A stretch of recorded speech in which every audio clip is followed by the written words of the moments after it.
Medusa's Curse, Sam Reilly, Book 24. Written by Christopher Cartwright. Narrated by David Gilmore. Prologue. Security is mostly a superstition. It does not exist in nature, nor do the children of men as a whole experience it. Avoiding danger is no safer in the long run than outright exposure. Life is either a daring adventure or nothing. Helen Keller. Brest, France, August 7th, 1944. The mortar shell landed right next to him. It sent a plume of dirt and rubble some 30 feet into the air. The hit was close enough to render him instantly unconscious, but not close enough to kill him. Colonel Joe McCracken was born under a lucky star. Some people just were. He hadn't done anything particularly spectacular to deserve it. He had no intention of squandering his good fortune in the aid of others. That's not to say he wasn't a good person, honorable, and duty-bound. Just to say that he was born lucky. And with that luck, as the ringing still echoed in his skull as he came around, he knew with an absolute certainty that he wasn't going to die that day, out there in that bloody battlefield. Colonel Joe McCracken looked like anything but regular U.S. Army. That wasn't surprising, given that he was everything but a real soldier. No one could have predicted where he'd end up. Certainly no casual observer watching his life unfold. He could have landed anywhere, but the one place he'd never even considered was the coast of France during the Allied forces' great push. It would have been equally impossible to predict that he felt happier than in any other time in his life just to be there. Despite the throbbing pain in his head, Joe wore an absurd smile of genuine contentment. It formed a jarring contrast with his environment, which was a mixture of permanent physical discomfort and danger. Such a straightforward display of joy didn't belong to a soldier in the midst of battle. He didn't bother to duck down or take cover. What did it matter? If another one of those rounds landed anywhere near him, he'd be dead. Nothing that taking cover was going to do to stop it. He may as well stand tall and face the world. His piercing blue eyes took in his surroundings with the casual interest of a tourist on vacation, rather than a soldier at war who was likely to die at any moment. The sky was a mixture of various shades of charcoal, progressively darkening throughout the day. Sleet had been falling since dawn, turning the ground to an icy mud. Even he couldn't explain the source of his feelings. At best guess, he'd say that he'd simply accepted he didn't have a lick of control as to whether or not he'd survive the rest of the war, so he might as well enjoy it and take it as it comes. At 6'3", he was tall, with a slim, lanky figure, from which his pressed military uniform hung like an oversized coat over a hanger. Joe was a good-looking man, with thick, dark hair, the slight salt and pepper coloring around the ears somehow enhancing his good looks. He had an angular, honest, and determined face. He wore a set of headphones with a microphone hanging down across his mouth, into which he barked instructions, giving him the appearance of a film director more than a colonel in the army. All told, such a description of his purpose was closer to the truth. His route to the army couldn't have been any farther from regular either. If there was ever a more obscure circumlocutory induction to this miserable war, he sure as hell hadn't heard of it. Instead of West Point, he'd received an education at Juilliard, receiving an arts degree majoring in performing arts, before going on to complete a master's degree in fine arts at Yale, specializing in ancient antiquities and historical restorations. He didn't volunteer, nor did he come into the army the way many civilians did, through the draft. Instead, he was hand-picked for his unique talents to lead a small group of men from the Army's 23rd Headquarters Special Troops to deceive the enemy in every way possible. In the summer of 1944, a hand-picked group of GIs landed in France to conduct a special mission.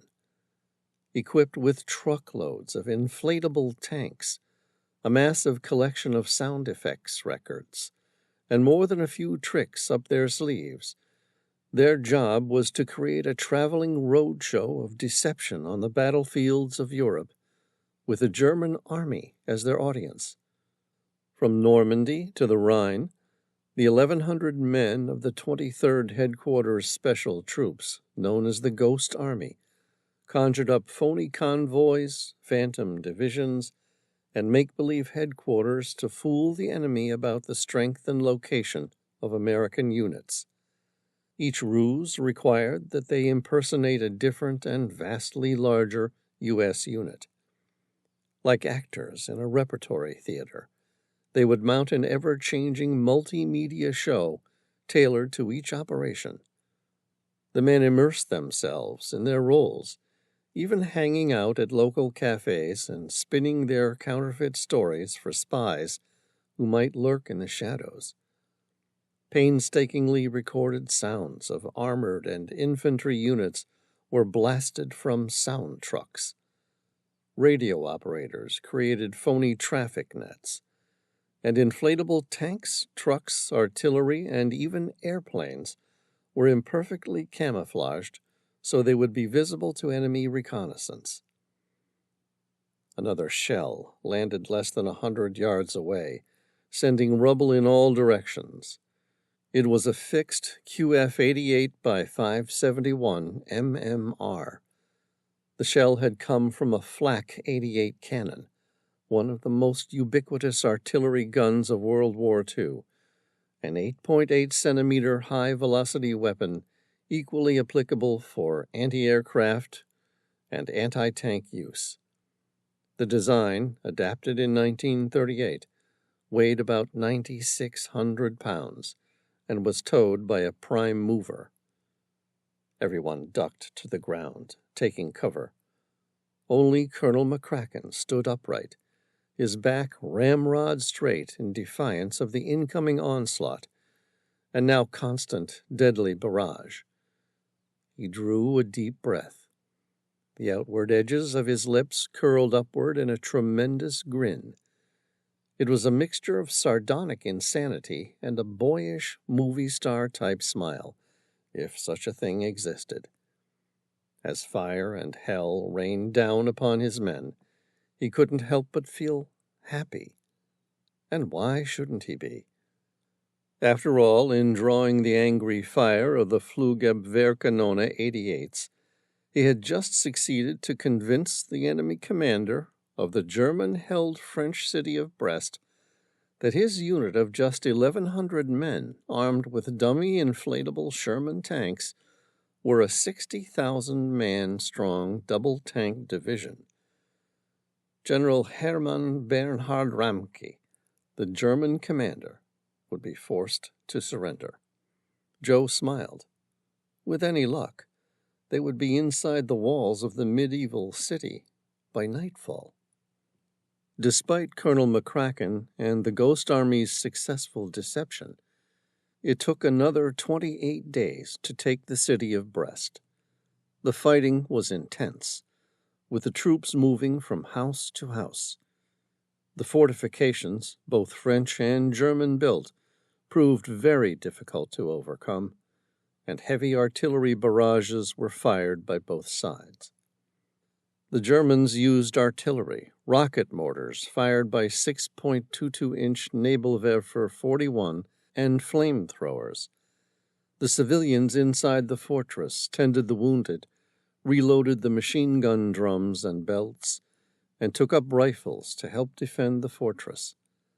children brought ammunition and food supplies from half-destroyed supply depots, scavenged weapons, and watched enemy movements. Eventually, the old city of Brest was razed to the ground during the battle, with only some medieval stone-built fortifications left standing. The German paratroopers lived up to their reputation, as the Allies had experienced previously in battles such as Monte Cassino. While some less capable units surrendered quite easily, the Fallschirmjäger defended their ground under considerable odds, heavy shelling, airstrikes, and American assaults. General Ramke finally surrendered the city on 19 September 1944 to the Americans, after rendering the port facilities useless. These would not be repaired in time to help the war effort as it was hoped. By this time, Paris had already been liberated by the Allied armies, and Operation Market Garden was already underway in the Netherlands. Colonel McCracken formed part of an official vanguard to accept General Ramke's surrender. He was the only person from the Ghost Army at the meeting. The rest of the group were made of more traditional soldiers.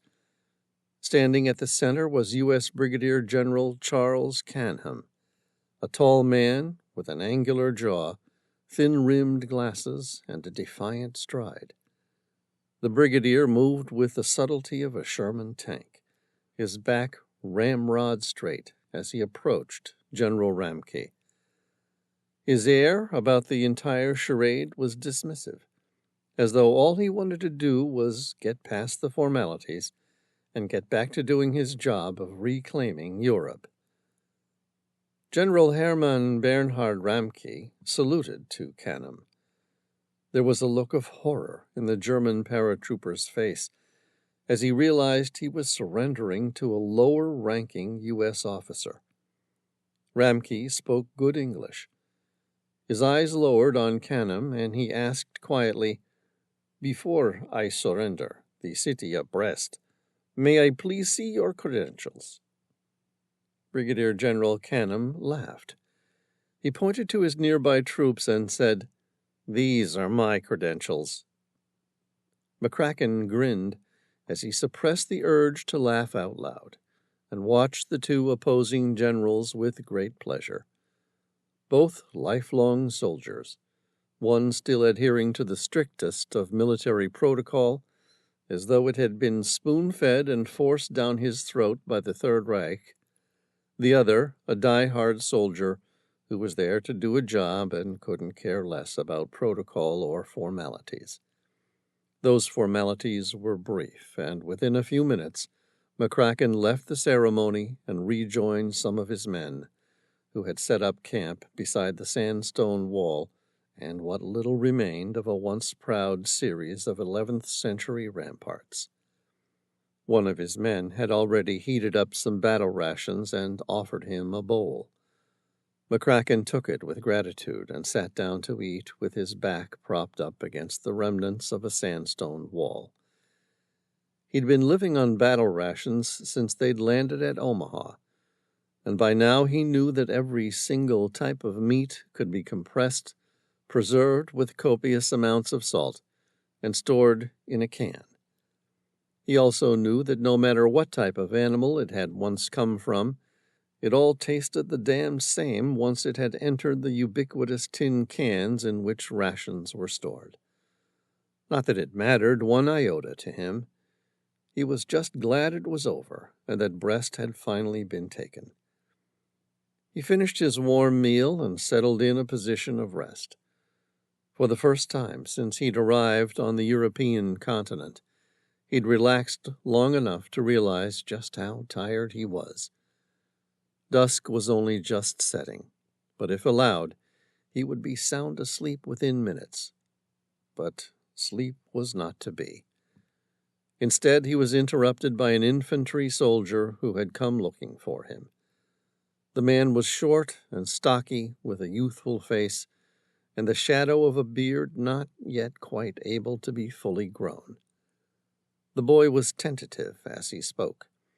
He was clearly new to the army, and the importance of such things as rank were obviously heavily pressed into his mindset. "Colonel Joe McCracken?" the soldier asked, his tone polite and just shy of obsequious. McCracken stirred from the makeshift bed he'd formed, using a mixture of his backpack and ration packs. He toyed with pulling rank and telling the kid to get lost, but dismissed the idea as soon as he met the youth's beseeching eyes. He sat up. "Yes, son." "I'm sorry to interrupt you, sir." The kid's face turned serious. "My name is Jason Richardson." McCracken waved his hand in a curt dismissal of convention. "What is it, Richardson?" "They say you're a historian back stateside." "That's right. Why?" "I need you to come with me." "Okay. Why?" "We need you to look at something for us." McCracken was already getting up. "What did you find?" "There's an armored DRB-52 waiting on the tracks." The boy paused, looking at McCracken to see if there was recognition in his eyes. Failing to see any, he explained, "That's a German steam train built for the war effort." "Okay," McCracken said, noncommittally. "The train had a single armored carriage," the kid said. "I bet you're wondering what's in that carriage." McCracken nodded, his face unreadable. "I can only imagine." His heart raced. It was easy to imagine what had happened. Hitler's German war machine worked its way throughout Europe, stripping countless priceless treasures from artworks, historical artifacts, through to gold and silver bullion. Some of those, no doubt, had ended up in the French city of Brest. With the Allied forces working their way onto the European continent, the German commander Hermann Bernhard Ramke had ordered the treasures onto a train to be sent farther inland where they could be protected. "You're not going to believe what we found inside." A wry grin formed on McCracken's lips. "What did you find inside?" Richardson smiled. "That, sir, is what we're hoping you can tell us." The water tower rose 40 feet into the air beside the railway line. It had been built hastily by the Germans to accommodate the growing need for steam trains, which were faster to build and easier to maintain during the war than diesel locomotives. The water stop was fabricated out of oak, felled locally instead of steel, which was in high demand in the production of military machines.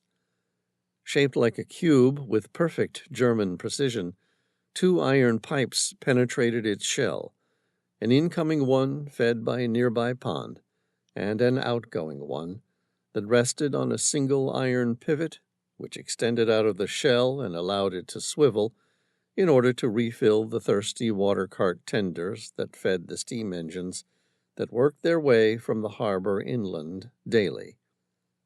At a glance, it was easy to see the purpose of the tower. What was less visible was the fact that the top of the tower was enclosed, covered with a small roof of corrugated iron to protect the water supply from any impurities. A small lip, a little over 2 feet in height, protruded above the roof, forming a small safety barrier for the station master, whose job it was to routinely climb onto the roof to assess the water levels. It was at this spot where 2 French lovers took refuge, their bodies invisible to those on the ground. Nadège Rousseau glanced at her boyfriend, Raphael Labouchere. Both virgins, neither spoke. Instead, in total silence, like a religious doctrine, they stared at each other, savoring the pleasure of the sight. She was a short brunette with big brown eyes and an impish smile. She had a slim figure, further accentuated by the last 4 years of undernourishment and perpetual lack of food during the German occupation. He was equally short, matching her eye to eye when they stood to face one another, with blond hair, blue eyes, and a carefree smile. He had a skinny but well-muscled physique from 2 years shoveling coal at the station. Once a man's job, now attended to by someone no longer a child but not quite an adult. He took her hands in his and squeezed them gently. He smiled reassuringly, but she noticed the slightest quiver across his upper lip. He licked them, trying to conceal his evident nervousness. She couldn't help but love him all the more for it. They were both young. They had been dating for only a couple of months. But even at her young age, she knew there was something about it that was really special. The sort of love most people don't ever get to experience. They were barely old enough to do the things she wanted to do with him. But there was a war on, and time seemed to travel differently during such times. People matured faster. They took risks. After all, who knew how much time any of them had left? But with their freedom, the risk of death, and everything else, they felt much older. And either way, they didn't feel waiting made any sense anymore. After all, they might both be dead before the war ended. They still hadn't slept together, but that was all going to change tonight. Nadezh decided that she was going to have to take charge. She knew without a hint of doubt that Raphael wanted this as much as she did. But he was too nervous and much too much of a gentleman to make the next move. It was going to be up to her. With that thought, she looked into his beautiful blue eyes, smiled lasciviously, and then, before she could change her mind, she quickly pulled off her summer frock. She had sewn the dress herself out of a cotton material with green floral patterns that she'd been saving for this day. It was cut somewhere between a classic A shape and the common utility dress worn by working French women. And she'd managed to find a light green piece of silk to tie around her waist to complete the package. All that work, and it was gone in under a minute. Her heart beat faster as she stripped in front of him. He gazed lovingly at her body. She stood near naked in front of him with a "what the hell" expression on her face. With the exception of a pair of plain white cotton step-in panties that started above her waist and ended a full 5 inches down each leg. She wasn't wearing a brassiere. Nadezh didn't need to. She had small, firm breasts with equally small red nipples. Her skin was a cream color with small freckles all over her body. Despite her embarrassment, she turned her hands outward to show that she was proud to reveal her body to him. She held Raphael's gaze with a mixture of defiance and pleasure. Nadezh was happy to see she was met by a combination of desire and impatience on his handsome face. All nervousness and embarrassment dissipated in an instant, and he quickly pulled off his coal-stained trousers and long-sleeved, buttoned shirt, until he too was standing across from her in nothing more than his underdrawers. Raphael squeezed her hands again. "You look incredibly beautiful." "Thank you," she said, glad to see the unrestrained lust painted across her boyfriend's otherwise solemn-looking face. He seemed to force himself to meet her gaze, staring into her lovely eyes. There was plenty of raw passion on both sides, but equally she saw that he was overflowing in love for her. With a timid smile, he asked, "Now what?" She sat down. "Lie down, next to me." He happily followed her lead. Nadezh didn't wait. As soon as he was next to her, she cuddled into the safety of his arms. Raphael smelled good and looked even better. Her chest was pounding with anticipation, and she could hear the sound of blood surging in the back of her ears. She was breathing hard, like she'd just finished running. It was a time for celebration.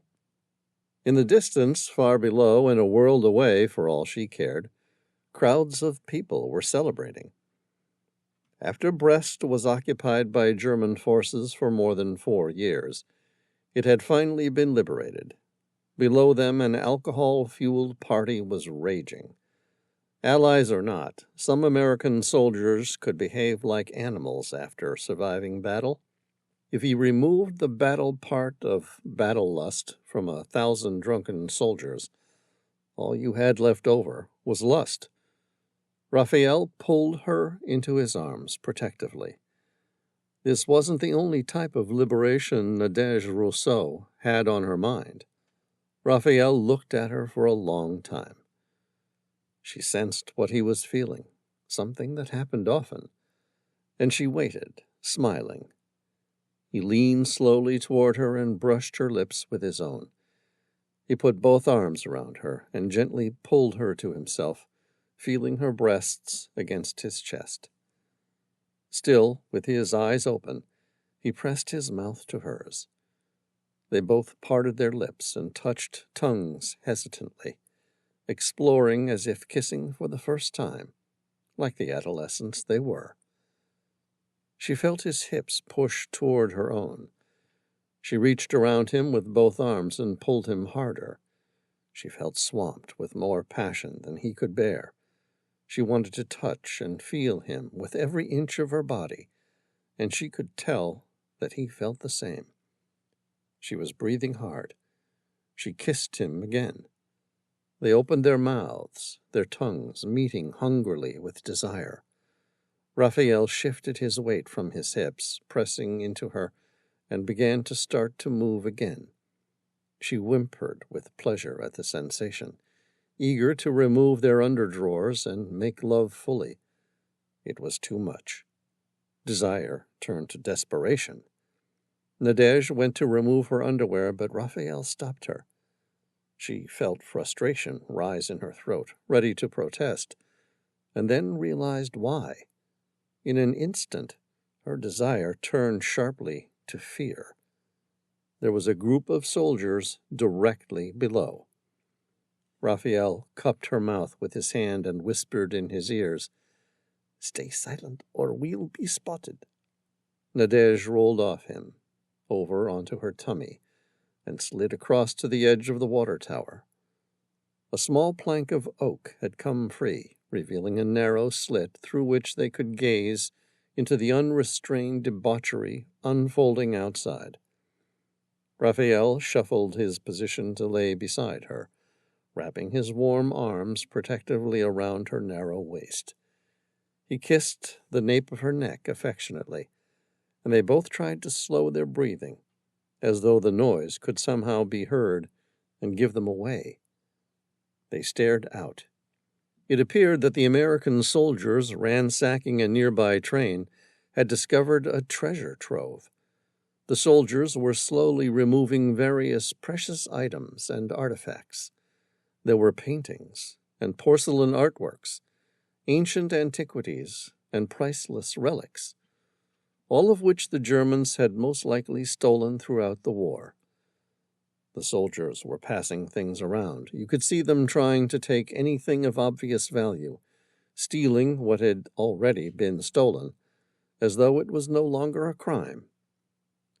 Somewhere within the pandemonium, an officer arrived and berated the soldiers for stealing. MPs began to secure the treasure trove. The rewards of war were laid out along the ground so that they could be identified, secured, and tagged before a decision could be made as to where and to whom they belonged. After a few minutes, one of the soldiers found a hideous-looking mask. Light flickered across the radiant metal, as though it were made of gold, which it most likely had been. From the top of the mask flowed a cascade of serpents. 2 emerald eyes with an ethereal glow stared out of the mask, giving the serpents a green and unnatural tinge. Nadège found herself unintentionally holding her breath. In the past 4 years, she'd seen many horrors of war. She had known evil in a way that she'd never imagined, and yet, when she stared down at that mask, she saw evil like she had never seen before. Not just saw it, felt it, too. "Put the damn thing down," she wanted to yell at the soldier playing with it, placing the mask up against his face and pretending to be some sort of devil. Another man approached. He was older and walked with the stride of authority. At least 6 feet tall, he was a lanky figure, and his military uniform hung loosely. Despite being more than twice her age, with a wearied face, he was good-looking, especially with his air of confidence. She watched as the officer glanced at the treasure trove with genuine interest, only to have it change to rage after seeing the mysterious mask. Interest turned to anger, and he yelled at the American soldiers to seal it back in its crate before it could release its evil onto the world. So, it is evil, Nadej thought. The senior officer traded hushed words with the MPs. "That mask needs to be sealed so that it can be locked away and protected. It's dangerous."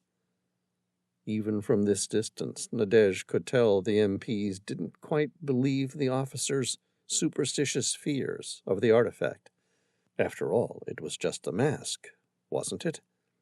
There was a quick, heated argument, and the tall officer seemed to whisper something to the MPs that made them turn silent. After a few seconds, one of the MPs regathered his wits and said, "But what is it?" "That," the tall man said, "is an abomination on the world, a harbinger of death and bringer of plagues, the likes the world has not seen for nearly 3,000 years. "A 3,000-year-old plague?" The MP was incredulous. "But what is it called?" The officer stared at him, his eyes sardonic. "You're looking at pure evil." "Its name," the MP persisted. "What's its name?" The officer threw his hands upward in disgust. "It's called the Medusa, and it was supposed to have been buried a long, long time ago." Medusa. Nadej let the name settle into her mind.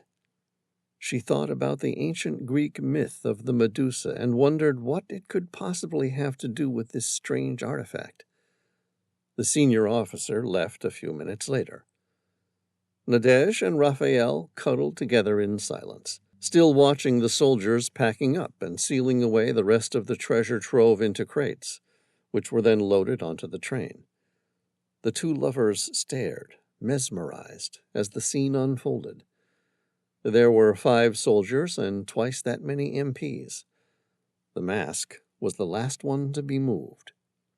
2 men strained under the weight of the crate the mask was in, and as they lifted it up onto the train, it tumbled back, smashing on the ground. Among the splintered shards of timber lay the mask of the Medusa, completely undamaged by the fall, its green eyes staring upward. Despite there not even being a mouth as part of the mask, Nadej thought she could see the damned thing forming a sinister smile, as though the mask had planned its escape from the beginning. One of the soldiers stopped and looked at it. He was a big guy, 250 pounds at least of solid muscle, shaved head, and plenty of tattoos. He looked like a total meathead. One glance at this guy, and Nadej could tell he hadn't been conscripted. Here was a man who had volunteered at the first opportunity to go to war. Cruelty was in his blood. The guy went to pick up the mask. Someone else stopped him. It was an MP. He looked small compared to the first guy, but was probably big within his own right compared to most people. "Don't." The big guy laughed. "Why not?" "I don't know. McCracken said not to. That thing's meant to be evil." "Evil?" The big guy laughed again, as if to prove he wasn't superstitious or afraid. "How can an inanimate object be evil? It's just some stupid mask." "Just don't." The big guy picked it up and placed it on his face. "Hey, look! I'm a Medusa! Watch me turn all you guys to stone." A few of the nearby soldiers backed away, their hands turned outward in a placating gesture. "Come on, man! That's not funny!" The meathead asked, "What are you afraid of?" "I don't know. There's something about that mask that gives me the creeps." "Hey, we just stormed Brest and took it from the Fallschirmjäger, the German paratroopers and most revered fighters. I think you can handle the curse of some stupid mask from ancient Egypt." The MP laughed. "It's Greek, you moron! The Medusa came from Greece, not Egypt." The big guy shrugged his shoulders. "What do I care? Its owner has been dead for thousands of years, and so has its curse, so it can get stuffed. Who's with me, and who's afraid to even touch this thing?" One of the other soldiers nodded sheepishly. "You're right. Here, give that to me." The big guy beamed. Like any bully, he seemed proud to have gotten his way.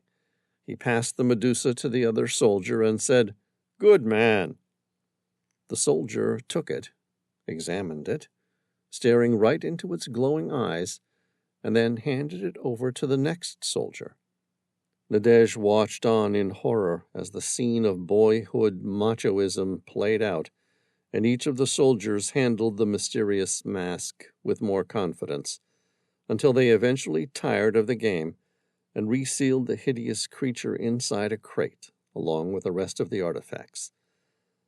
A short while later, the big guy was the first to feel its wrath. They watched the most horrific thing they had ever witnessed throughout the entire war unfold. There were screams of agony, and the men who were playing with the mask just minutes earlier died an agonizing death. When it was all over, Nadej turned to Raphael. "What the hell killed them?" Raphael shook his head. "I have no fucking idea." The Bastille de Quilbignon, a medieval tower on a rocky motte beside the Penfeld River, offered a vast panorama of the Brest harbor with Chateau de Brest on the opposite bank. It was thought to have probably been built in the 14th century during the Breton War of Succession. It was from these bomb-ravaged stone ramparts that Colonel Joe McCracken looked out, staring at the men in green masks. They wore M4 lightweight service masks as they went about the grisly business. Only their eyes were visible behind the bug-shaped lenses. Their faces were covered with a green-molded rubber facepiece, an anti-fogging nose cup, leading to an M10A1 filter canister via a long green pipe that looked like the snout of a small green elephant. It was a deadly business, cleaning up one hell of a lethal mess. McCracken shook his head. It was the first time since he landed on French soil that he'd felt truly afraid. Up until this point, he thought he was fighting for his life, for the outcome of the war. But now he realized this was bigger than all of that. If this got out, there would be no more world wars. There wouldn't be enough people left to fight in them. Who could have imagined that in the middle of the Allied Great Push, that the Germans weren't the most dangerous threat to human life? The soldiers handling the Medusa had all died that horrible death. Their bodies had been unceremoniously retrieved and packed into a large airtight crate to be buried somewhere, never to be seen again. The people who had helped move the bodies had died too. It was the third group who now wore gas masks as they tried to contain this mess. They would need to find somewhere to bury the bodies so that the curse could never escape. McCracken didn't envy the cleanup crew the task. It wasn't his job. His job was now to protect the Medusa, to make sure that it got to its intended destination where it could be destroyed permanently so its curse could never be released on the world once more. He knew that was what needed doing. No one would ever give him permission to do so, but that's what needed doing, and he was the man to make it happen. A few minutes later, a young soldier greeted him. "The train tender's loaded with coal and water. It's ready to depart." "Thank you, son. I'll be there in a minute." McCracken had been given the task of taking charge of the German treasure trove and seeing its safe delivery to Paris, where it could be professionally identified, valued, categorized, and maybe one day returned to its rightful owners. The mask of the Medusa was one such artifact, but he had little intention of ever letting it reach Paris. For that, he would most likely pay with his life, but that was a price he was more than willing to offer. A few minutes later, he stepped aboard the DRB 52 steam train. To him, it looked like a vicious monstrosity. The Deutsche Reichsbahn Class 52 was a German steam locomotive built in large numbers during the Second World War.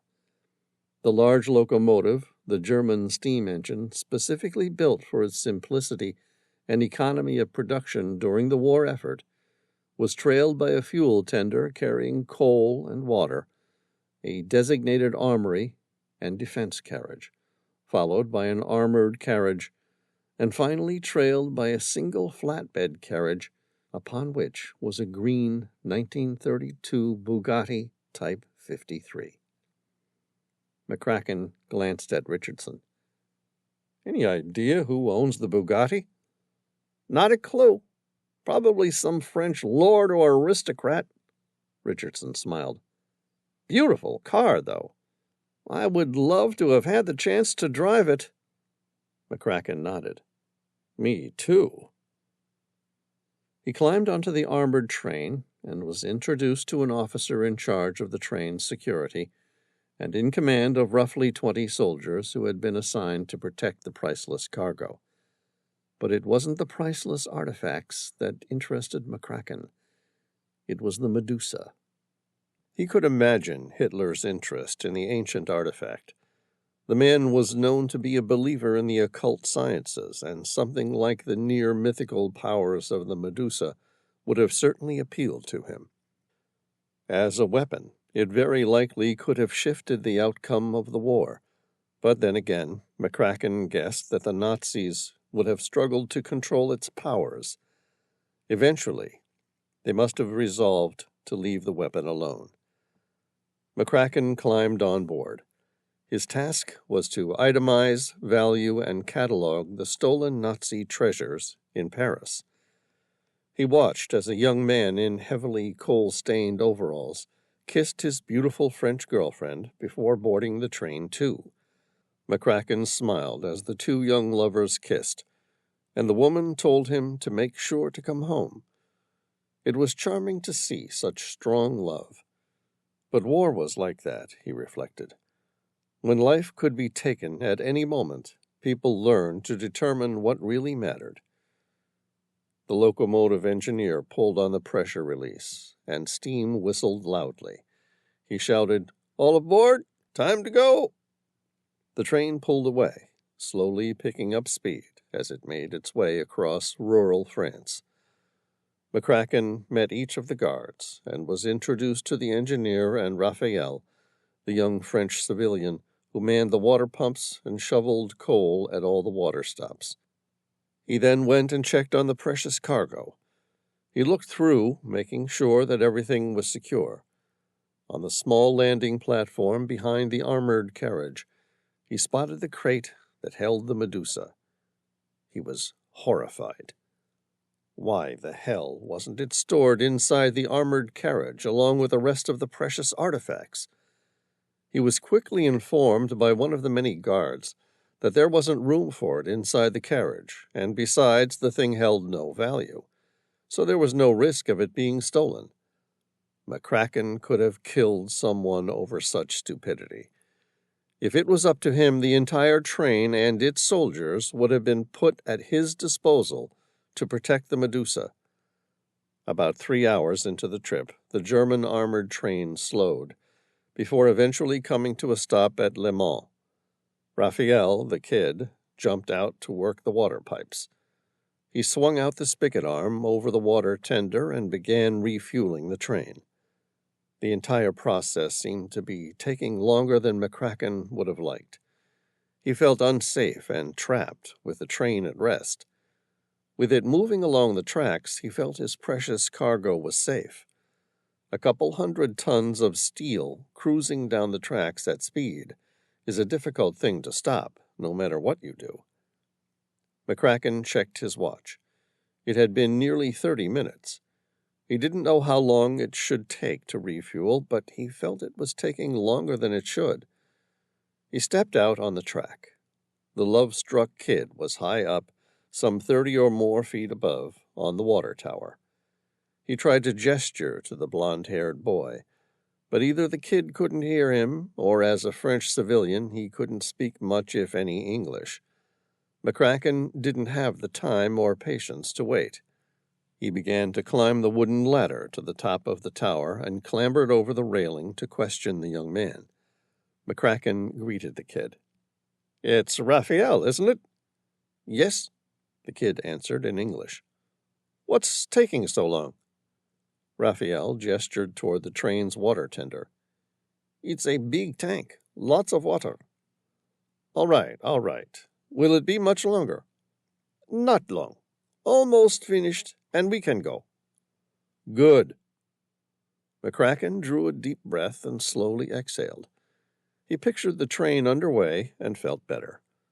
A second later, that image was destroyed by the sound of machine gun fire.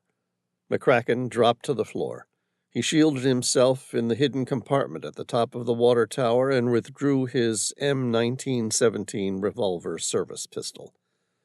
The weapon carried 6 .45 caliber ACP full metal jacket rounds. The revolver was powerful enough to penetrate light body armor, but the downside was it was a bitch to reload. And although he couldn't see who attacked the train, it was obvious there were more than 6 of them. It was a bloody firefight, and there was no way of knowing who was winning. He peeked through a crack in the water tower and stared down in horror. The robbers had taken their losses, but they had taken control of the engineer's cab and were already in the process of starting the train moving again. McCracken stood up. Raphael placed a hand on his shoulder to stop him. "Please, don't." McCracken's face was lined with pain. "We have to help." "I know, but there's nothing we can do. Let them take the damned Nazi treasure."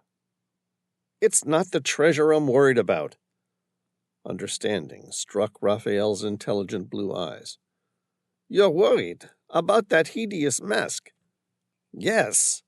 "What do you know about the mask?" "Nothing. My girlfriend and I saw what it did to the soldiers who touched it. That's all." "Ah, so you know what will happen if its evil is allowed to spread." "You mean you don't have to touch the mask to die?" "I mean the whole fucking world could get killed by this thing." McCracken gritted his teeth. "Unless we stop it." "But how?" "Come with me. The crate carrying the mask is stored on the landing platform behind the armored carriage. They'll be more concerned about protecting the treasure and probably won't have a clue about the Medusa." Raphael looked torn and undecided. It was a terrible decision, one squeezed between what was right and had to be done for humanity, and the horrible cost of such honor would most likely result in his death, a life unable to be lived, and a beautiful girl he'd never see again. Steam hissed as it was released from the train's brake system. McCracken pushed past him. "Time's up. I'm going. Are you coming with me?" Raphael nodded. "I'm with you." "Good man," McCracken said, with the sudden fervor of a man knowing that he's about to share his death with another noble individual, because he knew with utmost certainty that it was what needed to be done for the greater good of the world. "Do you have a weapon?" Raphael gripped the iron rod used to pry open the water locks. "Just this." It was solid and heavy, but a poor weapon against machine gun fire. Still, it was better than nothing. McCracken nodded. "It will have to do until we can get you something better." The malevolent steam engine rolled by the water tower. Thick smoke billowed from its smokestack like a fire-breathing dragon exhaling pure evil.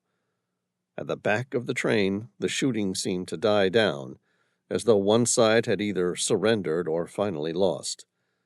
When the coal and water tender lined up with the water tower, McCracken and Raphael jumped. McCracken landed hard on the pile of coal. He held the revolver in his hand, ready to fire. His heart raced, and adrenaline surged through his veins as he moved quickly, climbing down into the engineer's compartment. A worried frown creased his brow. The cab seemed abandoned.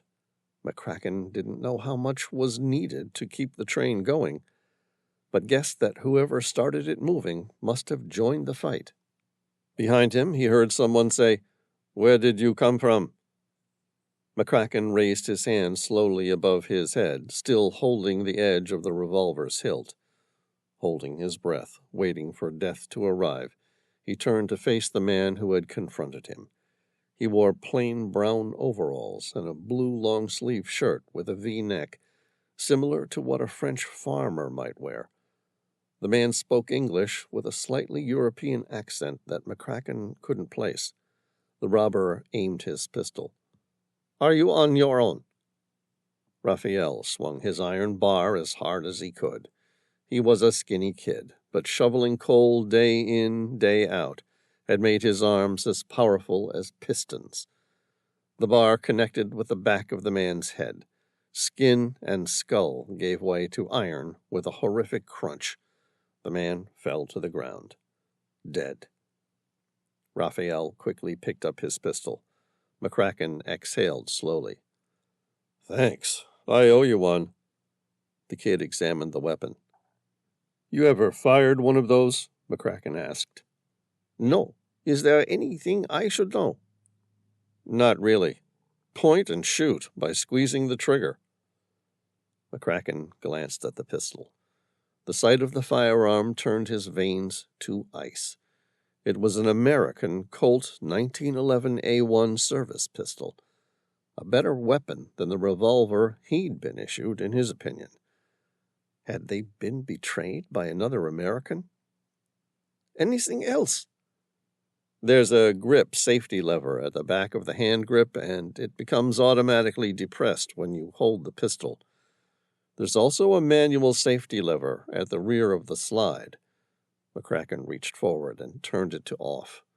"You're good to fire." The train was now moving at speed. Silently, they made their way along the top of the water and coal tender. Wind whooshed by as they stood up. At the end of the tender, they looked down at the massacre beside the armored carriage. There were maimed bodies everywhere, and so much blood that it was hard to tell whose side anyone had been on. The victors were inside the armored carriage, most likely examining their spoils of war. McCracken and Raphael climbed down from the coal tender into the forward platform of the armored carriage. They split up, climbing on opposite sides, in a hope that by doing so, if one of them got caught, the other might still have a chance to reach the Medusa. McCracken moved quickly. His long arms and legs allowed him to swing across giant gaps between various protruding pieces of armored steel along the carriage that he used as hand grips like the rungs of a ladder. He reached the opposite side quickly and found the crate carrying the Medusa. Beside the crate, another box appeared to hold spare ammunition. It appeared new, and he wondered if their attackers had brought the box with them in preparation of the next phase of their robbery, perhaps. He opened the box to find it stacked with Stiel Handgranates, those long German grenade sticks. McCracken carefully put the lid back on. He frowned. Raphael was missing. There hadn't been any shots or yelling to suggest that he'd been caught, but still he wasn't there, and that could only mean one thing. He wasn't coming. McCracken stared at the crate containing the Medusa. It was big, much too big for him to move on his own. Impossible to move the mask while it was inside the crate. There wasn't much time to waste. At any moment he could be spotted, executed, and the Medusa would be free to wreak its havoc on the world. A plan slowly formed in his mind, but it was abhorrent, despite its necessity, and he wanted more than anything to find another one. From the other side of the armored carriage he heard a commotion, followed by more gunfire. That sealed the decision for him. It was now or never. He opened the crate and retrieved the Medusa. The decision would kill him.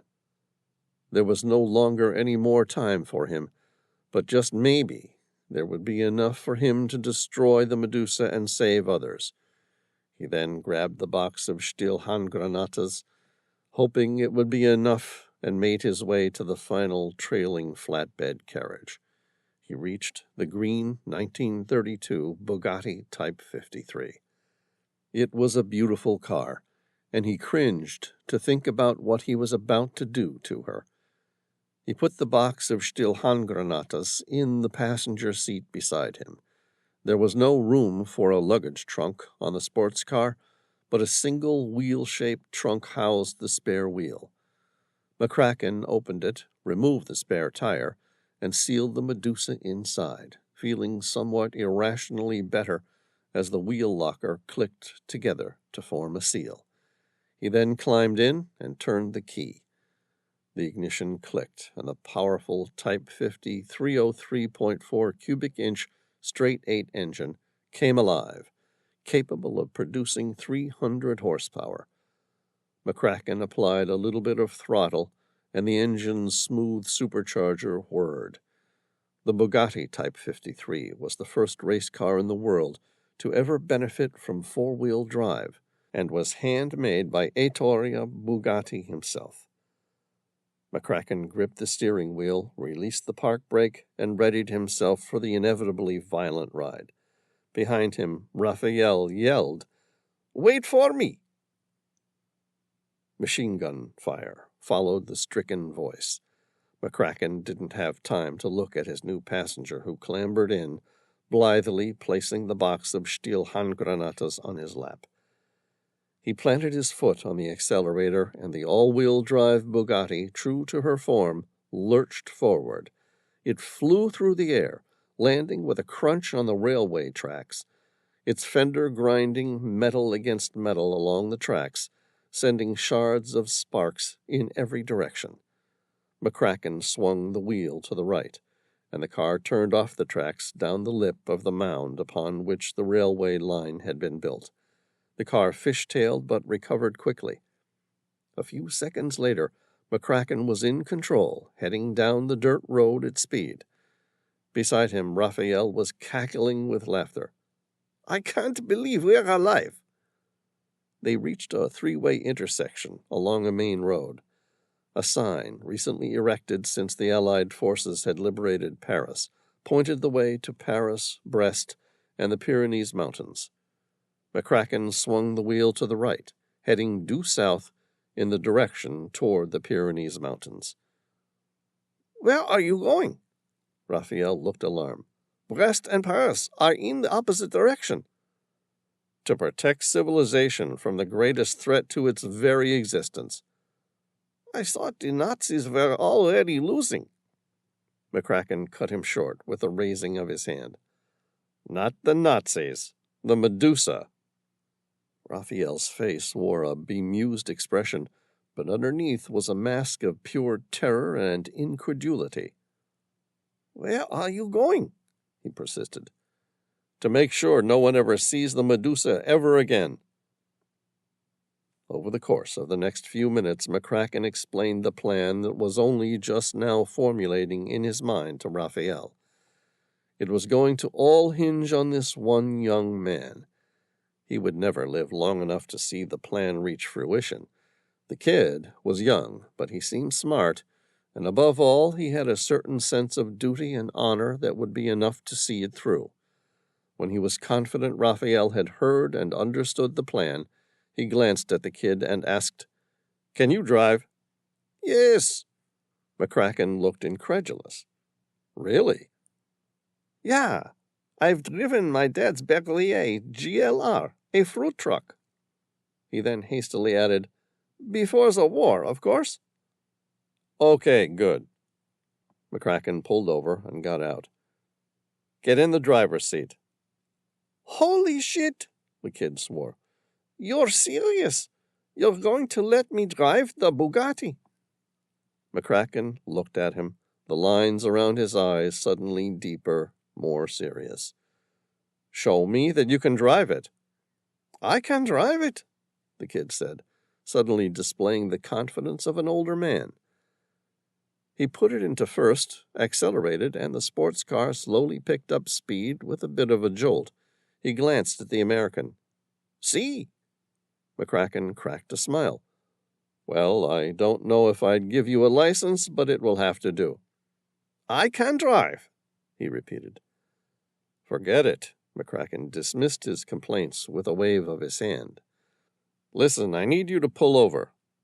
"All right." Raphael pulled over, taking the car to a stop. Disappointment written on his face, as though he was going to have to relinquish the car. McCracken got out. "I'm afraid this is as far as I go." "We don't know you're infected. Your eyes haven't changed color like the others. Maybe—" McCracken wouldn't hear it. "I am." Raphael said, "I'm sorry." "It's all right. I've had plenty of good times. I feel better knowing you know what to do." He leveled his gaze on Raphael. "You do know what to do, right?" "I do, I promise. The Medusa will be safe." "Good man." Then, feeling some sort of intrinsic human need to see love succeed and conquer all, he said, "I hope you marry that beautiful girl of yours." Raphael smiled. "Me too." With that, McCracken picked up the box of German hand grenades, nicknamed by American soldiers as potato mashers, due to their strange similarity with the kitchen appliance. When he got 100 yards away, he simply pulled the friction wire from one of the Stielhandgranatas. There were 12 to the box. Each one exploded simultaneously. It was powerful enough to destroy a tank.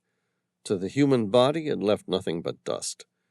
In an instant, Joe McCracken was vaporized, along with the deadly virus within his veins. Raphael watched in horror. He promised himself that McCracken's death and valor wouldn't be in vain. He would fulfill the crazy American's request, and he would go on to live the best life he was capable of. With that thought, he put the Bugatti into gear. In the far distance of the horizon rose the snow-capped peaks of the Pyrenees Mountains. Chapter 1. Zanzibar Archipelago, Tanzania, present day. It was as close to paradise as can be found on earth. A deep cerulean blue sky stretched all the way to the horizon, broken only by the scattering of a few bare cumulus clouds, like giant white fluffy cotton balls, indicating a day of fair weather would follow. The temperature was a balmy 84 degrees Fahrenheit. A light breeze drifted over the ocean, offering an idyllic and near-perfect atmosphere for tourists and beachgoers. Sparkling turquoise waters with patches of azure blue and sea green spread out across the horizon, interspersed with the powder-white sandy beaches of the Nemba Atoll. The crystal-clear water itself fell into that magical place where it was refreshingly cool, yet simultaneously soothingly warm. 2 dhows, Traditional East African sailing boats, with their long, thin, narrow hulls and single masts, sailed by with their linen settee sails opened fully to catch the light eastern breeze. Dolphins played in the water, jumping out, flipping, and diving in again, for no apparent purpose other than their own entertainment. The serenity was broken by the rumbling sound of a boat's engine slowing to an idle, followed by metal chain links running along a stainless steel wheel, as 60 feet of chain was fed to the ocean like some sort of offering to Neptune, the god of the seas. Each chain made a loud clank-clank sound, suggesting the size of each metal link was substantial, the sort of thing used on a ship or a working vessel such as a tugboat or an oil exploration ship. Nothing like the sort of small pleasure cruisers or traditional boats used to take tourists out to the atoll. A few seconds later, the large Rockna stainless steel anchor landed softly in the seabed, where it drifted briefly before biting and taking hold. The chain went taut under the strain. The Rockna bit deeply into the sand, and after a short game of tug-of-war, all became still. The idling engine turned silent, and Nemba Atoll returned to its state of peace. A large green sea turtle surfaced. Its round, protruding eyes glanced out across the water as though with irritation, searching for the sudden interruption to its near-perfect world. When all was done, a dark ship rested malevolently at its anchor, forming a stark and jarring contrast to the Nemba Atoll.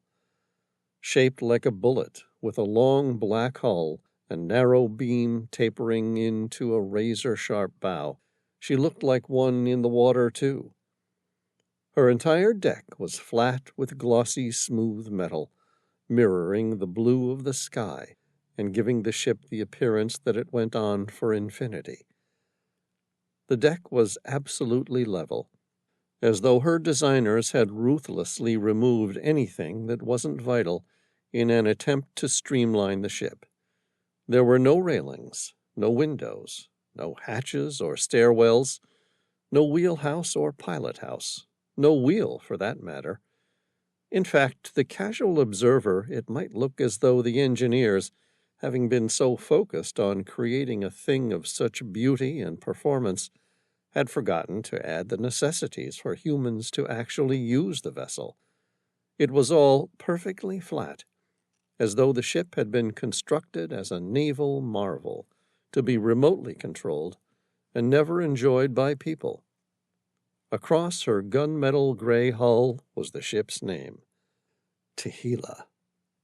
Toward her stern, there was a flicker of movement across her otherwise perfectly level deck.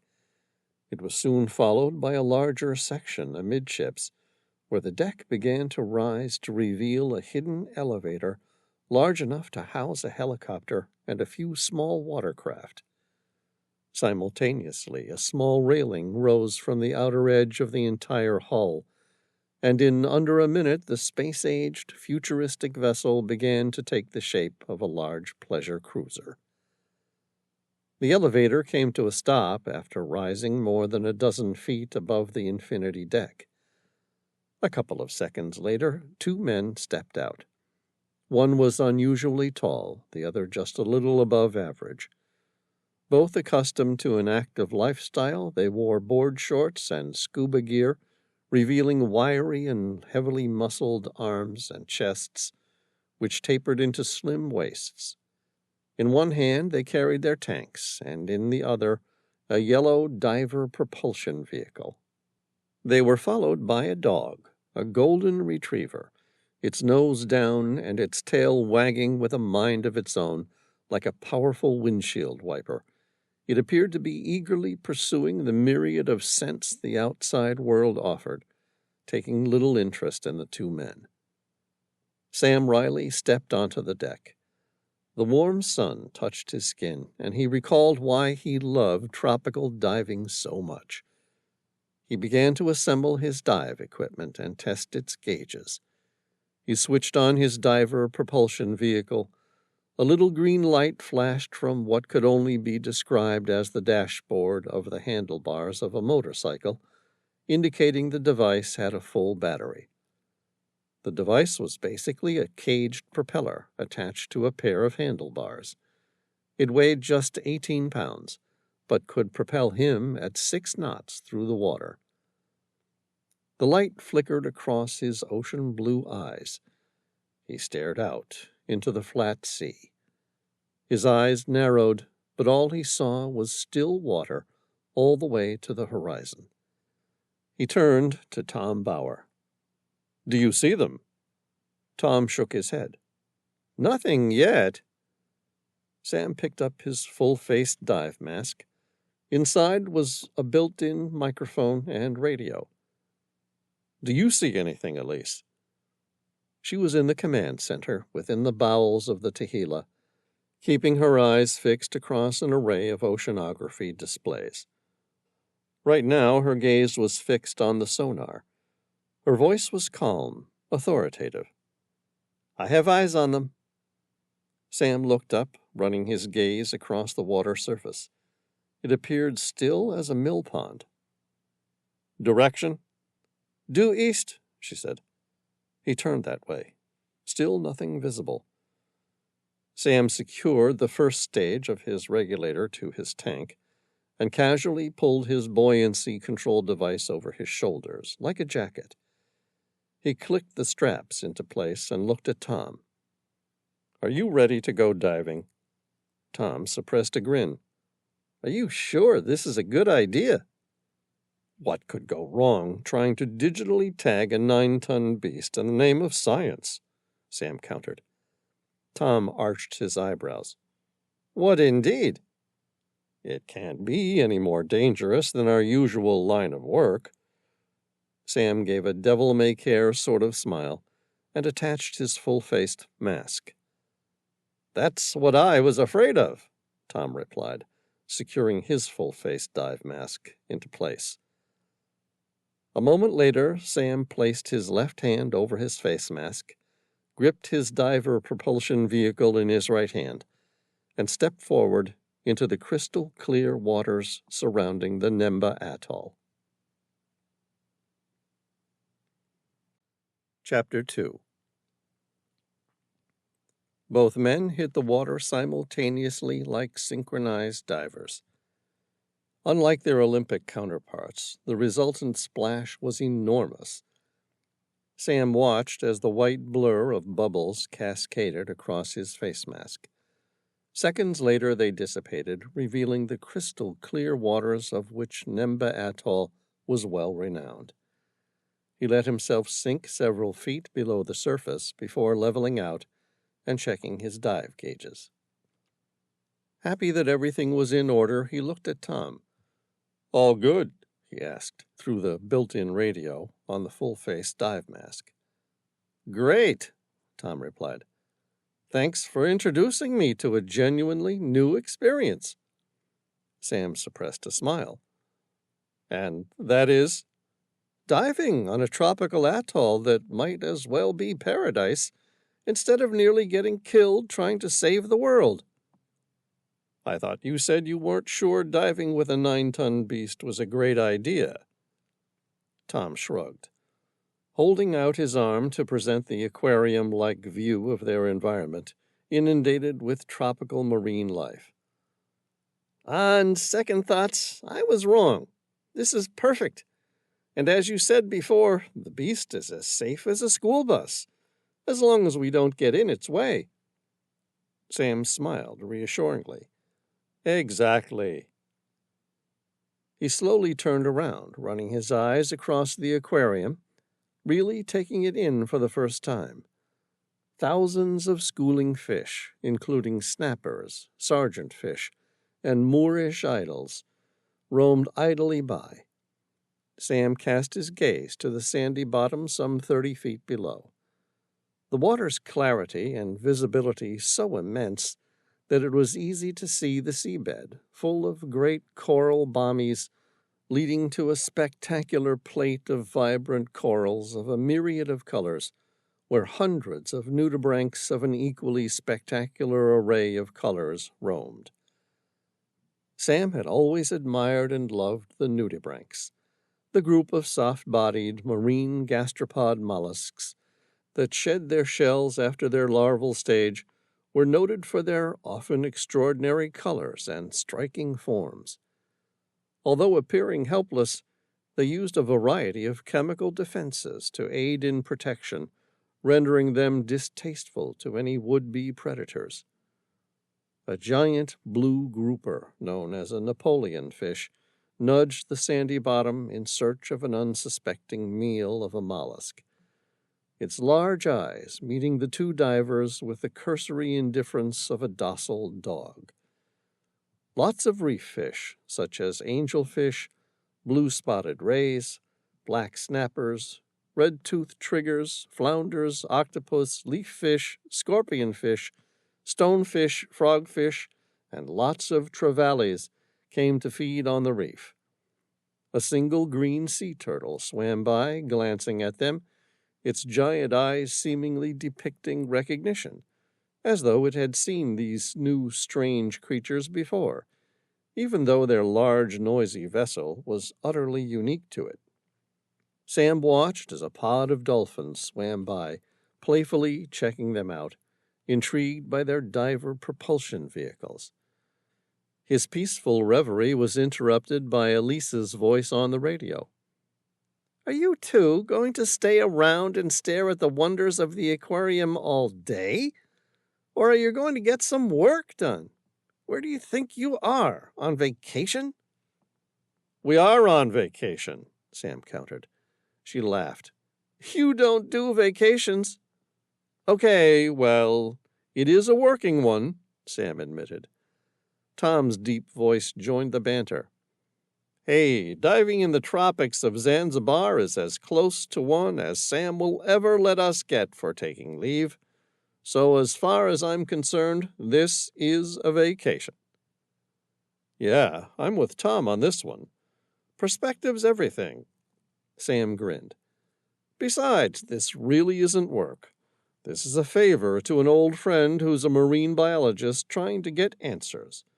The real work starts tomorrow when we go to Zanzibar and start our search for the final resting place of the African slave ship Midas." "And her infinite Spanish treasures," Tom pointed out. "Of course," Sam agreed. "You're chasing a pipe dream," Elise said. Finding a lost shipwreck nearly 3,000 miles from where it was last seen 2 centuries ago, and nowhere near where it belongs? How difficult can it be?" She laughed. "How difficult indeed." Sam said, "I'll bet you a week's pay on a tropical island that we'll find it." "It's a deal," Elise replied. "But I don't just want a week on a deserted island. I want to block your number so you can't contact me for that time, too." "All right, you're on," Sam said. Then, returning to the task in hand, he said, "Have you got a direction for me, Elise?" "They're on a bearing northeast of your position, 600 yards away." Sam set the digital compass on the diver propulsion vehicle to a bearing of 45 degrees.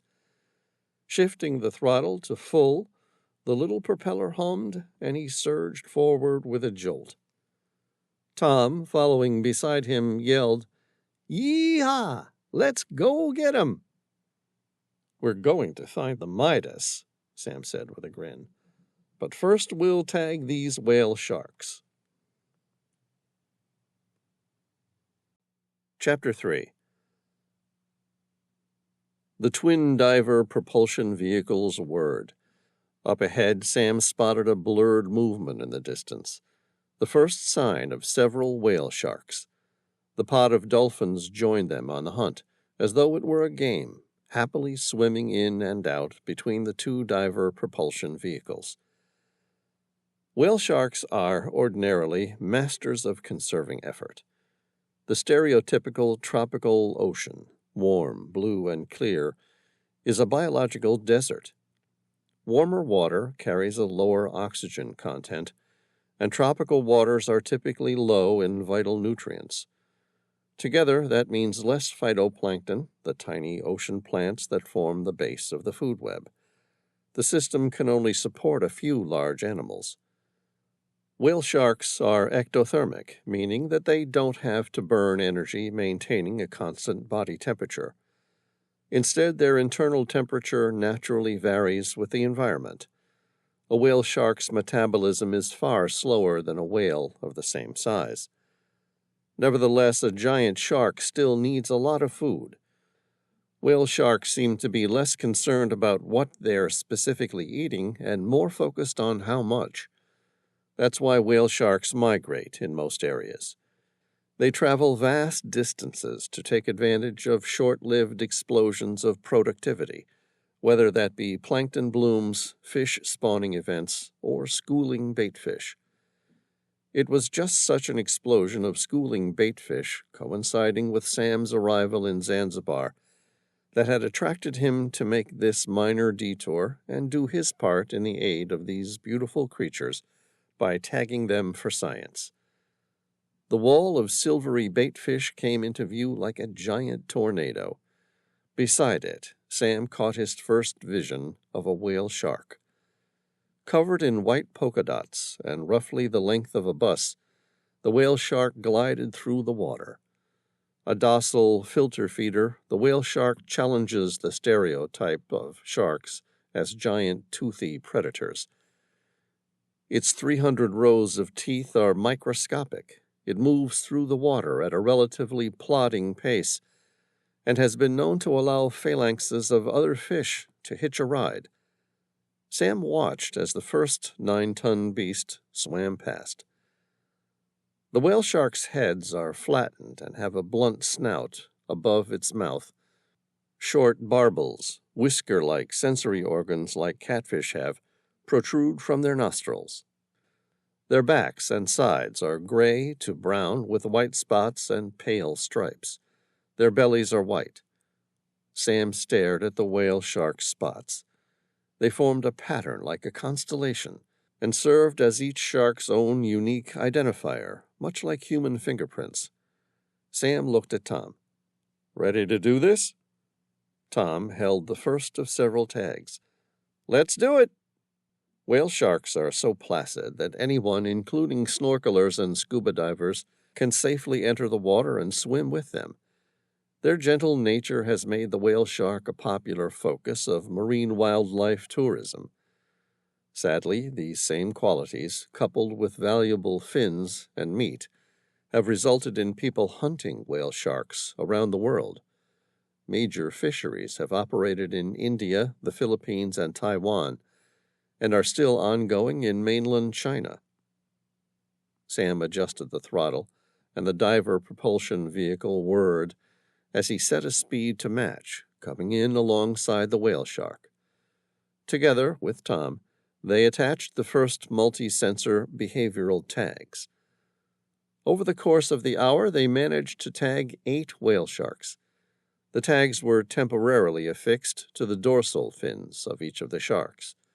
These tags used a battery of recording devices, including accelerometers, gyroscopes, and pressure sensors, to reconstruct the shark's 3-dimensional movements over hours to a few days, which Sam's friend was hoping would allow them to gain better knowledge of the spectacular beast's movements. They reached the Tehila with ample air to spare in their tanks. The hull of the Tehila rose and fell gently in the calm waters.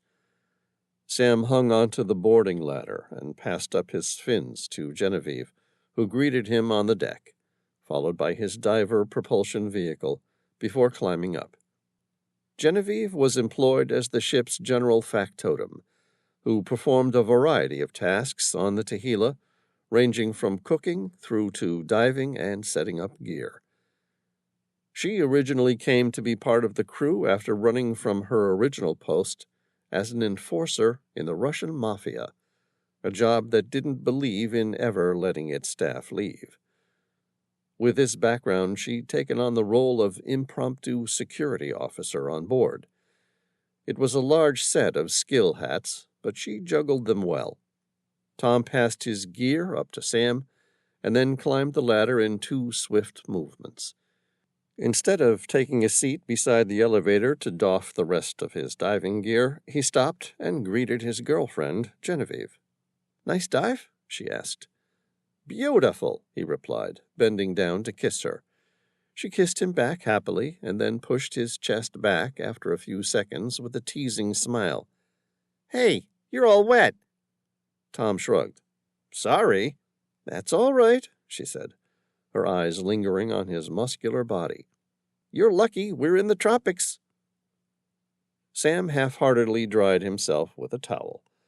Like so many men that were still boys at heart, it was a cursory attempt at drying rather than anything serious. He toweled himself with a couple of quick pats before throwing the towel onto the chair where it at least could dry.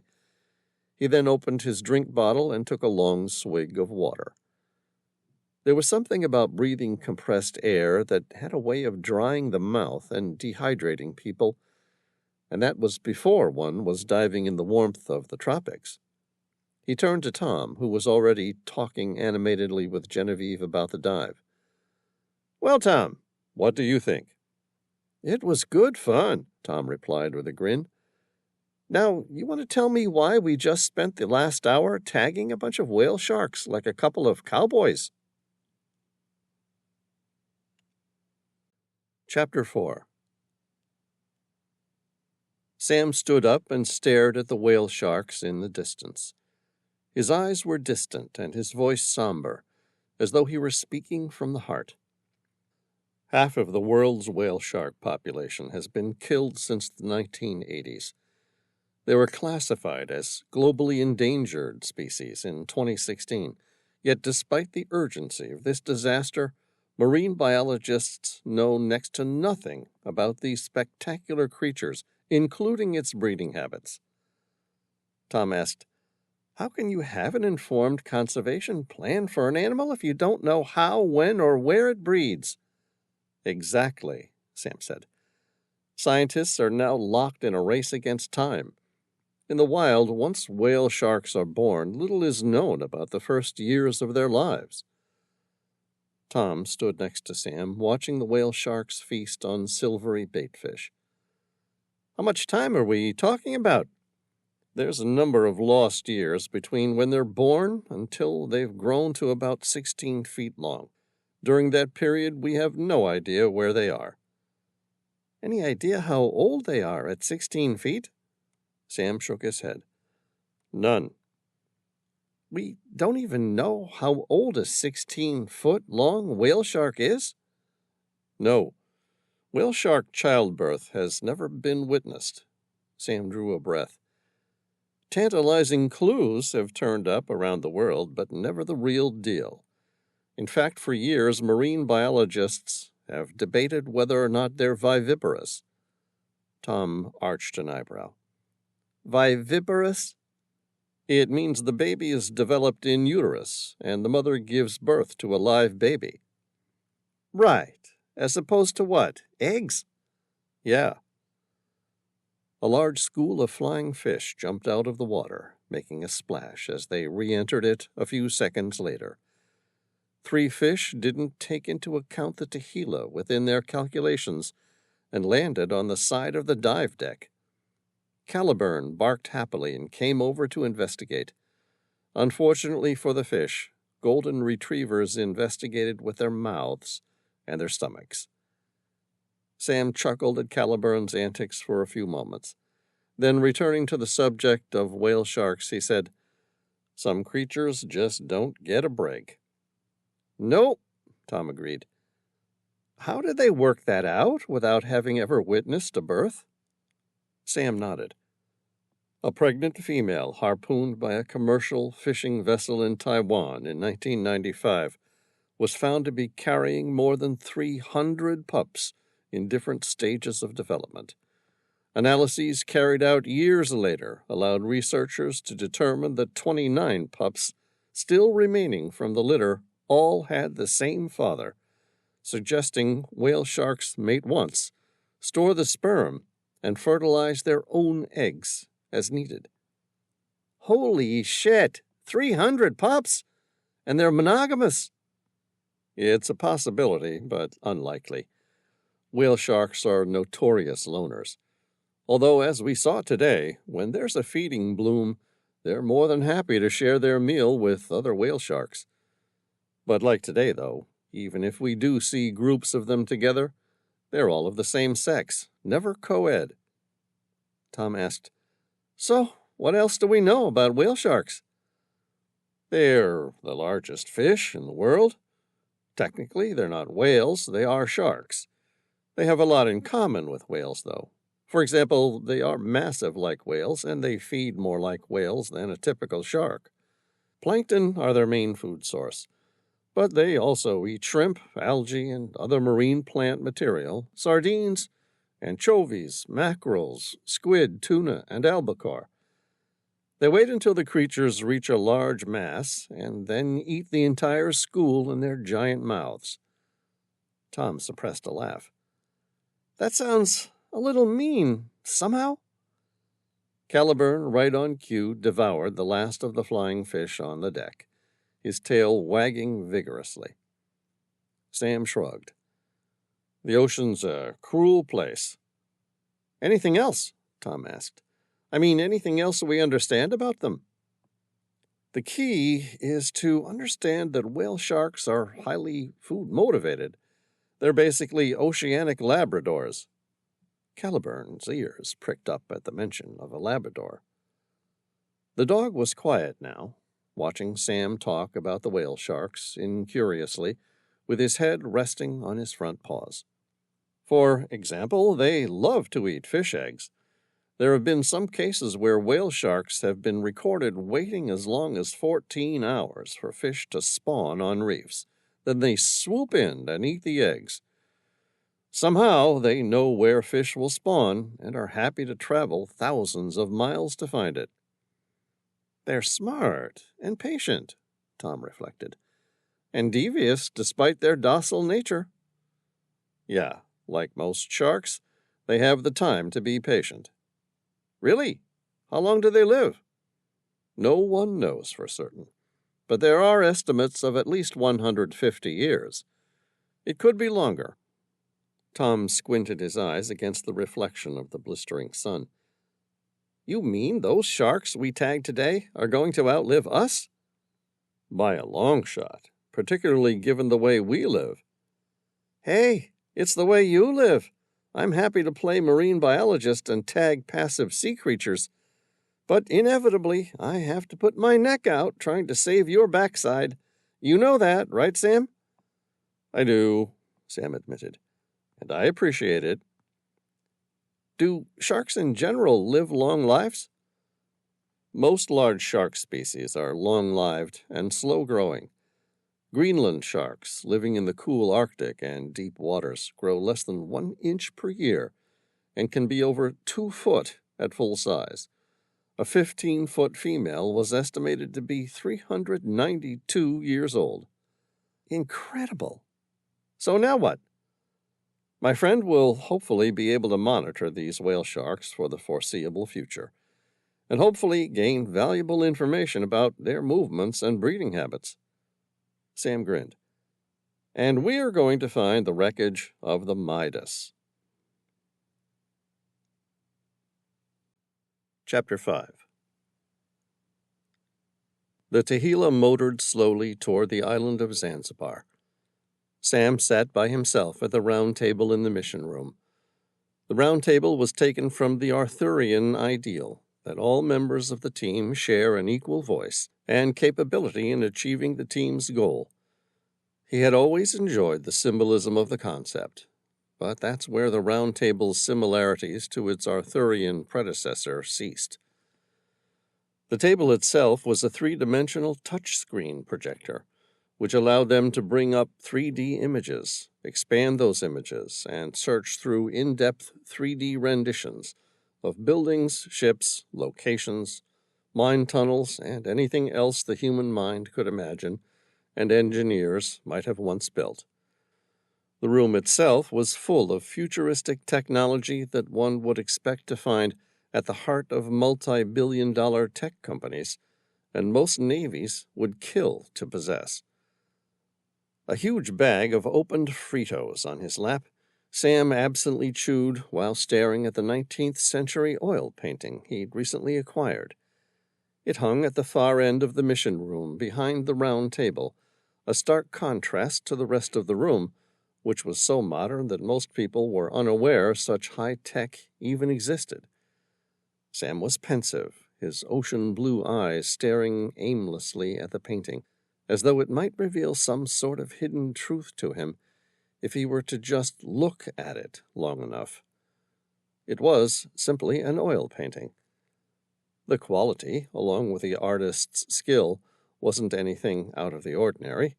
Not that Sam cared even little about the artistic abilities of its painter. It was the subject of the painting and its location that had caught his attention. It depicted a Spanish slave ship anchored at the entrance to an oxbow lake.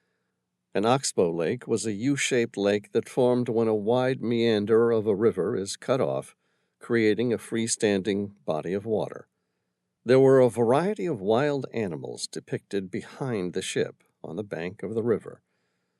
There were 3 elephants, a couple leopards, a lion, and several crocodiles lying in wait to feast on their unsuspecting prey. It looked like something out of the Wildlife Channel or a tourism advertisement for jungle tours. A pod of hippos with their giant leathery bodies played in the water to the south of the Midas, indifferent to the apex predators that surrounded them.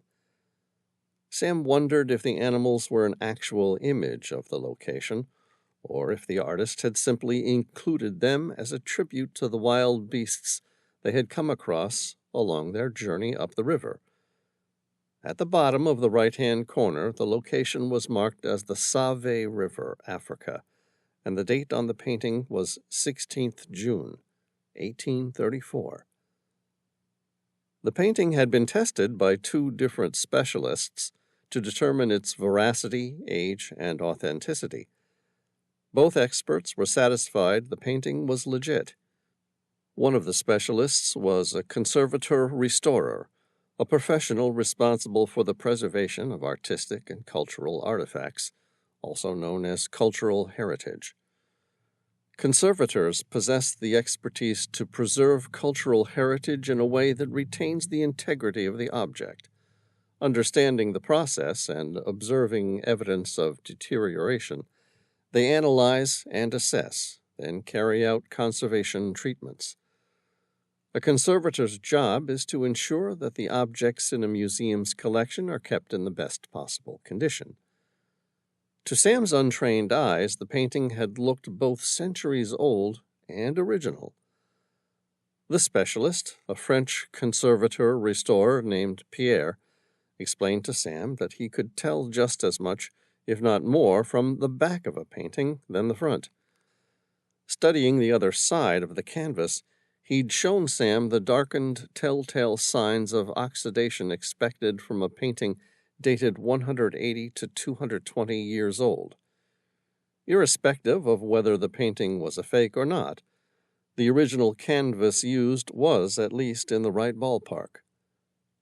Sam, more interested in the painting's value as a potential key in the search for the Midas, allowed Pierre to remove a part of the frame and radiocarbon date the wood.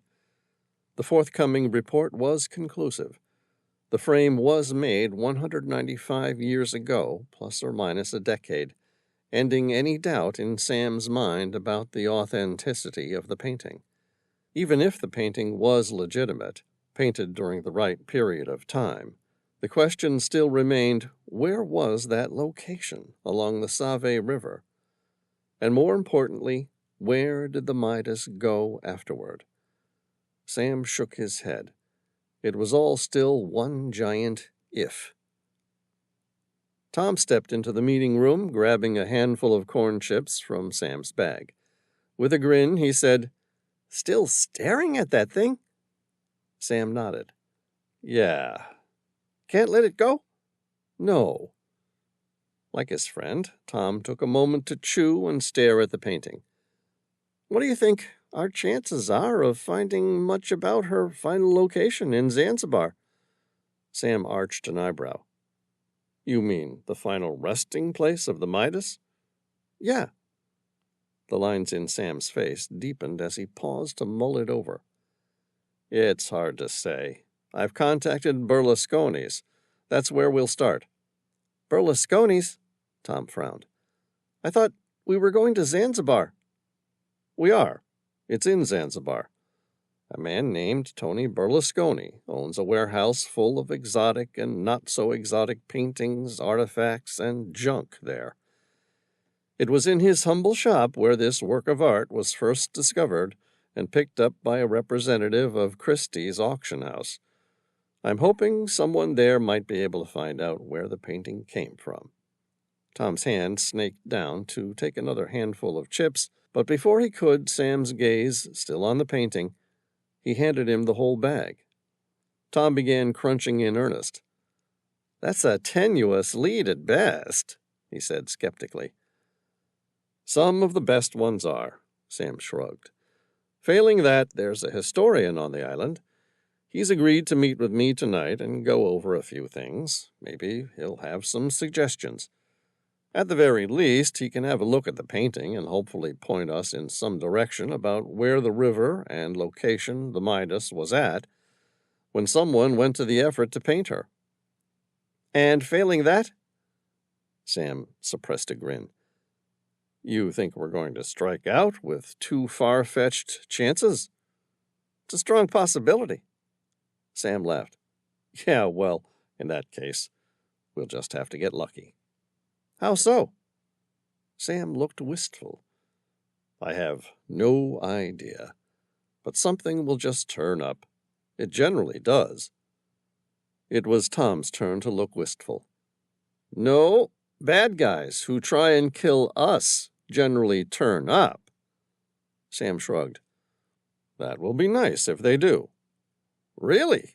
Why? Sam's voice raised in brazen defiance. Because that will confirm we're on the right track. Chapter 6. Sikhtyak, Siberia. The MIL Mi-38 transport helicopter flew northeast along the Lena River. The twin Klimov TVA 3000 turboshaft engines hummed stoically, each one producing 1,838 kilowatts, driving the 69-foot 3-inch main rotor blade that made a defiant whoop-whoop sound as it beat the cold air of the Siberian morning into a frenzy capable of maintaining enough lift to overcome the helicopter's 13,000-pound payload. The large transport helicopter raced above the green-blue canopy of Siberian pine at roughly 150 knots. The powerful Russian-designed and built machine was painted in carmine red and emblazoned with the company's name in rich gold along both sides of its fuselage. Precision Exploration. The entire process of gold mining could be broken down roughly into 4 steps: prospecting, mining, extracting, and refining. Early discoveries of gold relied on the blind luck of someone spotting a yellow glint in a stream or in a crack between rocks, but the search today is more systematic and precise. It was the first of these steps that precision exploration concentrated on. The company had made a fortune establishing drilling exploratory samples and then selling the geological data of profitable sites to mining companies. Geologists know that gold is present in almost all rocks and soil, but the grains are so small that they're invisible. Only in a few areas is the gold concentrated enough to be mined profitably. Scientists search for these deposits. This is known as prospecting.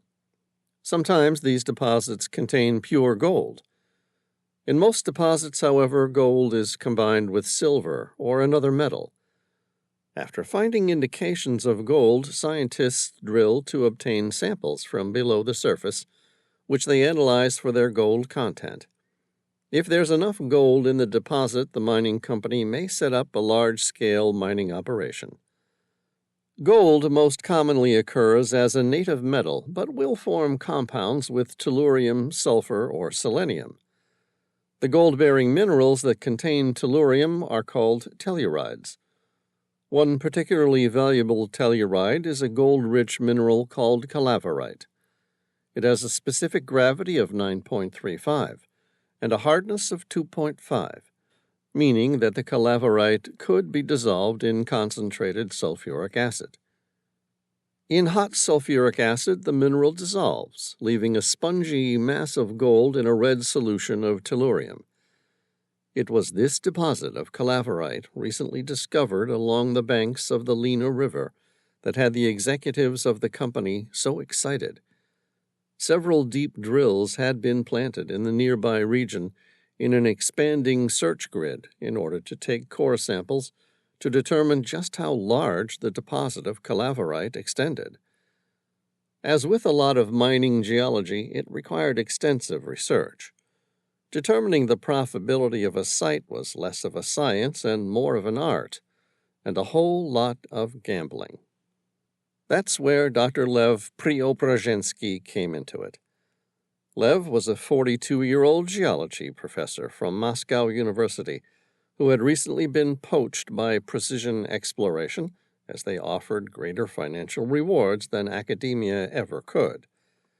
He had thick blond hair and intelligent blue eyes. There was something about him that gave the impression of an erudite professor, but he was far from the image of an old, disheveled academic who only cared about ratifying a research paper. Lev was handsome, a little over 6 foot. He had a healthy physique, a warm smile, and boyish good looks. He rode in the back of the loudly whirring twin Klimov, along with several other specialists and a few executives who had been brought in to expedite the process. The valuable discovery was rapidly shaping up to be the most profitable find in the company's decade-long history. Lev stared out the starboard window of the helicopter at the ground not so far below them. He was a bad flyer. Equally afraid of dying and a natural predisposition to motion sickness, the smell of machine oil and bacon the others had eaten wasn't helping. He'd taken a concoction of antiemetics before his flight as a precaution and skipped breakfast. It seemed to have worked, but that didn't mean his stomach wasn't churning. To make matters worse, he was new to the company, and this was a big project. It would either make or break him, so they say. The helicopter had left Mezhdunarodny Airport, Yakutsk, 2 hours earlier, and before that, Lev had spent nearly 18 hours on board an even more uncomfortable 18-hour flight from Moscow on one of the company's old Antonov 28s, which leapfrogged between multiple locations on the way. He had only slept intermittently, in broken sets of 30 or so minutes, since he'd left Moscow. His eyes traced the river as it carved its way through the Siberian wilderness. A grizzly bear with 2 cubs came into view on the outskirts of the forest and the crumbling stone bank of the Lena. To the west of the river, steep pillared cliffs and spires of rock rose in a series of monumental belts of limestone and dolerite karst. Lev's geologist's mind perked with interest as he studied the rare rock formations for which eastern Siberia were famous. These are the fossilized remains of a very large Cambrian reef, comparable to the present-day Great Barrier Reef. It preserves the evolutionary record during the Cambrian explosion of life of a wide range of skeletal and soft-bodied fossils of very high quality, with extensive examples of karstic weathering in permafrost. The fascinating geological monument seemed to waken him, like a magic trick that might tease a child's inner curiosity. He studied the formation with the joy of a child in a theme park, and for the first time in hours forgot that he was defying several of Newton's laws in a veritable death trap, of which Siberia was well renowned. They passed over a small mountain range and began their descent into the valley far below, the pilot setting up an approach to land upon a makeshift helipad. The place was as isolated as one could get, even in Siberia, which was really saying something. The V-shaped valley opened up at the far end, where a tributary of the Lena flowed. The nearby river formed a serpentine course as it raced toward the Laptev Sea, thousands of miles away. The place was remote, all right. It would be a nightmare to set up a full-scale mining production in such wilderness, but Lev knew that if the concentrations of gold were high enough, mining companies were literally capable of moving mountains to obtain it. A strange anomaly in the otherwise dense forest caught Lev's attention. To the east, he spotted a noticeable irregularity in the vegetation. Something had damaged hundreds upon hundreds of trees. They weren't dead. Their growth was more stunted than anything else, or the trees were younger. Lev studied the anomaly for a couple minutes with a scientist's eye. The lines were too regular and far too straight for them to be explained by the random growth of a wild forest.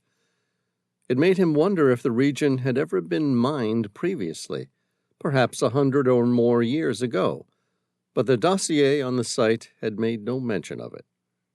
The helicopter suddenly dropped its altitude and began to hover just above a landing zone. Up ahead, the forest gave way to a clearing. 2 small aluminum buildings had been erected to house the workers. They looked like something out of a space mission and were set in a strange geometric shape, rigidly hexagonal and designed to maintain heat in the Siberian winters, which could reach minus 60 or more degrees Fahrenheit. The buildings set a jarring contrast with the otherwise green foliage of the ubiquitous carpet of Siberian pines that flooded the entire region. The buildings looked impressive, but Lev knew they weren't much more than expensive tents, and no more permanent.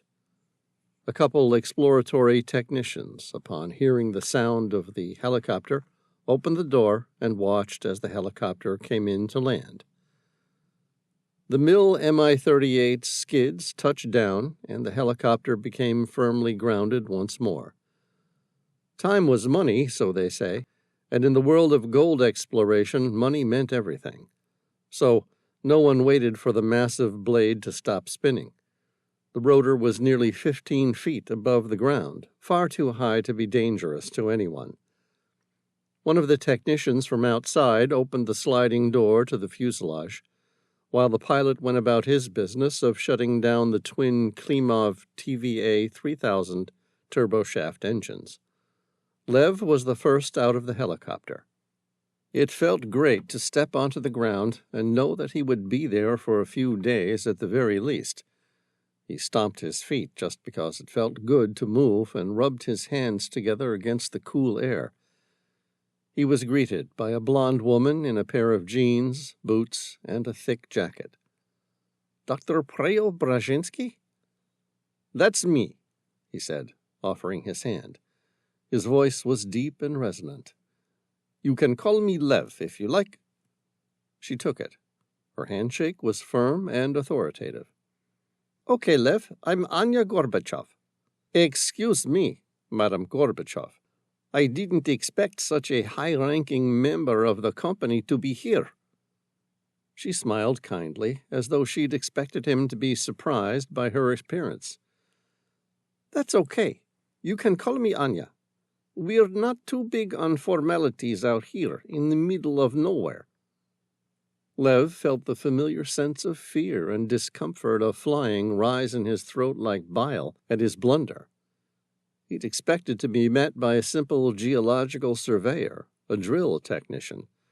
Instead, they had sent the vice president of the company, Anya Gorbachev. He recalled that she was some distant relation of the 8th and last leader of the Soviet Union and general secretary of the Communist Party, Mikhail Gorbachev. He'd never met her before, but took her in with a glance.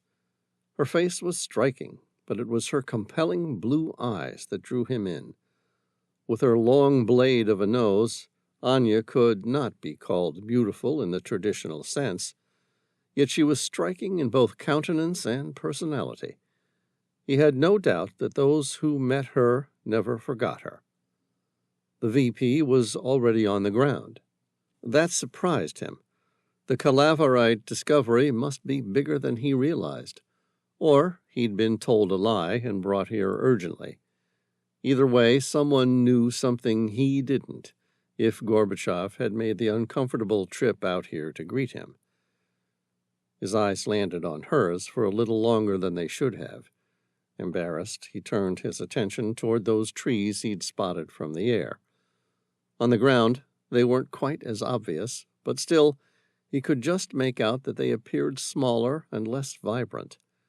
It was as though their roots had never been allowed to penetrate the ground below.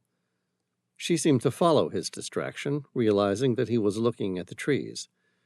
He focused his gaze back on her face. There was something uniquely attractive about it, but he couldn't quite place the cause.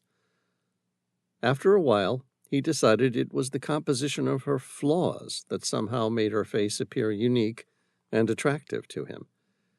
It was a distraction. At 42 years of age, he thought he was beyond being so easily distracted by a woman. Obviously, that was naive. He just hadn't met anyone as attractive as Anya. Anya said, "You're wondering what caused the strange changes in the tree lines." Like an anxious schoolboy some 20 years younger than he was, he drew in a deep breath and once more met her eyes. His heart nearly stopped. Butterflies fluttered in his stomach. She was rich, intelligent, beautiful, and above all things, powerful. He smiled. "Yes, I was curious." A group of men in khaki uniforms began unloading the helicopter, including the personal and professional items he brought. "This way," she said, walking toward one of the larger structures. "The trees were felled to make way for a train line during the war." Walking side by side with her, Lev didn't need to ask which war. He knew all about the Siberian labor camps. After the Russian Revolution, the labor camps in Siberia were closed down. These were later reopened by Joseph Stalin, and opponents of his regime were sent to what became known as the Glavnoye Upravlenia Lagerie, or the Gulag. It had been estimated that around 50 million perished in Soviet gulags during this period.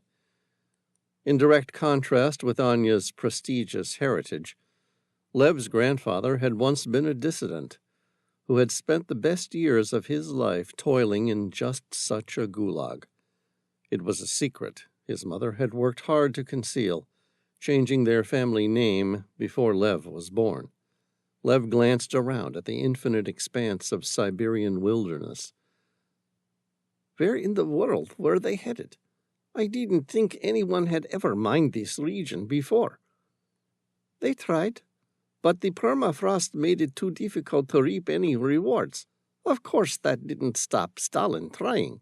In the end, my guess is they found a better use for the laborers, and the project was scrapped. "Are there any open mine shafts still accessible?" he asked. "I'd like to take a look underground. It might give me a unique insight into what we're looking at." "Afraid not. My guess is they never got far enough. Or if they did, it wasn't deep enough to still exist." Lev suppressed a smile.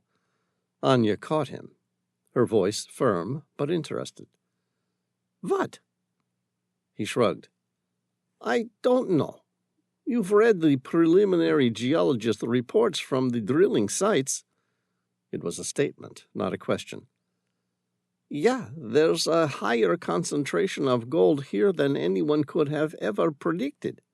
She smiled. "Still, that didn't change the fact that in the 1940s, The permafrost would have made it nearly impossible to obtain. Lev sighed. Yeah, thank God for climate change. She turned the palms of her hands up and outward. Hey, we didn't cause it. But that doesn't mean the company shouldn't be opportunistic about its secondary benefits, don't you think? Her voice was calm, but there was a distinctive challenge in the words, and Lev had to remind himself that he was speaking to the company's VP. He smiled politely. Of course. Chapter 7. Siberia in the north of Russia was one of the coldest, harshest places on Earth. Famed for its inhospitable climate, it was also mineral wealthy and unexploited, a true frontier region. Although it had attracted mining companies for decades, the challenging landscape and conditions have meant they have only just begun to scratch the surface of the area's potential. This could now be changing as climate change leads to warmer temperatures.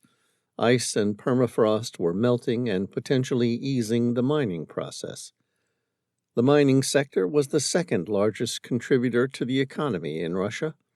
An energy superpower, its biggest contributor is gas, oil, and coal. Mining in Siberia grew exponentially during the 20th century, as successive governments and leaders sought to take advantage of it. The Siberian region was rich in minerals, including coal, gold, diamond, and iron ore. Coal was largely extracted from Kemerovo, Krasnoyarsk Krai, Sakha. Gold originates mainly from Krasnoyarsk Krai and Irkutsk Oblast. Lev was fully aware that Siberian mining was heating up. No pun intended. The effects of climate change were being felt around the world, and were particularly evident in the frozen north of the world. This could be seen in the rate at which Arctic sea ice was shrinking annually, and was also being seen in mining operations in Canada, where work had been hampered by the melting of ice roads previously relied on for transportation. Siberia was one of the coldest places on Earth, with temperatures dropping as low as negative 76 degrees Fahrenheit in the winter. But here, too, warmer temperatures have begun to affect the landscape. Forest fires, which annually sweep the boreal forest and tundra to the south of Siberia, burned at a rate unheard of for 10,000 years in 2017. NASA assessments of the area show that there the temperature has been 7 degrees Fahrenheit above average. Large areas of Siberia are formed by permafrost, perennially frozen ground. As the climate warms, the superficial layers of the permafrost are melting, and microbial activity in the soil rises exponentially. Climate data from Siberia show an increase of average temperatures in the last decade. As permafrost thaws, microbes begin decomposing this material. This process releases greenhouse gases like carbon dioxide and methane to the atmosphere. When permafrost thaws, so do ancient bacteria and viruses in the ice and soil. These newly unfrozen microbes could make humans and animals extremely ill. Lev was surprised when they passed the structure. "We're not going inside." "Do you need to?" He shrugged. "Not really." "Good, as there is work to be done," Anya said. "This thing's going to be big." "We won't know until we get down there," Lev warned. She smiled. "Exactly." He turned his arms outward. "Exactly what?" She began to bring him up to speed. "As you know, the ground below us and along this entire area is surrounded by karst."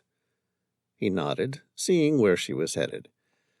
Karst is a topography formed from the dissolution of soluble rocks, such as limestone, dolomite, and gypsum. It is characterized by underground drainage systems with sinkholes and caves. It has also been documented for more weathering-resistant rocks, such as quartzite, given the right conditions. Subterranean drainage may limit surface water with few to no rivers or lakes. However, in regions where the dissolved bedrock is covered, perhaps by debris, or confined by one or more superimposed non-soluble rock strata, distinctive karst features may occur only at subsurface levels and can be totally missing above ground. Karst landscape, underlain by limestone, which has been eroded by dissolution, produces ridges, towers, fissures, sinkholes, and other characteristic landforms. Lev smiled. "You found underground caverns?" She nodded. "Several. Can we get eyes down there?" "Soon. Ground-penetrating radar shows a long cavern, some 20 feet below the surface. It appears to be a natural cavern. We've sent down a snake." His heart picked up its pace. The company did know something about the discovery he didn't. The electronic snake was a type of modular digital video camera capable of being fed through narrow holes and manipulated into otherwise impossible to visualize places. "What did it show?" "The first cave is huge and laden with the metallic crystals of calaverite." He felt she was withholding something. "What else?" She met his eyes and smiled. There was something impish and mischievous about her expression. If he didn't know better, he'd almost say she was flirting with him. "There's one giant gold seam." "You think one of your technicians landed on the mother lode, or is this just the beginning?" She nodded. "You didn't think we paid all that money to entice you out here just because you're pretty, Dr. Preobrazhensky," she said, reverting to his surname. He suppressed a grin. She was flirting with him, but he was used to it. He wasn't vain, but nor did he possess some sort of misplaced modesty. He knew he was good-looking. He ate well, exercised moderately, but at the end of the day, it was just in his genes. He was born with that sort of look that women seem to find attractive. What did surprise him, though, was just how much he was enjoying being attracted to Anya. "How long will it take to drill an opening large enough to climb down?" "We're just about there. One of the technicians is in the process of running our largest drill through the top. This will make a tunnel big enough to drop a wire ladder." "Great. I'll go down and let you know what we have." "Sounds good. I'll come with you." It was the second time in as many minutes that he was surprised. "You'll descend into the chamber with me?" "Of course, why not?" She looked up and held his gaze. Her voice was soft, but there was a challenge in her tone. "You don't think I rose to the top of a mining exploration company being afraid of the dark, do you?" He shook his head. "Of course not." Instead, he thought, "You rose to the top of precision exploration because your grandfather used to be the leader of the Soviet Union." Chapter 8. After a quick inspection of the entry site, Lev had a hot drink, used the facilities, and dressed for caving. His well-thought-out backpack covered every possible contingency. Shortly after, he and Anya made their descent into the cold, dark earth. The drilled tunnel was narrow, barely wide enough for his shoulders to squeeze through. After dropping a wire ladder down the boring hole, they slowly climbed, one at a time, down to the bottom of the open cavern below. They both wore hard hats with LED headlights. At the bottom of the ladder, he called up to Anya that he was off the ladder, and she could come down. He kept some weight on the bottom rung, supporting it by adding pressure with his hands to stop the ladder from swinging too much. As Anya reached the void of the open chamber, he switched off his flashlight to prevent her being blinded by the light while she climbed down. When she reached the bottom, she said, "What do you think?" "I don't know," he admitted. "I thought I'd wait for you before I took a look." "Good man," she said appreciatively. "Are you ready?" "Yeah?" Lev left his helmet light off and switched on the brighter hand flashlight. Once he did, Anya turned her headlight off too. The flashlight filled the cavern with a warm glow. They both gasped simultaneously as soon as the beam shined through the chamber. Calaverite crystals lined every inch of the walls as far as the light traveled. The mineral often has a metallic luster, and its color may range from a silvery white to a brassy yellow. Normally, even large amounts of gold cannot be seen with the naked eye, but not in this chamber. Here it was clearly visible running along the walls in traditional veins of gold. Exhilaration and an innate sense of greed made his heart race. So much gold! Everywhere the light shined sparkled like diamonds. Sometimes occurring in narrow lines in rocks, these veins of the lustrous, precious metal were thicker than Lev had ever seen. It was beyond anything he has ever even heard about, and seemed to be growing richer as they moved farther along. The seam meandered in an eastern direction before disappearing into a solid wall of limestone. He fixed his flashlight on the last point, where the concentration of gold appeared to be at its highest. There was an opening just below it, where water had once seeped through to form a sort of keyhole.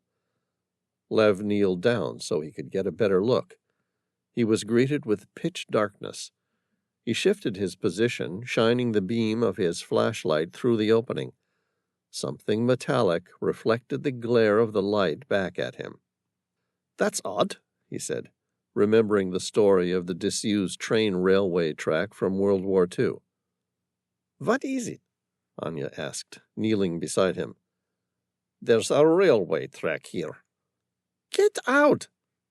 Her voice came across as playful, but there was a certain restraint mixed in with it, too. "There's no record of a mine anywhere near here. Just some open pits where people have tried to penetrate the permafrost but found the gold too hard to be won." Lev's mind began to churn over the situation. "Okay, now I'm really excited." "Only now?" Anya's tone was incredulous. "You're excited about a train line in an area we already knew was once toiled by those imprisoned in the Gulag." He began to chip away at the keyhole with his pickaxe as he spoke. "Help me with this. We don't need to move much, and I think we'll be able to slide through." She shrugged and began to help him pull away a large chunk of limestone. "Sure. What are you thinking?" Lev kept working on expanding the keyhole while he talked. "Look, there's nothing around for hundreds of miles, and yet someone went to the extreme trouble to build a railway line into the place." "Not someone. Forced labor from Gulag concentration camps." "Yeah, but why bother?" "From what I hear, the purpose of the Gulag was for punishment as much as production." Lev shook his head. "No. At the end of the day, there was a war on. Stalin needed material and supplies. He wasn't going to waste free labor building a railway to nowhere." She arched a well-manicured eyebrow. "Well, what do you think he had in mind?" Lev answered her question with another one. "What did Germany do when they became concerned that they might actually lose the war?" "Surrender?" "No, before that." "Die? Starve, like the rest of us?" "What about the rich Germans, or the ones who had gone around stealing priceless artifacts and a hoard of gold and silver during their war crimes?" "They buried it." "Exactly." Anya wasn't convinced. "Lev." "Yeah." "We never lost the war." He paused, thinking that through as he studied the opening. It was probably almost big enough to slide himself through. "No, But that doesn't mean we didn't commit plenty of war crimes of our own. So? A large chunk of limestone broke free, and Lev pushed it through, making the opening large enough for them both to enter. I think someone has stolen something they probably shouldn't have. Maybe large amounts of gold. A secret treasure cache. Whatever it is, it was too big to move by car. Maybe too cumbersome to shift. Instead, they brought it here by train. She didn't even bother trying to conceal her skepticism. Into the middle of Siberia? Hey, no one's ever going to come looking for it this far away. Okay, so then what? They bury it inside a tunnel, seal off the entrance, and rip up the train line. Naturally. She drew in a big, theatrical, disbelieving breath. To what purpose? He shrugged, making a gesture as though it were obvious.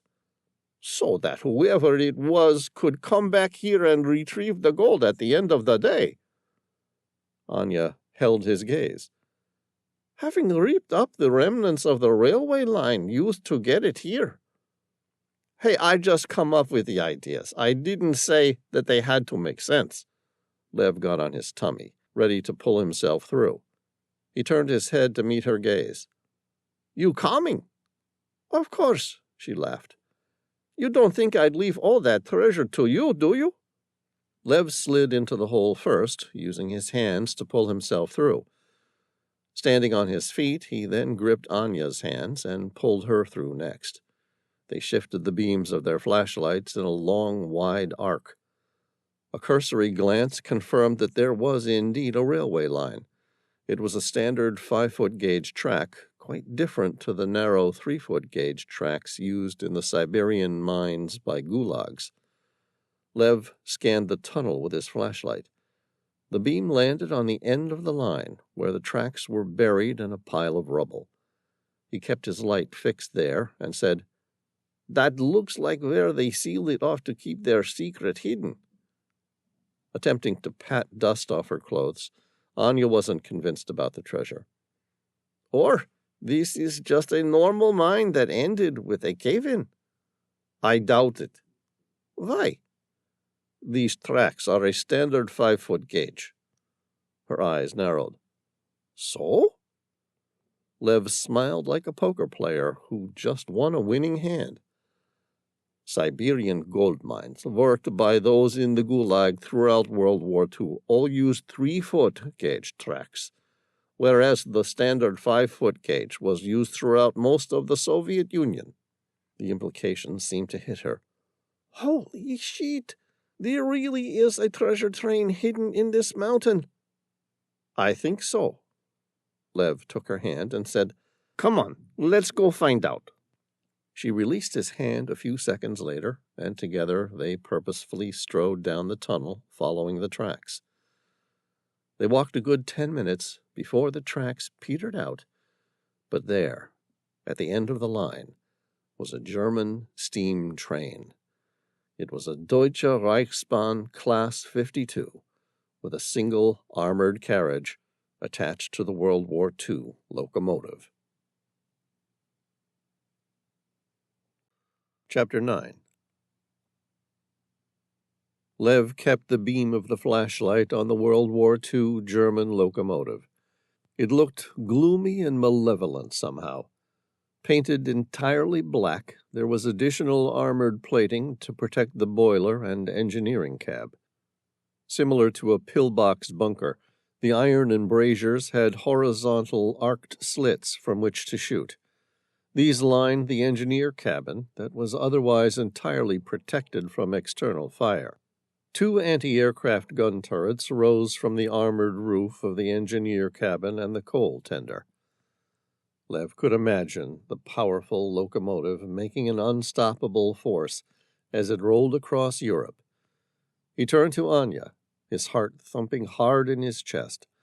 A broad smile spread across his lips. Well, what do you think? Astounded, she shook her head in disbelief. I think we might just be about to become rich beyond our dreams." A split second later, she spontaneously jumped up to straddle him, almost knocking him over in the process. Lev took her weight with ease, supporting her back with his hand, as she turned to greet him and kissed him hard on the lips. The kiss started as an exuberant congratulatory peck at the discovery of the German treasure, but quickly changed. He felt her lips, supple and eager, on his. Lev was more than willing. He opened his mouth to hers and felt the flick of her tongue exploring his, reveling hungrily in each other's desire before they broke apart. Anya pulled back, a curious expression on her face, as though she wasn't quite sure what to make of her own reaction. Lev was contemplative about the sudden turn of events, but sensed she was okay. She wore an impish smile of triumph, as though she wasn't sure until that very moment that Lev would share her sentiment. He said, "Are you okay?" She nodded. "More than okay. You?" "Sure." He squeezed her hand.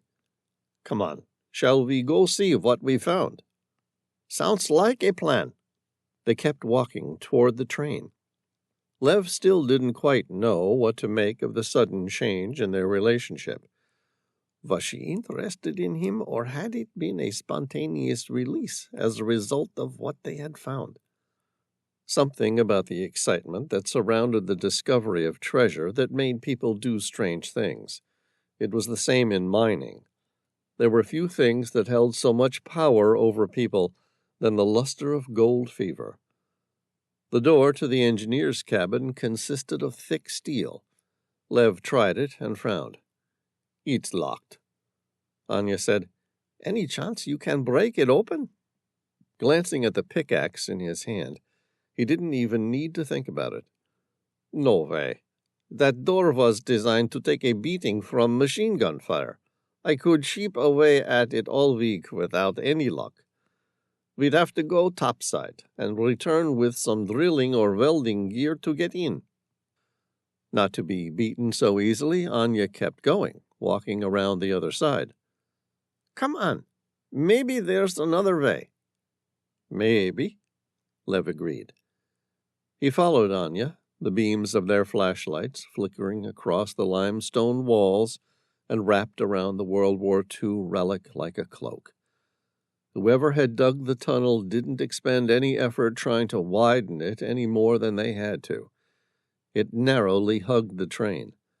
Anya slid between the train and tunnel with ease, but Lev had to turn sidewise and try not to take any deep breaths. His back rasped across the limestone wall, and after about 10 seconds of discomfort, he was rewarded with another door. It appeared to be identical to the armored door on the opposite side of the engineer's cab, but instead of being locked, this one had been left fully open. The door was on a sliding rail, but had long since rusted and fused in the open position. Anya climbed up, and Lev followed right after. A rich smell of coal and grease wafted through his nostrils, the scent as strong as he imagined it might have been if the train had only just run along the tracks today. Lev swept the beam of his flashlight in a slow arc across the cabin. It was barren, revealing little, if anything, of its previous owners, or the people who worked her engine. At a glance, he could tell they would find nothing of value inside. He saw all the normal things Lev guessed were common in a steam engine. A series of pressure gauges, dials, and levers that an engineer had once orchestrated to achieve locomotion dominated the forward wall of the cabin, along with a small opening to the firebox through which coal was fed. To the aft was a coal chute coming from the fuel tender, which carried coal and water was visible, along with a series of pipes and gauges. 2 metal gunner's chairs were suspended from the ceiling, revealing the shooting positions of the twin anti-aircraft gun turrets.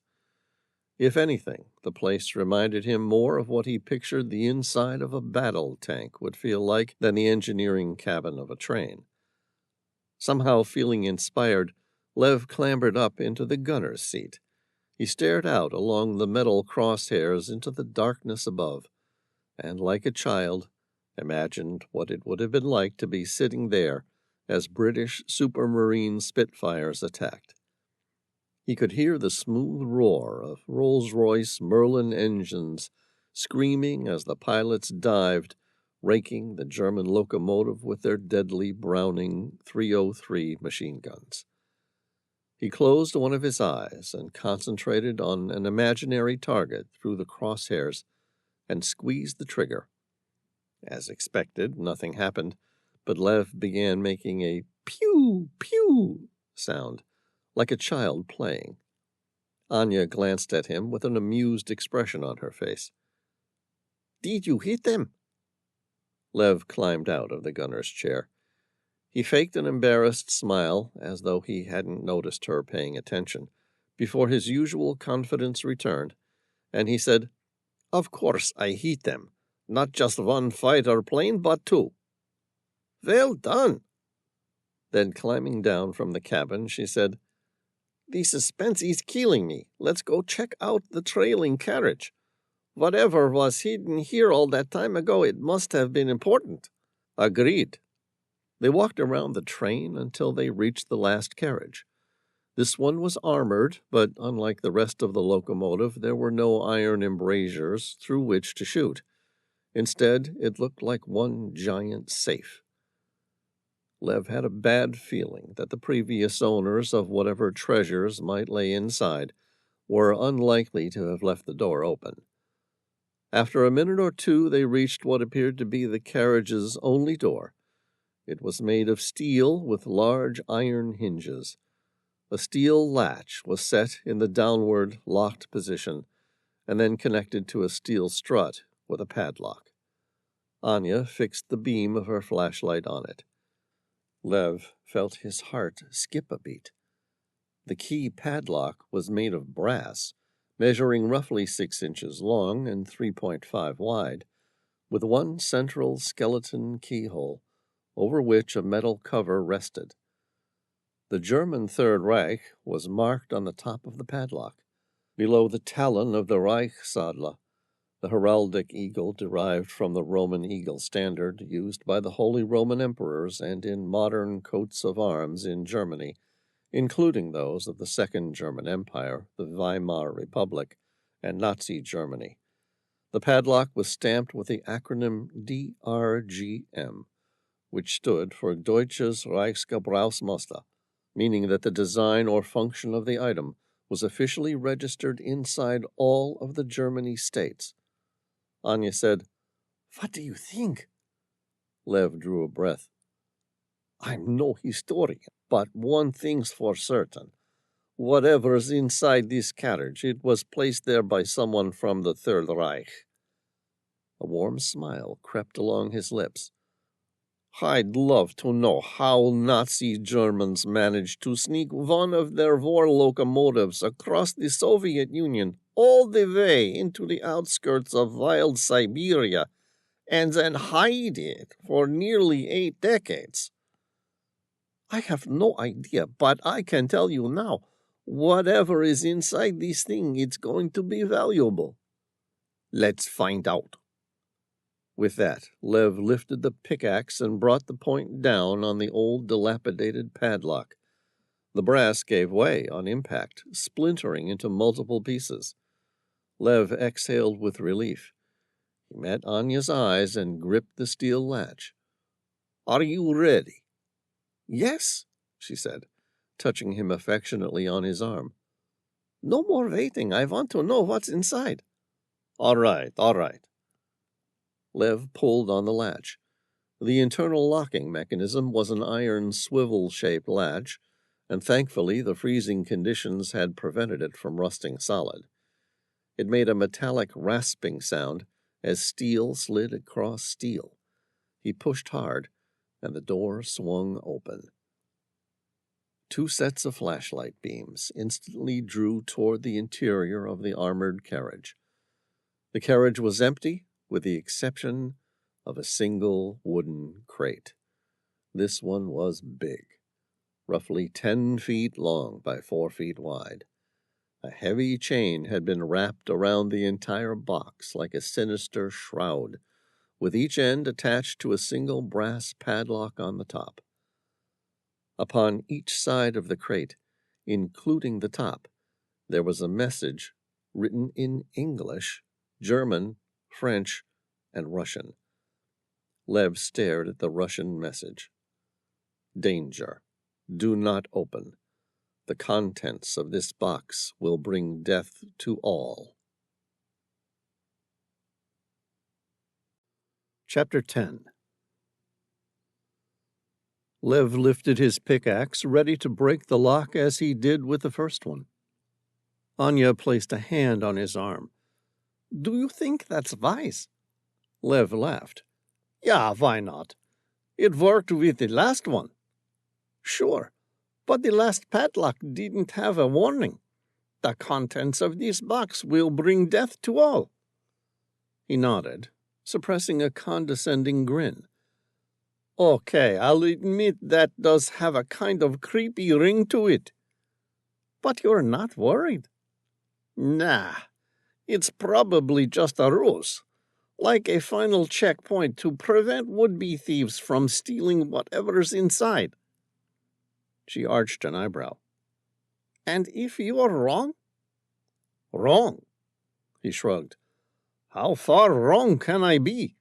What do you think they've hidden in here for nearly 80 years that could still be dangerous? It might be a weapon. She thought about that for a moment. Or maybe a bomb. I doubt it. Lev shook his head dismissively. Why go to all this trouble to bury a bomb? It might have been an early atomic bomb or something. Hey, if Germany had managed to build an atomic bomb, I don't think they would have had the need to bury it in Siberia. He met her gaze with a reassuring smile that suggested he was working hard not to make fun of how stupid that sounded. No. Whatever's inside, it will be valuable. He met her eye, drew a breath, and held it. Anya broke. All right. Open the damn thing. It was all the confirmation he needed. Lev used his pickaxe. He took a good swing and brought the blade down straight and true. It was well placed, and the rusty old padlock split into 2 pieces. He dropped the pickaxe and quickly removed the chains. The wooden lid had been nailed down long ago. The nails were frail, and the wood rotten, but still the box remained firmly shut. He frowned, picked up the pickaxe once more, and used its head to pry open the lid without further ado. The lid resisted for a moment, before the seal gave way to Lev's force. He slid the axe head along the side of the gap, forcing each of the nailed sections to break free as he slowly worked his way around the entire top of the box. Beside him, Anya involuntarily held her breath. When the entire lid had been freed from its constraints, Lev and Anya lifted it together, slowly shifting it to the side. Lev said, Moment of truth. Moment of truth, Anya agreed, and fixed the beam of her flashlight on the internal contents of the crate. She gasped at the sight. Lev cursed, his eyes narrowing, trying to make sense of what he was seeing. The little cogs in his mind crunching over all the possibilities, like a computer attempting to make an equation work despite being fed conflicting data. Anya shook her head. Disappointment, more than fear, reflected across her face. I don't get it. They're just dead soldiers. I don't get it either. He stared at them. They wore military camouflage uniforms, but their bodies had been mummified over time, giving them an unnatural appearance reminiscent of the over-the-top horror films of the 1980s. What the hell happened to them? They look like they belong in an Egyptian temple." "I don't know," she said, with genuine curiosity. "I've never seen anything like it." Lev had never seen a dead body, let alone one that had been trapped in a steel carriage in the harsh, cold environment of Siberia. But he didn't think they were mummified. He might be wrong. There was something about them that looked strange. Anya kept moving. She examined the bodies with more of a medical doctor's curiosity, trying to imagine where they had come from and how they had died. None of them seemed to have any visible injuries at all. If it was a mass grave from Nazi war crimes, one would have expected them to have evidence of bullet wounds somewhere, but there were none. The uniforms were intact. It was a mystery within a mystery. None of it made any sense, just like so much of the rest of life. She fixed the beam of her flashlight on the shoulder of one of the soldiers. "Here, look at this." Lev took a look where she was pointing. It was a flag. "Hey, they're Americans." "All of them?" she asked. He ran his eyes across the small pile of human bodies. All the bodies seemed to have an American flag on their right shoulder. There were no other nationalities that he could see. "Seems like it." She locked the light onto something and asked, "What's this one?"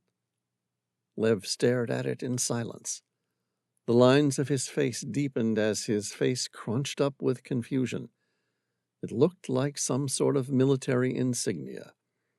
It was originally concealed by a small flap of camouflaged material, but due to the position of the body, the material had fallen away to reveal a very distinctive stitching of an insignia that most likely represented the men's specialized unit. It had a ghost in white on a black background, and from the left hand, 3 bolts of red lightning were expelled. He shrugged. "Beats me. I guess they were all part of some type of specialized unit, but I've never heard of one that used a ghost as an emblem." Anya turned and stepped away. Lev followed. "Are you okay?" "Yeah, fine. I've seen enough. Let's go." She couldn't hide the disappointment in her voice. They both thought they had found the motherlode of Nazi treasure, but in the end it was just another dozen seemingly irrelevant deaths out of the millions upon millions who had lost their lives during World War II. Maybe the authorities might one day reach out to their relatives and provide answers, but what did that matter in the scheme of things? After all, none of the soldiers' loved ones would still be alive, so what good would it do? As for their distant relatives, children, and grandchildren, they already knew their fathers and grandfathers had died in the war. Only now they got to know that they were ignobly buried beneath a deserted mountain in Siberia. The entire thing seemed stupidly pointless to him. They slowly retraced their steps to the surface. Before they got there, Lev asked, "Are you really disappointed?" "Aren't you?" she countered. He shrugged. "I was never going to see the rewards of that treasure anyhow. After all, it would have had to have been assessed by archaeologists and historians, and would eventually be turned over to National Trust, a museum, or even returned to its original owners. Even if it was deemed finders keepers, we both know precision exploration would have got it, not us, given that they founded the drilling in the first place. So, no, I'm okay with what we found. It was still exciting while it happened." She stopped, placed her hands on his chest, and turned her head up to look at him. She wore an impish grin. "You weren't even a little tempted to steal it?" "No," he laughed.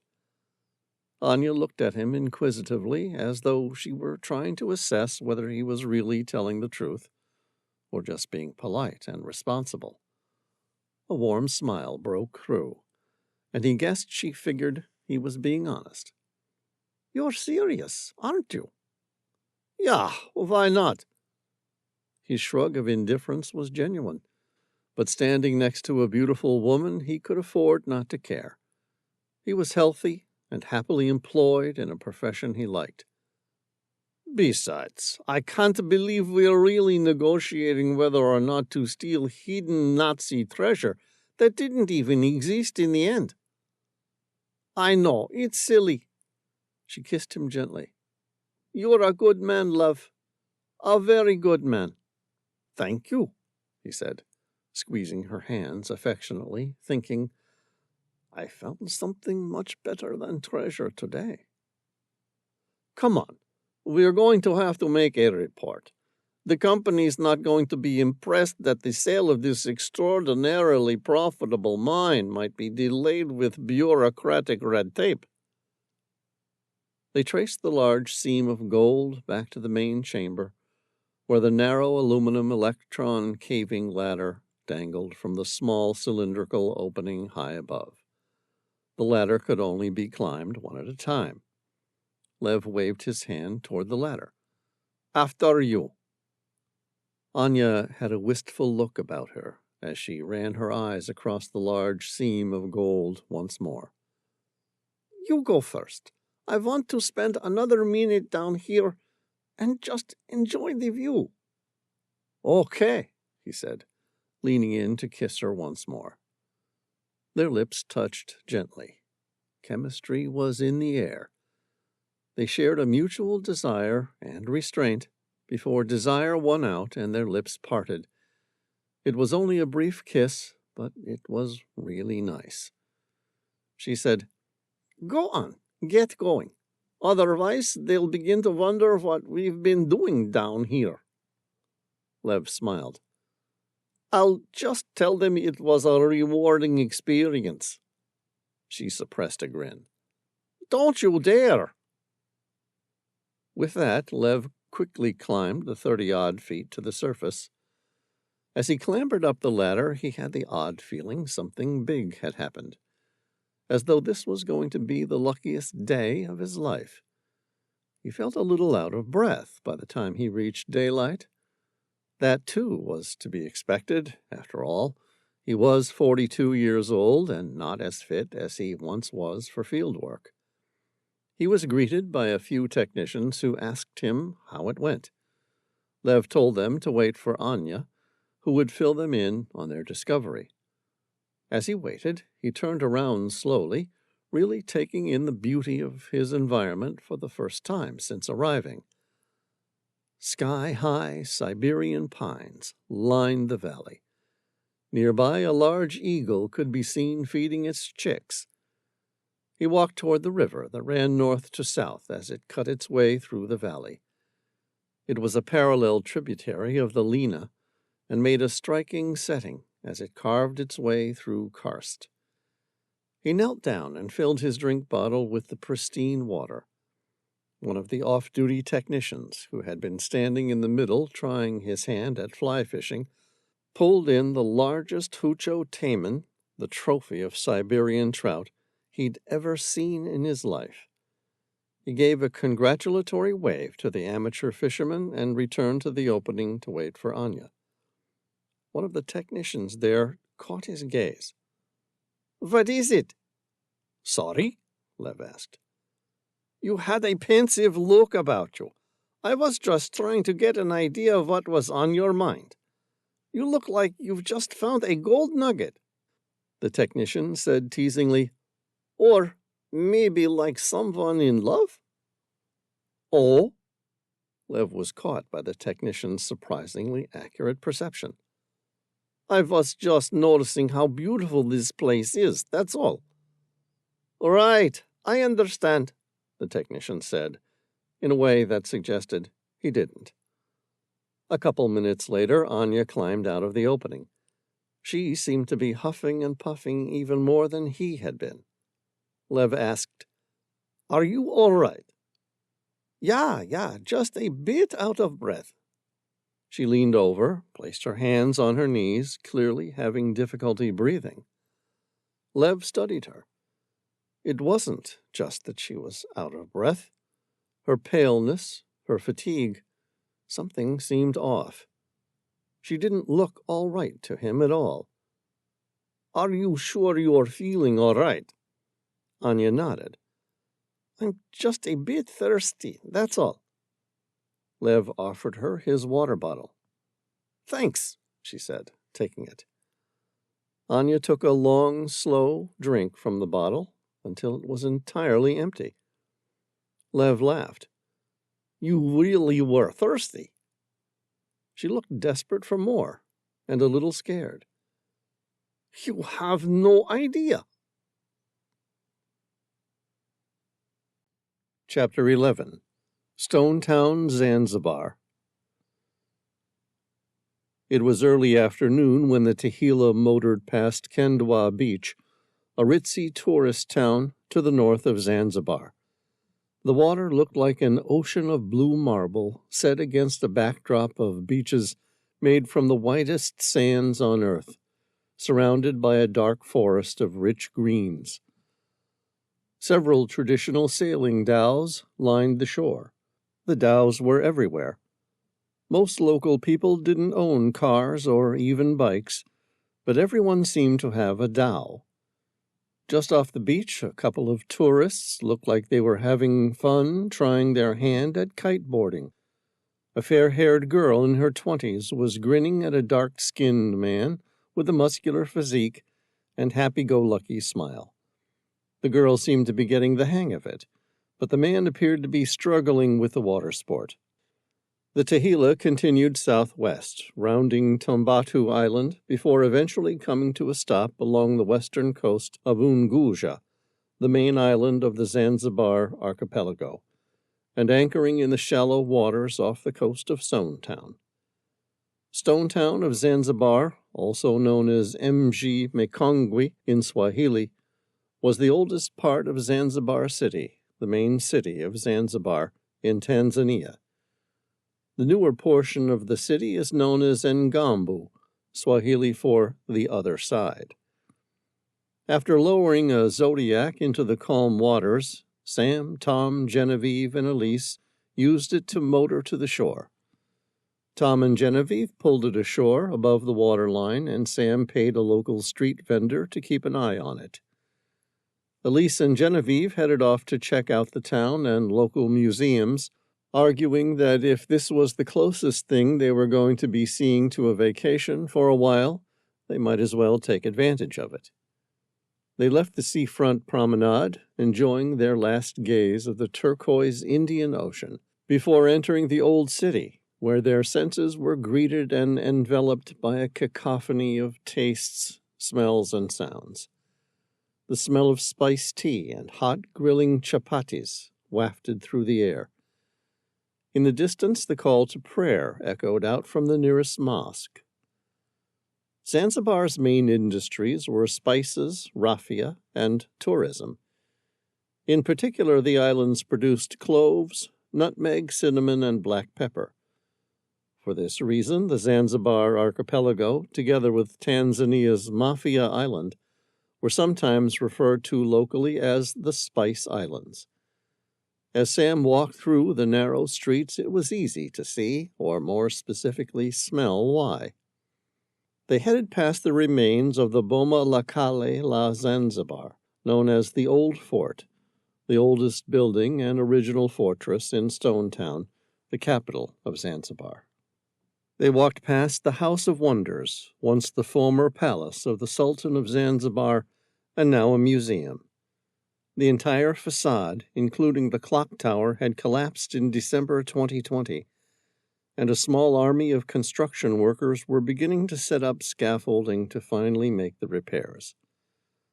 The two parties split up, with Elise and Genevieve heading down a lane to get happily lost in the maze of Stone Town, while Sam and Tom headed toward the main part of the old city in search of Berlusconi's, where Sam hoped to find answers to the origins of his unique oil painting. Stone Town's architecture is a fusion of Arabic, Indian, European, and African influences. Arab buildings are often square with 2 or 3 stories. Rooms line the outer walls, allowing space for an inner courtyard and verandas, and cooling air circulation. Indian buildings, also several stories high, generally include a shop on the ground floor and living quarters above, with ornate facades and balconies. A common feature is the baraza, a stone bench facing onto the street that serves as a focal point around which townspeople meet and chat. The most famous feature of Zanzibari architecture is the carved wooden door, a symbol of wealth and status, and often the first part of a house to be built, or sometimes older than the house, having been moved from a previous location. Generally, Arabian-styled doors have a square frame with a geometrical shape, and newer doors, many of which were built toward the end of the 19th century and incorporate Indian influences, often have semicircular tops and intricate floral decorations. Doors may be decorated with carvings of passages from the Quran, and other commonly seen motifs include images representing items desired in the household, such as a fish, expressing the hope for many children, or the date tree, a symbol of prosperity. Some doors have large brass spikes, which are a tradition from India, where spikes protected doors from being battered down by elephants. They passed the entrance to the Slave Market Museum, a sobering tourist attraction that exhibited details of Zanzibar's once rich slave trade. Sam headed south into the maze of narrow streets and alleyways. A donkey passed them, pulling a cart, its owner greeting them with a warm, friendly wave. On their left they saw the old dispensary, a 3-story colonial building with a distinctive teal facade. Once a prominent hospital, the building is little more than a decorative tribute to the island's rich colonial past. Stone Town's amazing mix of cultures jostling peacefully alongside each other was becoming all the richer for it. In their short stroll, they had come across an array of different religious buildings, from Anglican churches to Hindu temples and Islamic mosques, echoing with a call to prayer, reflecting Zanzibar's melting pot of cultural history dating all the way back to the 9th century, when Swahili merchants on Zanzibar operated as brokers for long-distance traders from both the hinterland and Indian Ocean world. Persian, Indian, and Arab traders frequented Zanzibar to acquire East African goods like gold, ivory, and ambergris, and then ship them overseas to Asia. Similarly, caravan traders from the African Great Lakes and Zambesian region came to the coast to trade for imported goods, especially Indian cloth. Before the Portuguese arrival, the southern towns of Unguja Uku and Kizimkazi and the northern town of Tumbatu were the dominant centers of exchange. Zanzibar was just one of the many autonomous city-states that dotted the East African littoral. These towns grew in wealth as the Swahili people served as intermediaries and facilitators to merchants and traders. This interaction between Central African and Indian Ocean cultures contributed in part to the evolution of the Swahili culture, which developed an Arabic script literary tradition. Although a Bantu language, the Swahili language consequently today includes some borrowed elements, particularly loan words from Arabic, though this was mostly a 19th century phenomenon with the growth of Omani hegemony. Many foreign traders from Africa and Asia married into wealthy patrician families on Zanzibar, particularly Asian men who wintered on the coast for up to 6 months because of the prevailing monsoon wind patterns, and then married East African women. Since most Asian traders were Muslim, their children inherited their paternal ethnic identity, though East African matrilineal traditions remained key. Sam and Tom entered a particularly narrow section of the stone city. Sam stopped and checked the map he'd bought off a street vendor, wondering if there was any resemblance between the map and the complex maze of ancient buildings in which he was almost certainly lost. Tom laughed. "You can navigate through the Sahara with little more than the sun and the stars to guide you. Hell, you can navigate through ancient tunnels beneath the Saharan desert using your instinct for natural watercourses alone, but I'm pretty certain we've just made our third circuit of this place." Sam turned the map around the other way, trying to look at it from a different angle. "We'll get there eventually." None of it was really matching up. In the end, he turned to a local street merchant and asked if the man knew how to get to Berlusconi's. The merchant smiled. He nodded reassuringly and pointed down another narrow street. Sam thanked him and headed in the direction the merchant had pointed.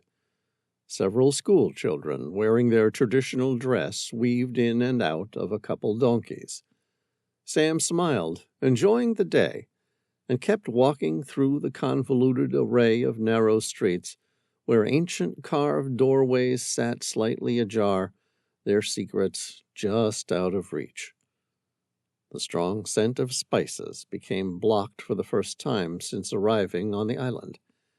It happened so quickly that Sam didn't even recognize the cause. It just seemed to hit them like a rock with its jarring change. Something about it triggered the primitive part of Sam's brain into action. His heart picked up its pace.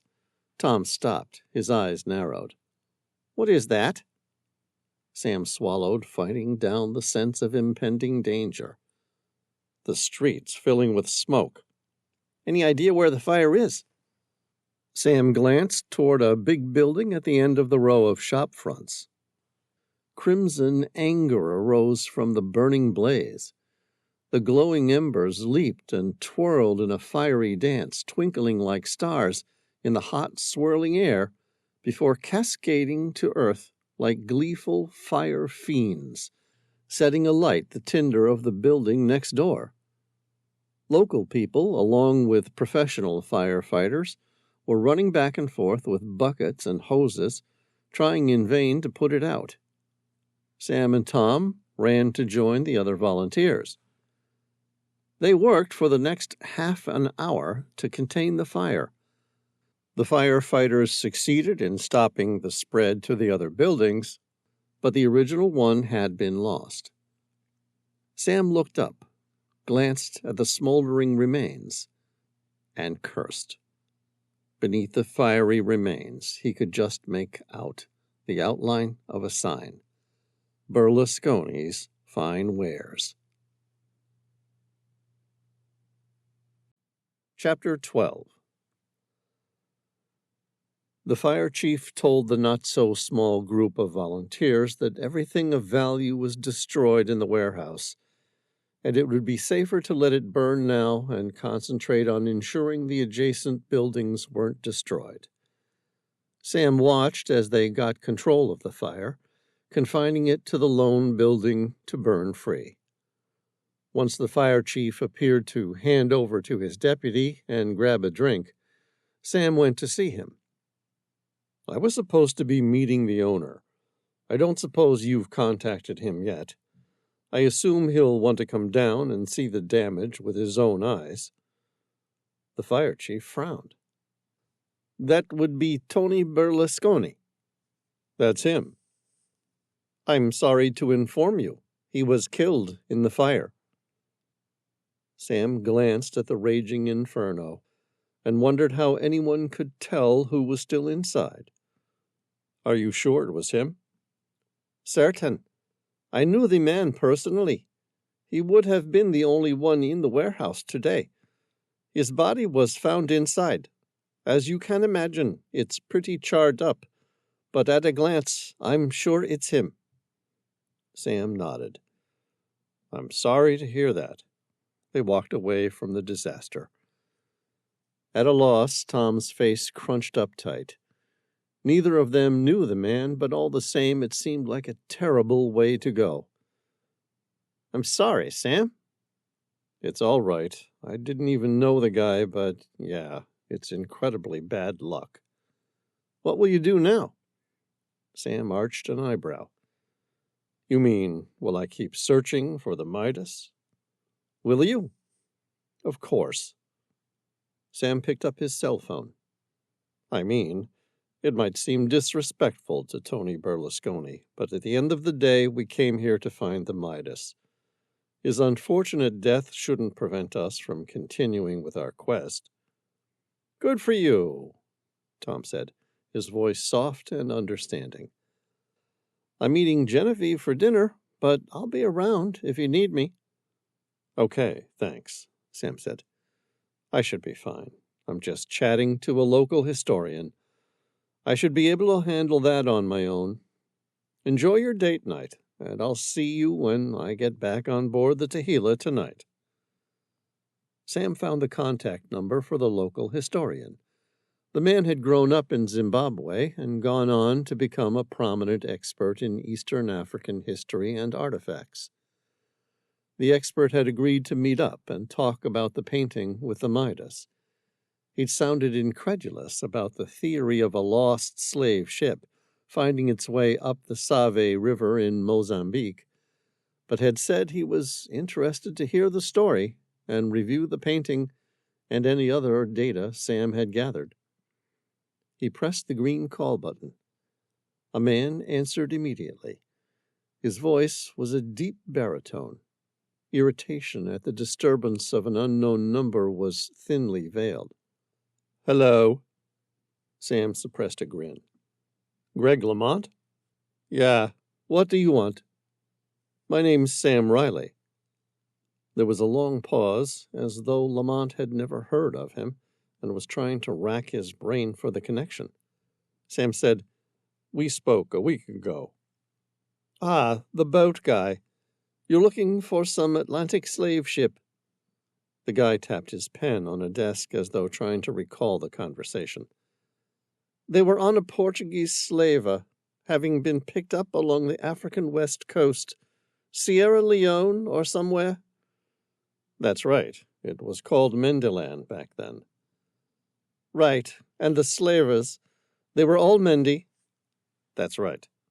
Lamont said, I'm still finding it hard to believe that freed slaves from West Africa would choose to, let alone succeed in sailing south around the Cape, and then up along the east coast before making their way inland.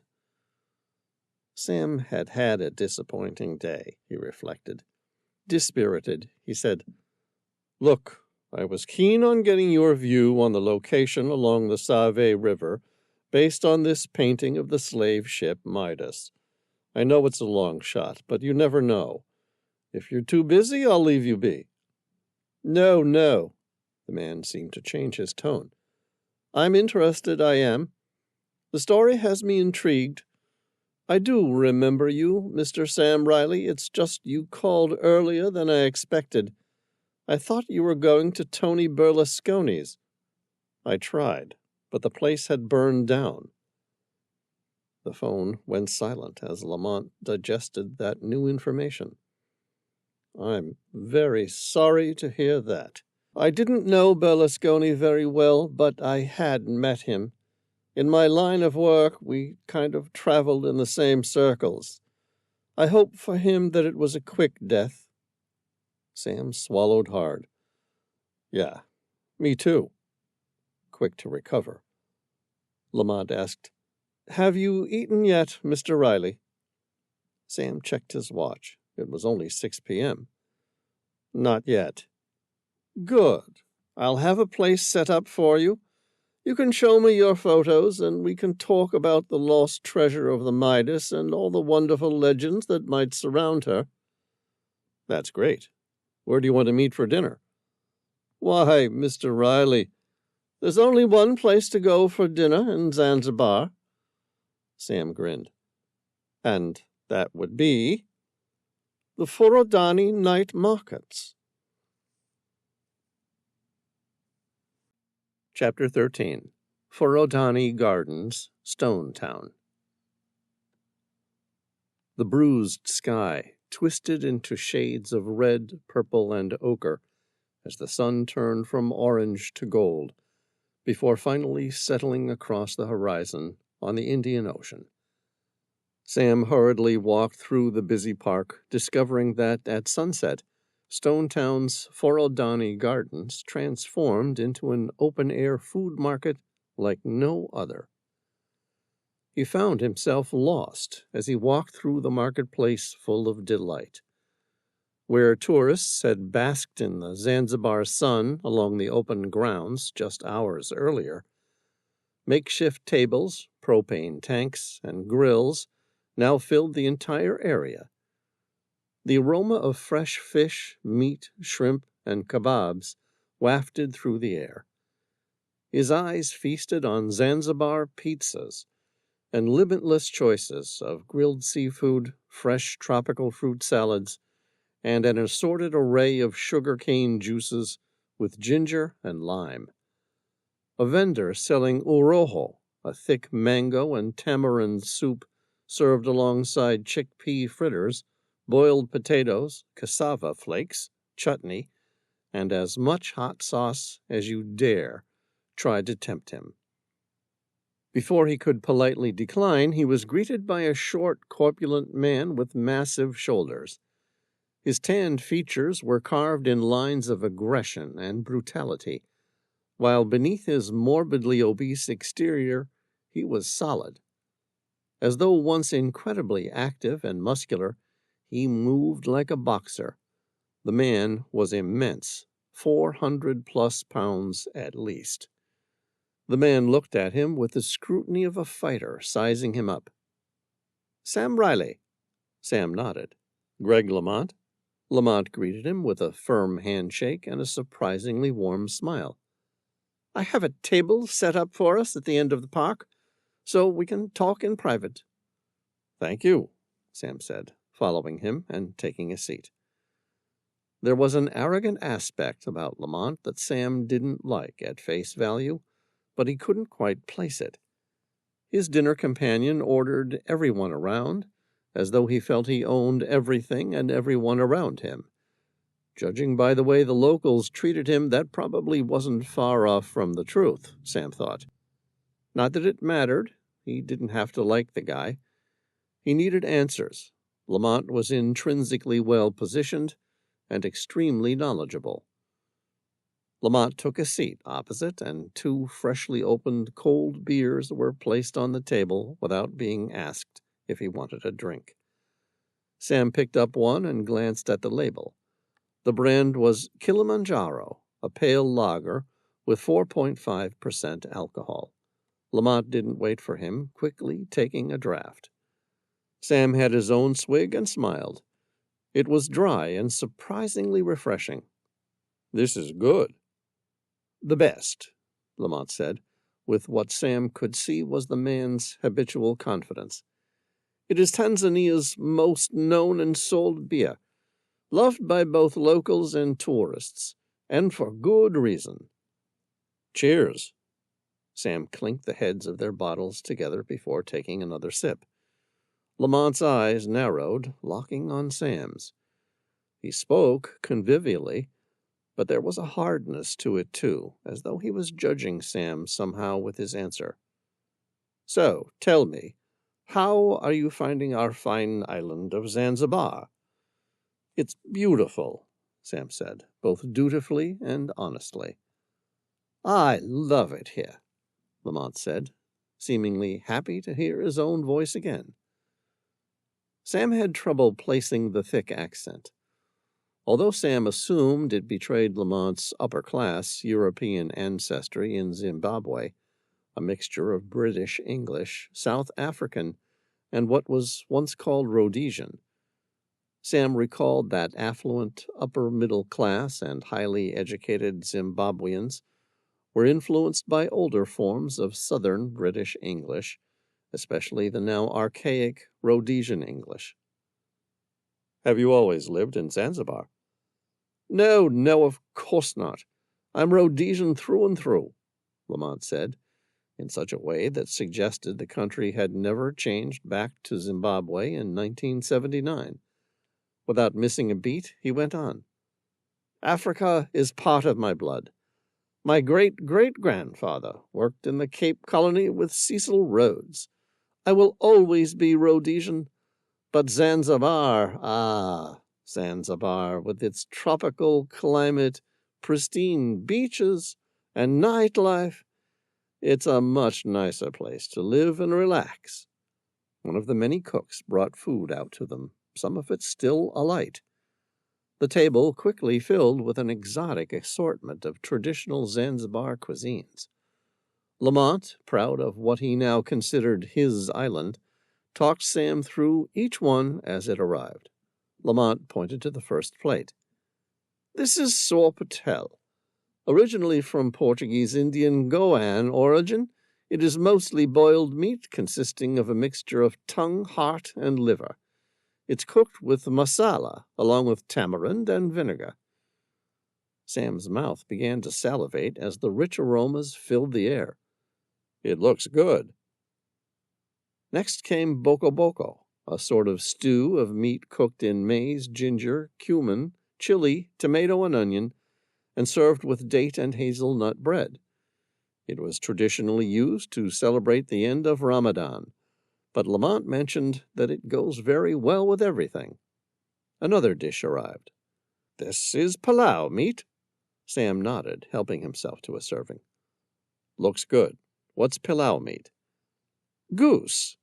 It is sometimes made of calf or cow, but I assure you this one is goose, cooked with potatoes, onions, spices, coconut milk, and rice." Sam wasn't quite sure how they were going to eat half of the food that kept coming. But then a glance at Lamont, and it was easy to see how much he enjoyed eating. And still more came. Pepper shark was the next thing to arrive. It was apparently a Zanzibar delicacy. Alongside it was pweza wa nazi, which in Swahili meant octopus and coconut. It was served in a coconut curry, cinnamon, cardamom, garlic, and lime juice. When they had finished the main meal, an assortment of spice cakes was placed in front of them. Lamont explained the spice cakes were a typical dessert in Zanzibari cuisine. Sam tried one. It was made of a pastry with a mix of cinnamon, clove, nutmeg, and chocolate, and tasted delicious. One of the cooks approached. "Anything else we can bring you, Mr. 360? Lamont turned to Sam without looking at the man. "You want anything else?" Sam placed his hands on his somewhat protruding tummy. "I couldn't eat another thing." Lamont nodded, dismissing the cook with the wave of his hand. "Very good, Mr. 360, the cook said, and went away. Sam waited, letting the name hang in silence for a moment. When Lamont didn't offer any explanation, he said, "Okay, I'll bite." A puzzled frown creased Lamont's lips. "What?" Sam suppressed a grin. "Why do they call you Mr. 360? The guy arched an eyebrow and shrugged. He was already chuckling. "Really? You need to ask?" "Sure." "It's because I look like a circle." Sam frowned as though he didn't get the joke. Then, seeing Lamont look disappointed, he said, "Technically, you're more like a sphere." Lamont laughed at that. It was big and boisterous and matched his size perfectly. Just the sort of laugh you'd expect of a guy who looked like him. When he'd finished, he said, "So tell me about this painting." Chapter 14. Sam handed Lamont his dossier regarding the Midas, including several good quality photos of the original oil painting he'd acquired. Lamont studied the photos in silence for several minutes. When he was finished, he handed the dossier back and said, "Any chance the painting's a fake?" It's always possible, but I've had the painting assessed by professionals, and they don't think so. Lamont gave a half shrug. It almost seemed condescending to Sam. You can never be sure about these things. Sam said, 2 conservator restorers have assessed it. Lamont arched an eyebrow. Their estimates are only as good as their skill. Both are experts in analyzing and assessing the condition of cultural property. One works for the Louvre, the other the British Museum. I take their estimates as facts. Suit yourself. Lamont shrugged, picking up the original photo of the oil painting once more. It did look authentic. He frowned. Any chance it's a giclée? A giclée was a form of fine art 3D printing, usually archival, printed by inkjet. It was often used by artists, galleries, and print shops to suggest high-quality printing, but is an unregulated word with no associated warranty of quality, and was notoriously renowned for its ability to create almost indistinguishable fakes. Sam shook his head. If it is, it's a very good one. I've seen some brilliant giclées over the years, Lamont said, as though he was helping Sam to accept the truth. Sam turned the palms of his hands outward. The frame has been radiocarbon dated to the 1830s, plus or minus 5 to 10 years. So the forger has used a legitimate painting from that era, and then printed over it with the image of the Midas? Lamont spread his arms in an apologetic gesture that suggested it was better to know the truth than not know. I have seen it done before. Sam drew a breath. You may be right, but given what the 2 experts I employed to assess the painting have told me, I'm going to keep working on the premise that the painting's genuine. Lamont lifted a hand to stop Sam continuing, and with the other he picked up a picture of the original image and looked at it. Okay, let's work on the model that accepts the painting is authentic and does depict the Spanish slaver. Sam waited for a few minutes while Lamont digested the scenery and image of the Midas in the painting. In case Lamont didn't see the name at the bottom right-hand corner, he said, It has a name of the river, just there, but I haven't been able to find the location of the river to match it. Lamont continued staring at the image. Then he began speaking without any indication that he cared whether Sam was listening or not. The river's proper name is Motsave, or Save, pronounced Save. It has played a major role in the history of the area. The Save River flows through Zimbabwe and Mozambique, rising south of Harare and flows southeast from the Zimbabwean Highveld to its confluence with the Oji. It then turns farther south, drops over the Shivirira, known as the Place of Boiling Falls, and is joined by the Lundi at the Mozambique border. The river continues as the Save, following an east-northeasterly course to its mouth near Mamboni on the Mozambique Channel of the Indian Ocean. Sam stopped him. The Zimbabwean Highveld? It's Afrikaans. The Highveld means high field, a portion of the South African inland plateau, which has an altitude above roughly 4,500 feet, but below 6,000 feet, thus excluding the Lesotho mountain regions to the southeast of the Highveld. Obviously, Sam said, although he'd never heard of the term before. Lamont persisted. The Save River was the route for the transport of gold from the interior, centered on Great Zimbabwe to the Indian Ocean port town of Sofala in Mozambique. As Sofala lies only about 60 miles north of where the Save River enters the sea, it developed into the most important gold trading center between the coast and the hinterland, occupied by the civilization of Great Zimbabwe in the 13th and 14th centuries A.D. Sofala was founded about the year 700. Sometime in the 10th century, Sofala emerged as a small trading post erected by Somali merchants from Mogadishu, That's modern-day Somalia's capital to you, by the way, to trade cotton cloth for gold and ivory. In the 1180s, Sultan Suleiman Hassan of Kilwa, in present-day Tanzania, seized control of Sofala, and the Swahili strengthened its trading capacity by having, among other things, river-going dhows ply the Buzi and Save rivers to ferry the gold extracted in the hinterlands to the coast. Sofala's gold trade proved a windfall for the sultans of Kilwa, although ivory, iron tools, tortoiseshell, cloth, salt, and handcrafts were also traded and allowed them to finance the expansion of their commercial empire all along the East African coast, and Sofala became the most dominant coastal city south of Kilwa itself. Sofala benefited not only from the gold trade into modern-day Zimbabwe along the Sabii River, but via a land route directly with Shipangura, present-day Manica, the capital of the Manica Kingdom, and the site of a gold fair, and along the Limpopo River Valley with Mapangobwe. Somewhere along the line, Sam realized Lamont was waffling. He suddenly knew how it felt when he himself went on and on about useless information regarding historical sites. It interested him sometimes, but not others. When he couldn't take it anymore, Sam stopped him. "Can you tell me where this location is?" Lamont shook his head. "No, but I can tell you where it is not." Sam's eyes narrowed. "Go on. It's not anywhere along the Save River. Why are you so certain?"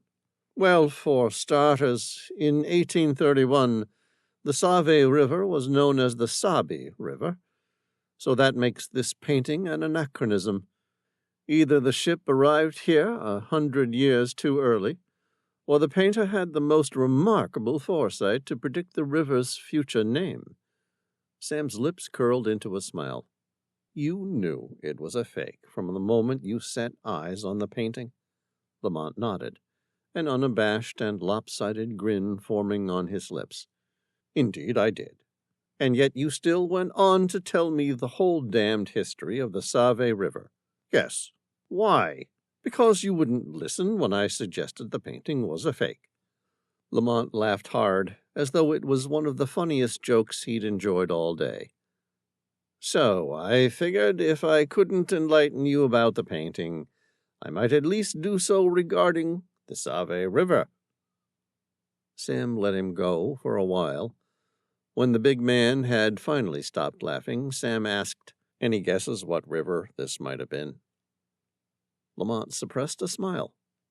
"I could tell you what river it is. In fact, I could tell you the exact location, but it won't do you much good."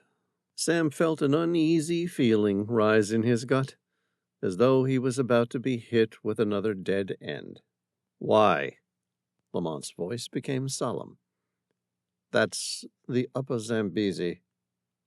Sam frowned. "In Zambia?" "Yeah. So we need to be searching the Upper Zambezi." Lamont shook his head.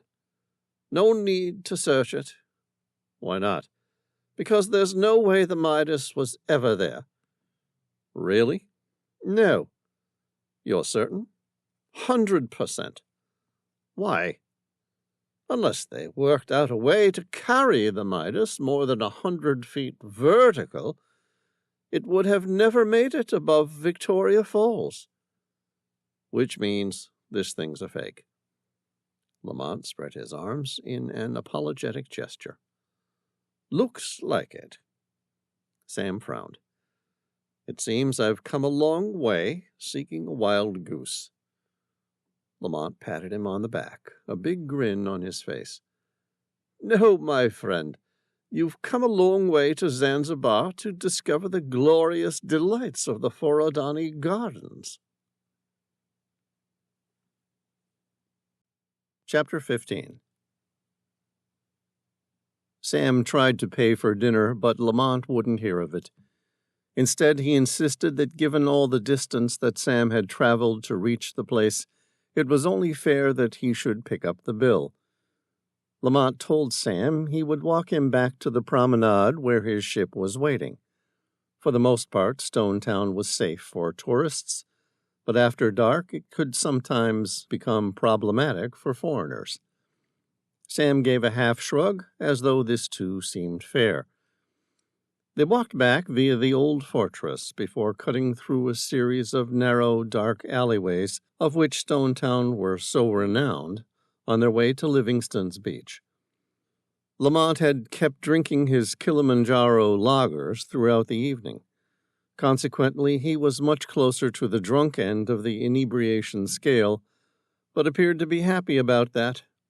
He laughed, joked some more, and then laughed at his own jokes, some of which were obviously being told in the man's head. It was a warm night, and Sam was comfortable in a pair of day shorts and a polo shirt. They were taking a shortcut, which meant little to the mental mind map created in his head, but that didn't bother him. He'd enjoyed the night, and even a couple of the Kilimanjaros, so he was happy to wander aimlessly and get lost in the ancient city. He glanced in wonder at Lamont. Intoxicated or not, and despite the endless maze of the narrow streets, the man seemed to know where he was going. His ability would have impressed even a disoriented M.C. Escher. In front of them, the narrow street reached a sudden dead end, its passages splitting into two perpendicular directions, both of which were barred by fully loaded donkey carts. A puzzled frown creased Lamont's mulish face. Despite his intoxication, he seemed to awaken, his posture no longer slumped, his eyes alert. Something was wrong. Directly in front of them, an ancient carved doorway stood, like so many others in Stonetown, slightly ajar. It was an Arab-styled entrance, with a square frame and geometrical shape, decorated with multiple carvings of passages from the Koran. Lamont's instincts had been well-founded. He turned and mouthed the word, "Run." The door opened, and a man stepped out. He looked Asian, possibly Chinese, if Sam had to guess. There was something disturbing about the man's posture. Before Sam could react, his adversary drew a long blade, more like a traditional sword than a knife, and drove it firmly into Lamont's chest. It was a swift, well-practiced movement, placed with the precision of an expert assassin. The tip pierced Lamont's heart, killing him in seconds. Lamont glanced down at the wound, his face filled with surprise more than fear, as the realization that it was a mortal wound hit him. Sam turned to run, but was stopped by two more Asian thugs. He was trapped. His eyes darted between the man with the blade and the two men who stood with their arms out, ready to prevent him from running. Sam considered his chances of pushing through the two men. It was low, but probably better than winning an unarmed fight with a professional with a sword. Sam chose the two thugs. Carrying nothing except a small backpack containing the dossier for his researching on the Midas, and nothing else of value, he looked for something he might use as a weapon, yet there was absolutely nothing nearby. If this was a normal mugging where thieves were looking to steal something of value, he would have thrown the backpack, but he doubted the men were after his wallet. Sam launched himself at the closest one. Neither of the thugs were particularly big. Sam thought his chances were better than 50-50. He had at least 50 pounds on either man, and despite approaching 40, he had the athletic, muscular build of someone who'd spent his life outdoors. Sprinting forward like an offensive tackle in American football, Sam struck the man with his shoulder and bounced. It had felt like hitting solid rock. Sam was thrown to the ground. Quickly rolling back onto his feet, he was ready to try again. The man with the sword lifted the weapon, ready to deliver a lethal blow. His countenance twisted in a malicious expression of authority. "Sam Reilly." Sam drew a breath and nodded. "Yeah." "Do exactly as I say, or I'll cut off your head." Chapter 16. Sam became statue rigid. He then lifted his hand slowly in a placating gesture. The guy with the sword nodded. "Good man." Sam examined his adversary. He was almost certainly of Chinese heritage, but he spoke English without a trace of an accent, indicating he'd either studied abroad or, more likely, he had been raised in Western society. Eyes subtly darting everywhere, Sam tried to determine his next play. There weren't many left. It was late at night, and he was trapped in a deserted dead-end street in Stone Town. His crew, unaware of his peril, were back on board the Tehila, safe and sound. The man with the sword asked, "What do you know about the Midas?" So that was what this was about. They were after treasure. At least that much made sense to him, although how they came to know about it he couldn't have guessed. He decided to buy some time. "A couple months ago, I bought an oil painting that was sold here on the island. The painting depicted an old Atlantic slave ship bearing an exact likeness of the Midas, a Portuguese Guineaman, at anchor along an oxbow lake on an African river. There were dozens of wild African animals along the bank, crocodiles in the water, and a pod of hippos. At the bottom of the painting was a name and date. The location was the Sabii River, and the date, 1934. An incredulous expression crossed the swordsman's face. "You came out here because of the painting of a boat in Africa?" Sam gave a half shrug. "It was a tenuous lead at best, but you'd never believe how many times I've gotten lucky with those." The guy was disinterested in his colorful past. He lowered the point of the sword until its bloodied tip rested on Sam's chest. "This is a razor-sharp blade. With the slightest push, my sword will travel through your heart." It was a statement. No question about it, and Sam decided to remain silent. The guy shook his head. "What do you know about the crew of the Midas?" Sam was puzzled, but answered they were all slaves, originally from Mendiland, taken prisoner by Spanish slavers in 1829 and shipped to the Americas as part of the Atlantic slave trade.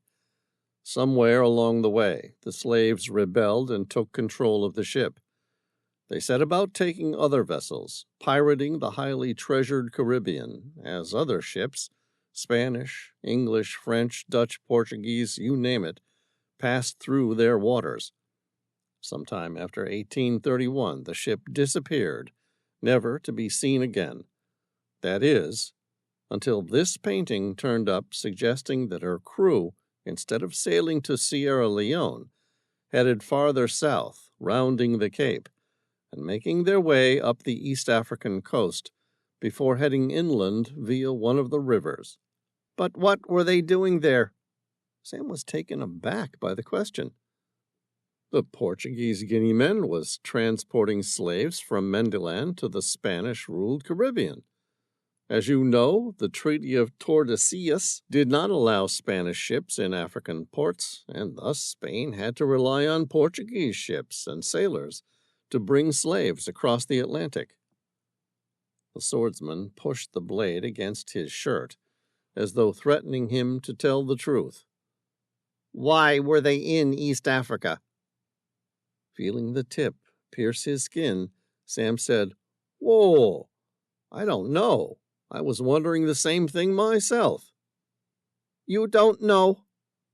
The man's voice dripped with skeptical distrust. Sam closed his eyes and drew a breath. "I honestly don't know what you're asking." "Why are you so interested in finding the Midas?" The man was yelling now. Sam gave a happy-go-lucky smile. It said he'd accepted his life was no longer in his own hands.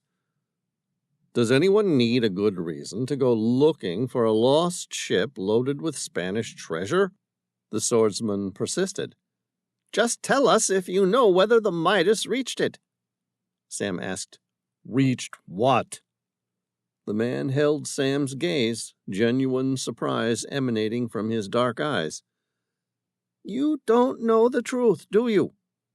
What truth? You're just some dumb-ass treasure hunter.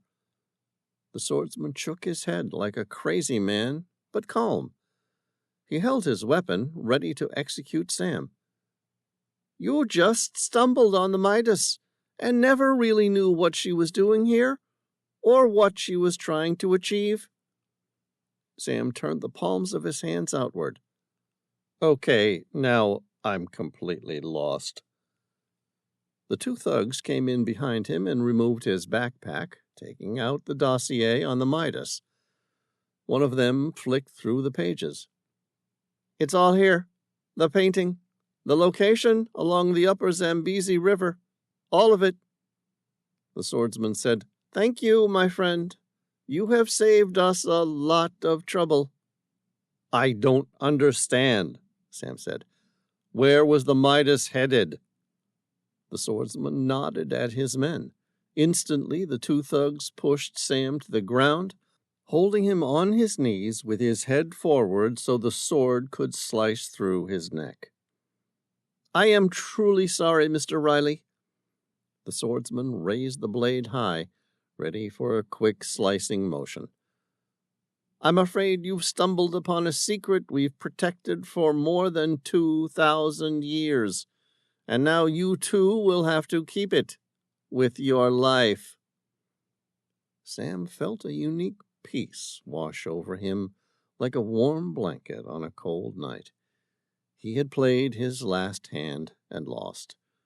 There were no hard feelings. He'd had a good life, plenty of good luck, but as with anything, he'd danced with death one too many times.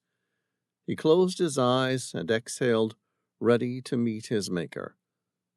A second later, he heard the crisp sound of pistol fire. Chapter 17. Genevieve acted on instinct. Her steady hand moved with the muscle memory of a lifetime of training. In a fraction of a second, her weapon was aimed at the swordsman's head, her fingers clasped around the hilt of the Glock 23, and she gently squeezed the trigger, twice. 2 rounds fired. Both 9mm parabellums flew true, landing neatly on the swordsman's forehead. A red mist appeared to explode from the not-so-neat-looking exit wound at the back of his head. The ancient-looking Asian-style sword fell to the floor, making a metallic clanking sound as it hit the stone pavement. The swordsman's body, like a puppet with its strings cut, lay beside his sword. The two thugs reacted before the dead man hit the ground, moving with such a speed that she couldn't help but feel impressed, as one dedicated killer to another professional might. Instead of turning to fight or trying to surrender, they pushed forward, past the swordsman and Sam, disappearing through the ancient carved doorway. Genevieve's heart thrummed in her chest like a lethal crescendo. She could hear the surge of blood hammering in the back of her ears as instinct kicked in. Like a ravenous predator in pursuit of its next meal, there was something primitive about her response. Reason disappeared as she shot after her prey. There was no way she was going to let those two men escape. In her periphery, she heard Tom rushing to check on Sam, but didn't give them a second glance. Instead, she gave chase. She ran past Sam and Tom, through the Arab-style door. It opened to a storage facility for a shop that specialized in spices. The room was dark, with just a single lit candle providing light. The flame flickered, sending shadows dancing across the walls of the small building, while the scent of vanilla, cinnamon, and nutmeg filled the air. Giant, traditionally woven baskets filled with exotic spices lined the room and hallway, and a stairway at the back of the room that appeared to crisscross and lead to the roof 3 stories above. On the top of the second set of stairs, she spotted the distant whir of one of the thugs climbing toward the top. Genevieve paused for just a second, her professional impulses reining in her primitive hunter desires, giving her time to run her eyes across the room. There was no telling whether or not the second thug was lying in wait for her. Besides, there was no reason to think they were unarmed. Unable to spot him, she kept going, pushing forward, climbing the stairs. Halfway up the stairs, one of the men pushed a basket of spice behind him. The basket rolled down the stairs. She turned her shoulder to take the brunt of the force as the basket landed on her, sending a plume of turmeric everywhere. Genevieve brushed it off and kept going. At the top of the stairs, she gripped the door handle, but it wouldn't turn. She kicked the door hard. Unlike the Arab-styled ancient door at the front of the building, which would have taken a small bulldozer to push through, this one was made from local bamboo, more ornamental than structural. Her foot went straight through the door, ripping it free from its hinges. She pushed the door aside and stepped out onto the roof. The buildings were all made of coral stone, like the majority of those within the city, for which Stone Town achieved its name. Her eyes darted left and right. The adjoining buildings were all connected higgledy-piggledy, and the rooftops glowed silver in the light of the crescent moon. There was no sign of anyone. She held her breath, waiting to hear a sound. In the distance, at the far end of the building, she heard the heavy breathing of 2 people. She aimed her pistol toward the sound. The 2 people made their move. Splitting in opposite directions, they began to bolt across the roofs, flashing by with a speed and grace that would have impressed parkour. She turned, aimed at the one moving to the left. The man was fast, really fast. He jumped across a small gap between the buildings. She drew a breath. She didn't believe in warning shots. These men had already crossed the line when they had tried to kill Sam. The man, still running hard, leaped across a giant gap. She squeezed off a single round. The bullet hit her target in the back. He flew through the air, slamming into the wall on the opposite side of the building before his limp body fell, crashing onto the cobbled stone street far below with a sickening crunch. If the bullet hadn't killed him, the fall almost certainly would have. Genevieve didn't look to see. Instead, she turned her attention on the second guy. This one was carrying Sam's backpack, presumably with the dossier on the Midas inside. She kept running, following him across a narrow ledge. The man moved fast and, with a head start, was quickly outpacing her. Undaunted, she pursued him ruthlessly. Genevieve watched him make a large jump, crossing a gap of at least 7 feet, before disappearing off into the distance. She stopped just short of the gap.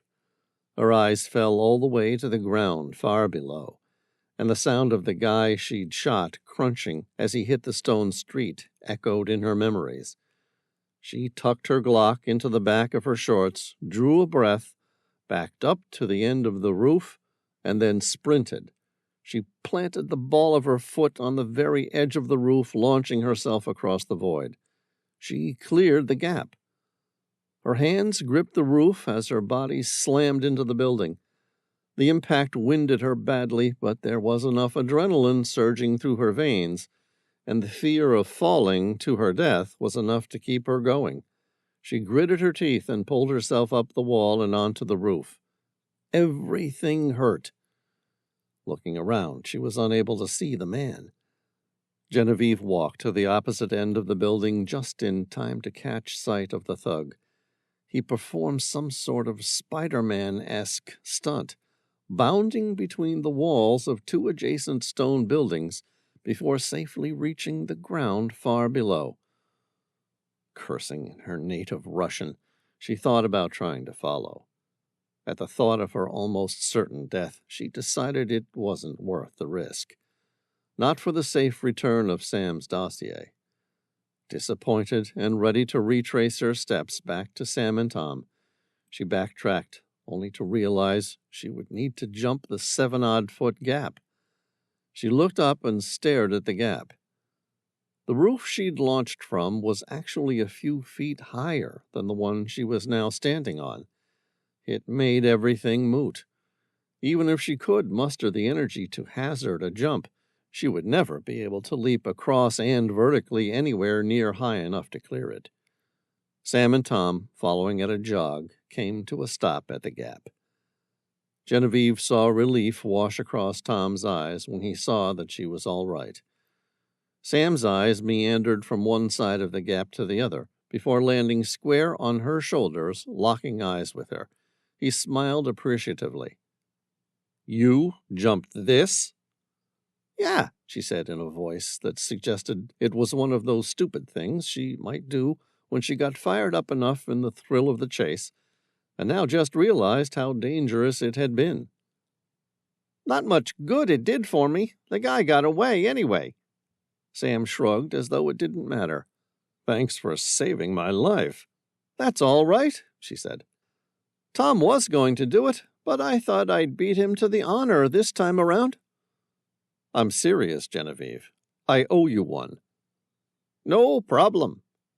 She turned and looked around the building. It must have been the only damned freestanding building in Stonetown. "If you want to repay me, can you go to the ground entrance and wake up whoever lives below, so they can let me down? It appears I'm a little trapped." "No problem," Sam said. "Glad to help." 10 minutes later, Sam had found the owners and convinced them to let Genevieve use their internal stairs. The police arrived shortly after. Sam filled them in with the events. The authorities promised to look into it, but so far, all 3 bodies, the 2 Chinese assassins and Greg Lamont's, had all disappeared. Whoever was involved in this thing, they weren't taking any chances. They headed back to the Tehillah. On the way, Sam said, "This wasn't just a simple robbery. These people knew we were looking for the Midas. They wanted to know how close we were to finding it." Tom frowned. "They knew about the Midas?" "More than that. In fact, there was something else, too." "What?" "They wanted to know if I knew whether or not the Midas reached it." "Reached what?" "I have no idea," Sam admitted. "But whatever it was, they seemed certain the Midas was on a quest to do something or arrive somewhere. It must have been important for someone else to be still searching for it all these years later." Genevieve said, "The question is, what?"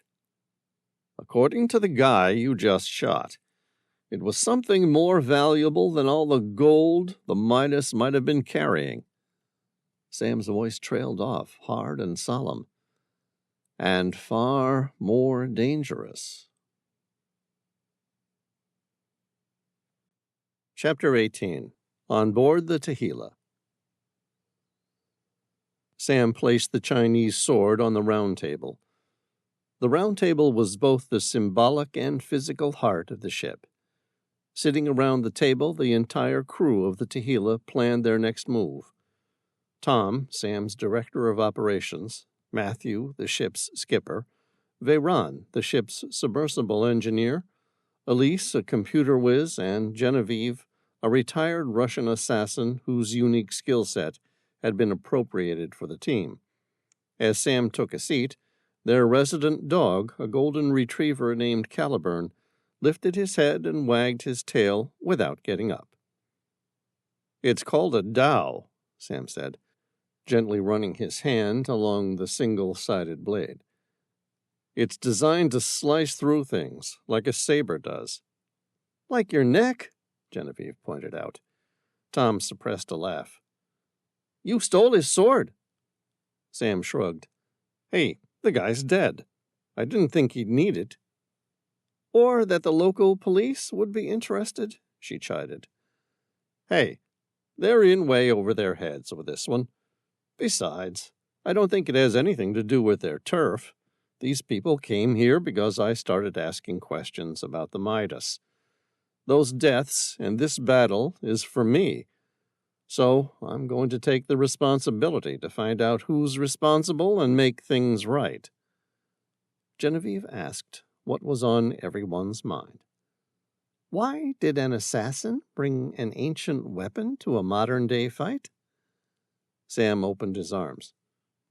"That's a good question, one that Elise has a theory on. It's an ancient Chinese weapon and the sword of choice used by the Yosha." A puzzled look crossed Tom's face. "The Yosha?" "Yeah," Sam said. "I'm going to let Elise take this one. Elise?" Elise said, "The Yosha was a type of ancient Chinese warrior folk hero celebrated in classical Chinese poetry and fictional literature. It literally means wandering vigilante, but is commonly translated as knight-errant, adventurer, soldier of fortune, or underworld stalwart." Sam said, "But we weren't talking about any folk hero here to be celebrated in classical Chinese literature. These guys were real, and they're deadly professional assassins." "Right," Elise confirmed. "At its most basic level, a Yusha warrior is someone with the means and power to help others in need.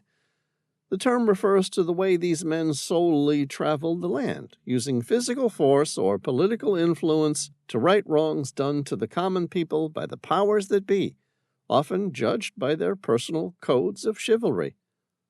Tom patted Sam on the shoulder. "Hey, it's you and me. We're Yosha warriors." "Sure we are," Sam agreed. Elise went on. "The Yusha didn't come from any social class in particular. Various historical documents, wuxia novels, and folk tales describe them as being princes, government officials, poets, musicians, physicians, professional soldiers, merchants, monks, and even humble farmers and butchers. Some were just as handy with a calligraphy brush as others were with swords and spears. The Yosha were associated with the Mohist ideology, which stressed the importance of equality. At the end of the Warring States period, former Shi knights who did not transition into scholar officials became Shah as Mohist defenders of the weak. The 16th and 17th century saw a great revival in the Shah culture of using martial arts to right wrongs. Some of these were recruited to serve in the Ming resistance against the Qing. So what the hell were these so-called do-gooders doing trying to kill me in Zanzibar? Sam said. I mean, I know they were after the information on the Midas, but why? What would a bunch of altruistic warriors want with hidden treasure? Elise said, I think the key is to look at their purpose throughout history and try and link that to the Midas. You said the swordsman seemed to believe that the Midas was carrying something dangerous, a secret, or a weapon that needed to be protected. Yes, he said the crew of the Midas had wanted to reveal a secret that his people had been trying to protect for thousands of years. Elise nodded. You see, the 8 common attributes of the Shah are listed as benevolence, justice, individualism, loyalty, courage, truthfulness, disregard for wealth, and desire for glory. With the exception of individualism, they match Confucian values identically. Okay, you can count me out, Tom said. I'm good with the rest of it, but I'm not interested in the disregard for wealth thing. Genevieve knew Tom didn't chase wealth. He had no intention of hoarding away more than he could ever spend. She smiled at him. Really? Tom shrugged. Hey, I'm just trying to keep up with my friends. That gave everyone a laugh. They all knew Sam came from a family loaded with money. It's what made everything possible. They could concentrate on these side projects because Sam didn't have to worry about making a living. Elise continued. The Yosha followed a certain code that emphasizes the importance of repaying benefactors after having received deeds from others, as well as seeking vengeance to bring villains to justice. However, the importance of vengeance is controversial, as the Yosha's code also stresses Buddhist ideals, which include forgiveness, compassion, and a prohibition on killing. Sam said, "I guess they missed the memo for the last one." Genevieve smiled. "Why, Sam, I don't think I've ever seen you hold a grudge before."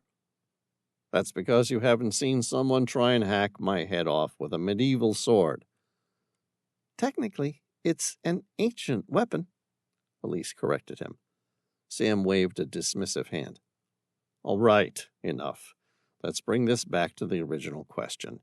If these people were a part of this ancient group of altruistic warriors, what the hell were they doing searching for a 19th century Portuguese slave ship?" A faint smile tugged at Elise's lips. "Beats me. I just provide the data. It's your job to make sense of the stuff. Or, if you're Genevieve, simply eliminate it." Genevieve sat up, a cross look washing over her face. Suppressing a quick retort, she thought about Elise's statement.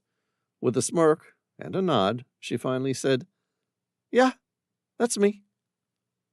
Tom asked, "Any chance something was stolen from the Chinese emperor back around 1829? By the crew of the Midas?" Sam recalled what he knew about Chinese maritime history and considered the possibilities. "Unlikely. The Qing dynasty ruled during that period, concentrating exclusively on land defenses. Their navy was neglected, and their period of exploration stalled into non-existence." Tom asked, "Then what interest could Chinese nationals have in the Midas?" "I have no idea," Sam said. "I've spoken with Zanzibar's chief of police, who tells me, whoever they are, they got into and out of the country undetected by customs or quarantine." He paused. "One thing's for sure. We haven't seen the last of them." Tom frowned. "Why do you say that?" "They stole my dossier with all my information on the Midas." "That's good, right?" Tom said, his knuckles knocking the table with finality. "Now they know the entire thing was a hoax." Sam shook his head. "But is it? They clearly don't think so." With a frustrated sigh, he added, "It makes me wonder. What do they know that we don't?" Tom patted him on the back. "You're not going to let this one go, are you?" "Not by a long shot." There was a hard set to Sam's jaw. His cell rang then, and he picked up. "Sam Reilly," he answered, and his friends were treated to a one-sided conversation. "Uh-huh." "Yes?" "Yes." "I see." "Okay, thank you." Sam slipped his phone back in his jeans. Tom asked, "Who was that?" "The Zanzibar chief of police." "And?" "He says, according to CCTV footage, an unknown group of Chinese nationals illegally arrived 24 hours ago, presumably by boat or seaplane.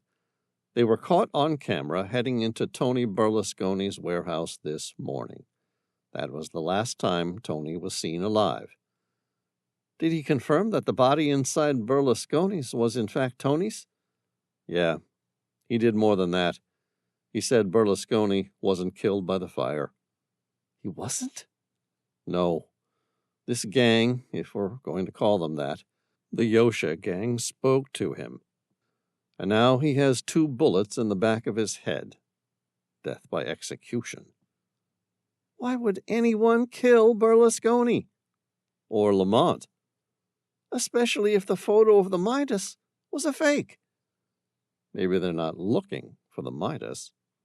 "What then?" "We're going about this all wrong." "How so?" "They're not looking for the Midas. They're doing their very best to maintain her secrets." We don't even know what those secrets are."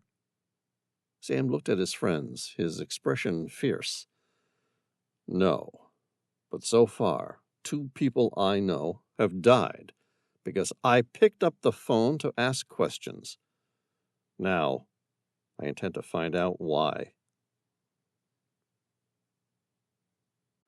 Chapter 19. Sam stepped out of the mission room up onto the deck of the Tehila. There was a lot to do, but no more leads to follow. Elise was trying to track down any of the members of the Yosha, using the photos captured of them by local CCTV footage in Zanzibar. But trying to match up 3 Chinese nationals based on photo recognition software with a database of more than 1 billion people in China, she didn't exactly exude confidence. His cell phone rang. He picked it up and spoke animatedly for a couple minutes. When he was finished, Tom, who had followed him up onto the deck, asked, "What is it?" "You're never going to believe this, but do you remember all those digital tags we placed on those whale sharks?" Tom kept staring at him, unsure if he was being rhetorical. When Sam didn't go on, he said, "Of course I remember diving with a bunch of 9-ton beasts. What about them?" "Every one of those tags we placed imploded." Tom caught his breath. "They imploded? Weren't they rated to 6,000 feet or something?" 8. Why would a sea creature that spends nearly its entire life on the top 20 feet of the ocean's surface, feeding on plankton that floats on the surface, feel the need to dive to greater than 8,000 feet? Sam shook his head. "I have no idea, but I can't wait to find out." "You have any theories?" "Not really.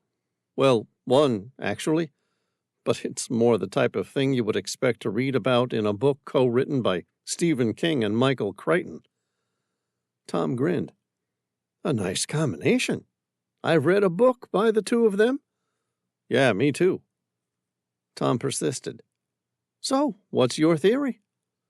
"No one has ever seen whale sharks mate or give birth, even though we know they are viviparous."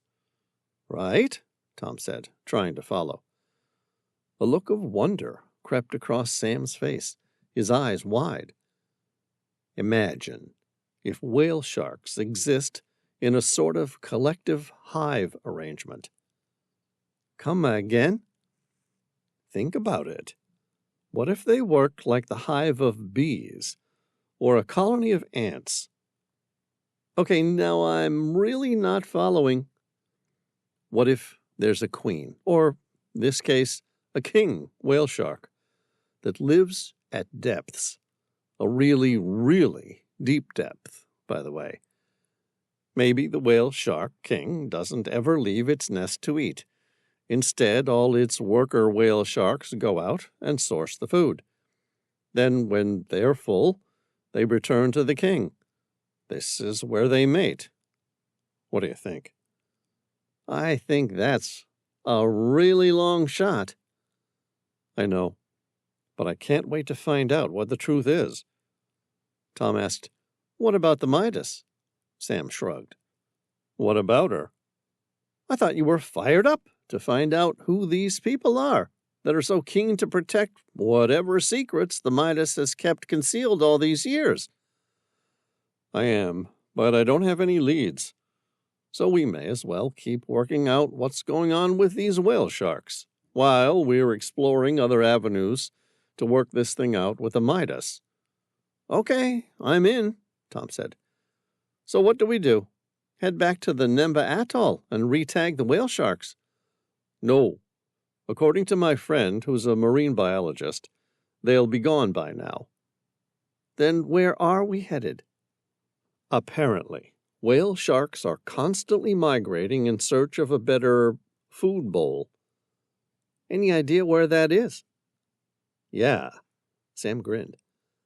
"According to my friend, we're headed for Nusi Bay, Madagascar." Chapter 20. Siktyak, Siberia. The albino wore a blue tailor-made Draeger CPS 7900 fully encapsulated biohazard suit. The gas-tight suit was designed to provide protection against an array of industrial chemicals, biological agents, and other toxic substances. Its impervious material was so tough, it worked equally well in explosive areas and for handling cryogenic substances. Beneath the suit, he wore top-of-the-range self-contained breathing apparatus, SCBA. The albino looked at the two bodies at the entrance to the mine. A woman and a man. The man seemed to be embracing the woman somehow, in a lover's tendril. The last thing they ever did. It kind of reminded him of the people from Pompeii, whose bodies were immortalized by the pyroclastic flow that hit them when Mount Vesuvius erupted. It was a fleeting thought, and his attention quickly returned to the task at hand. He glanced at the corpses. They looked mummified. Behind the clear face shield of the biohazard suit, his eyes went wide at the sight. He had a rare genetic disorder that made the pupils of his eyes each develop into different colors. One was a dark green, and the other a deep blue, like a galaxy. Despite the anomaly, they looked severe and intense as he examined the bodies. There was a small pool of frozen liquid beside the bodies. He stepped back from it, slightly repulsed and equally enthralled by the sight. The albino turned and spoke to one of the assistants. "Where are the rest of them?" "There was a total of 8 other surface workers, mostly geologists and technicians, on the ground. The first ones tried to render assistance, offering some sort of first aid, but—" The assistant's eyes, behind the fully encapsulated biohazard suit, drifted toward the mummified bodies. "As you can imagine, there wasn't a lot first aid was going to do for these people." "So, where are these technicians now?" "Mostly scattered around the forest, having tried to escape the contagion." "All dead?" "Yes, bar one. There was an off-duty technician who was fishing at the time. Said he witnessed what happened and ran." "Good. What happened to him?" "He called the company, who fortunately called us. They asked us to take care of him after we're finished here." "Did he talk to anyone?" "Just his boss at the company." "Good. And the company won't talk?" "Not a chance. They're worried about all the legal ramifications. They're much happier to make the whole thing disappear, permanently." "Good." The albino arched his pale blonde eyebrow. "You took care of the fisherman?" "Yes, sir. A single shot to the head." The albino carefully inserted a large needle into the large jugular vein in the male's neck. What blood was left was so hard it would be impossible to withdraw. He knew this would be the case and came prepared. He attached a 10 cc syringe to the intravenous needle. It was preloaded with plasmon, an anticoagulant, and formaldehyde, and embalming agent. He injected the whole lot, waited a few minutes, and then pulled back on the syringe. A dark liquid that barely looked like blood came out, filling the syringe. There wasn't a lot of blood in there, but it would be enough for what he needed. He then completed the same process with the woman's body. When he was done, he said, "Is everything ready to go?" "Yeah. The explosives are set up to bury this place for good." "Right. Give me a hand, and we'll drop these bodies down the well," he said, referring to the boring hole. When the bodies were removed, the albino asked, "Any sign of the Medusa?" "No." The guy shrugged. "What does it matter? We've already got the bodies. Isn't that enough to work with?" "It will have to do. It would have been nice to have the original source, that's all." The guy shrugged. "Who cares? This will do the job. Look at what happened to all these geologists. I can only imagine what it would do if this virus was released upon the rest of the world." The albino drew in a breath, as he knew exactly what it would do to an unsuspecting world. Chapter 21. Nusi Bay, Madagascar. If the Nemba Atoll in Zanzibar was paradise on earth, then Nusi Bay was a very close relative. Its name meant Big Island in the local Malagasy language. Laying just 5 miles off the coast of Madagascar in the Mozambique Channel, it was the largest of a small cluster of islands made up of 11 volcanic craters. The island itself was lush with greenery and renowned for its chameleons and the Stumphia pygmaea, the world's smallest frog. The Tahila motored past Hellville, the island's capital city. With its rich French colonial buildings and stunning beaches, the place looked like it couldn't be any farther from hell. The ship slowed before coming to rest at its anchor off Mahazandri Bay, a large volcanic crater that rose straight out of crystal-clear turquoise waters, surrounded by impossibly white sandy beaches. Sam and Tom dropped into the waters with their diver propulsion vehicles, armed with another set of behavioral tags for the whale sharks. This time Veyron had devised a new housing method for the tags that made them capable of withstanding the most extreme depths of the ocean. So long as the whale sharks didn't manage to knock the tags off their dorsal fins, they were going to find out once and for all the reason why the giant fish dived to such incredible depths. They got through the dive in a little under an hour, having developed an easy technique for it a week earlier when they first tagged the whale sharks in the Nemba Atoll. Finishing up, they climbed back on board the Tahila, feeling good about the world. On the deck, Sam and Tom were greeted by the entire crew of the Tahila, their faces a somber mixture of fear and dismay. Sam's brows drew down. "What did we miss?" Chapter 22. Sam dried himself as he and Tom made their way down to the mission room. Elise pressed play, and a recording from CCTV came into view on the overhead projector. It depicted the surveillance outside an ATM at the Musée d'Art Moderne in Paris, with the Seine in the background and the Eiffel Tower rising proudly in the distance. A young Parisian woman in a striking yellow dress, high heels, and looking like the quintessential height of French fashion, withdrew several €100 from the ATM. As she was leaving, her face distorted into a mask of urgency, coupled with embarrassment. She took the euros, placed them in her handbag, and then stepped back. Her right hand went to her tummy, as if guarding against some sort of internal pain or discomfort. She tried to take another step, but something stopped her. She held her breath and tried to cross her legs. Her young, dignified, and extremely attractive face revealed abject horror, aligned with dismay. A moment later, unable to restrain herself any more, she appeared to let go and urinated on the pavement, wetting her dress. The liquid gushed uncontrollably. Sam's eyes narrowed as he began to realize what he was witnessing. The woman screamed.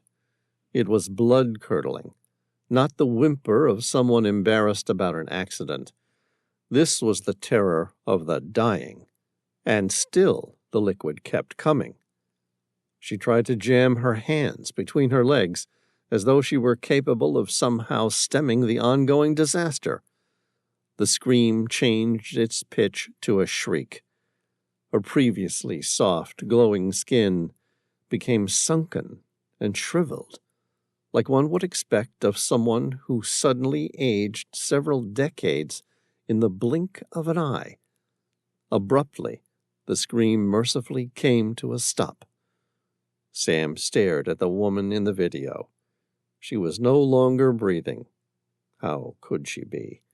Every drop of liquid had been expelled from her body, leaving her body mummified. Chapter 23. Sam swallowed hard. What the hell did we just witness? Voicing Sam's thoughts, Tom said, "Did she just become a mummy? I suppose it's too much to ask for it to be just a hoax."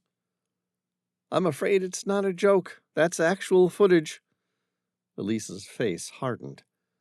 "A bizarre virus appears to be spreading around the world. A pandemic? We don't know yet.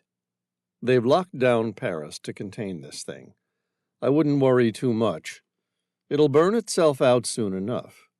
Historically, the worse a virus tends to be, the faster it burns, and the quicker it ends. Just look at Ebola. It was deadly, but it tended to kill its host so quickly that the disease was unable to spread globally."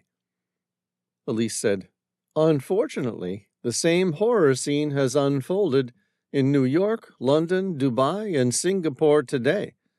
Sam swallowed. "They're all central cities. Millions of people coming in, traveling from all over the world." Elise nodded. "Yes, you know what this means, don't you?" "This isn't an accident. Someone weaponized this virus, releasing it in locations most capable of spreading the disease. The world is under attack." Tom asked what was on everyone's mind. "What do you want to do, Sam?" "There's nothing much I think we can do. I mean, we're not epidemiologists or microbiologists. This isn't our war. I'll contact the Secretary of Defense and see if there's anything we can offer. But realistically, I don't think there's anything we can do." Tom said, "Then where do you want to head from here?" "It's up to the rest of you. But given there aren't any cases on the African continent, I don't see why we can't continue our project and keep searching for the Midas.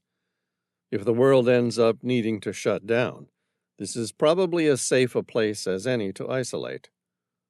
Sam looked at the faces of his crew. There was a fear that he hadn't seen before.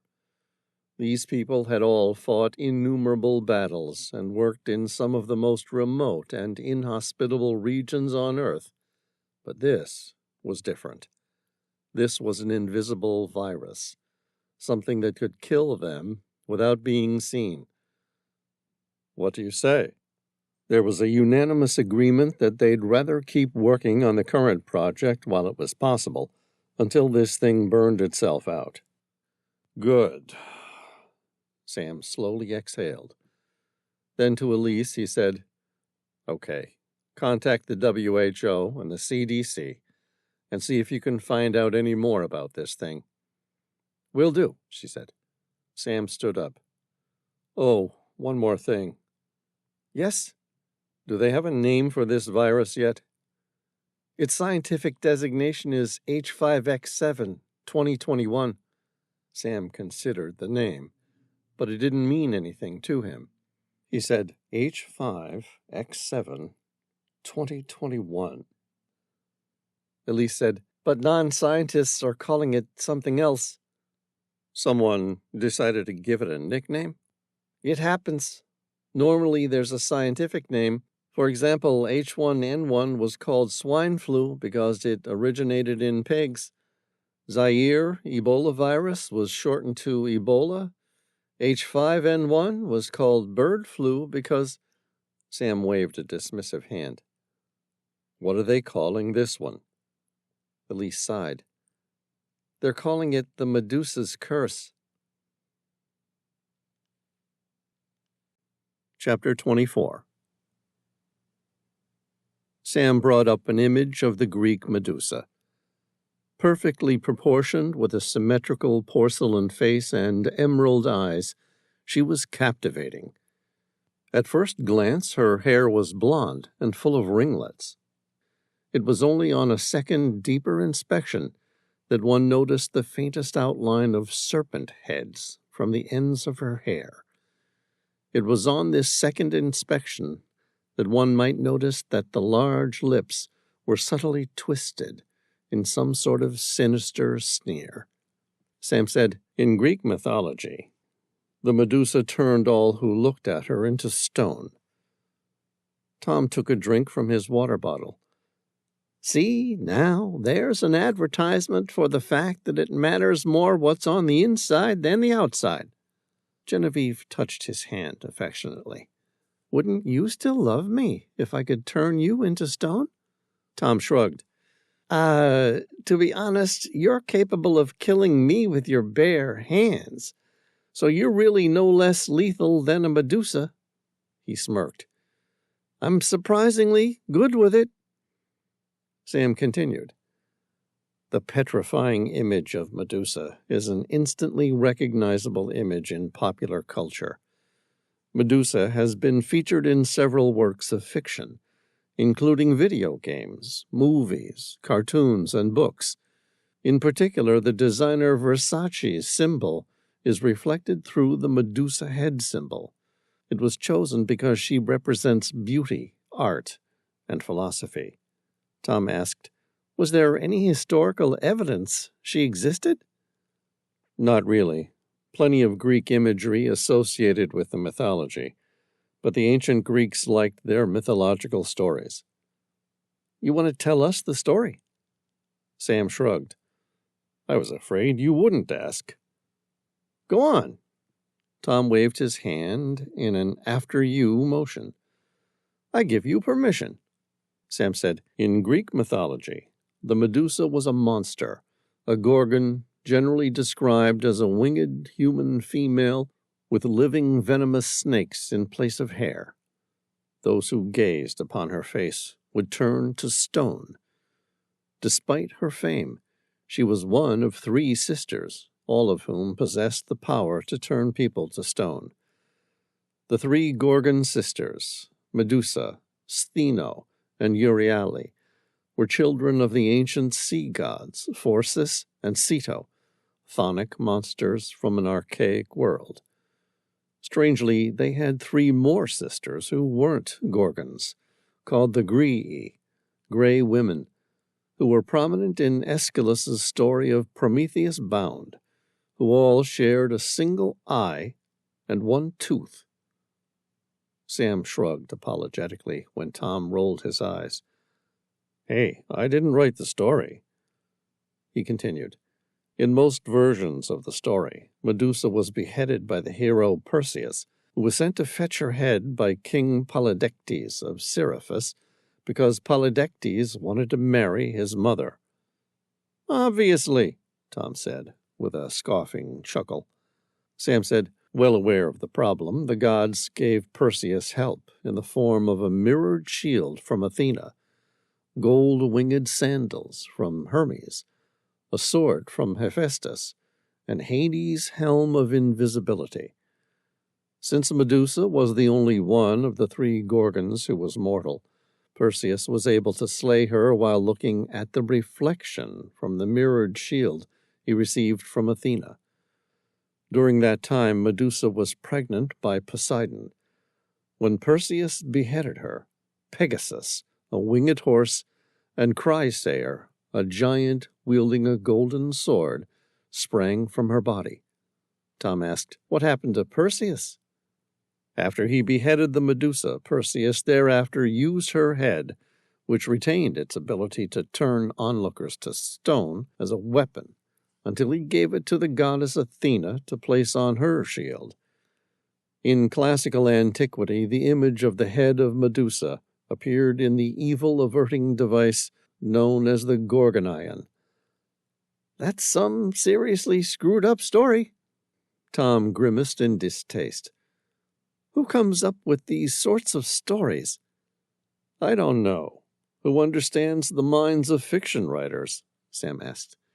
"In my opinion, they're the worst of the worst." "Writers?" "Yeah, they don't do anything except write." "I agree," Tom said. So, clearly this virus has nothing to do with the Greek mythology. I guess not, Sam said.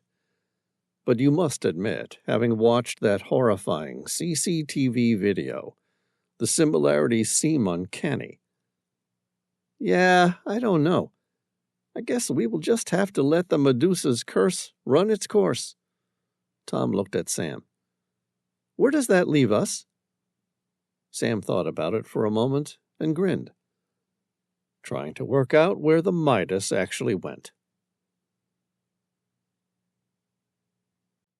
Chapter 25. Sitting at the round table, Sam and Tom worked their way through a series of maps of river systems along the east coast of the African continent. The four major rivers in Africa are the Nile, the Zambezi, the Congo, and the Niger. The Nile is one of the longest rivers in the world. Sam ran his fingers along the ocean-navigable portions of each of them. None of them brought them very far inland. Tom said, "Why are there so few navigable rivers in Africa?" "I know. It seems crazy given how solid these rivers are. Internally, the rivers of Africa are easily navigable throughout the continent, but very few of them can be accessed from the sea. The Congo and Niger rivers are important navigable waterways." "Why is that?" Sam said, "A few million years ago, the tectonic plate where most of Africa lies was lifted up a few hundred feet. The big rivers that flowed into the sea kept flowing, but developed huge waterfalls at their mouths. After many years, erosion has done away with the steepest falls, but there are still rapids at the mouths of the rivers. Most dramatically, this is seen at the mouth of the Congo River. The river is navigable from the sea for a short distance, up to the port of Matadi. Then the rapids block the way for any ship. After that, the river is easily navigable for a few thousand miles." "Really?" Tom said. "Couldn't they just build a ramp or a series of water locks like they did in the Panama Canal?" "They could now, but at the time they couldn't. This made the exploration of Africa difficult. When Sir Henry Morton Stanley discovered how the Congo River ran, the Belgian king, Leopold II, took over the whole Congo basin. He had a 250-mile railway built to circumvent the rapids, and from there navigation along the river was very easy." Tom stared at the oil painting that had started it all. "Didn't Lamont tell you he knew where the image of the Midas on the river was actually set?" "Sure, the upper Zambezi, but that doesn't help us much." "Why not?" Tom grinned. "Why don't we simply follow the Zambezi upriver?" Sam laughed out loud. "Well, that solves that." "What's so funny?" "Well, it's unlikely the Midas sailed the upper Zambezi." "Why not?" "It's impossible, unless those slaves managed to somehow free the Midas of its earthly confines and fly over Victoria Falls." Tom laughed. Sam asked, "What's so funny?" Tom paused. "What if they did?" Sam's upturned lips flattened into a hard line. "That's impossible." "Maybe, maybe not," Tom agreed. "But, hypothetically, if they could have gotten past Victoria Falls, how far inland could they have traveled along the Zambezi?" Sam grinned. "If they somehow overcame Victoria Falls, they could then have sailed uninterrupted all the way into the heart of Africa." Chapter 26. Sam brought up a 3D image of the Zambezi River, a spectacular, moody waterway that passed through 6 countries on its path toward the Indian Ocean. The Zambezi was the 4th longest river in Africa, after the Nile, Congo, and Niger rivers. The river is uniquely changeable. In some places, it's wide and lazy, averaging a width of up to 3 miles. In others, it's thrilling, passing through narrow, deep gorges. In every part, the river is endowed with amazing floral and faunal biodiversity that's threatened by development. A wide variety of animals, including giraffe, lion, and leopard, have access to the river from surrounding areas. Elephant and buffalo are common on the banks of the Zambezi River. The river is teeming with hippo and crocodile, while the park has a good number of resident antelopes, including waterbuck and bushbuck. The river has 3 distinct stretches: the upper Zambezi, which flows from its source to Victoria Falls; the middle Zambezi, which flows from Victoria Falls to the upper reaches of Cahora Bassa Reservoir; and the lower Zambezi, which flows through Cahora Bassa to the Zambezi Delta. The undammed upper Zambezi, where the Lozi live, remains a pristine wonderland with its vast floodplains and vibrant fishing culture. This stretch of the river is home to artisanal fishing, sport fishing safaris, and angling tournaments. Anglers from all over the world are drawn for game fishing of the fighting tigerfish. The middle Zambezi, which forms the border between Zambia and Zimbabwe, is the ragged part of the river, and it's marked by a plethora of gorges, falls, and rapids. This is the section that famously challenged David Livingstone's ambition to navigate the mighty river. It's home to the magnificent Victoria Falls, the world's largest waterfall and a UNESCO World Heritage Site. The falls are followed by the Batoka Gorge, a zigzagged gorge cut deep into the earth that offers one of the world's most revered sites for whitewater rafting. Batoka Gorge attracts huge amounts of tourism for both Zambia and Zimbabwe, contributing significantly to the GDP of both countries. Sam asked, "What are you thinking?" "I'm thinking we take the Tehila up the Zambezi as far as she's navigable, and take a look how far we can go." Sam brought up a series of digital reproductions of old paper charts on the table. "I can tell you right now we can reach this point, here, about 2 miles back from Victoria Falls, and go no farther." "Good, then that's where we'll go." A wry smile played out across Sam's lips. "What?" "Do you remember the mahogany ship?" Sam laughed. He and his father had been obsessed with the legend of the shipwreck. Sam and Tom had finally found it a few years back. The massive ship had been carried inland, its 1,000-plus strong crew literally dragging the ship overland in an attempt to avoid the southern waters off Australia. "Yeah, I remember the mahogany ship." "Good, because I have an idea if the freed slaves aboard the Midas were anywhere near as defiant as I'm guessing they were, they might just have had the same level of conviction to pull it off." Sam shook his head. "They never would have had enough people to do so." "No, but the history books say the area was populated with Bantu tribes. They might have helped." Sam thought about that. It's not impossible. Still, the question is, why would the crew of the Midas have gone to the trouble?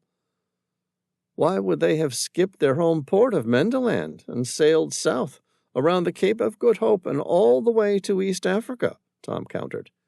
"They might have gotten lost." "No way! Any seafarer capable of surviving such a journey knew enough to know where they were.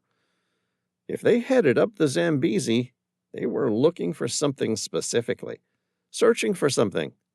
If they created a portage or a system to elevate the Midas beyond Victoria Falls, there would have been some sort of evidence left there."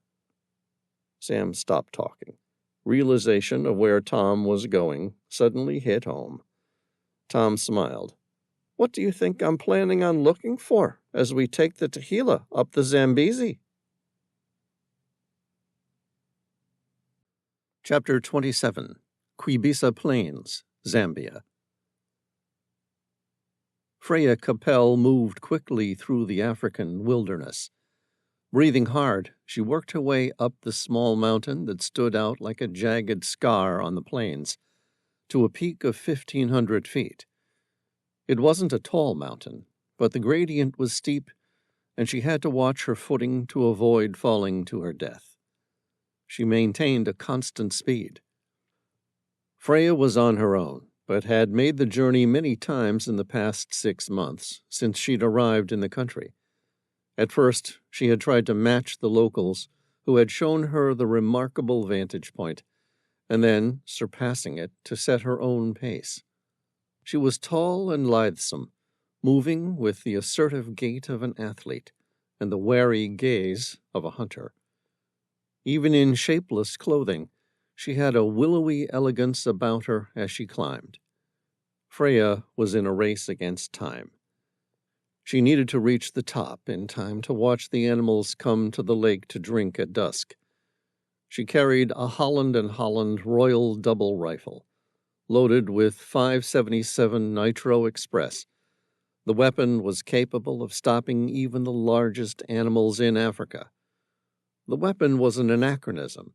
Nearly 80 years old, it was handcrafted for her grandfather, who had used it to hunt big game after the war. Freya had never used it to hunt, although she was an excellent shot when she needed to be. She had no interest in shooting anything in Africa, but nor did she feel the need to get killed. She carried it whenever she was out and about in the wilderness. Because of its caliber, the weapon was considered a charge stopper. One well-placed round had large or dangerous game dropping on the spot. She neared the crest of the small mountain, where giant sandstone boulders rose out of the top, like the turrets of some sort of medieval castle. She ducked through a narrow gap between two, and then, slinging her rifle across her shoulder, she clambered up the opposite side of the boulder, progressively gaining altitude as she jumped from one to the next, until she reached the largest slab of sandstone of them all, and the best vantage point in all of Zambia. Her heart was pounding from the effort. She drew a breath and smiled, revealing a set of white, evenly spaced teeth. She felt the same sort of exuberance every time she reached the summit. It reminded her of that scene from The Lion King where Simba was able to overlook his entire kingdom. That's how she felt. In a very small way, this was her kingdom, and she was responsible for the safety of all who lived wherever the light touched. The sun was lying low on the plains. She removed her rifle and laid down on the summit, using the scope at the top of the weapon to get a better look at the wildlife. Her eyes traced the outline of the Zambezi River. It snaked lazily along the flat Quibisa plains before opening up into a Oxbow Lake. Once, a long time ago, the river formed a U-shaped bend. Time ate away at the banks of the river, eventually cutting it open and forming a large area of water for the animals of Africa, both large and small. At the center of the lake, two massive boulders rose out of the water, like giant elephants greeting one another. The place looked like something out of an African wildlife show. Her eyes narrowed on the crosshairs of the scope, trying to identify the animals. There were sable, zebra, and hartebeest, all tentative and wary of the nearby crocodiles that waited for their prey to become sloppy. Farther downstream, a pod of hippos mingled, indifferent to the ongoing battle of prey and predators that was played out throughout the African continent. A tower of giraffes drank from the nearby waterhole. There was smaller game, too, including duiker, reedbuck, Sabii, and even a solitary bush pig, and a whole flock of birds, the names of which she was yet to discover. The sun began to set on the distant horizon. Freya removed the rifle, sitting cross-legged, and simply enjoyed the view with her naked eyes. The sight filled her with so much joy. Her parents were Dutch, and she had grown up in Australia, but there was something about Africa that had pulled at her heartstrings from childhood. an unexplained yearning, an invisible force that drove her to return. And when she was there, she felt at home. She stood up, ready to make the journey down the hill and back to the clinic before it became fully dark. Freya was strikingly beautiful. Standing roughly 5'9" with a strong physique, she was neither skinny nor fat. She wore thick leather boots. They appeared rugged and well-worn rather than fashionable. She wore gray cargo shorts, revealing a long pair of muscular legs, toned from years of traveling by foot across some of the most isolated and inhospitable regions on Earth where her work had taken her. She wore a purple tank top, her blonde hair wind-swept, tied behind her in a casual braid with indifference. A couple wisps of blonde hair escaped, cascading across her face. She ran the fingers of her left hand across her forehead, tucking the strands behind her ear. It was her eyes that startled people. They flickered between blue and green, depending on the light, giving her a piercing, almost mesmerizing gaze, behind which thrived a mischievous and daring soul. Her eyes were almond-shaped, with long lashes. Her face slightly oval, with a sharp nose, noticeably high cheekbones, and a long neck. She had full lips, with a small scar on her lower lip. It somehow enhanced her appearance, rather than detracting from it. There was something sultry and sexy about those lips. There was kindness and something else, too, a sort of unbidden and wild mischievousness, barely suppressed, as though life was just one hell of a wild ride to be lived to the fullest. Behind her, she was startled to hear someone cry her name. "Freya!" She stood up to greet the messenger. Her blue-green eyes flashed like cut emeralds in the fading sunlight. Turning, she spotted Amako-sana, a young woman with dark skin and expressive blue eyes who worked at the same hospital clinic as her. She was carrying a medical backpack. It was Freya's and held the basic equipment needed in an emergency. Freya frowned. "Amako-sana, what is it?" "Oh, Freya, you must come quickly." Freya was already making her way down the sandstone outcrop. "Of course. What's happened?" "There's an emergency." "What's happened?" Freya asked again, following her quickly down the hill. "A local woman is in labor." A puzzled expression washed over Freya's face. Women were always having babies. More often than not in Zambia, they were delivered naturally at home without complication. "What's wrong?" "The baby is breech." A breech birth was where the baby delivered bottom down instead of head first. It was more dangerous than a normal birth, but still, in Freya's experience, many breech births delivered without incident. Freya persisted with the questioning. "What's wrong with the mother?" Amako-sana met her eye. There was fear in her look. "The baby is stuck." Chapter 28. Freya felt a shadow of fear.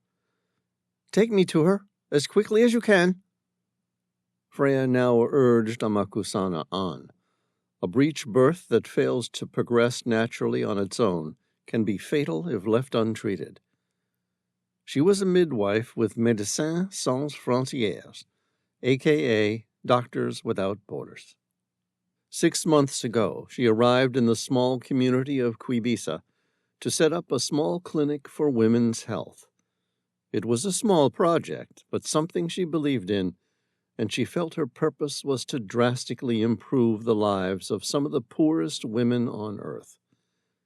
In doing so, she hoped to turn around the worst life expectancies on the continent, along with infant and childhood mortality rates that were unfathomable in the modern world. There wasn't a lot of funding, and a lot of her work looked at education and promoting basic health care initiatives. Most women delivered at home and only brought their babies to the clinic for routine assessments and vaccinations. But sometimes she was still called upon to deliver babies when there were complications. After 20 minutes, Freya and Amakusana reached the woman's house. It was a traditional Zambian home, constructed with mud brick walls and sheet metal roofing. Beside it was a thatch insaka, a type of shared kitchen used by the community. Outside the home was a large biglobosa tree, its branches covered in big red seed pods. Lying in the shade beneath it on a hand-woven rattan mat, a pregnant woman was moaning quietly in pain. The woman wore a brightly colored shirt, and her lower body was covered with a light blanket. Children played nearby, while a single woman sat with her, offering some support. "Hello, Malubwa," Freya said. Her voice was calm, empathetic, but above all confident and controlled. In her experience, reassurance beat medication more often than not. She smiled warmly. "My name's Freya. I'm a midwife with the clinic. Did I say your name right?" The woman nodded and kept breathing hard. "Yes." "Amakusana tells me your baby is coming out bottom first. Is that right?" "Yes." Freya's lips curled into a smile. She was surprised. She was the only midwife in the area, and she hadn't heard of the woman, so she wondered how she knew the baby was breech. "Have you seen someone from the clinic?" "No," she responded through intermittent episodes of panting. "Have you seen a traditional healer?" Freya asked. Traditional healers were often the first line of care in Zambia, helping to fill the gaps in a public health system suffering chronic drug shortages and a lack of skilled staff. She shook her head. "No." Freya nodded. "I'm curious. How did you know your baby is coming bottom first?" "This is my 5th baby. I know something is wrong. I feel it. It's very different. That is how I knew that I was in trouble." 5 babies? Did you have any complications with the other ones? "No, all come very fast." "Except this one." Freya made a reassuring smile. "That's okay. At least we know your body can do it." "Yes." Freya said, "Now tell me, is any part of the baby showing?" "I don't think so." Freya smiled. "Okay. Do you mind if I have a look?" "Yes," she gasped, as another contraction came on. "Please, I want the baby to come." Freya assessed her patient, observing full labor, with regular contractions, coming every few minutes apart. She pulled back the blanket. There was no sign of the baby. More importantly, no sign of a breech birth, with a footling or umbilical cord coming first. It was a good sign. Freya felt her heart settle. A true breech delivery could be dangerous in a Western hospital with copious resources, including an anesthesiologist and obstetrician if the baby needed to be delivered surgically.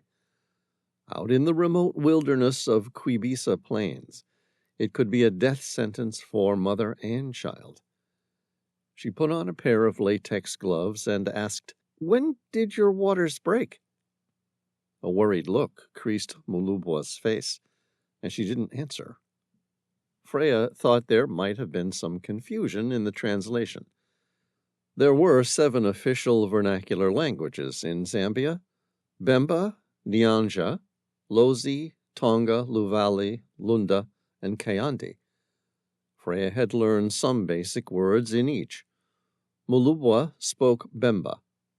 She asked a phrase she'd memorized in all 7 languages. "The water that comes before the baby." Mulubwa frowned. "It hasn't." Freya looked at Amokusana, who spoke both languages fluently. See if you can find out when her waters broke. The two Zambian women broke into a fast exchange of words in Bemba. When they were finished, Amakusana looked at Freya, with her arms open. She said, Molubwa says her waters definitely haven't broken yet. Freya nodded, looked at Molubwa with a warm smile. That's okay. A few seconds later, Molubwa began to pant heavily. She reverted to Bemba and cried out. Freya glanced at Amakusana, who translated, She says she's ready to push now. Okay. Freya held Molubwa's hand. You're in control. If you feel like you can push, go for it.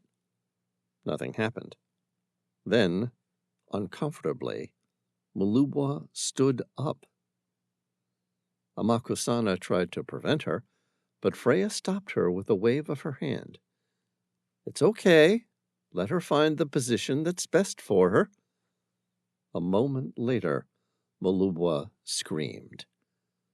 Freya moved to support the baby that was now coming into the world fast, probably a little too fast. She quickly moved to catch the baby. And in an instant, the entire baby, still cocooned in its amniotic sac, greeted her hand. She caught the sac fully intact. Both Amakusana and Molubwa screamed at the sight. Freya had tears in her eyes. She was so moved by the experience. It was called an on-call birth, and was an extremely rare and beautiful event, occurring in less than 1 in 80,000 births. As with many extraordinary circumstances, some cultures believe that on-call births are spiritual or even magical. Being born on call is seen as a sign of good luck for both baby and parents. A moment later, the squirming baby broke open the amniotic sac, just like a chick hatching. It was a girl. Freya placed the girl on the skin of her mom's chest. The baby cried. It was pink, well, and safe. Freya drew a breath and exhaled gently.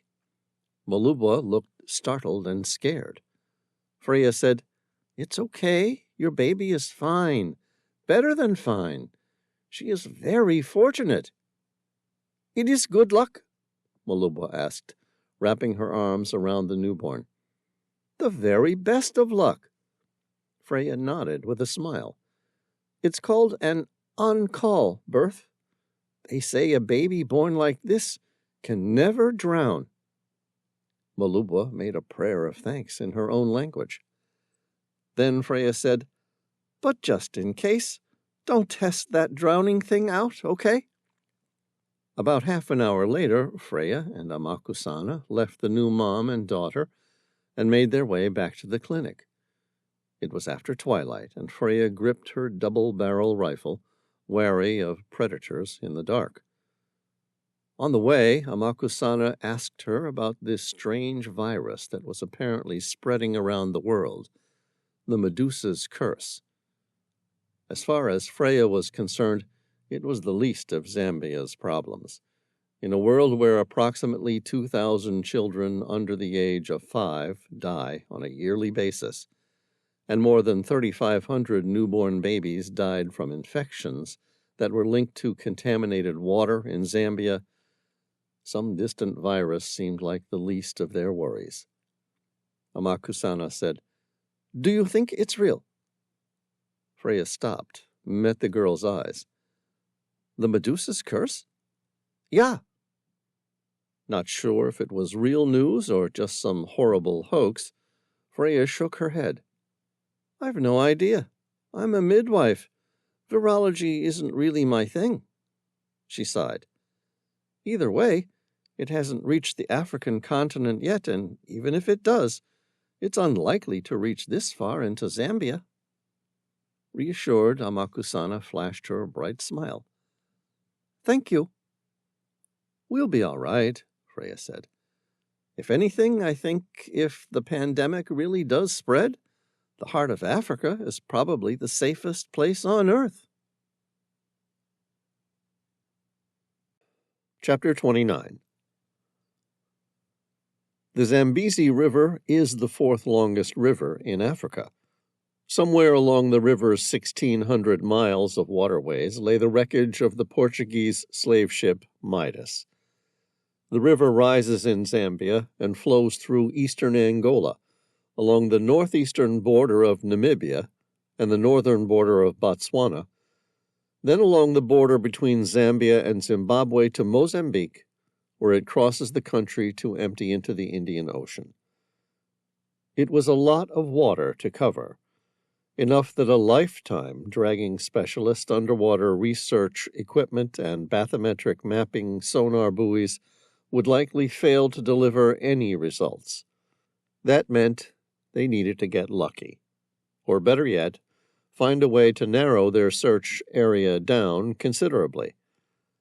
The Tehila navigated from the Zambezi River's delta that opened onto the Indian Ocean, following it inland and westerly until they reached the lakes at Cahora Bassa. Over the course of multiple days, they worked their way through the narrow gorges and various rocky impediments until they eventually reached Lake Kariba, where the Kariba hydroelectric dam prevented them from navigating any farther up the Zambezi on board the Tehila. On the back of the Tehila, the Eurocopter was brought out from its storage hold below decks. Sam and Tom loaded the helicopter up with nearly a ton of bathymetric mapping equipment.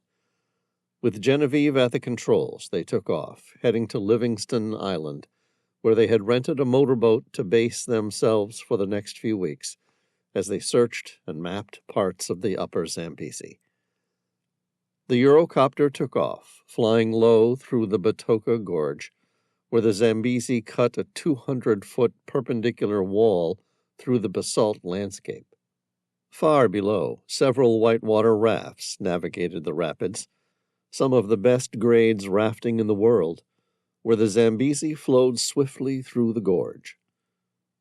Genevieve flew toward Victoria Falls. The mile-wide waterfall marked the boundary between the upper and middle Zambezi, while the falling water created a cloud of spray that could be seen from more than 30 miles away. The world's largest sheet of falling water, its cliffs are more than twice as high as Niagara Falls, as it crashes down the 345-foot deep precipice on the Zambia-Zimbabwe border. At the end of the Batoka Gorge, Genevieve brought the helicopter up and over the Victoria Falls, where everyone on board simultaneously gasped in delight. The stunning shock of the panoramic display touched them. All of them were speechless, while more than half of them were moved nearly to tears. What everyone on board the Eurocopter saw was a stunning rainbow against a blue, blue sky and a backdrop of Victoria Falls rainforest. The woodland jungle was vibrant green, with ferns, palms, and fruit trees nourished by the constant droplets of water. "I've never seen anything like it," Tom said reverently. "Worth the price of admission," Sam agreed. They flew northeast across the top of the falls, where several tourists posed for an Instagram-worthy shot of Devil's Pool, a natural infinity pool that formed along the lip of Victoria Falls. Determined to enjoy the full experience, Genevieve banked the helicopter north, taking them over the top of Livingston Island, before coming in to land on a jetty that doubled as a helipad for some of the more privileged tourists. There they were greeted by a river guide they'd hired named Wakumilo, a wiry Zambian who was 6'5" at least, with a polite and laid-back attitude to the world. The man helped them unload their dive equipment, bathymetric mapping sonars, and other equipment they might need for the next few weeks. Tom kissed Genevieve goodbye, and they watched the Eurocopter take off as she made the return journey to the Tehila. Wakumilo led them to the powerboat they had hired an Aquila 36 sports cruiser, aptly named Zambezi Runner. The sun was setting over the Zambezi River, and Sam, Tom, and Wakumilo sat down at the luxurious dinette on board the sports cruiser, drinking 3 cold beers. They were Kilimanjaros, which Sam discovered were appreciated in Zambia as much as in Zanzibar. They discussed their plans and goals, and showed maps of various places that might match with the image from the oil painting. As the night wore on, Wakumilo said, "Rest well tonight, gentlemen. Tomorrow I will make all of your dreams come true." Chapter 30. Livingston Island, Zambia. They untied the Zambezi runner's bow lines at 6 a.m. Wakumilo, standing at the helm, gently opened up the throttle. The Aquila's powerful twin Mercury 350 horsepower engines gave a smooth, throaty sound, and the sports cruiser began its eastern journey up the Zambezi. It was a 2-day journey to the first location the guide recommended. The 3 of them took turns at the wheel. It was slow going. The river was shallow in parts and filled with dangerous reefs, and an array of dangerous impediments, not the least of which were the omnipresent hippos that seemed to rest with their heads just above the surface of the water, while their massive bodies remained unseen and as deadly as an iceberg. Sam felt like he was on a real-life jungle cruise in Disneyland, where wild African animals abound and everything had the ability to either sink their boat or kill them. When they reached the Seshiki Plain, the river widened, and a large herd of elephants meandered along the riverbanks. There were dozens of different types of game animals, too, including buffalo, eland, sable, roan, kudu, waterbuck, impala, duiker, bush buck, reed buck, bush pig, and warthogs, all warily drinking from the river, always watchful of the many predators. In the water, crocodiles picked off their choice of meals, while on land, lions and leopards ruled. The river widened into an oxbow lake, and Sam imagined the location matching the scene from the oil painting, with the Midas at anchor. The Zambezi, he discovered, was riddled with oxbow lakes, and Wakumilo informed him that some of these come and go depending on whether or not it was the wet or dry season. They spent the next week dragging sonar buoys in a grid search pattern, but came up with nothing. Wakumilo wasn't hopeful they would find anything, not because he didn't believe they were in the right place, just that with the seasonal flooding of the river, he doubted very much that had the Midas sunk in the region, anything of its wreckage would still be in the river. A part of Sam tended to agree with him. Then again, sometimes you never know what you might find when you start to search a riverbed. The majority of the Portuguese ship's hull would have rotted away a century ago, given that it was fresh water without the protection of seawater found in ocean wreckage. But that said, it depended on what the Midas was carrying. There were plenty of parts on a ship that were metal: a bell, a cooking pot, weapons.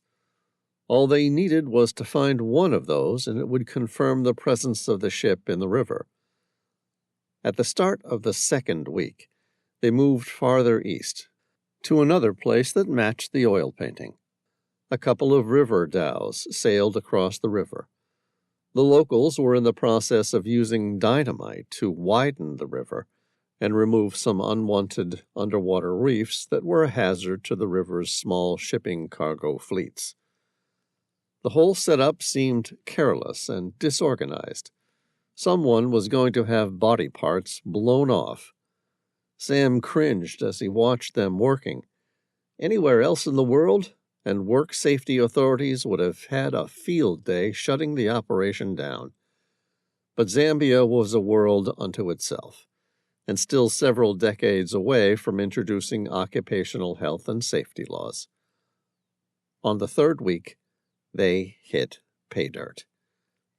It was a region of narrow, meandering river, some 20 miles east of the Quibisa Plains. A couple round objects came up on the bathymetric imaging display. They were so small that Sam almost missed it. They circled back and got a better look. On the second run, it became obvious that a trio of spheres were in their sights. Yet there was nothing in Africa that naturally formed a perfectly spherical ball, much less 3 of them, each one spaced out by 5 or 6 feet. Sam grinned. "Gentlemen, if I had to guess, I'd say we just found the remains of cannonballs." Chapter 31. Sam and Tom geared up quickly. The water was shallow, just 10 feet. It was clear enough they could see the riverbed from the deck of the pleasure cruiser. They were diving with a single tank, buoyancy control device, regulator, mask, and fins. The water was warm. They didn't need wetsuits. They had inflatable lift bags, which were basically empty balloons with a pair of hooks at the bottom. The idea was to use the regulators to inflate the bags with air, and then use those to lift the cannonballs. They would be in and out within 15 minutes. It was the middle of the day, a time when most land predators were asleep, trying to conserve energy during the torturous heat of the day. Even so, Sam gave a not-so-cursory sweep of the nearby shore, searching for dangerous animals. There didn't appear to be anything nearby. Just a few miles back, he'd seen several local kids swimming in the water. If it was safe for them, he figured this part of the river must have been okay for him and Tom. A couple 100 yards upriver, he spotted a lone hippo basking in the water. Only its head was visible, and a couple oxpeckers with their distinctive yellow beaks were standing on its head like a little deserted island in the middle of the river. The birds shared a symbiotic relationship with several large African mammals, feeding on ectoparasites, particularly ticks, as well as insects infesting wounds and the flesh and blood of some wounds as well. Sam stared at the hippo, then turned and exchanged a glance with Wakomilo. The guide laughed. "That hippo won't cause you any trouble unless you disturb it." "You're sure?" "Certain." Wakomilo grinned.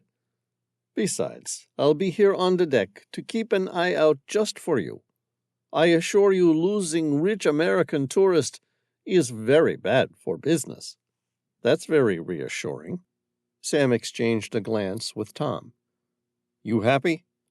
"Sure. Diving in an African river? What could go wrong?" They jumped into the water. Sam turned around to look back at the boat. Wakomilo had disappeared into the pilot house. Sam frowned. He wanted the reassurance there was nothing about to come and eat him and Tom before he dived. A moment later, the guide returned to the deck carrying a large-bore rifle. Sam cursed. "I hope that's not to be used to protect us against crocodiles." "No, of course not. Just a warning against hippos or elephants. They generally don't mean to harm you, but if they get spooked, they can charge, and that ends as well as can be expected when you hit a bus." "Oh, right," Sam said, feeling better. "I was afraid you were going to say you were going to use it to defend us against crocodiles." Wakomilo laughed and shook his head. "No, of course not. Crocodiles are too fast. By the time you see one, it is too late to stop them." Sam didn't know if the guide was joking or not. In the end, he didn't wait around to find out. To Tom, he said, "Quick, let's get this over and done with." They dived swiftly. The water was clear and teeming with life. Small schools of yellow fish, bream, and tilapia filled the river. He imagined crocodiles were so well fed they would never even consider going after a pair of scuba divers. They worked together, securing a harness around each of the cannonballs before attaching a lift bag. Sam used a tether to link all 3 lift bags together, and Tom controlled the lot of them like a kid at a theme park with a few hot air balloons. Sam exchanged a couple hand gestures with Tom, acknowledging they were ready to head to the surface. Halfway up, Sam spotted it. It looked like a log sticking out of the edge of the river's sandbar. His heart jolted, thinking it was a crocodile. It wasn't. His eyes narrowed. He pointed 2 fingers to his eyes, and then back to the thing sticking out the edge of the sandbar. Tom picked up on the hand gesture and followed his gaze. It looked like the tip of a cannon. Together they brought the 3 balls to the surface, and Wakumilo helped lift them up from the back deck before offering to take Sam and Tom's fins. Sam shook his head. "I think we found something." They returned to the sandbar and went to work removing sand and freeing the remnants of a cannon. It took longer this time to secure several lift bags, but with the last of the air in their tanks, they inflated the lift bags and rose to the surface. Wakumilo had the robotic crane arm hanging out the back of the pleasure cruiser. The crane was used for loading the boat and also for hauling in large fish. Sam secured the nylon lift straps from the cannon to the crane, and it was slowly maneuvered onto the deck. Sam and Tom passed their fins to Wakumilo and climbed the ladder onto the deck. Out of the water, and without even cleaning the metal object, Sam knew exactly what he was looking at. A 32-pounder carronade, typical of Portuguese warships and merchants of the time the Midas was captured by uprising African slaves.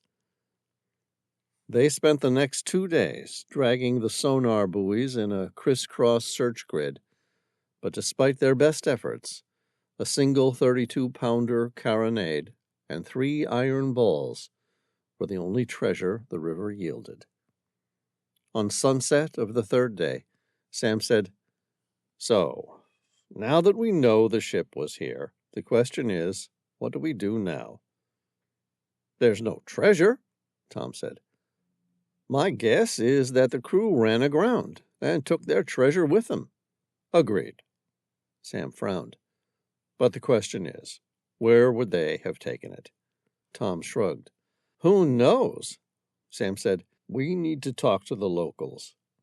I wonder, Wakumilo, are there any people native to this area? People who've lived off the land for centuries, and who might have heard of a story of a ship that didn't belong here?" Wakumilo shook his head. "The San people have lived in this region since the dawn of man. If anyone knew about such a story, it would be one of them." The San people of the Kalahari Desert were once called Bushmen. This came from the Dutch term bosjesman, which meant bandit or outlaw, a name with negative overtones. A friendly, creative, and peaceful people, the San had never developed weapons of war and have lived in harmony with their natural environment for at least 20,000 years, something Western society is still trying to do. Sam's breath caught with hope and excitement. "I don't suppose you happen to know someone we might talk with?" Wakumilo grinned proudly. "Actually, I know just the person you need to meet." Chapter 32. It took them nearly 3 weeks to track the man down. They hired a Toyota Land Cruiser at Mangu, and Wakumilo went through the painstakingly difficult and time-consuming task of locating him. It wasn't that he didn't want to be found, but that the man traveled constantly and was utterly indifferent to the schedules or locations of Westerners. And why should he be? His world had no use for money or anything civilization could offer. The Bushmen of the Kalahari Desert, also known as the San peoples, are among the oldest cultures on Earth, and are thought to be descended from the first inhabitants of what is now Botswana and South Africa. The presence of the San in Botswana is particularly evident in northern Botswana's Sedillo Hills region. San were traditionally semi-nomadic, moving seasonally within certain defined areas based on the availability of resources such as water, game animals, and edible plants. San kinship is comparable to Eskimo kinship, with the same set of terms as in European cultures, but also uses a name rule and an age rule. The age rule resolves any confusion arising from kinship terms, as the older of two people always decides what to call the younger. Relatively few names circulate, approximately 35 names per sex, and each child is named after a grandparent or another relative. Children have no social duties besides playing, and leisure is very important to San of all ages. Large amounts of time are spent in conversation, joking, music, and sacred dances. Women have a high status in San society, are greatly respected, and may be leaders of their own family groups. They make important family and group decisions and claim ownership of water holes and foraging areas. Women are mainly involved in the gathering of food, but may also take part in hunting. Water was important in San life. The Kalahari droughts may last many months, and traditional water holes may dry up.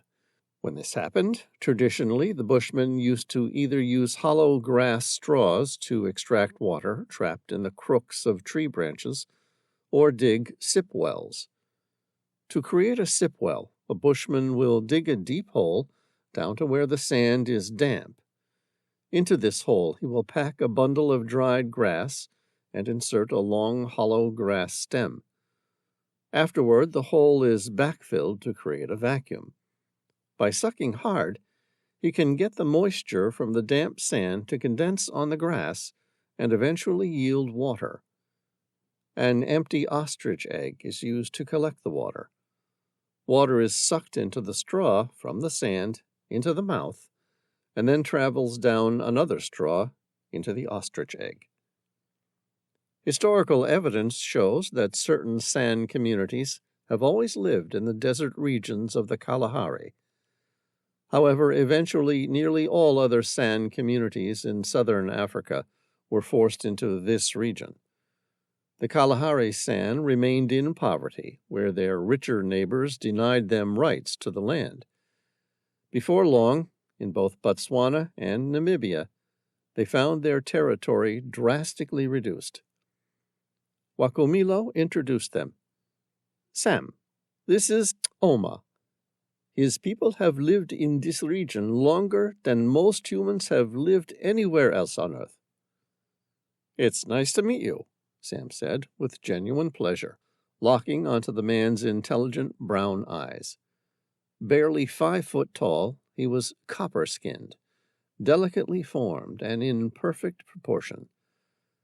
Sam had always been interested in the San and their unique way of life, ever since he was a child, and had the good fortune to read Lawrence van der Post's 2 novels, A Story Like the Wind, and its sequel, A Far-Off Place. Oma smiled back at him and began speaking to Wakumilo in his own tongue. Sam watched with avid fascination as the two men conversed. Words crackled like electricity from their lips, as nearly every other consonant in the San people's language was a clicking sound of some kind. When the two were finished, Wakumilo said, "He says he's happy to help you." "Tell him that's very kind." "What do you want to know?" Sam told Oma the story of the Midas and sinking along the Zambezi River a very long time ago, a time when our ancestors still walked the earth. Wakumilo translated everything between the two of them. When Sam was finished, Oma said, "I know of this very large boat." Sam was blown away. Of all their threads regarding the Midas, this seemed to be the weakest. How could he have possibly heard about the ship after so many years, especially as his tribe had no written language? He said, "How do you remember a story from so long ago?" Oma smiled, revealing big white teeth. "A story like this is like the sands of the Kalahari Desert. It cannot be forgotten." "What story?" Sam asked, his interest piqued now. "The story of the walking gods." Sam frowned, as it sounded like a creation myth common to native cultures. He'd almost believed the man for a moment there, but it appeared to be for nothing. He listened politely as Oma's story was translated. "The gods came in a big boat, much, much bigger than the largest canoes his people had ever seen at the time. They carried weapons that made loud bangs and lots of smoke." Sam nodded. "Like the rifles used by people to hunt animals?" Oma shook his head. "No. These people who came on this ship had the power to split mountains, cause earthquakes, and tear the world apart. But the gods didn't know how to use their strange powers, and in the end, it destroyed their ship." "So the gods died?" Oma shook his head again. "No. They were gods, and gods cannot drown." The way he said it suggested that everyone knew that. He went on.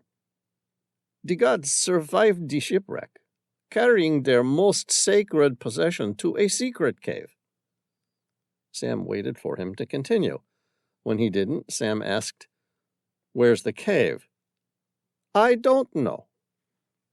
Sam arched an eyebrow. "But you know that the treasure of the gods was taken to a cave." "Yes." "To be protected and stored for the future." "Yes." Sam exhaled slowly. "How do you know this? I mean, how do your people know about the existence of this secret cave?" "One of the gods survived. Only he was weak by the time my ancestors reached him. But by the time the man died, he had painted a rudimentary map of the location where his treasure had been buried, and said that if more people came, and if these people asked, they should be shown the map." Sam asked, "Did anyone else ever come looking for the treasure?" "Never. No others from his ship came. Then all was forgotten." "Do you know where this cave is?" "Yes, of course." Sam grinned. "Can you take me?" Oma smiled, realizing that this was what the strange white man wanted all along. "Yes, I will take you to the cave." Chapter 33.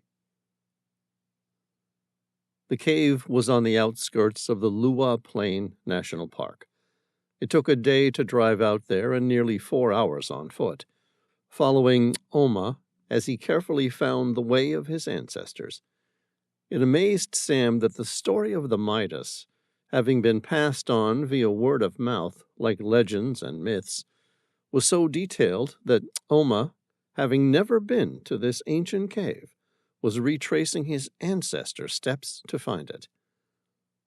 By the time the blistering sun was directly overhead, the native gentleman had led them down a hill toward a small series of sandstone boulders where water pooled. At the edge of the water there was a natural spring, used by San people for thousands of years. Behind it there was a small gap, only just large enough for a fully grown man to slide through.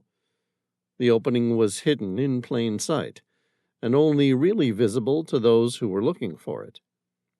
If Sam had been wandering through and collecting water from the spring, he would have simply assumed it was a fracture in the sandstone, or possibly the remnants of a wild animal's long-since discarded burrow. Oma pointed and indicated that Sam and Tom should go first.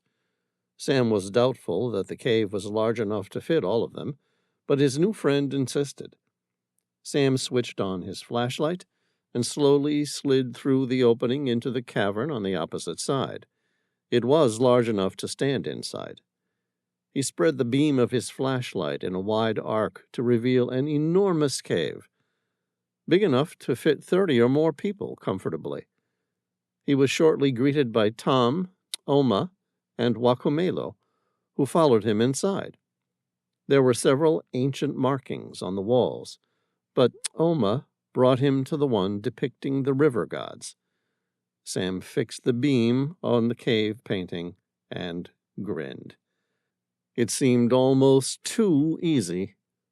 The cave depicted a strange geological formation, 3 granite stones high up on a sandy beach, surrounded by a U-shaped bend in a river.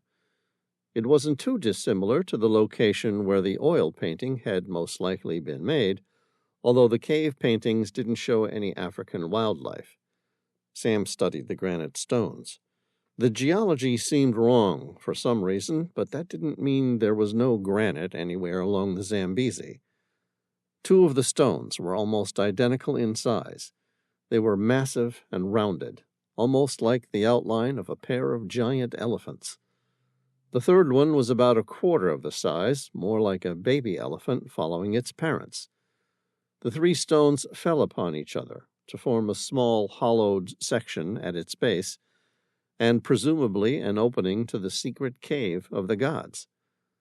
Oma said what Sam was thinking. "Find those 3 stones, and you will find the cave." Sam took a photo. It was like a damned treasure map. All he needed to do was put the image into a database of known geological formations in the region, and hopefully the location would jump out at him. Below the image of the 3 elephant stones was a series of carved markings. They were even, and although Sam didn't have a clue what they meant, he could guess that they were written in the Mende Kikakui script, a syllabary used for writing the Mendi language of Sierra Leone. He took a photo of the script, making a mental note to send it to Elise as soon as he could, so that she could find someone to have it translated. Sam said to Oma, "This is the first time you have told this story?" No. This is a story passed on throughout the generations." He looked proud as he spoke. "I have told it many times." Sam nodded. "But we are the first white people to ask about it?" No. In fact, you're not even the second person to come here recently looking for this. There have been 2 others. Sam swallowed. "Others?" "Yes. One a couple of years ago, another one just 4 weeks ago." 4 weeks? Sam thought back. To Tom, he said, "That was only a week after I was attacked in Zanzibar." Tom frowned. "You don't think the Yosha found Oma through the photos in the dossier?" Sam turned to Oma. "These people who asked these questions, what did they look like?" Oma frowned, confused. Sam tried to clarify. "Did they have copper-colored skin like you, or dark skin like Wakumelo?" "No." "Pale skin like the tourists who come on a safari?" Oma shook his head. "No." Sam's eyes narrowed. "Somewhere in between?" "Yes." Sam brought up a photo of the men who attacked him in Zanzibar. It was taken from the CCTV footage provided by the chief of police. "Did they look like this?" Oma studied the photo. "Yes." "And you took them to the cave?" "Yes," he said, once again, his voice coming across proudly. Sam turned to Tom. "So, once again, we're on a race against the Yosha." "It would appear so," Tom agreed.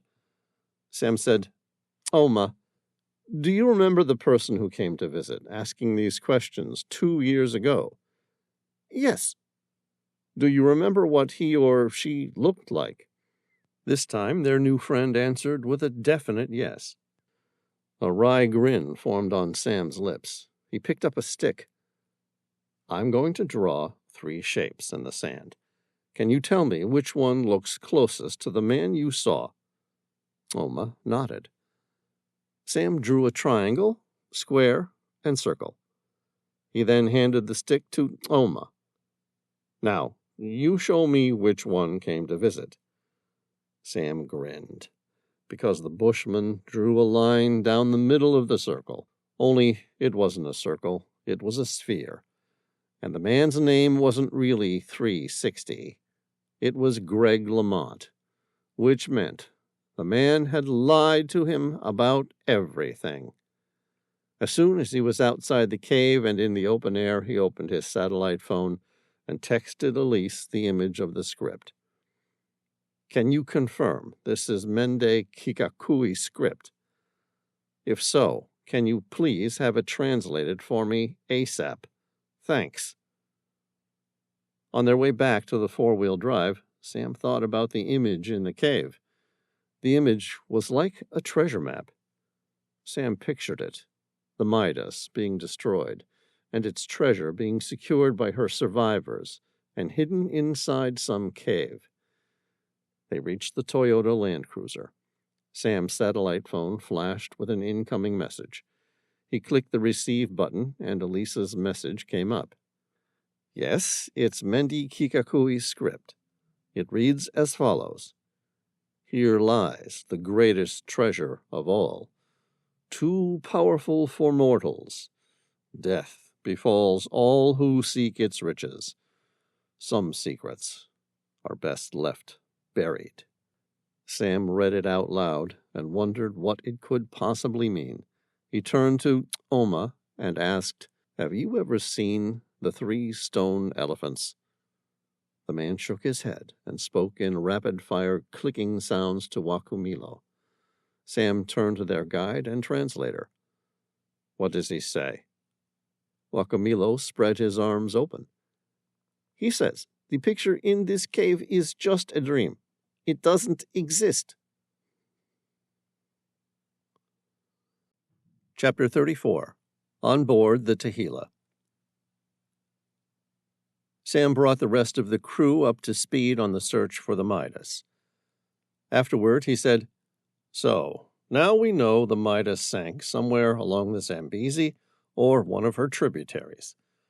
Her precious and potentially dangerous cargo was then taken to a cave between these 2 rocks. He paused, then added, somewhere along the edge of a river. And no one knows where that place is? Elise asked. Sam shrugged.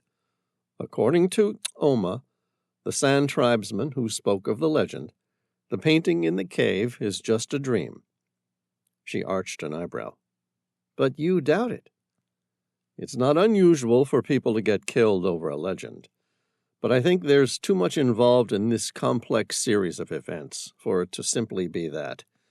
No, I think this place exists. We just need to find it. Elise nodded.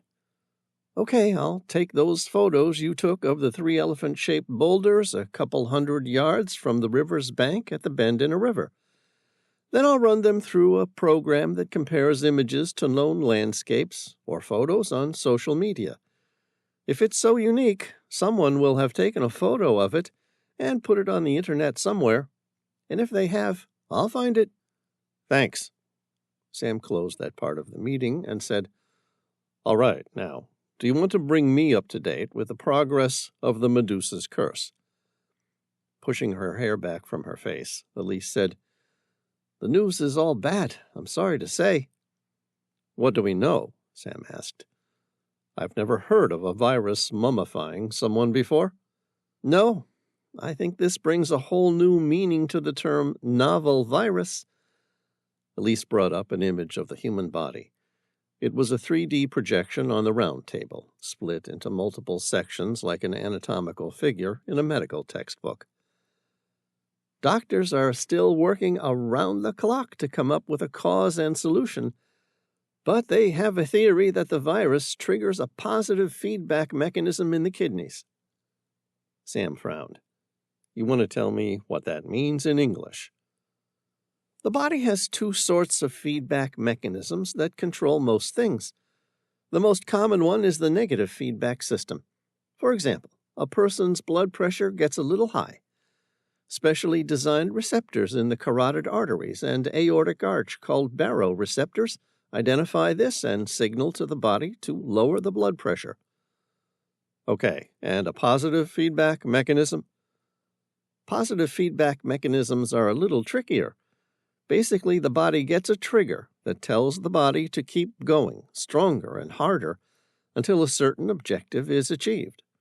For example, during childbirth, a baby pushes against the cervix, causing it to stretch. This in turn causes nerve impulses to be sent to the brain, which triggers the posterior pituitary to release oxytocin. This causes the smooth muscle lining of the uterus to contract, thus pushing the baby against the cervix, which then continues to strengthen the loop. Until the baby is born. Right, unless something goes wrong. And then this sort of positive feedback loop becomes deadly. Sam drew a breath. It doesn't stop on its own? Not unless it achieved the original goal of childbirth. Right, and so the doctors are hypothesizing that a similar action is happening in the kidneys? Elise nodded. Yeah, there's a diagram over here of what they believe is happening. They just haven't worked out how to stop it. She swiped the original holographic diagram away with her left hand and brought up a new one with her right. This one showed the anatomical outline of the kidneys and a diagram showing the natural pathway that the body uses to maintain fluid homeostasis, or equilibrium. That, Elise said, pointing to the diagram labeled Loop of Henle, is where the magic occurs. Sam stared at the model. Okay. The long U-shaped portion of the tubule conducts urine within each nephron of the kidney of reptiles, birds, and mammals. This function allows production of urine that is far more concentrated than blood, limiting the amount of water needed as intake for survival. Sam concentrated hard. In English, please. The loop of Henle determines whether to remove more or less fluid from the blood. A whole class of highly successful diuretics work by increasing the elimination of sodium chloride. That's salt, by the way. And in doing so, the drawing of more fluid out of the blood via osmosis. Sam dismissed the science lesson with a wave of his hand. Okay, so, basically, the virus tricks this loop of Henle to go into overdrive, and the body excretes all liquid from the body? Elise considered that. Yes. Basically, the person's own body causes it to become mummified. Sam thought about that. And turning them to stone, as though they looked into the eyes of the Medusa? Yeah, I guess. The mental cogs in Sam's brain worked like a computer, trying to jam solutions together that were neither medical or based on science. Just looking outside the box, and as far as boxes were concerned, this virus was the mother of all of them. Why can't they simply drink more water? It doesn't happen slowly. From what the doctors are worried about, the patients have been infected for some time, possibly a month or more. It has a long incubation period. Most people don't even know that they're infected. And from that point on, they're a ticking time bomb. The virus builds up in the kidneys and eventually triggers this thing. Right. When it explodes, their kidneys dump everything, and within minutes, they're turned to stone. So, the world could be heading for a deadly pandemic? Not heading in, it is in the deadliest pandemic our species have ever faced. Elise sighed. They don't know how transmissible the virus is. It has a long incubation period, so that heightens the risk because it means the otherwise healthy host has plenty of time to transfer the virus to other hosts. Scary stuff. I wonder if we should head back to the U.S. Right now, there are no cases on the African continent. That won't last long, given the number of international flights, Sam warned. Elise said, all international flights have been shut down. Everything? Yeah, this thing's real. Just like that, someone flicked off the switch, and the human society was no longer global. Is there any way of knowing that you've been infected? Sam asked, glancing at the rest of the crew. I mean, if this thing has an incubation period of 28 days, who's to say none of us have it? Elise nodded. They believe there's 3 phases in the virus's cycle. First phase, the person exhibits no signs of infection and are of very low risk of transmission. That would be the first day, few minutes or week after exposure. We don't really know. And then? Elise lifted her hand as if to say, bear with me on this one. Then their eyes turn green. Come again. Strange, I know, but something about the way the virus binds with copper that's carried in the blood. Normally, most of the copper in your blood is carried by a protein called ceruloplasmin. Adults have 50 to 120 milligrams of copper in their body, mostly in muscle and the liver. Copper helps make melanin, bone, and connective tissue. And what? This copper tends to bind with the virus? Elise nodded. Yes, and once it's connected to the virus's protein, it can be seen anywhere blood may be spotted. The most noticeable place for this to occur in normal times is a person's eyes. For example, the sclera can appear blue due to thinned areas that allow the vascular area below it to show through. A blue color is also observed when there is a buildup of silver in the tissue. And of course, there is the yellow color of a jaundiced eye. Sam said, and in people infected by the Medusa's curse? Elise brought up an image of a person infected by the strange virus. She let the image sit there in silence for a few seconds, expelled a deep breath, and said, a greenish hue of a resolving subconjunctival hemorrhage develops. It's similar to a bruise on the skin, only instead of the blue-purple of a bruise, the sclera becomes a luminescent green. Chapter 35. Kalahari Desert, Botswana. North of the Kalahari Desert, a yellow tent made of impervious materials stood at the base of a sand dune that was as old as time itself. To the east were the Sadillo Hills, a small area of massive quartzite rock formations that rose from ancient sand dunes. The rocky outcrop had a small freshwater spring supplied by an underground water basin. These caves had provided shelter and protection for more than 100,000 years. With one of the highest concentrations of rock art in the world, Sadillo has been called the Louvre of the desert. Over 4,500 paintings were preserved in a 7 miles squared portion of the Kalahari Desert.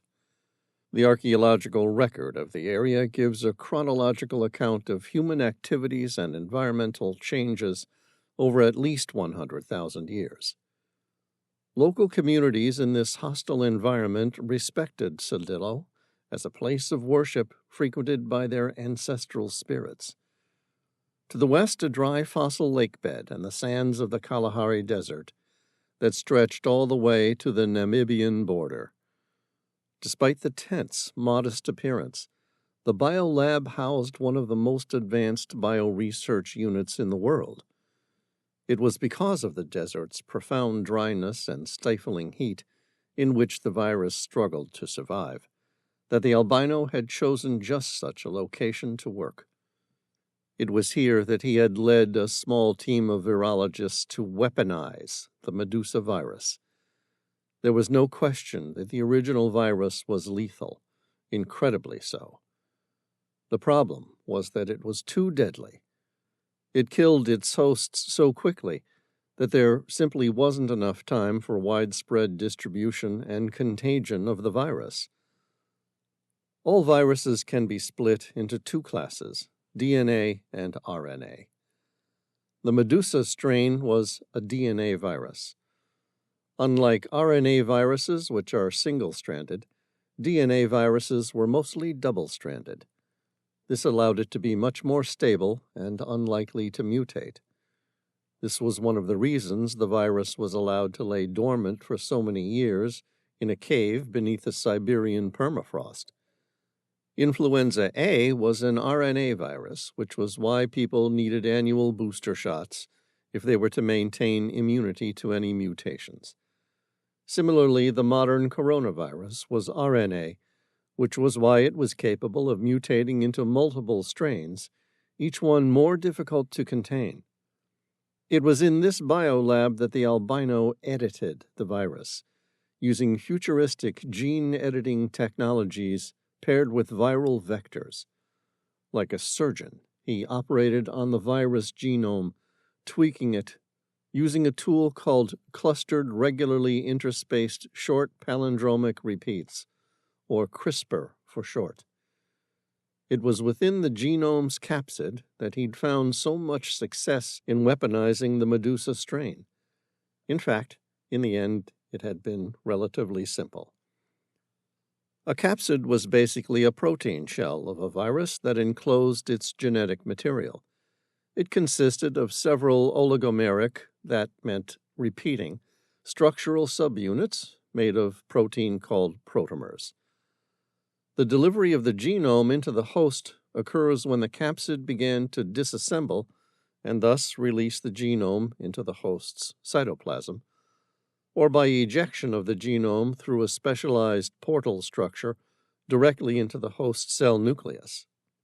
The virus may lay dormant in the host's body, but until the capsid disassembled, the active virus was unable to affect the host. It was after this occurred that Medusa triggered the fatal positive feedback mechanism in the kidneys, killing the host within minutes. And all it took was to adjust the time for capsid degradation to occur using CRISPR, just like setting the countdown clock on a time bomb. After some trial and error, he settled on a time frame rate of 28 days.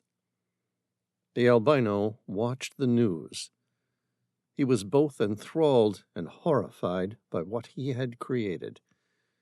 It was the culmination of a collective dream he'd shared for as long as he could remember. But now, as he reaped its rewards, he felt a certain sense of loss. For the first time, he questioned if he'd been on the right side of good and evil. Suddenly, he thought about all those who had betrayed his people for so many years and wondered whether such a terrible wrong might make the world right again. Or had he simply introduced new malevolence on an already wretched world? The biolab's phone rang. The albino answered it. A familiar voice greeted him. "Have you seen the news?"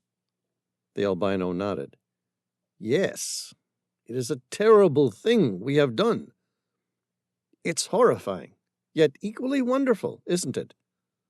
The albino was not so sure.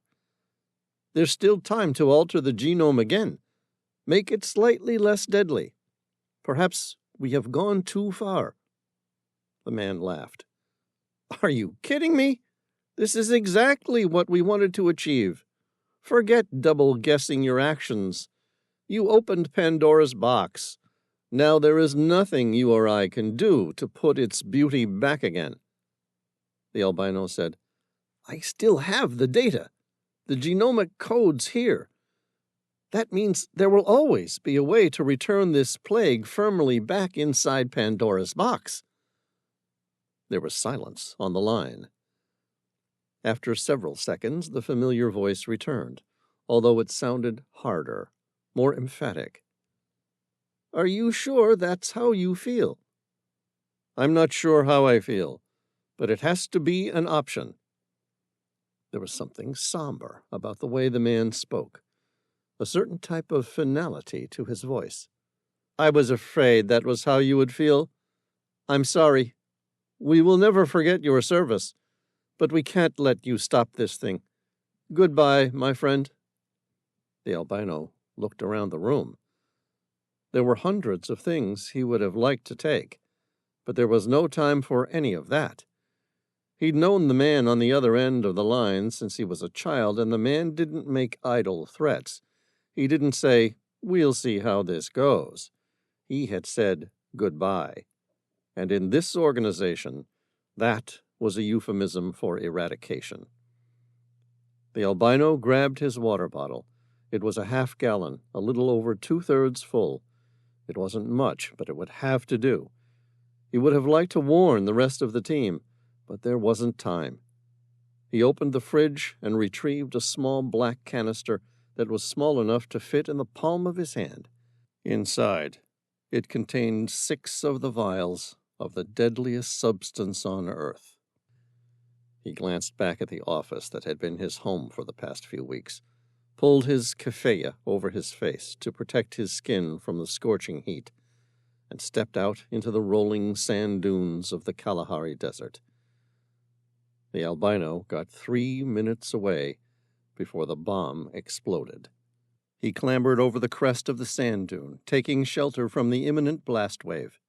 It had been a significant explosive device. His master and friend must have concealed the ordnance within the lab as a fail-safe before they had arrived. Or the albino unknowingly carried the bomb with him when the team first set up the biolab. He wondered why his friend bothered to pass on a warning. Not that it mattered. They had been dropped off after hours of flight by helicopter. The albino was surrounded by hundreds of miles of desert in the middle of the summer. It didn't matter the bomb had missed him. He was already a dead man walking. Chapter 36. Not since the Black Plague had the world ever seen such an event. The Medusa virus had 100% mortality rate. 193 countries in the world had simultaneously shut their borders, restricting all but utmost essential travel. As for essential, we are not talking about making movies or business meetings. We're talking about bringing in specialist scientists capable of making vaccines or treating the virus. The economy ground to a halt. People boarded up their homes and prepared to survive on the most basic of food rations until this thing blew over. Something had changed since this whole thing began. The deadly virus had mutated faster than anyone could have imagined, and now it took 28 days for the host to die. That meant people were walking around with a deadly time bomb ticking inside their own immune system, spreading the terrible disease wherever they went. As Sam read the report and witnessed the satellite images from around the world that depicted a dark New York City, Paris without lights, Argentina without color, he was amazed by how rapidly the world had mobilized into pure isolation. Unlike smoking cigarettes, which killed people after decades, here was an invisible threat with a 100% mortality rate. No one got out alive once infected. People could see that. Everyone knew of or had heard of someone mummified. The hundreds of CCTV footages that captured the horror gave credence to the idea that it was a terrifying death. The people didn't need a big stick or their governments to tell them what to do.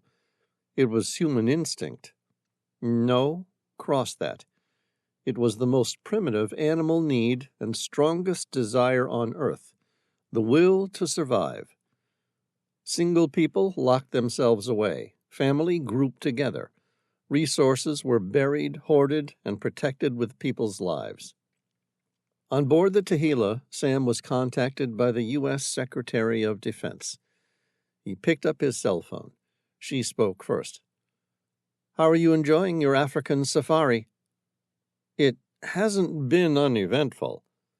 That was enough preamble for her. Good. The vacation's over. The outer lips of Sam's mouth curled upward. Why does everyone think we're on vacation? She didn't respond to that. Instead, she said, I need you to fly an unauthorized secret mission into Botswana. Sam's smile turned into a hard line. Botswana. He repeated the name to make sure he got it right. What's in Botswana? Nothing. At least nothing anymore. She paused, and Sam waited. The Secretary of Defense got like this sometimes. She started handing out mission assignments and orders, and there was nothing really stopping her. Instead, you just needed to let her get her train of thought out in her own due time. Sometimes she filled in the gaps, sometimes she didn't. What Sam knew, but few others did, was that she didn't do this by accident. If the Secretary of Defense left out vital details, it was intentional. Sam didn't take the bait. Instead, he said, What can I do for you in Botswana, Madam Secretary? Until a few days ago, satellite images showed a building in the northern parts of the Kalahari Desert. Indications are it's a temporary biolab, and it became operational a week before we were introduced to Medusa Patient Zero. We believe a terrorist organization set up an advanced gene editing lab in the isolated safety of the desert to weaponize the original virus, increasing the duration between infection and death, and subsequently snowballing the period of contagion. Sam asked, What makes you think this was the tent where this horrifying thing was weaponized? We're pretty certain. Why? The people there had the capabilities to do so. Surely, there are thousands of people with the skills. Not thousands, less than 20. So it could be any of them. No, we keep tabs on people with these sorts of skills. For this exact reason, most of them work for us. Some of them don't. Either way, we've kept track on all of them. And only one man in particular was in that tent in Africa for the past 6 weeks. Where is he now? Dead, most probably. How? The biolab was destroyed. We believe the terrorists set up an explosive device to clear all evidence of the bioweapons development. You think he was forced to do this? Maybe, maybe not. His father was killed during the Afghanistan-Soviet Union War during the 1980s. He and his family tried to take refuge in our embassy in Kabul. Unfortunately, it was the day the embassy was attacked. His mother and 2 sisters were killed. Sam drew a breath. If that's not a reason to become radicalized, I don't know what one is. If that's the case, though, it doesn't explain why they killed him. Sam felt his heart race. Why would a terrorist organization want to kill everyone on the planet? There's several theories we're working on, but only time will tell. You can't help me on that score, so forget about it and concentrate on what I do need from you. It was an order, not a question. Yes, ma'am. Good. Now, to make a treatment for the virus, we need to gain access to the original strain, the one before its genome was edited. Sam interrupted. Why? I haven't got a clue. I'm not a microbiologist or virologist. But the experts who have advised the administration are telling us that it will take time to make a vaccine, but that time can be shortened if we have the original strain. Okay, you want me to go in and get a sample? Yes. Her voice was cold as she spoke. We believe part of the reason the biolab was burned was to destroy all the research developments, and thus prevent us from getting a head start. There's a water source that originates beneath the dunes where the biolab was destroyed. That water source comes out in the form of a natural spring in Sodillo Hills, along with several wells in the region. We're hoping that a small sample of the virus might have washed through. Okay, you want us to fly in and take as many samples as we can?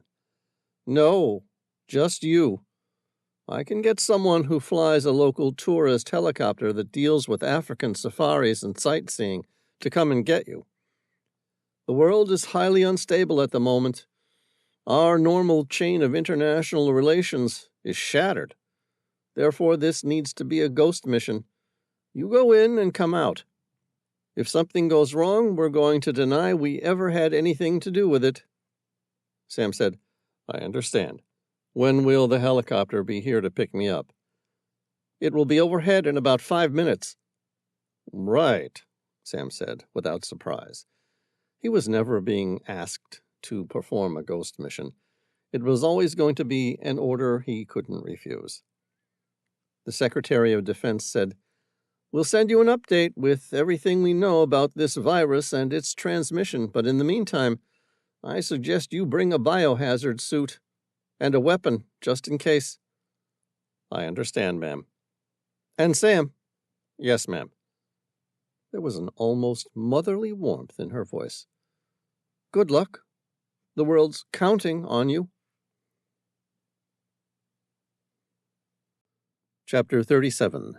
Quibisa Plains, Zambia. Freya glanced up at the sky. A large white helicopter flew overhead.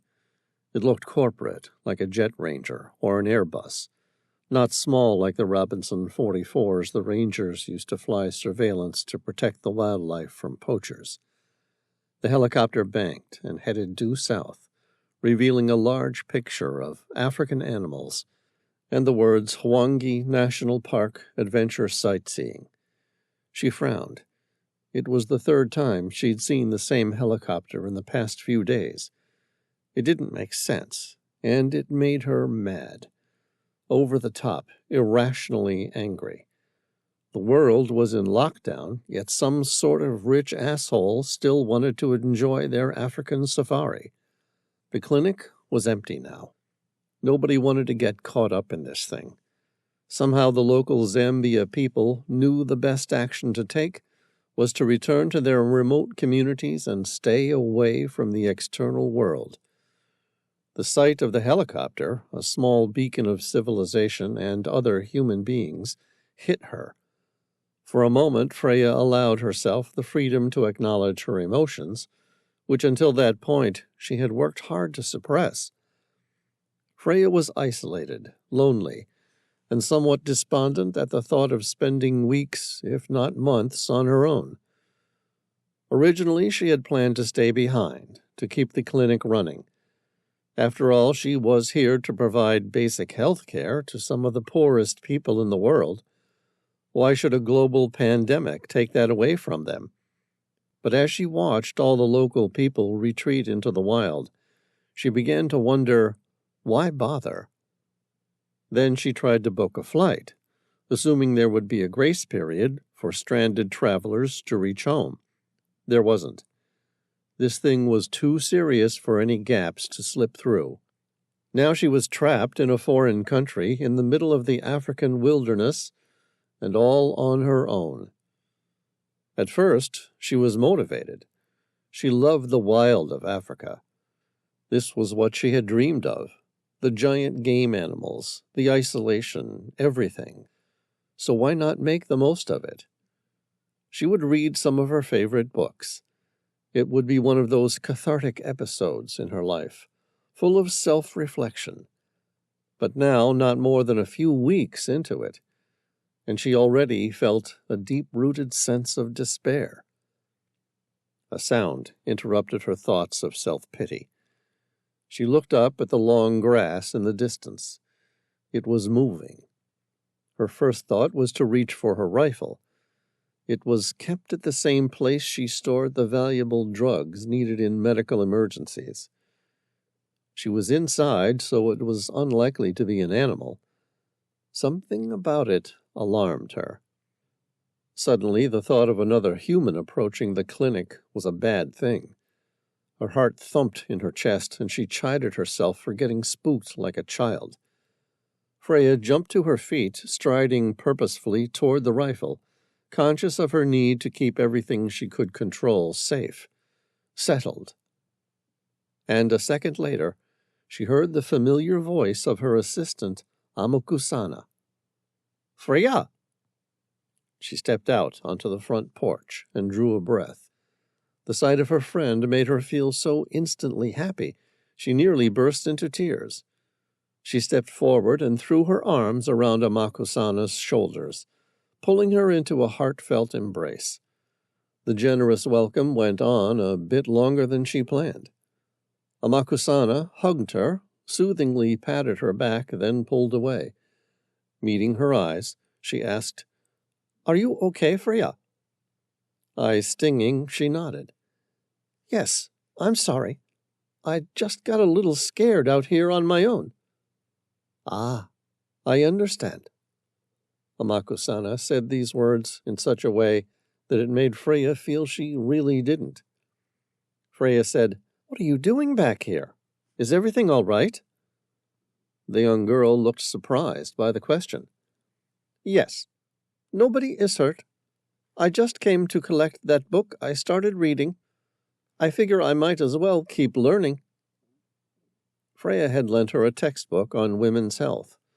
A lot of it was above her level of English, but she was slowly working her way through it and would most likely take over from Freya when she eventually returned to Australia. Amakusana grabbed her book, talked to Freya for a bit, and then hugged her again before leaving. A helicopter flew by once more, and she spotted Freya's reaction. The young girl asked, "What is it, my friend?" "Nothing. It's just that helicopter. I've heard it a few times lately. It just seems odd, that's all." Amakusana tilted her chin up, gazing indifferently at the airborne machine. It was a common enough sight in the region. "Why?" The helicopter banked toward the south and kept flying. Freya said, "Look at that. It's for tourists." "So?" Freya frowned. "The world's suffering the deadliest pandemic in its history. Everyone and everything is shut down. Even North Korea wasn't able to keep this virus out. People are locking themselves in their own homes." Amakusana shrugged. Then, with a puzzled expression on her face, she said, "North Korea?" "Don't worry about it." Freya shook her head. "It's just that it's an antisocial country in normal times, so I was surprised to hear the virus had reached it." "Oh, the point is, why would anyone be running tours of the game park right now?" "I don't know." They embraced once more, wished each other luck, and then Amakusana disappeared into the Quibisa Plains, where her family lived. Freya decided to pick up a good book and sat on the deck overlooking the wild plains. After her friend's visit, the prospect for her day was already looking up. In her experience, perception was everything. It was a big one. Taking up her novel, she read World Without End by Ken Follett. The book was a tome that might give her a week's worth of satisfaction. It was set in medieval Europe during the Black Plague. There was something poetic, or ironic, reading about other silly buggers suffering the trials of the bubonic plague while being trapped during a pandemic. She had barely gotten through the prologue when she heard the sound of an approaching car. It was moving fast. Her aid work instincts kicked in. Generally, when this happened, someone had been shot or badly injured by an animal. Instead of being frightened, she stepped out onto the road to greet them. It was a big Ford F-Series pickup.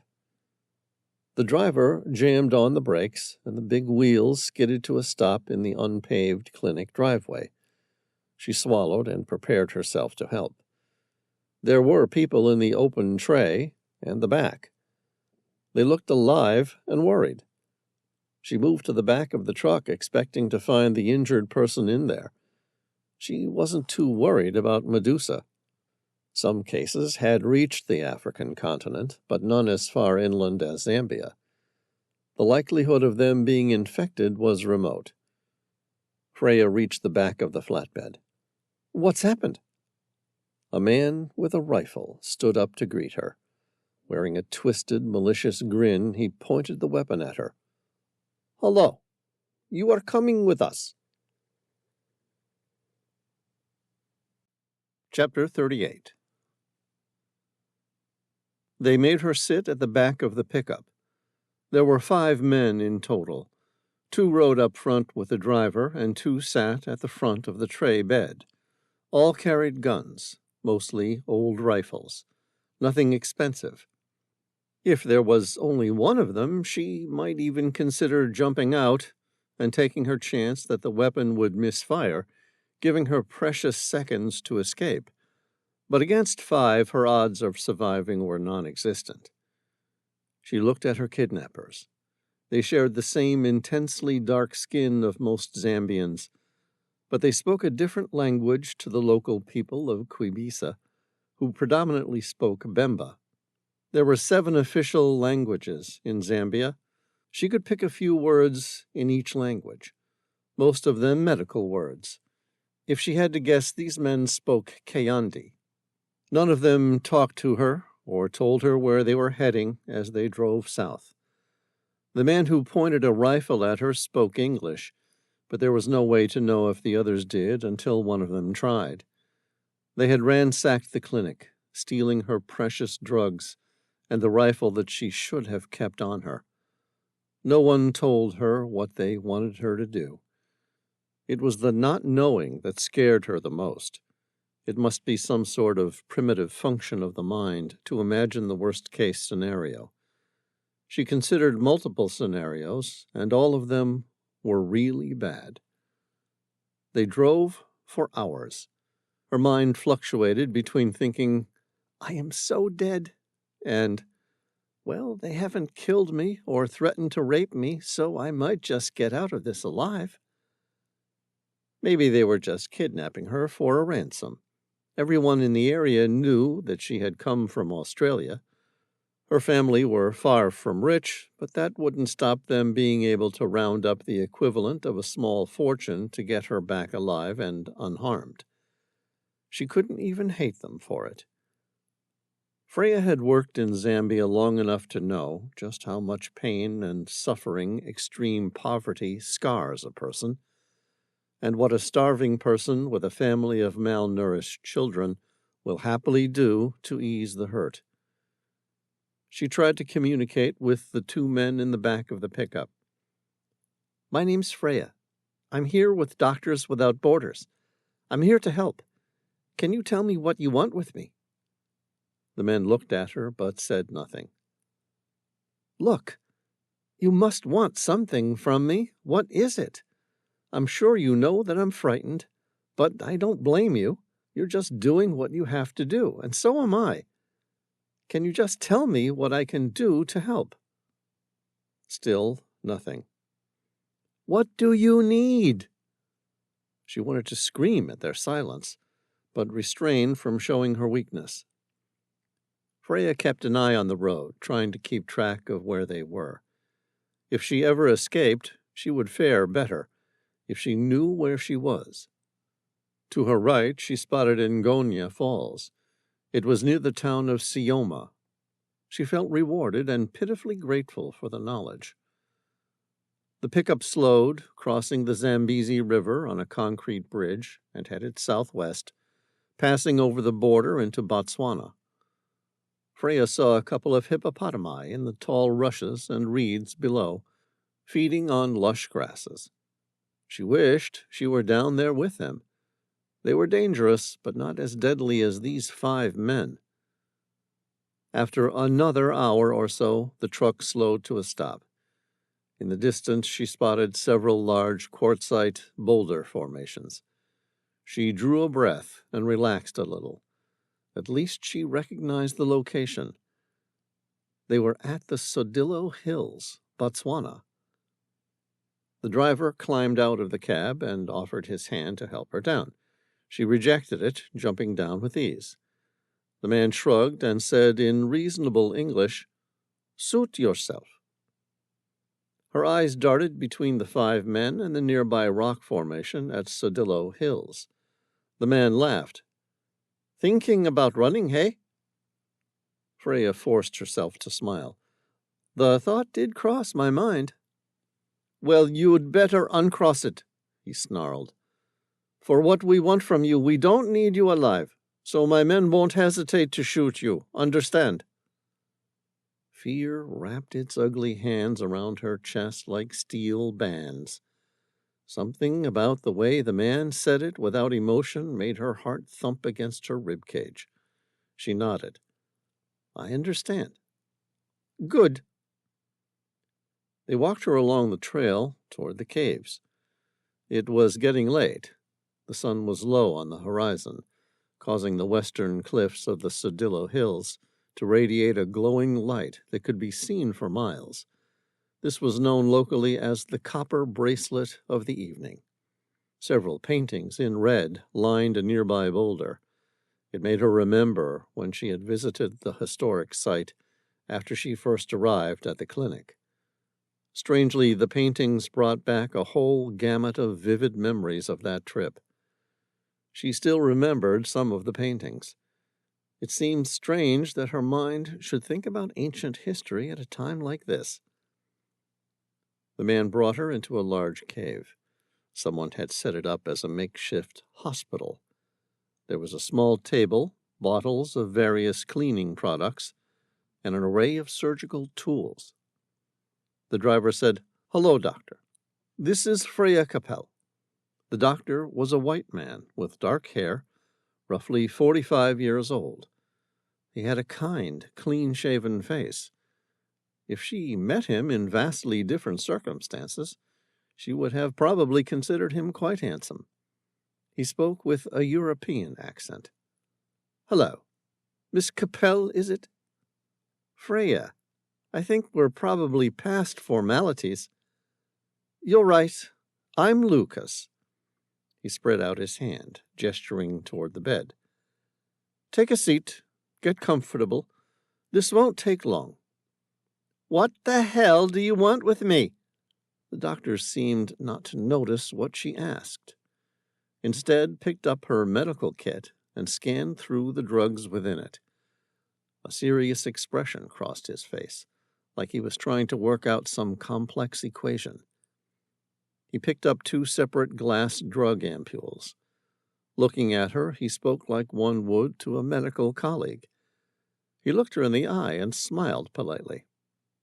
"Tell me, would you prefer the morphine or the ketamine?" Freya's mouth opened in a silent scream. He nodded and smiled. "Yes, what am I thinking? The ketamine will be best." Chapter 39. Freya fought like a fiery fiend. She kicked with her legs and swung her arms. Adrenaline raged through her veins, and she put everything she had into it. The doctor hadn't said what he wanted to do to her, but ketamine was a sedative and a powerful anesthetic. If the doctor got a chance to inject it into her, there was no doubt in her mind that she was never going to wake up again. 2 men grabbed her arms, pulling them behind her back. The doctor approached with an intravenous cannula. His lips curled into a condescending and somewhat disappointed smile, as though she was being childish trying to avoid the inevitable. The best thing for all concerned would be if she just sat down like a good girl and took her medicine. She yielded to the stronger men holding her, leaning back hard into them until they were taking all of her weight. Then abruptly and unexpectedly, she kicked the doctor with her feet. It was a decent hit, landing both of her booted feet square on his jaw. The doctor fell backward. The blow wasn't powerful enough to knock him out, but it was enough to rattle his brain a little. He shook his head, trying to regain his composure. The driver was the first to react. He didn't speak. Instead, he just stepped forward and punched Freya hard in the gut. The fist connected with her solar plexus, sending a wave of pain through her chest. Her diaphragm became paralyzed by the blow. She opened her mouth to scream, but no sound would come out. The driver stepped toward her again, but the European doctor reached out to stop him. No, don't. I can't have them damaged. The stupid bitch. The doctor grabbed the driver by the front of his shirt. What did you expect her to do? Go willingly under the knife?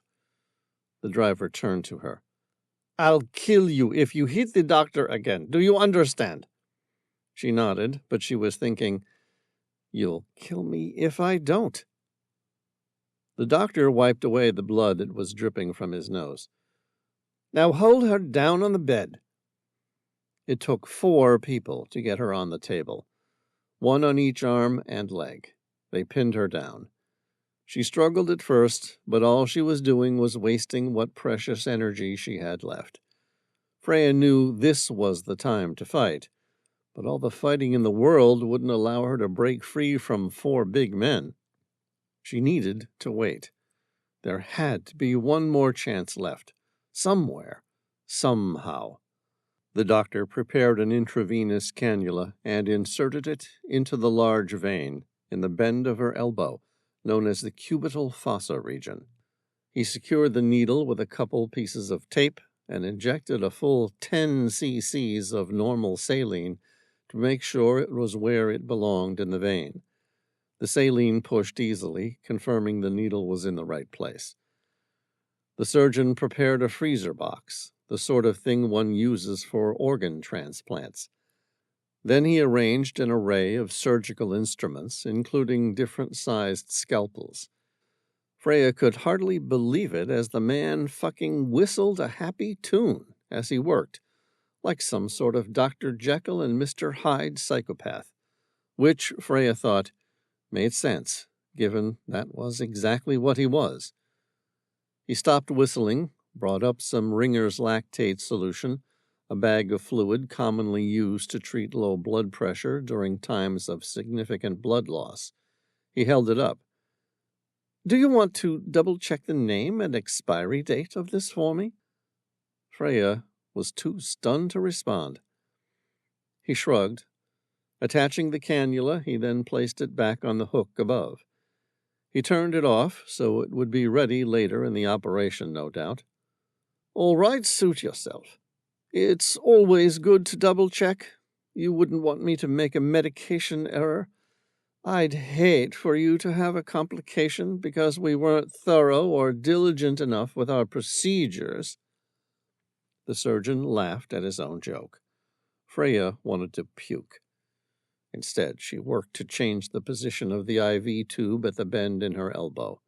Not enough to be noticeable, but enough to do what she needed to do. She had to get the needle of the cannula to move back just slightly. Not enough to be noticeably dislodged, but enough that any drug the doctor might inject would end up being dispersed harmlessly into the interstitial space, not into her vein. The drug would eventually reach her body, but it would take a while, and probably wouldn't be effective enough to knock her out by the time it did. She could feel the needle wiggling inside her arm as she moved. The problem was there was no way to tell if the intravenous cannula had tissued or not. The surgeon drew up an ampule of the sedative ketamine. He smirked with psycho glee. Okay, darling, say good night. Freya remained silent. The surgeon made a tisk-tisk sound. Ah, Freya, I thought we were friends. No last words before you go off to sleep? She looked at him, her eyes locking vehemently as she spoke. Just a promise. Oh, yeah. He smiled, revealing a creepy yet really good set of teeth, the sort of teeth a dentist would be proud of. I like hearing what sort of thoughts enter my patient's mind as they're going to sleep. So what sort of promise would you like to make me? The obstinate knot of fear in her belly gave way to the serenity of cold, unrestrained hatred. If you inject that in my arm, I'll fucking kill you. The surgeon laughed at that. Oh, you will you?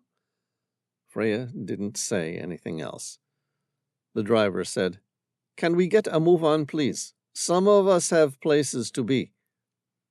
The surgeon attached the needle with the ketamine and pushed it into her cannula, and Freya inwardly smiled, because she felt the cool liquid disperse into the interstitial space in her skin instead of her arm, which meant she might just still have a shot. Chapter 40. Intravenous ketamine worked within seconds. Her nerves ragged and on edge, Freya intentionally made her speech slurred. "You're really a bad doctor." Lucas clasped his hands together. "I'm actually a very good surgeon." She was swaying as though she was trying to fight to remain conscious. She fixed her eyes on him and said, "You're just a bad person. You know what I—" She didn't finish the sentence. Instead, she let her eyes roll back in her head, and she tried to relax her whole body. She gave a few disrupted breaths, the way someone naturally being anesthetized might, before holding her breath completely to give the appearance of apnea. The surgeon shrugged. "I'm sorry I missed that last bit. I guess we'll never hear now." The driver said, "Are you all right with her on your own now, Doc? We want to go shoot some dinner." His voice came back confidently. "I think I can manage a young unconscious woman on my own." "You're sure? Because she looked like she got you pretty good back there." "I'm fine." The surgeon went back to whistling. He turned to finish setting up his equipment. Freya stretched out and grabbed a scalpel from the table, concealing it in her hand. Lucas stared at her. The whistling stopped. "You, my darling, are really quite something. You want to know a secret? It has been a long time since I've looked upon anyone as beautiful as you." He made a theatrical sigh. "What a waste." Freya's eyes opened. She tried to speak, but there wasn't enough strength to make much sound. The doctor said, "Oh my, you're still awake?" Her words came out as an inaudible whisper. "It's okay, my darling. Don't overexert yourself. I'll come to you." He leaned in, turning his head so that his left ear was right next to her lips. "What was that you wanted to say?" She whispered. He said, "I'm sorry, I just can't hear you. Try a little harder. I'm quite curious. What's the last thing you want to say?" Freya snarled, "Fuck you!" Then she jammed the scalpel into his throat at the point of his right common carotid artery.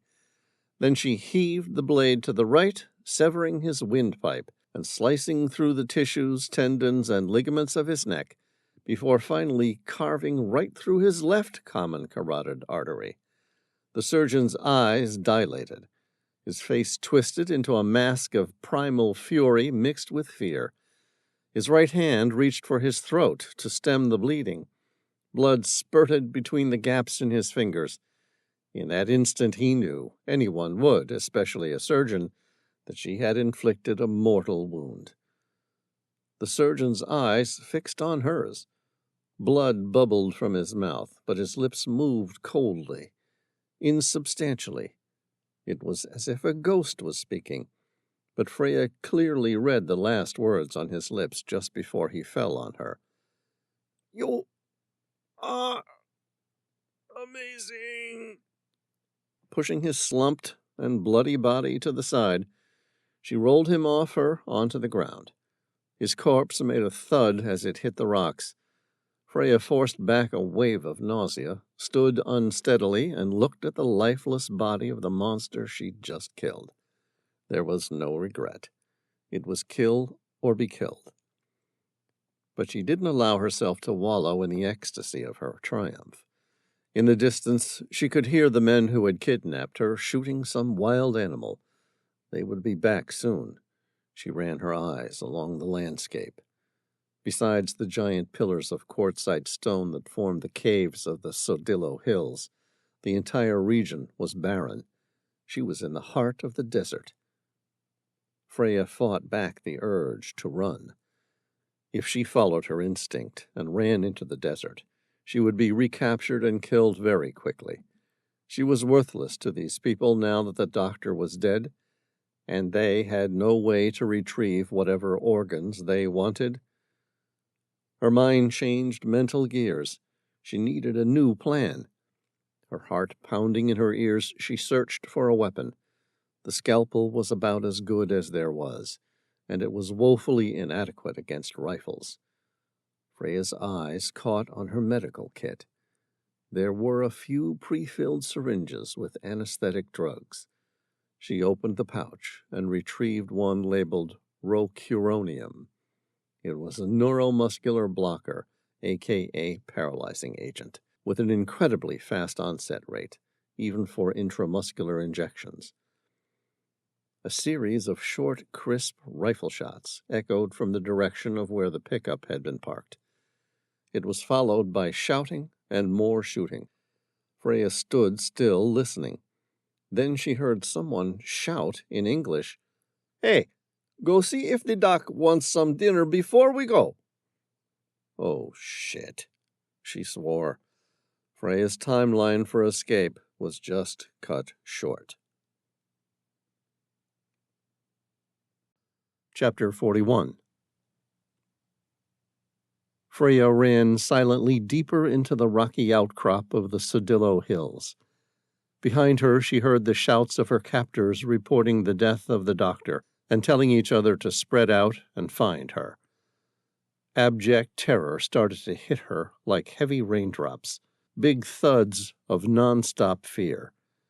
She was trapped within a small outcrop of rocks with limited hiding places, and was being hunted by 4 men with rifles. The men screamed and shouted, making no attempt to approach her by stealth. Instead, they sounded like a group of baying hounds on the chase, and she was the fox, trapped, with nothing worth mentioning to defend herself. She kept running, trying to place as much distance between her and her pursuers. There were a couple shallow caves on her left. They weren't deep or dark enough and would be the first place her attackers would have looked.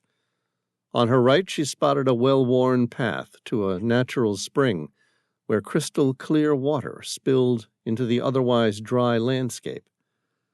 Freya turned left and began to climb the rocks. An overhung cave covered in red paintings depicting various African animals led to a narrow ledge with a 50-foot drop on the side. Huffing and puffing, she kept going, forcing herself to run her hand along the inward wall instead of looking at the potential life-ending fall on the other side.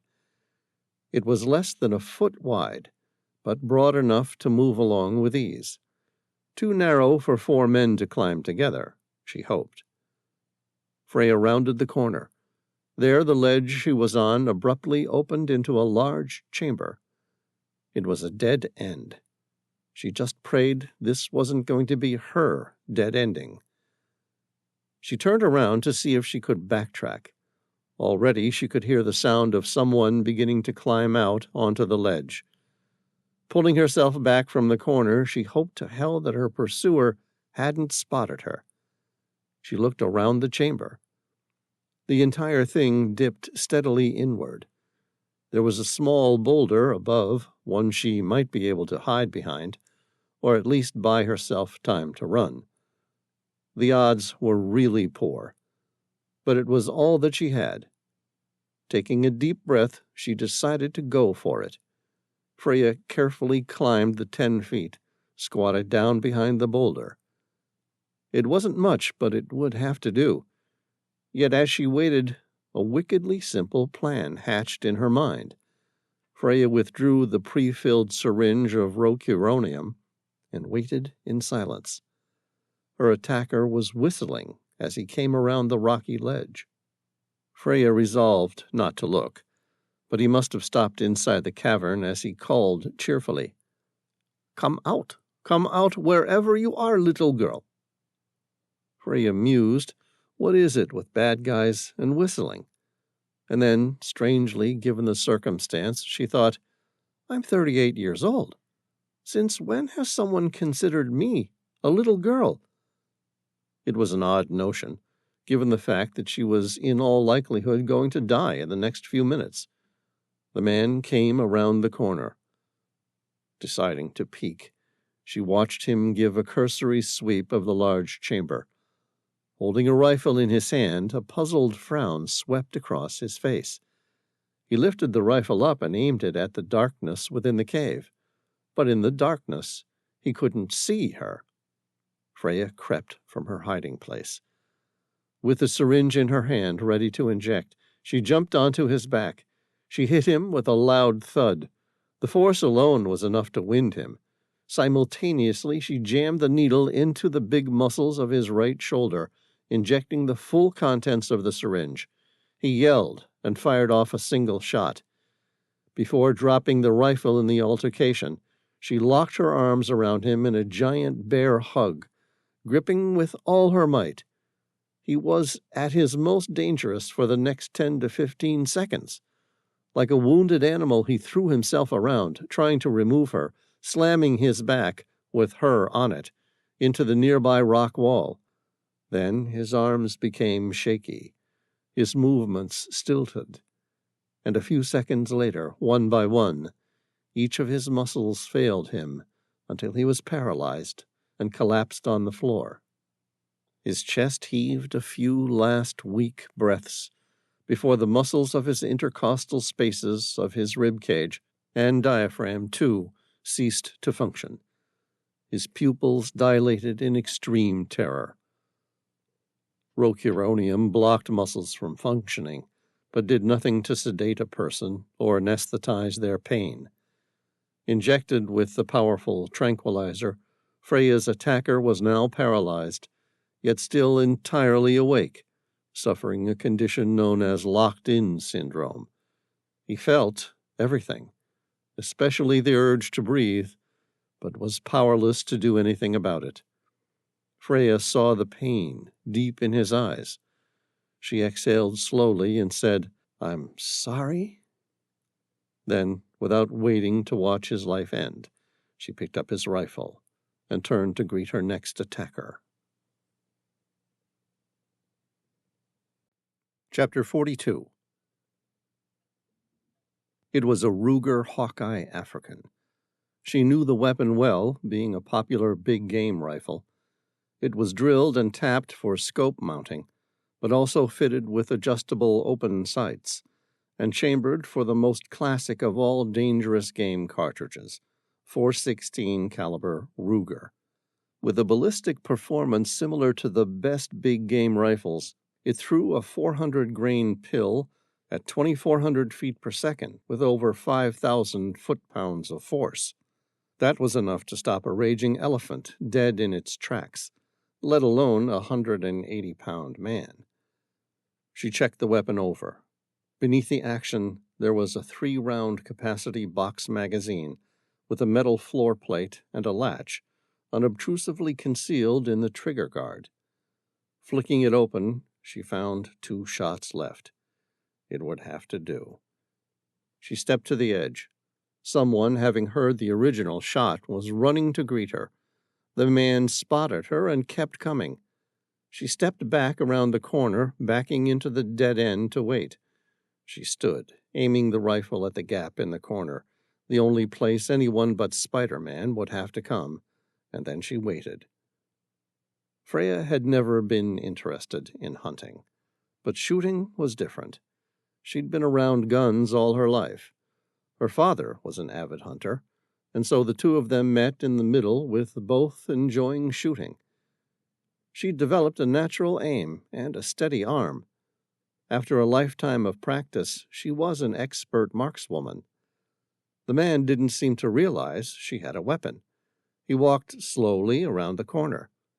She squeezed the trigger and fired a single shot. At this range, she could have put the bullet into the back of a blowfly. It flew true, hitting mid-torso.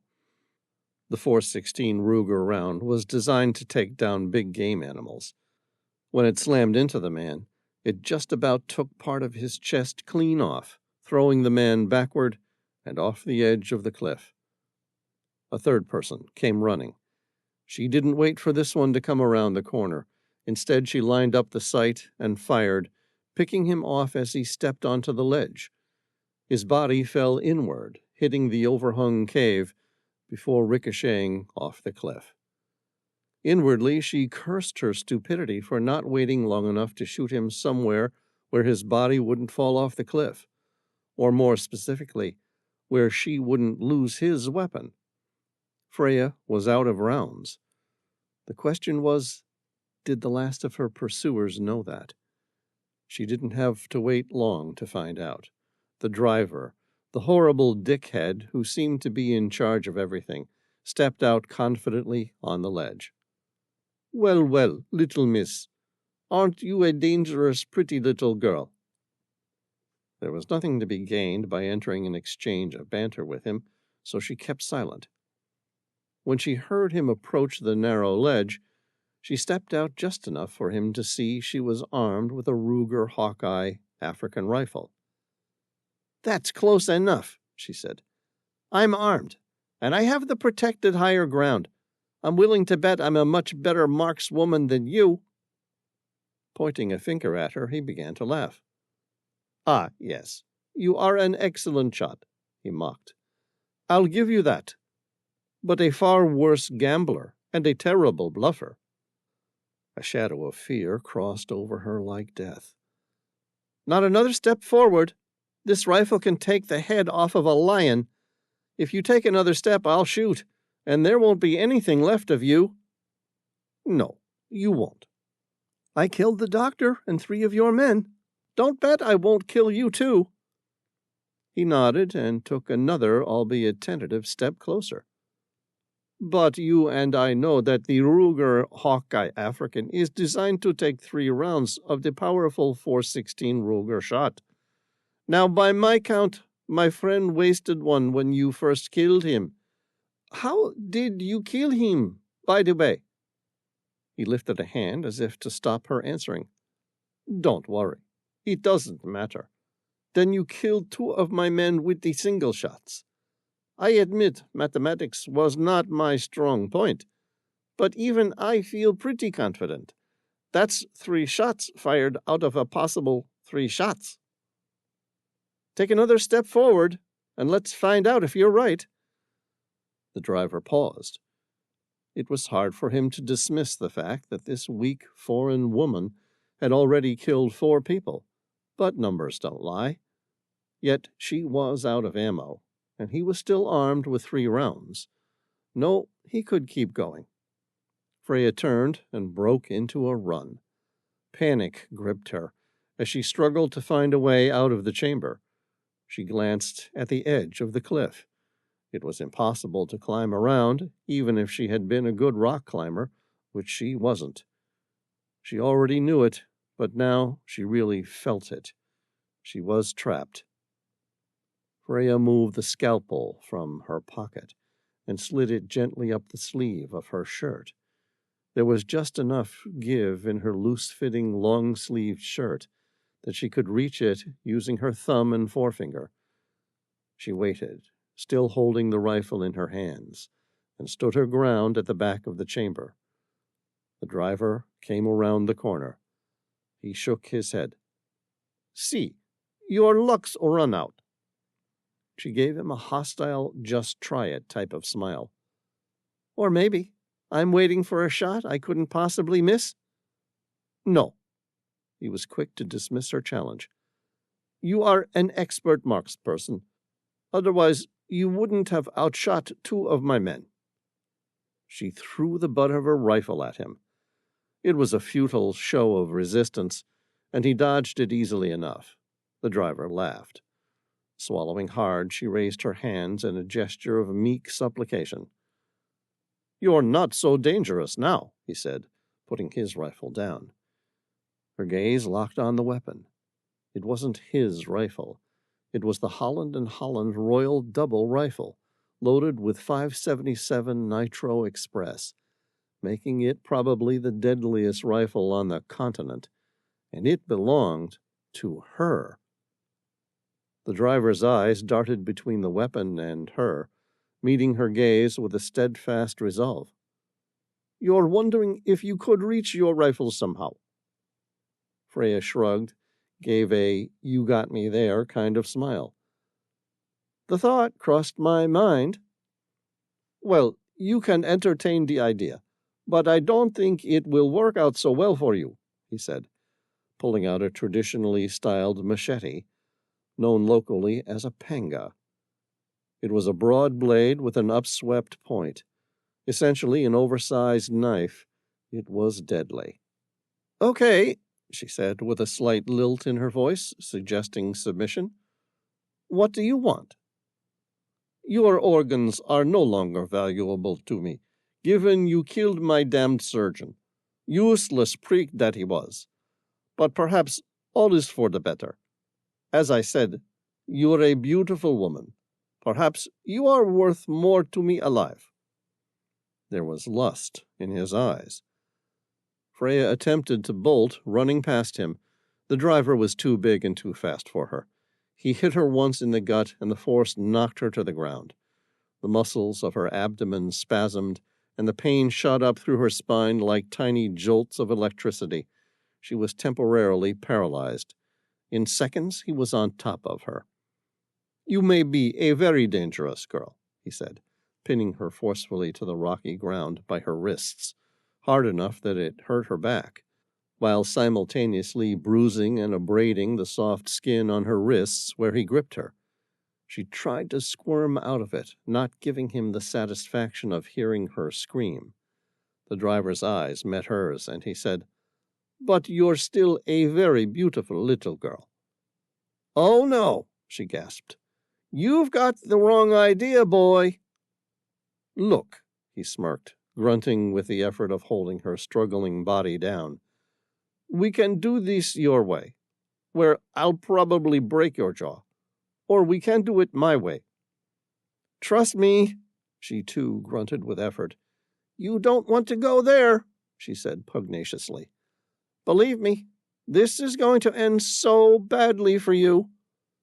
"I doubt it, but I applaud your confidence." Momentarily stopping all efforts to escape, she smiled.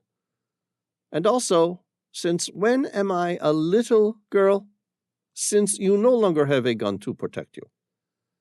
Freya reached for the scalpel she tucked in her sleeve. She couldn't grasp it. He had both her wrists restrained behind her head in his hands. She tried to shift her position, but he was too strong for her. She squirmed once more, as though she were trying to escape, while all the time she was concentrating on gaining those extra few inches to reach the hilt of the scalpel. She moaned, and it excited him enough to relax some of the pressure on her wrist. It was all that she needed. She grabbed the scalpel. Freya stopped squirming.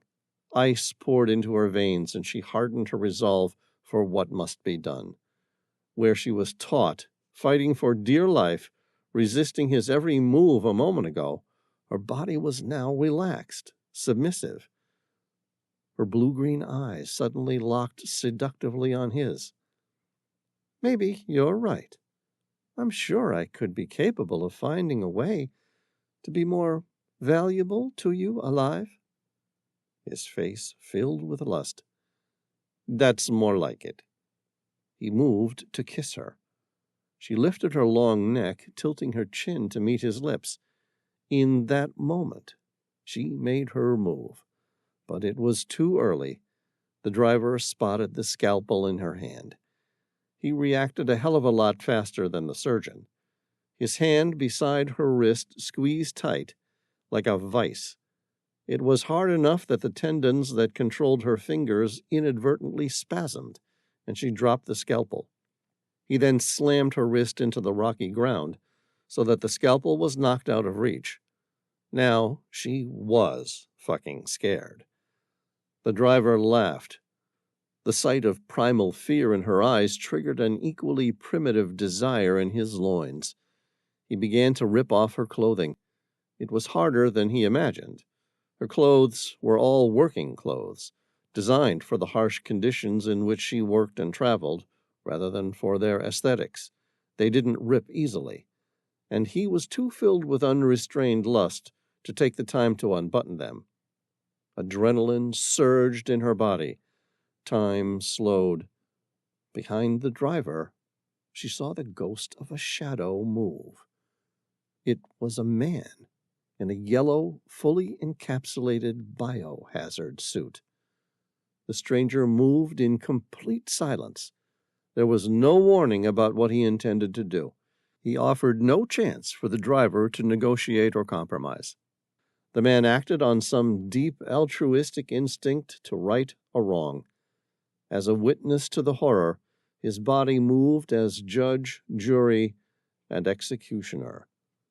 The stranger picked up the rifle, pressed the barrel to the side of the driver's head, and squeezed the trigger. The 577 Nitro Express obliterated the driver's skull. She rolled another dead body off her for a second time that day. Freya stood up, looked at the man in the yellow biohazard suit, smiled graciously, and said, "Thank you for saving my life." "You're welcome." Her anxiety receded, and she smiled. "I'm Freya. Can I ask your name?" "I'm Sam Reilly." Inside the clear plastic, she saw him smile. "Please follow me." Chapter 43. They stepped into another cave. It was no more than 15 minutes away by walking in the red dust and dirt. Sam Reilly had set up a makeshift safety zone earlier with a shower and protective impervious bags to seal the exposure suit. He first showered while still in his suit, and then unzipped the back of it, carefully placing the yellow protective equipment in a large bag before sealing that up once more. He was still wearing SCBA, that's scuba without the underwater part, she recalled. That, too, he soon removed. It was the first time she got a good look at his face. He had a handsome, kindly face, with brown hair, blue eyes, and a genuine smile with a nice set of teeth. She didn't believe you could always judge a person by their looks, but there was something about this man that was hard not to like. His face simply read, honor, duty, trust. You are safe with me. Her eyes dropped a little, and for the first time she realized he was just wearing a pair of underwear. Her throat went dry. He had the strong and athletic figure that suggested he was anything but a lab geek. Not that she had anything against lab geeks. With broad shoulders, muscular arms, and a torso that tapered nicely into a narrow waist, with just the hint of an outline of a six-pack. He didn't have the fully ripped appearance of a weightlifter or exercise enthusiast. Instead, his physique looked naturally acquired, as though his lifestyle or work drove his strength. One of those forms taking on the shape required to function, rather than the other way around. Sam smiled. "You want to throw me that bar of soap?" She spotted it beside the rest of the cleaning gear. Picking it up in her left hand, she tossed it his way. "Catch!" He snatched it from the air with his right hand. "Thanks." A moment later, he spun around, removed his underwear, and washed without shame. She turned her face away, surprisingly embarrassed. He washed quickly, dried himself, and got dressed. He then went about the business of packing everything up into a large duffel bag. Freya half expected him to explain why he was in the middle of nowhere in a biohazard suit, but he seemed happy to go about his business without voicing any explanation. At least he wasn't whistling. Finally, her curiosity got the better of her. She said, "Why were you wearing a biohazard suit?" He smiled. "I was taking water samples." "Obviously," she said, in such a way that suggested it was anything but. "Should I be worried?" He shook his head. "I don't think so. It doesn't look like the virus has reached here yet." She made a face. Well, duh. I mean, we're in the middle of nowhere, and the virus needs a host to spread. That means people, and there aren't many people around here for hundreds of miles. He looked at her, opened his mouth as though he was going to try and explain, and then, having thought better of it, given their circumstances, said, "What about you?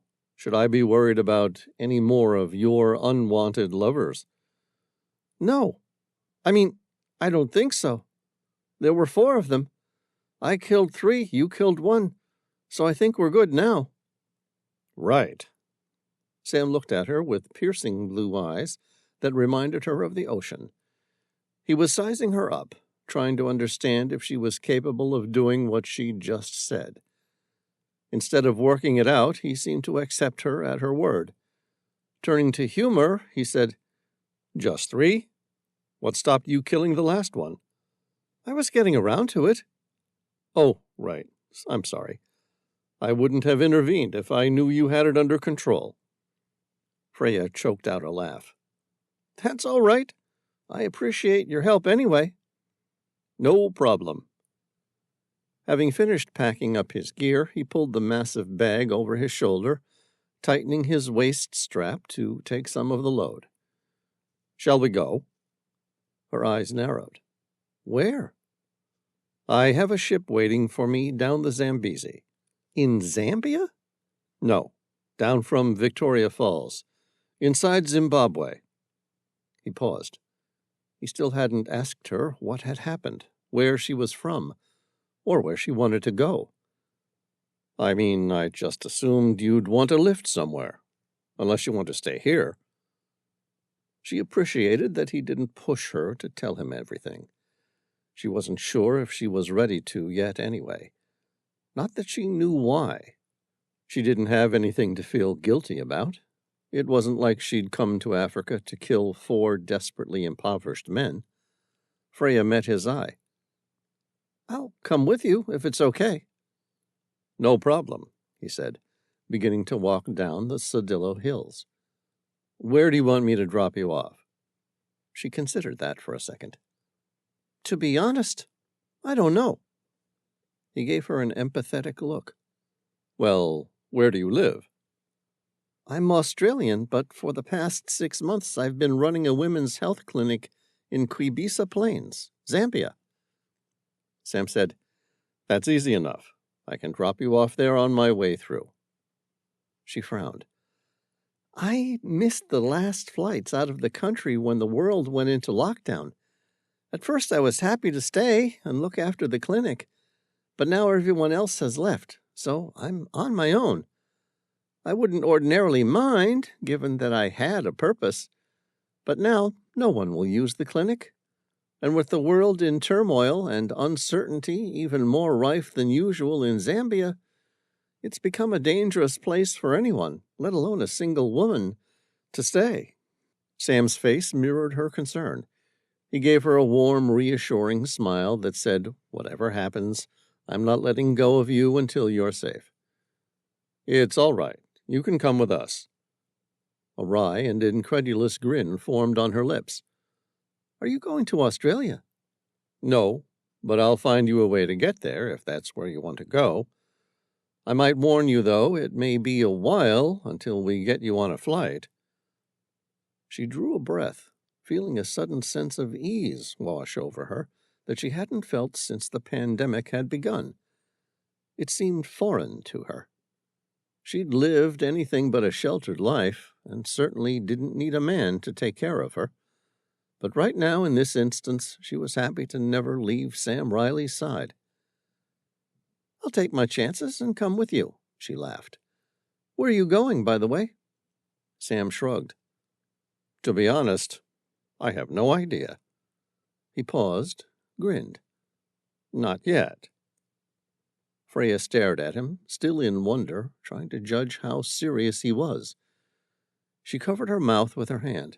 "Oh my gosh, you're serious, aren't you?" "Afraid so." He turned the palms of his hands skyward. "Still want to join me?" Smiling, she replied with absolute certainty, "Yes." Chapter 44. Sam didn't quite know what to make of his new acquaintance. Over the course of the next 20 minutes, she had filled him in on the rough details of her kidnapping. Even making room for any modest hyperbole of the narrative, she was undoubtedly one of the most extraordinary women he'd met in a long time, and he was surrounded by extraordinary women. Freya walked with the Holland & Holland double rifle in her hands. She carried the weapon with the ease and comfort of someone who'd grown up with guns. He could imagine her taking on the dangerous men she spoke of, but found it difficult to reconcile that inner menace with the person he had just met. He found that he had to work to contain or at least suppress some of his feelings toward her, much of which were too strong for someone he didn't know. It was a unique experience killing someone to save another person's life. He had no regrets. The man was a rabid dog that needed to be put down. There were no doubts in his mind, and he had no qualms with doing so. Yet now he and Freya shared a strange connection. It was a type of emotional bond, almost palpable. Even so, he wasn't sure how he felt about her. She was strikingly beautiful. At first he had judged her to be quite pretty, but now that he had time to look at her, he realized that description had been entirely flawed, and pretty was woefully understated. Freya was a stunner. There was a strong European cast to her bone structure, a high jawline, and a long neck that suggested Dutch ancestry. He saw strength of character in her face, too. Her wide mouth was sexy, but also determined, and there seemed to be an iron purpose in those blue-green eyes. It would be the easiest thing on earth to fall in love with her. They kept walking through the maze of boulders that formed the Sodillo Hills. In harsh contrast to the otherwise barren landscape of Botswana, the rocks stuck out like a jagged scar. Up ahead they entered a long, protracted cave. At the far end were the remnants of what could only be described as the most basic of field hospitals or a makeshift surgical facility, although that was probably stretching it. All the equipment had been knocked over and damaged. On the ground was the body of a male corpse. Its throat had been sliced through, and a small pool of blood had filled the otherwise dry ground. It was a gruesome death. Whoever the assassin was had most likely been large and extremely strong, given the amount of strength required to inflict such damage. He exchanged a glance with Freya. "Do you know this guy?" "Afraid so." Who was he?" "His name's Lucas." She spoke matter-of-factly, without any emotion whatsoever. "He's a German surgeon, and he was going to kill me to harvest my organs." Sam drew an inaudible breath. "You killed him as well?" She nodded, her expression just a little sheepish. "Guilty." His eyes narrowed, taking in the scene. What were they trying to do? For the first time since this began, she actually considered what their goal was. She frowned with concentration. "That's a very good question. Were they after my organs? If not, what were they trying to do to me?" Sam mentally traced the outline of the events. The 4 local kidnappers, the European surgeon, the icebox. Somehow it all of a sudden made sense to him. He licked his lips.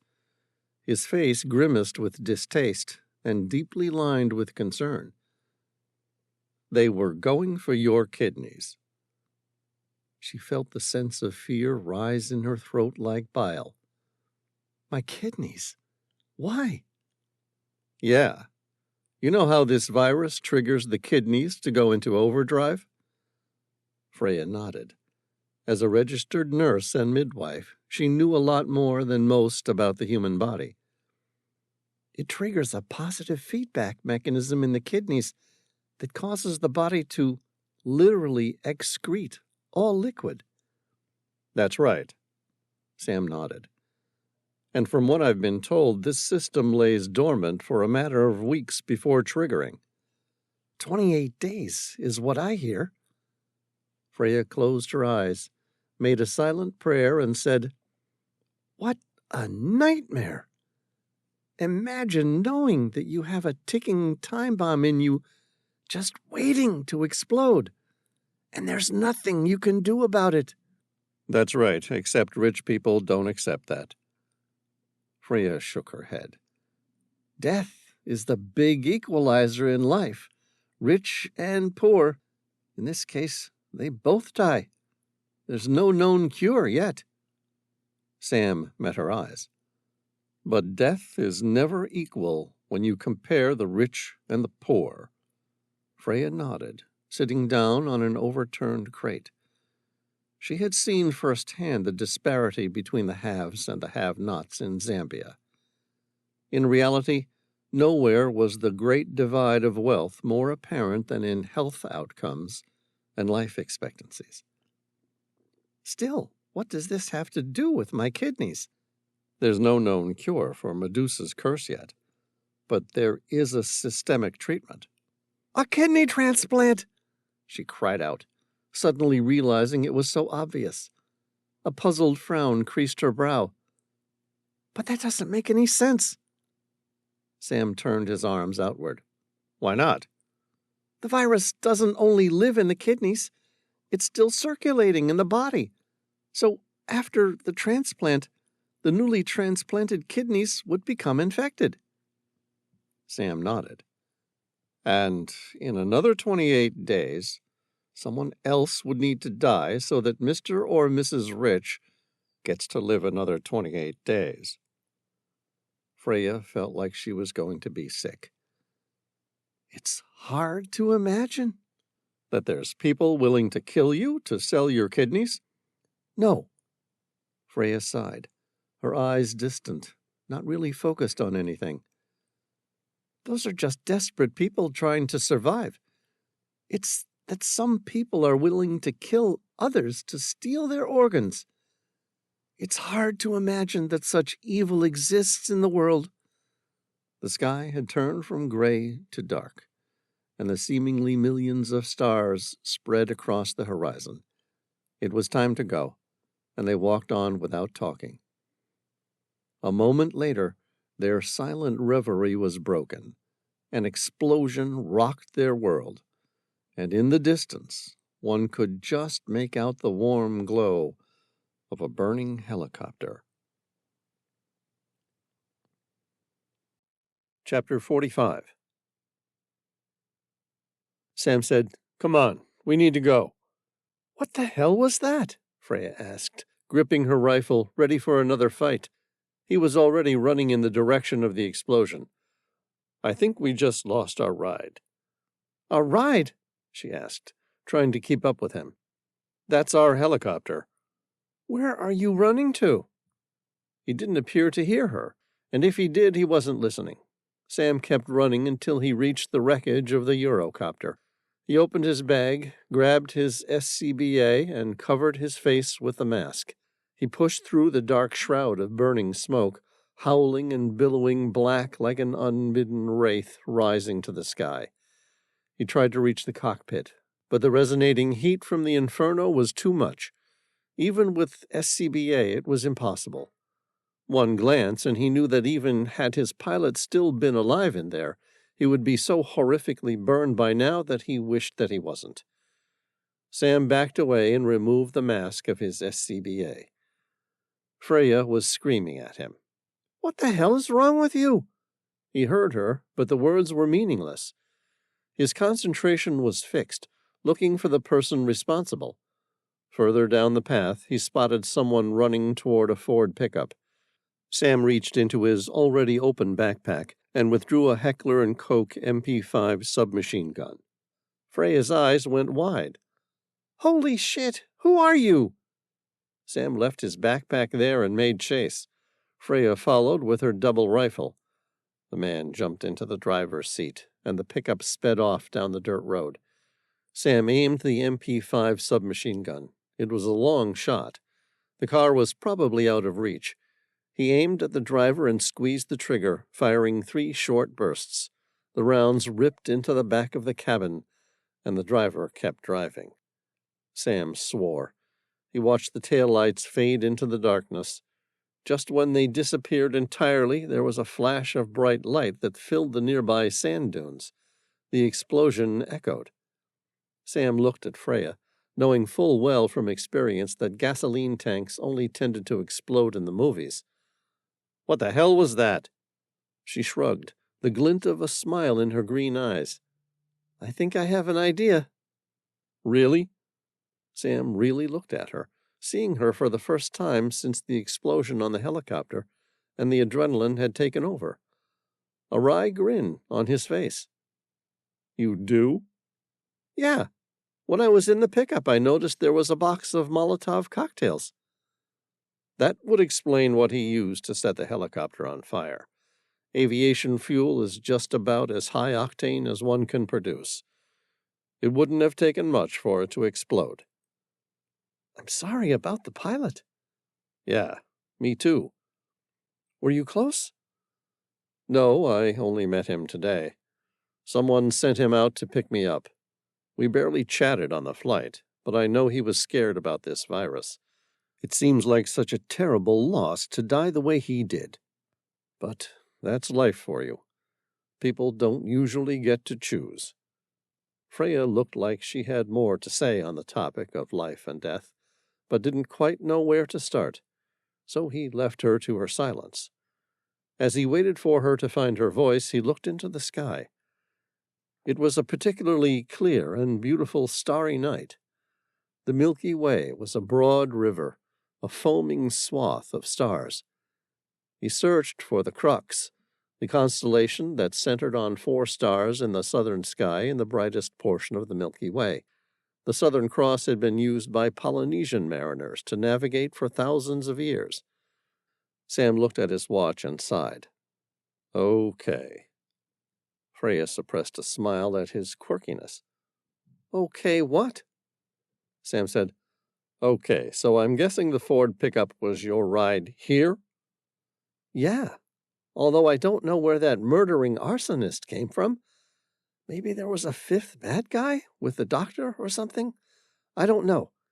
Either way, he must have gotten it in his head that you were on the other team or something. The only way to stop the good guys from coming after him was to destroy your helicopter." "The good guys," Sam smirked. "I like it.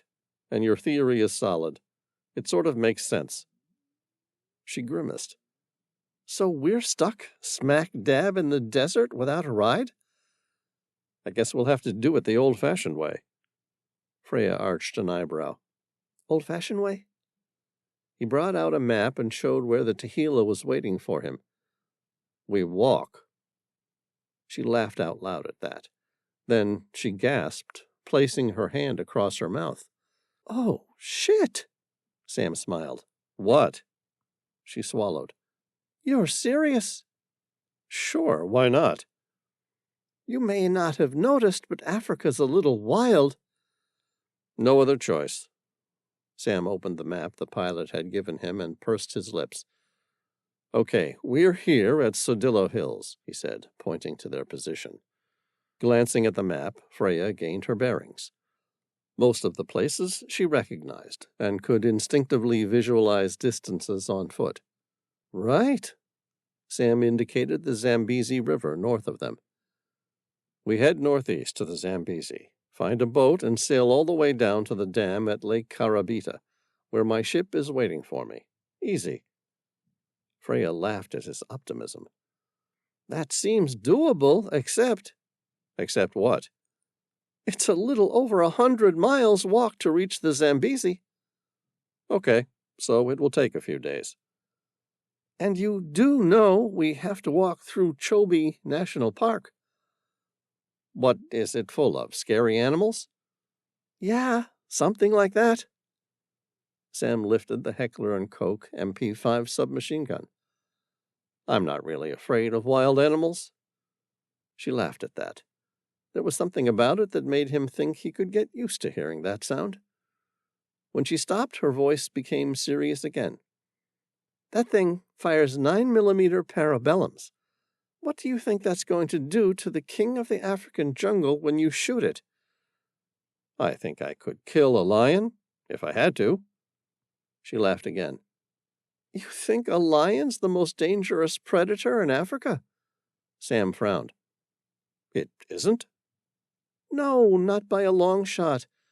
It's a common misnomer, though, so I'll forgive you. In fact, I think even Disney made a movie out of the concept. I can't remember what it was called. Sam suppressed a grin. The Lion King. Freya's voice rose a notch. See, they were pushing the lie. And let's face it, lions look great. Probably better than any number of other animals that are way more likely to kill you out in the game park. Great. So what do we need to watch out for? Everything. It's the African jungle. Everything will kill you. But not lions. No, lions will kill you too. I'm just saying they're not the king. Sam took the bait. So, what is? Hippos, elephants, and the Nile crocodile, in that order. Really? Hippos kill upward of 3,000 people a year. Lions less than 200. Sam nodded. Okay, so we'll stay away from those three. Oh, and don't get bitten by any mosquitoes. Yeah, that I've heard about. Some of them carry diseases? She expelled a breath. Not just some diseases, all of them.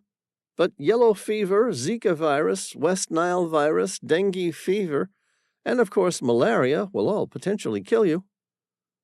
Okay, but if we get past all that, we should be all right? Sure, of course, there's a lot of gangs working the river because of the pandemic, but they're mostly disorganized and desperate people trying to survive. We should be able to avoid them. Sam nodded. Okay, it's agreed. When do you want to make a start? Freya glanced at the sky. Well, night's only just fallen, and we're still in the Kalahari Desert, so I suggest we start now. We'll sleep tomorrow when the sun comes up, and it becomes too hot to keep walking. How does that sound to you? Sam looked at the stars, leading all the way out to the horizon. Then he shot her a boyish grin. It's a date. Chapter 46. Chobe National Park, Botswana. They talked a lot through the night. They gathered what supplies they might need and packed them into Sam's large backpack, leaving anything that wasn't completely necessary. There was 3 gallons of water between them. It wasn't much for a journey of some 40 miles through desert. There was little wind, and as they walked they became accustomed to the unique sounds of the African bush. Once a lion roared. Thankfully it seemed far away. Freya told him which sounds were of an owl, a night plover, or the howl of a hyena. They could see quite well as their vision became accustomed to the night. Besides, the sky seemed to be bursting at the seams with the weight of the stars. Sam enjoyed the walk. Or was it just the company? He heard all about how Freya ended up setting up a women's health clinic in Quibisa Plains, and that she had originally worked in Luapula, also in Zambia.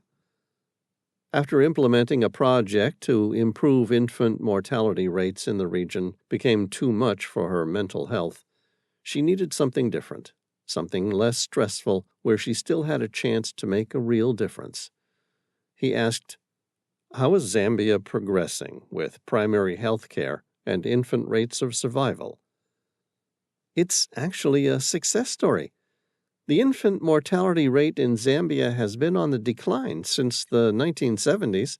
It's been a long, slow journey, and there's way more to go to bring it up to Western standards of survivability rates, but it's good. Sam concentrated hard on what she was saying. What's a good number? In 1970, the infant mortality rate for Zambia was more than 108 deaths per 1,000 live births. Now it's only around 42 deaths per 1,000 live births. and you're helping keep it traveling in that direction. Luapula's different. Freya's face hardened. Her voice lowered, and despite all that was happening, Sam could see the pain that she was feeling, as though she took it personally. Luapula's still bucking the trend. The current stats are over 89 per 1,000 live births. Just imagine 9 out of every 100 children born doesn't make it. Why is that number so shockingly high? The big problem isn't so much HIV/AIDS. Those rates of infection have remained mostly constant for more than 2 decades. It's the rise in tuberculosis that runs wild in those already immunocompromised by HIV. What are they doing about the problem? There's not much they can do. The health system is underfunded, understaffed, and basic necessities just aren't available. That's sad. Yeah, it really is. Is that why you moved to a remote clinic in the Quibisa Plains? Uh-huh. It's a small clinic where I make a real difference to the lives of the women who live out there. The next day, they took shelter under a small rocky outcrop before sleeping during the hottest parts of the day, then waking a couple hours before sunset. Sam spotted a large tortoise crawling down a red sand dune with a mixture of black and orange spots all over its shell. He shook his head. What the hell is it doing here in the Botswana desert? Freya shrugged. Maybe he got kidnapped. Then his ride got destroyed. Sam chuckled at her joke. Then his forehead furrowed.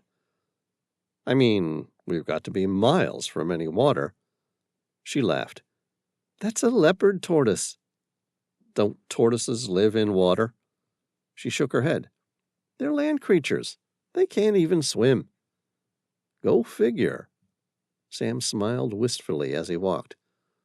What else can you tell me, Miss Attenborough?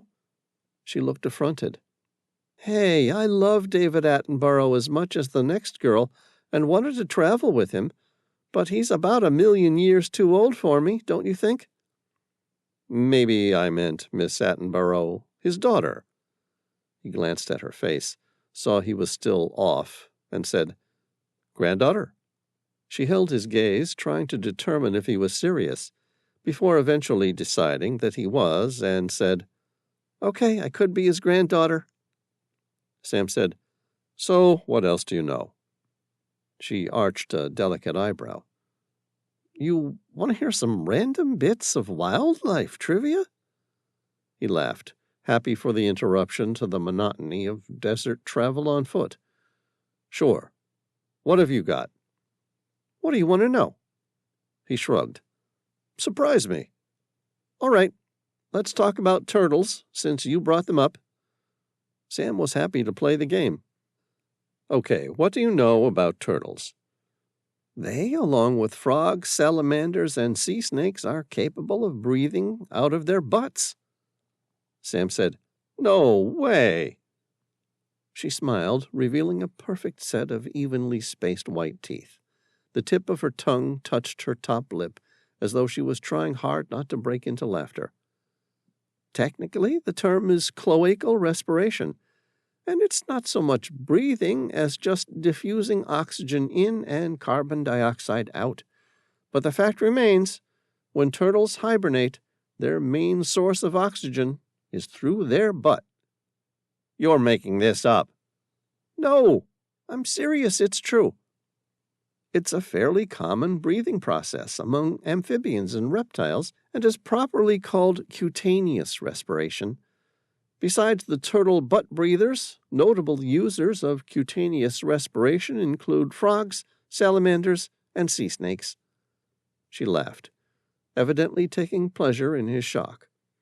Frogs can breathe like many other vertebrates with their lungs, but they can also absorb oxygen from water through their skin.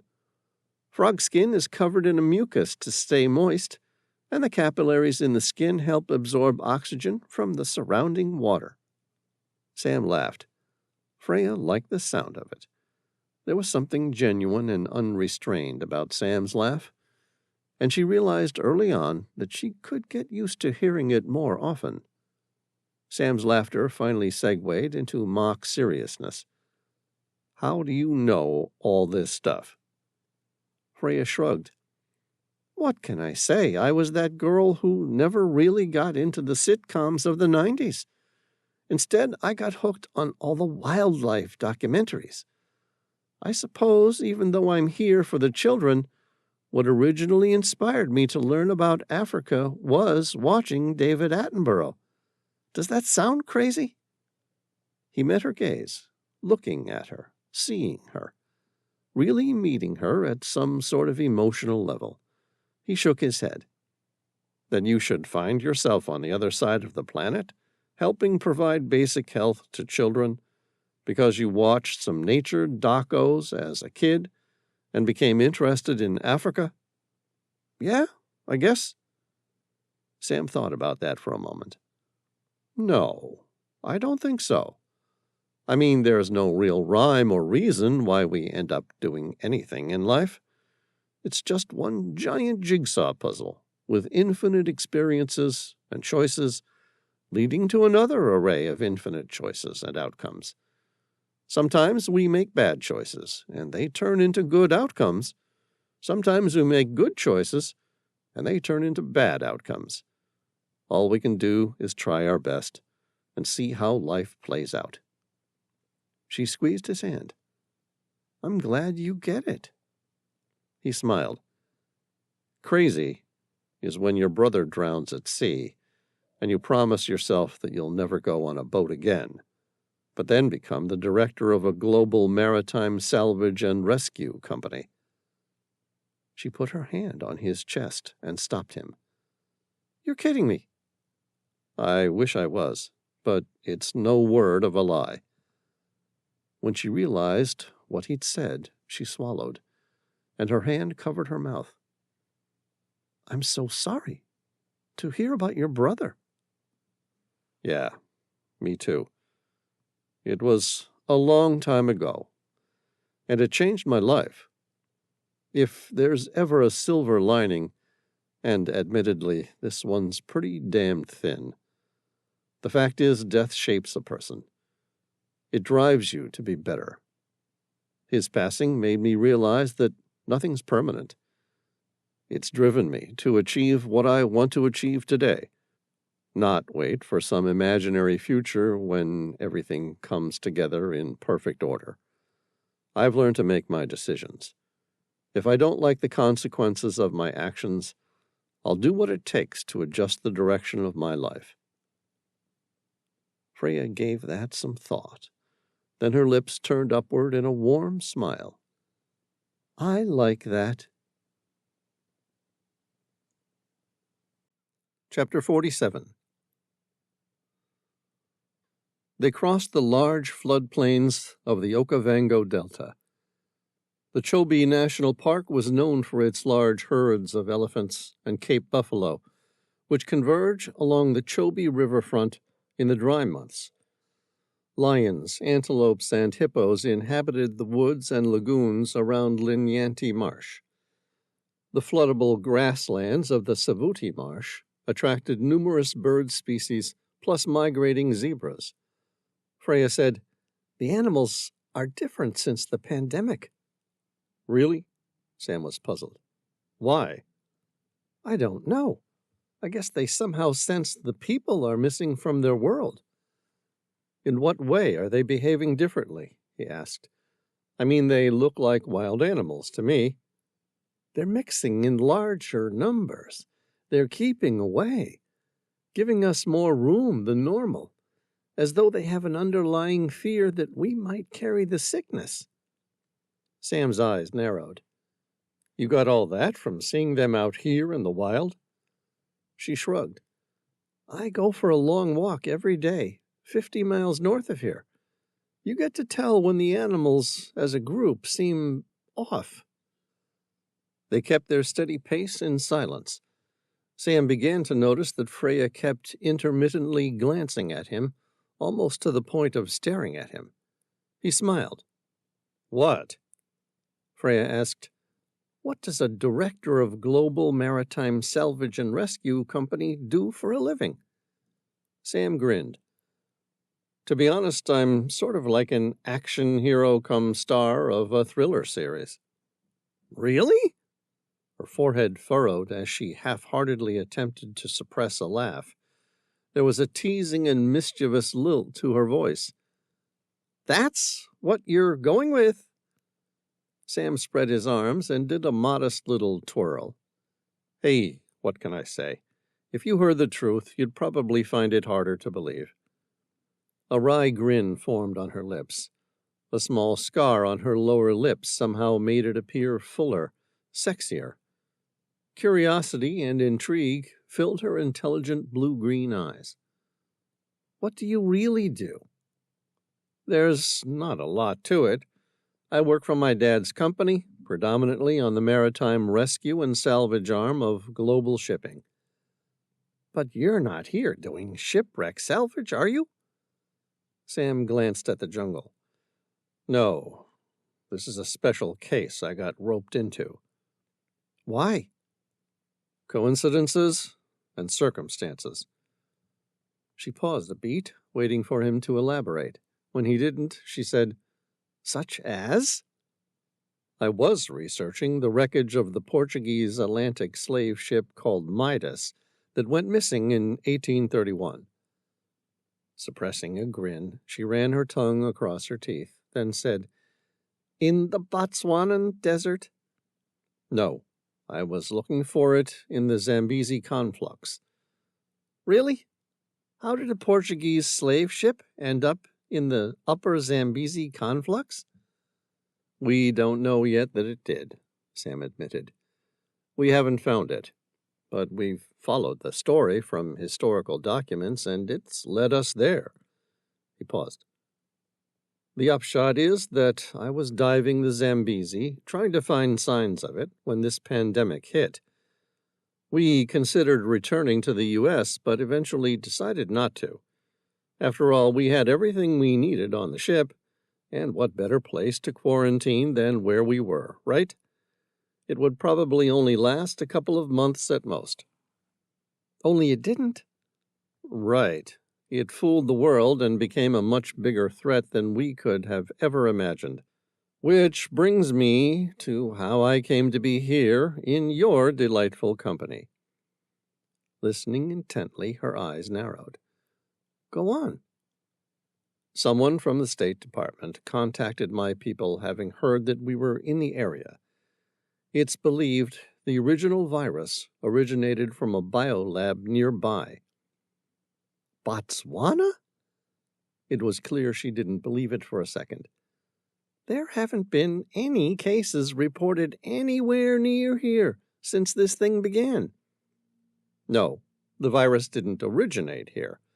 We still have no idea where it came from, but we believe it was brought to a secret lab in the Kalahari Desert, where a team of biologists managed to weaponize it. And someone from the State Department asked you, a marine rescue specialist, to what? Spy on the lab? No, the lab was burned to the ground. When? A week ago. But it was originally erected 4 weeks before Patient Zero arrived in Paris. Freya was quiet for a few minutes. Her face registered a mixture of fascination, genuine interest, and melancholy as she put it all together. Someone planned this entire thing? I'm afraid it looks like it. So what were you looking for? Water samples. It's believed that in the process of weaponizing the original strain of the virus, some of it washed into the nearby water supply. I've collected samples, and it's hoped that our people back home can reverse engineer an antibody if they have access to the original strain. She stared at him for a while, taking him in, looking up at him, and really listening. Her face unreadable. After a while, she patted him on the shoulder. So, you sometimes do a little more than maritime rescue and salvage. Sometimes. The air was dry and warm. Except for the occasional bird and insect sounds, the desert was quiet. They walked on in the silence for a while. It wasn't an awkward silence. It was significant, almost surreal. Both of them simply trying to put together what life was throwing at them. Freya patted his left shoulder affectionately, her eyes distant, almost in a dream. "Tell me about the Midas." "What do you want to know?" "Why does anyone care where the shipwreck is after all these years?" Sam shrugged. "Why not? Why does anyone care about any shipwreck after all these years?" "Sure, but you know." Sam shook his head. "No, I don't know. What?" "The Midas disappeared in 1831. It must have been, what, one of about 1,000,000 transatlantic slave ships during that time? So what makes it any more important than all those others?" He finished the sentence. "Exactly," Sam said. "The conditions were poor on Atlantic crossings in those days, but particularly bad for slaves. The slave cargo of the Midas originated from Mendiland. That's to the eastern tip of modern-day Sierra Leone, by the way." She smiled at his condescension. "I do know a little about African geography, by the way." Sam let it pass. "The Mendi were a formidable people. Instead of dying of starvation and malnutrition during the voyage, they rebelled and killed the crew. Once they gained control of the ship, they became pirates. For nearly 2 years they attacked and stole from every French, Spanish, and Portuguese ship that went by." "Where did all this happen?" "The Caribbean." She smiled. "Obviously." Sam laughed. "Oh, why do you say that?" "Well, you know." She suppressed a smile. "The pirates of the Caribbean and all that." Sam shot her a boyish smile. "Now who's following Disney for their information?" Holding his gaze, she frowned. "Are you saying my pal Walt got it wrong again?" "No," Sam admitted. "In this case, Disney got it right. The Caribbean was full of pirates from the 16th century onward, especially after Queen Elizabeth introduced the sea dogs and offered letters of marque to merchant sailors, which made their plundering of Spanish ships legal under English law." Freya said, "Interesting. So what makes you think the Midas ended up in Zambia?" "An oil painting was recently sold at a dealership in Zanzibar. The painting depicted an image of the Midas at anchor along the Zambezi, with a date, 1833. She smiled. "That's it?" "Yeah, that's it." "What do you think your chances are of finding it?" "I started with a 50-50, but it's a bit higher now." "How so?" "A few weeks ago, we dragged a net of sonar buoys along the upper Zambezi, 10 miles east of Quibisa Plains. We struck pay dirt." "You found the ship?" "No. 3 cannonballs and a Portuguese cannon, to be exact. It's not definitive, but it's pretty much as close to it as possible. The Spanish Atlantic slave ship sank somewhere on the upper Zambezi." Freya paused mid-stride. "Hang on a second. Spanish? I thought you said it was a Portuguese ship." "It was a Portuguese ship on consignment to Spain for the transport of African slaves." "Right, obviously." She met his eye. "Was there a reason for Spain to hire a Portuguese ship?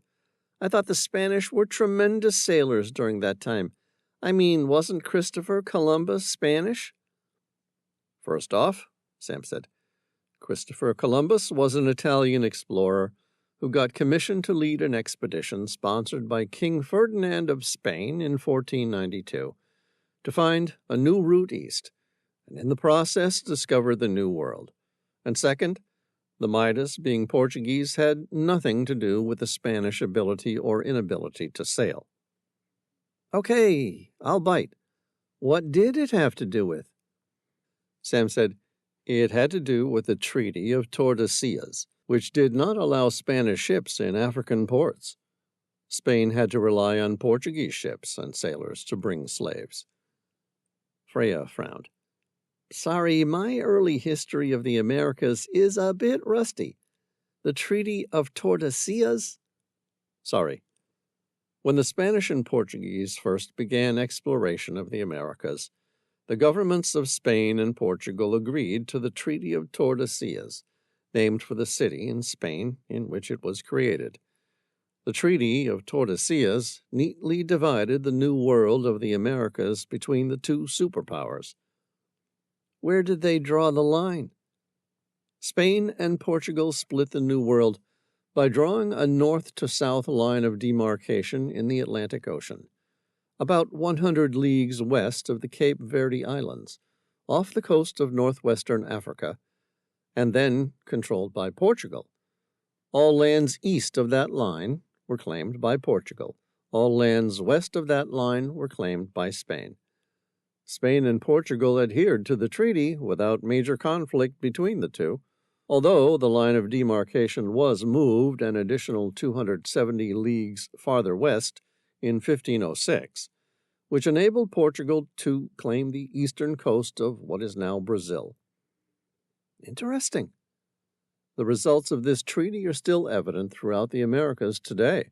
For example, all Latin American nations are predominantly Spanish-speaking countries, with the sole exception of Brazil, where Portuguese is the national language. This is because the eastern tip of Brazil falls east of the line of demarcation settled upon in the Treaty of Tordesillas, and was where the majority of Portuguese colonization occurred. Freya brought the conversation back to the hunt for the Midas. What will you do now that you found the cannon and balls in the Zambezi? I thought we might have hit a dead end, but we tried our luck with a local San Tribesman who knew of a legend regarding an enormous ship that sailed the Zambezi of his ancestors. She was intrigued. What did he say? Sam smiled. That a bunch of gods with the power to split the world and make earthquakes sailed on a ship, that they couldn't control their powers, and the ship was sunk as a result of them, and that the ship's precious cargo was taken to a secret cave, where it has been lost ever since. Any idea where the cave might be? No idea. The San Tribesman says it's just a dream, but I think it's real. Do you have a picture? Yeah, back on the ship. Remind me, and I'll show it to you. Maybe you've seen it around. Maybe. They walked at night and slept curled up together for warmth at every sunrise. In the end, it took 4 days, but they finally reached the Zambezi River at Seshiki. Chapter 48. Sam found a traditional river dhow pulled up high along the riverbank. It was roughly 18 feet long, with a mast and a single settee, a lateen sail with the front corner cut off, giving it a quadrilateral shape. Inside there was a heavy wooden box. There was a sticker label on the box. It was orange, with a fractured ball and blast symbols shooting out of it. Sam frowned. It was the universal hazard symbol for explosive chemicals. He recalled seeing the crew of a similar dhow on his way up, using dynamite to remove underwater obstacles to navigation. He began to pull its long, sleek hull toward the river. Freya said, "You're just going to take it?" "Do you want to walk the 150 miles along the banks of the Zambezi to my ship?" he countered. Maybe if we get out of this alive, we'll return the boat, or even a better one someday. That sounds reasonable to me. They pushed out into the river. Sam hoisted the single sail, and then set a broad reach east along the river. It was a warm day with a light breeze. At the nearby Seshiki Plain, the river widened, and a large herd of elephants meandered along the banks. There were dozens of different types of game animals and several Nile crocodiles. After about an hour, they passed a lone cheetah, a comparatively rare sighting along the river. Several Natal mahogany trees lined the river. The large riverine trees were covered with deep green leaves and a characteristic round canopy with low-reaching branches that shaded the river from the scorching African sun. A troop of baboons ate the tree's distinctive orange and black fruits. The dhow tacked as they rounded the bend and settled into a slow, steady course. Freya was stretched out on the opposite side of the hull, laying on her back with her feet up on the side of the boat. She had relaxed and settled into the journey.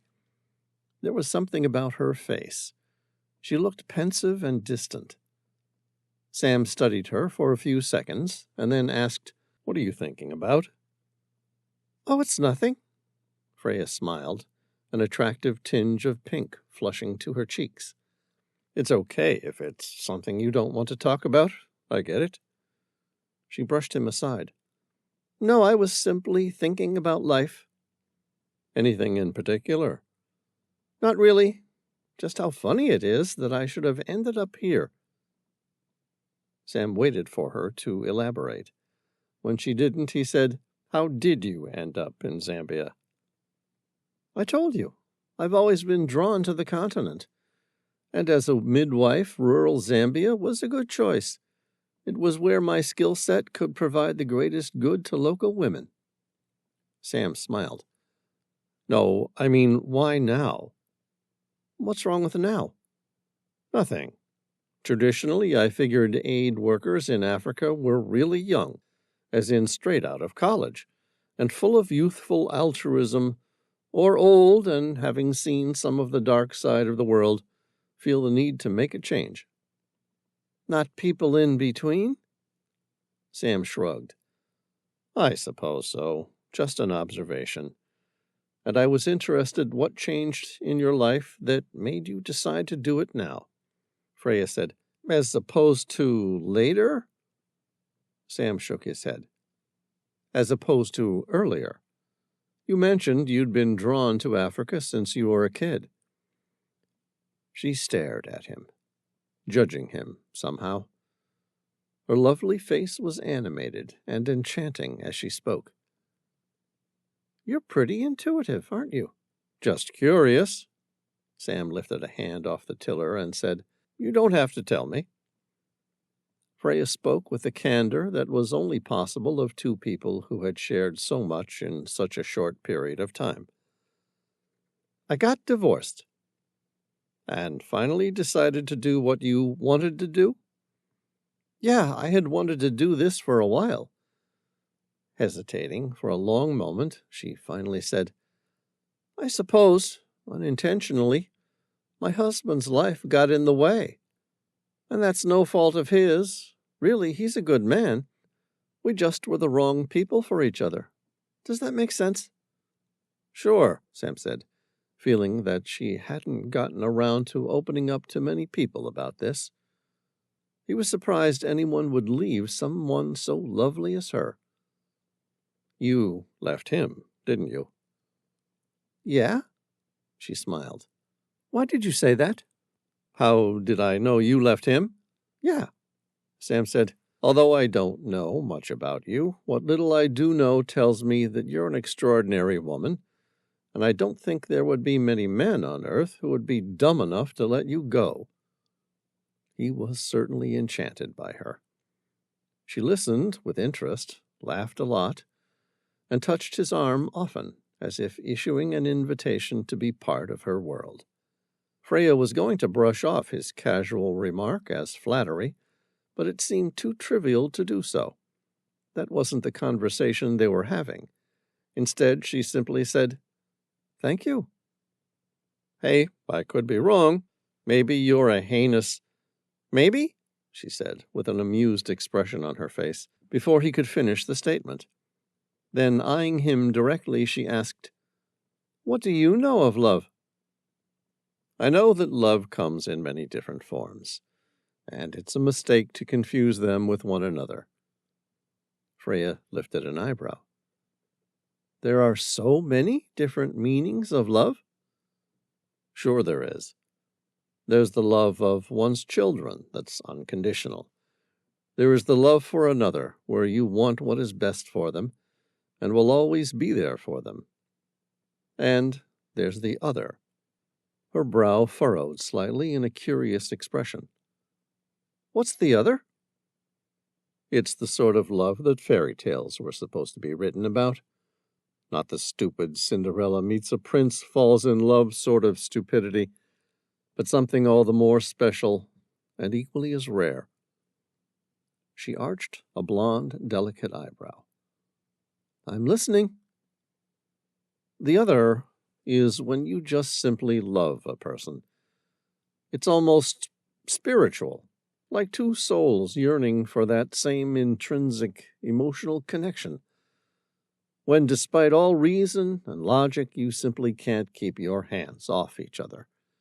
You love each other's bodies without a thought about what their shape is or anything else, simply because it belongs to the other person.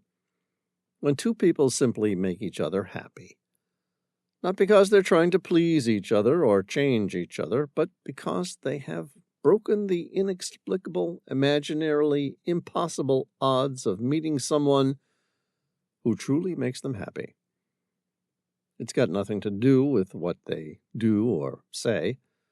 Simply the person, at an almost cellular level, connects with you and makes you happy. Sam laughed. And of course, you simply can't keep your hands off each other. Can you have that love for someone and not have it reciprocated? She asked, her voice curious and challenging. No, it doesn't work that way. She was intrigued at his theory. Why not? If love is all in our own heads, why can't you fall in love with someone who doesn't love you? Because lovers, at the very most basic level, are mirrors. They see us as exactly who we are. If they see the good in us, we feel loved. If they see the bad in us, we feel bad. Love, real love, doesn't work one-sided. You need to see and feel that it's reciprocal. Love cannot be one-sided. That's infatuation. A very different experience, altogether very different to love. Frey considered that. I like it. After several minutes of sailing in silence, she asked, Have you ever been in love? Sure. His response seemed trivial, almost flippant. But there was a sudden sparkle in his blue eyes that swirled, lost in the profound ocean of memories. Yeah, I've been in love. What went wrong? He smiled at that. People like to make things simple, provide neat little answers to life's greatest mysteries. Life was never like that. Nothing. So why didn't you marry the girl? Honestly? Yeah. I don't know. I was never able to work that one out. Do you want to talk about it? No. Come on, why not? It brings back the unanswered questions, and the might-have-beens. Few things, I assure you, will devastate like the might-have-beens. Most people believe the end of an incredible relationship is the cruelest thing of all. Not so. After a while, hope is a far more abusive mistress. Wow, she said, her hand instinctively reaching for her mouth to suppress a laugh. You were really in love once. Yeah. Sam met her eyes. Memories, you see, hurt. The good ones, most of all. She seemed to intrinsically feel his pain. Will you try again? Sam arched an eyebrow. Am I capable of falling in love again? Yeah. She placed a hand on his chest and held his gaze. There was an expression on her face and a twinkle in her eye that he couldn't quite read. Then she asked, "Are you?" He met her with certainty. "You bet I am." "Really?" The answer seemed to have surprised her. "Do you think it could ever live up to your expectations?" Sam shrugged. "Look, people can go on and on about how it is better to have loved and lost than to never have loved at all. I don't think it applies to me." Freya crossed her arms and suppressed a smile. "Oh, you don't, huh?" Sam said, "You see, it's in our DNA to repeat the same mistakes, even after we know better." She didn't have anything to say to that one, and they kept sailing in silence. Up ahead, they approached Livingston Island. A small motorboat began to increase its throttle, racing toward them at full speed. As it got close, Sam realized there were several men on board, all carrying rifles. There was a flag he didn't recognize on the boat. Before he could ask, Freya said, "That's not good. They're part of the same rebel gang that kidnapped me." "How many rounds do you have?" Sam asked. The hardened lines on Freya's face tensed. "Just 2." Sam glanced at his own weapon, did the math. "I have 5 left in my submachine gun. It's not going to be enough." "We'll just have to make them count," she said fiercely. "You're certain they're not here to lend a hand?" "No," she said, her voice full of certainty. 100%. They're with the rebels who wanted to sell my kidneys." "All right, that's settled then." "What's settled?" she asked, a worry crease on her forehead. With a determined, no-nonsense grin, Sam ducked down and opened the box of dynamite. "We do it my way." Chapter 49. The motorboat pulled up alongside them. There was a lot of hand-waving and gestures with rifles. Sam and Freya played dumb, but it didn't get them very far. One of the apparent leaders said, "You are outgunned and outnumbered. I suggest you put down your weapons and step aboard." Sam slowly lowered his Heckler & Koch submachine gun. In his head, he began to count. 10, 9, 8. Freya was a little more reluctant to give up her weapon. In the end, she threw it all the way to the river's bank. "You can go fetch." The leader on the boat shrugged. "All aboard." Sam held Freya's hand. He stepped onto the enemy's motorboat and made his way to the far end of the craft. 3 guys held the 2 hulls of the 2 boats together, while 2 more men climbed aboard the dhow to search for anything of value. 5. Sam wrapped his arms protectively around Freya's waist. 4. Pushing through to the very back of the boat, they both jumped into the river. 3. The rebels started laughing. After all, where were they going to escape to? 1. The box of dynamite exploded. Chapter 50. Sam and Freya's heads disappeared beneath the water. They duck-dived as the 2 boats exploded, sending a shock wave and a meteor storm of deadly debris high into the air. His ears rung with the sound of the detonation blast. Beside him, several underwater projectiles whizzed by, narrowly missing him and Freya. Bubbles whirred everywhere.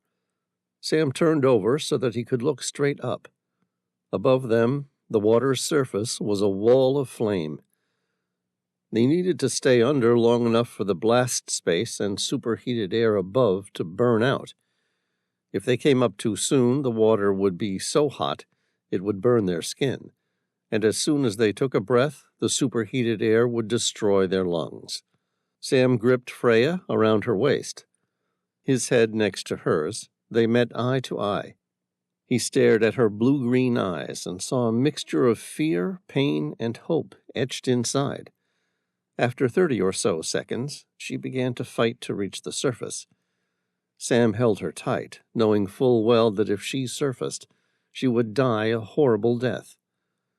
Fear turned to panic, and he knew that he was losing her. Sam pressed his mouth to hers. They created a perfect seal between their lips. It was an intimate embrace, involving a level of trust from another person that few people will ever experience in a lifetime. She breathed in slowly, as the two of them shared each other's exhaled breaths. The panic faded. It was an old Navy diving technique known as pendulum breathing. The same, although much more efficient technique, was used in modern-day closed-circuit rebreather scuba systems and modern ventilators. Atmospheric air holds roughly 21% oxygen. When you breathe in, your lungs utilize somewhere between 4 and 5% of that oxygen, and you exhale the rest. Thus, in theory, two people can rebreathe each other's exhaled air. It also served to calm the natural rise of panic that is triggered when the lungs aren't able to open and close, which in turn reduced the amount of oxygen the body requires. The process allowed divers to extend their underwater time to nearly 3 minutes. That was as far as Sam was willing to push it. He slowly surfaced. They both gasped a large breath of air. It was still too hot to breathe, but not a lung-destroying temperature. They took in several breaths. The two boats were still burning in the distance. Hideously scorched bodies lined the surface. Sam said, "Come on, we need to get out of the water." Freya nodded. "That's okay with me."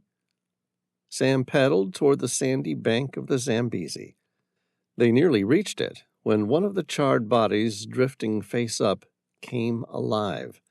The man's back was a blistering mess of burned skin. The rebel screamed, launching himself at Freya and grabbing her around her neck. There was panic in the man's shrill shriek, and it was hard to tell if he was trying to kill her or simply use her buoyancy to prevent himself from drowning. Sam swam forward and punched the man in the face. His knuckles collided with the bridge of the rebel's nose, shattering it with the sound of a violent crunch. It was enough to daze the murderer, but not quite enough to kill him. The rebel's arms flailed wildly, as though trying to connect with Sam. It was the last-ditch efforts of a dying man, but that didn't make them any less dangerous. In front of them, another predator approached. This one had the unique body form that allowed the eyes, ears, and nostrils to be above the water's surface, while most of the animal was hidden below. It had a wide U-shaped mouth lined with 68 jagged teeth. Its reptilian skin was thick and plated like an armored machine. Barely making a ripple in the water, it moved deceptively slowly. Yet the big river predator would be impossible to outrun or outswim. The most feared Nile crocodile approached. The rebel who had attacked Freya screamed. It triggered an instinctive attack reaction from the crocodile, which lurched toward them. Sam grabbed hold of the man. The crocodile swung its long and massive tail, launching itself right at Sam. He gripped the rebel's body, turned it in a quick movement, and pushed the man into the wide-open jaws of the Nile crocodile. The predator's jaws closed with a crunch. The water turned a murky red as flesh was torn. The crocodile dragged the rebel underwater. Sam saw the man's body was still thrashing, but this time in death throes. Sam and Freya didn't need any more encouragement to get out of the water. They quickly clambered up the steep, muddy edge of the river and well up and onto the shore. Lying roughly 12 feet up and out of the bank of the river, they both breathed hard, trying to catch their breath.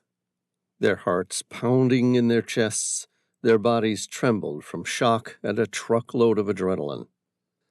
Sam wrapped his arms around Freya, in the happy embrace of two people who came as close as possible to being killed and yet survived. A moment later, something else pushed out of the water. It was big. Much bigger than the first, Another Nile crocodile charged its way out of the river and up the bank, coming straight for them. Freya shouted, "Run!" They split up, each running in opposite directions. Freya ran left. Sam ran right. The crocodile went for Sam. There was nothing but open ground nearby. No trees to climb, nowhere to go. No possible way to protect himself from the crocodile. He would have to outrun the monster, and that was impossible. The Nile crocodile could hit speeds of over 20 miles per hour in the water and on land. But it didn't stop Sam from trying. Adrenaline flooded his veins, and he sprinted as fast as humanly possible. The remnants of a small floodplain acacia tree was suddenly in front of him. But his legs were racing as fast as his heart. Not breaking his stride, Sam leapt. Unfortunately, his right foot clipped the log. Sam tumbled face down, hard. Hurriedly scrambling in the mud, he grabbed a branch and turned to face his hunter. The crocodile growled like something out of Jurassic Park. It opened its massive mouth. Sam got a good look at those razor-sharp teeth. A whip-like snap cut across the bank of the river. Sam grinned. He knew that sound. It was the sonic boom that occurs as a projectile moved through the air at supersonic speeds. This one was caused by a 577 Nitro Express, a projectile weighing 650 grains and traveling 1,800 foot per second out of the barrel of a Holland & Holland Royal Double Rifle. The world seemed to move in super slow-mo as the bullet hit the crocodile between its ears, releasing 7,010 foot-pound force of pressure. It was more than enough to blow the crocodile's massive head clean off. The headless body kept moving for a few seconds more, the giant muscles of its limbs working from momentum instead of neurological intention. Sam swore and rolled to the side, moving out of the way of the dismembered reptile. He turned to Freya, who was now walking toward him, still holding her grandfather's rifle, the very same type of weapon Ernest Hemingway had used on all of his adventures throughout the years. Sam met her proud and lovely face. "Wow," he said. "That's some really good shooting." She smiled. It wasn't coy. She'd been telling him all along she was an awesome shot. "I told you I could shoot." "Yeah, well, you weren't exaggerating." Still raggedly breathing, Sam pushed to his feet. "Thanks for saving my life." "No problem. I think we both owe each other our lives, more than once now," she shrugged. "But who's keeping score?" "Indeed," Sam laughed. "That was good thinking, throwing your rifle over here. I wished I'd thought of doing that with my submachine gun. Now we're down to only one shot." "If we need it, I'll just have to make sure it's a good one." Freya met his gaze. "Hopefully we won't need it." "I'm with you on that." Sam studied the lifeless, headless crocodile that had nearly bitten off his head. It had to be 20 feet long and maybe 750 pounds. Looking up, he then checked out the remnants of death and destruction he and Freya had left in their wake. Frowning, Freya joined him in staring at the wrecked boat, the blood, and the human carnage. "Well, that's about the most awful thing I've ever seen in my life," she observed. "It was them or us," Sam said. "They didn't give us a choice. We had to use the dynamite." "Them or us," Freya agreed. "And you're right," Sam said. "That wasn't very nice at all." Licking dry lips, he suppressed a grin. "Hopefully the next people we meet will be nice. Otherwise our body count is going to keep piling up." Chapter 51. They followed the road down to Victoria Falls, crossed the bridge into Zimbabwe, and climbed the stairs down into the small bay where whitewater rafts pulled into the river at the bottom of the Batoka Gorge. Freya, now accustomed to the theme of the day, said, "Shall we break into the whitewater rafting store?" "Sounds good. Are you any good as a rafter?" "Good enough." All in total, it took 4 hours to run the rapids of the Zambezi through the Batoka Gorge. It seemed strange trying to guide a 6-person raft with just 2 people, but it was the wet season, which meant there was more water in the river, and conversely, less rapids. They reached the Kariba Dam, where the Tehila was meant to be waiting for them, by the early afternoon, and found the ship mysteriously gone. Chapter 52. Sam found and opened the survival kit from the raft. Inside was a map of the area. He scanned the map, seeking the closest signs of civilization. They needed to reach a phone to contact the Tehila. There were any number of reasons the ship would need to be moved. The most likely was that when he failed to return by helicopter on the first day, Elise would have used overhead satellites to take photos of the site. When those came back with images of a burned-out helicopter, they might have feared the worst. Even so, he would have expected them to fly out and check. He dismissed the thought. First step was to make contact. Then they could work out an extraction point. Freya studied the map from over his shoulder. "What are you looking for?" "I need to find a phone." Sam ran his fingers across the chart, searching for somewhere big enough to have a phone line, but not necessarily too big they were going to run into trouble with more rebels. "If I can contact my ship, they'll be able to come get us." Freya pointed to a place roughly 20 miles from where they were. "How about here?" Sam frowned. "The Lion's Den, Hwangi National Park?" She nodded. "Yeah, there's a small ranger's outpost there. There's a permanent phone where they can report poachers." "In the Lion's Den?" "It's just the name of the area," she smiled. "And before you ask, yeah, it's because the place is packed with lions." Sam sighed. "Well, at least you have one shot." "We'll be fine." "Okay. We won't make it there tonight." "No, I have an idea where we can sleep tonight, but we'd better get a move on." They packed up the map, survival bag, and small self-contained meal packs that Freya had found inside the rafting store, along with a couple bottles of water. Over the next 2 hours, they moved quickly through grasslands and the Mopane woods, home to large elephant herds, lions, and African wild dogs.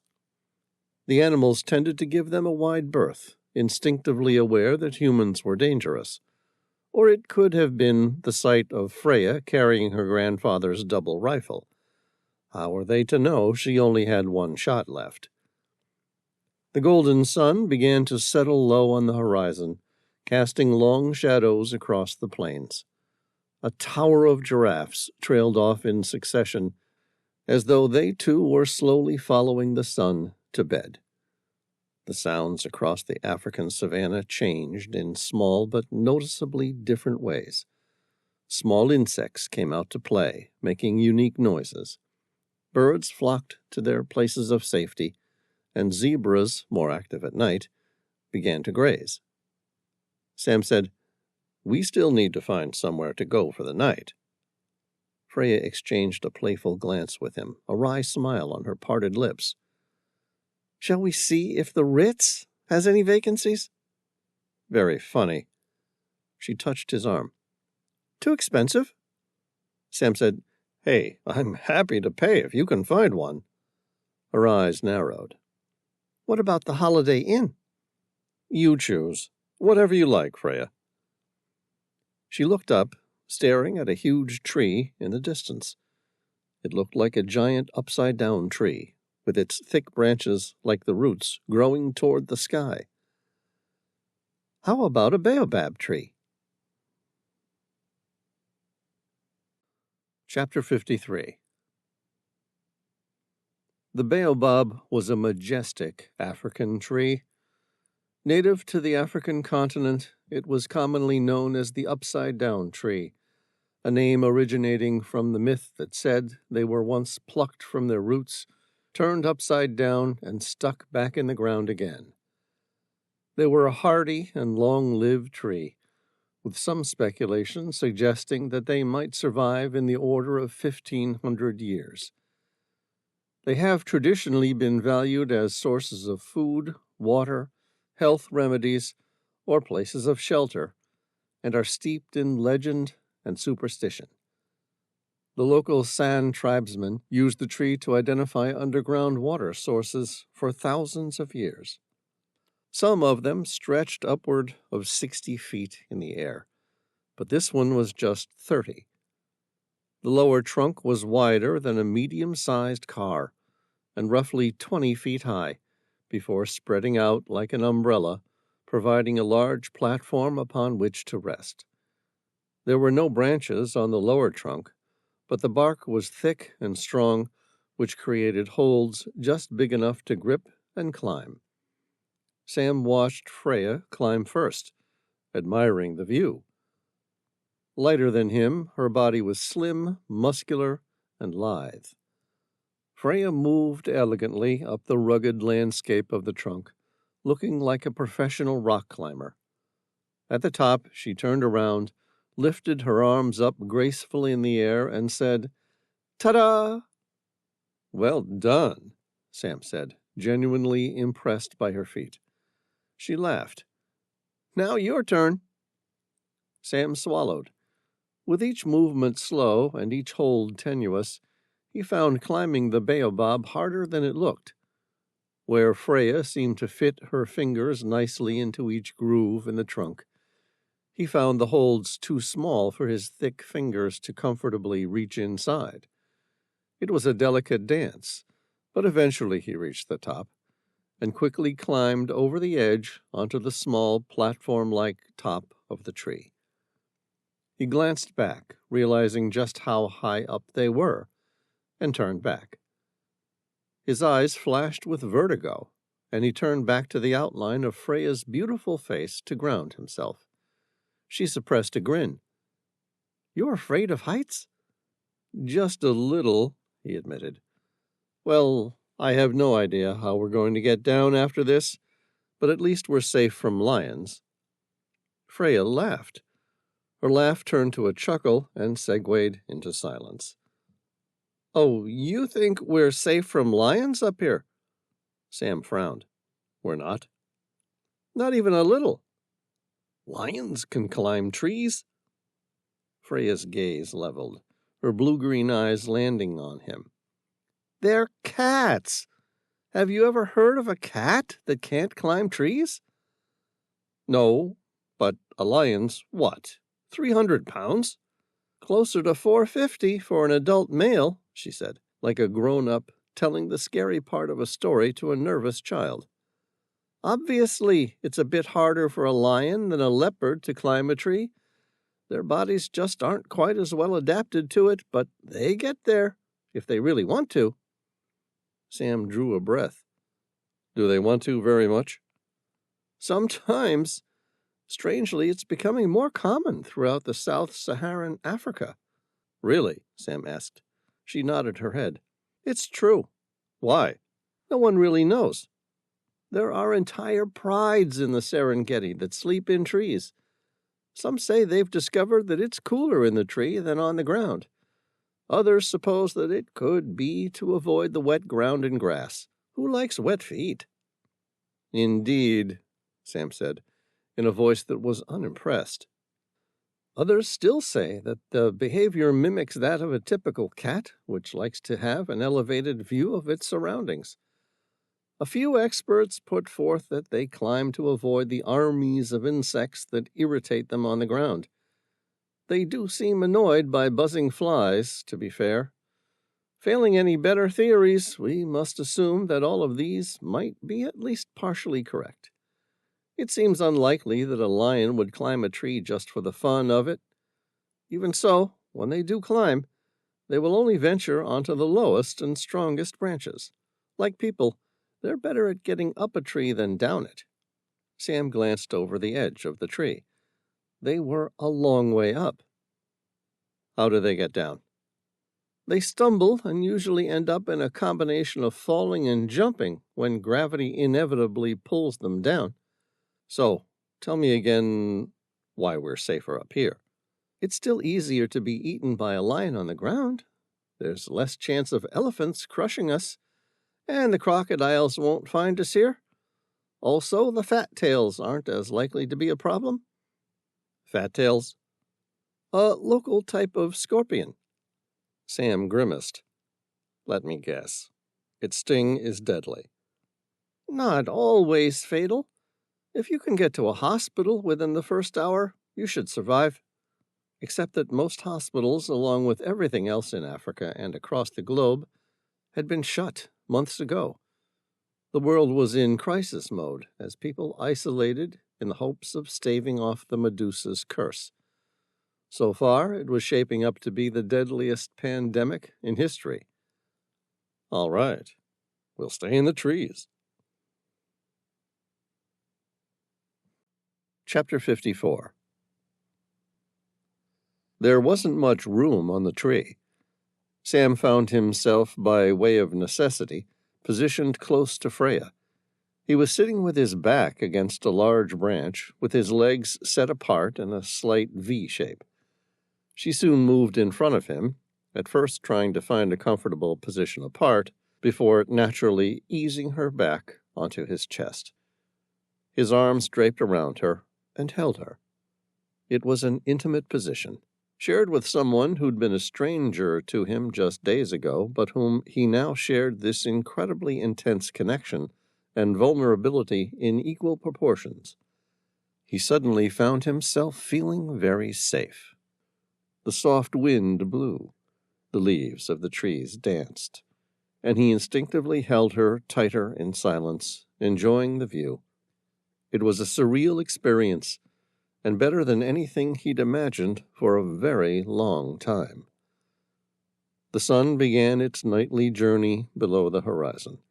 As it did, the sky turned to beautiful smudges of coral, lavender, turquoise, and a fiery orange, all blended together to create a sight so astounding it threatened to sweep them away from all their worries. The purple and orange of sunset finally gave way to a polished pewter. The leaves began to rustle. Simultaneously, as if orchestrated by an invisible conductor, the 100 or more large, foot-long flowers on their tree began to open. It was a magical sight. At dusk they opened, so quickly that the movement was visible by the naked eye. The large old baobab carried hundreds of flower buds. Not all of the buds opened, but the ones which did so in perfect synchronization, as if the tree gave a silent sign. Whether a bud opens in the evening can be seen in the afternoon. No sooner had the buds opened to beautiful pink and white flowers than the Zimbabwe rose beetles arrived to enjoy the nectar and to nibble on the white petals. Freya leaned forward and opened the travel pack she'd taken from the rafting store. Inside was a bottle of red wine, 2 glasses, and an array of packed food. She poured the wine, a South African Papageiberg Merlot, with a soft, fruity aroma. She then picked a baobab fruit, still on the branch from last season. She cut through its hardened core, splitting it into 2 slices. She handed it to him. Here, try this. Thanks, he said, taking a bite. Its velvety texture felt similar to a coconut in the flush of youth, minus the long hairs.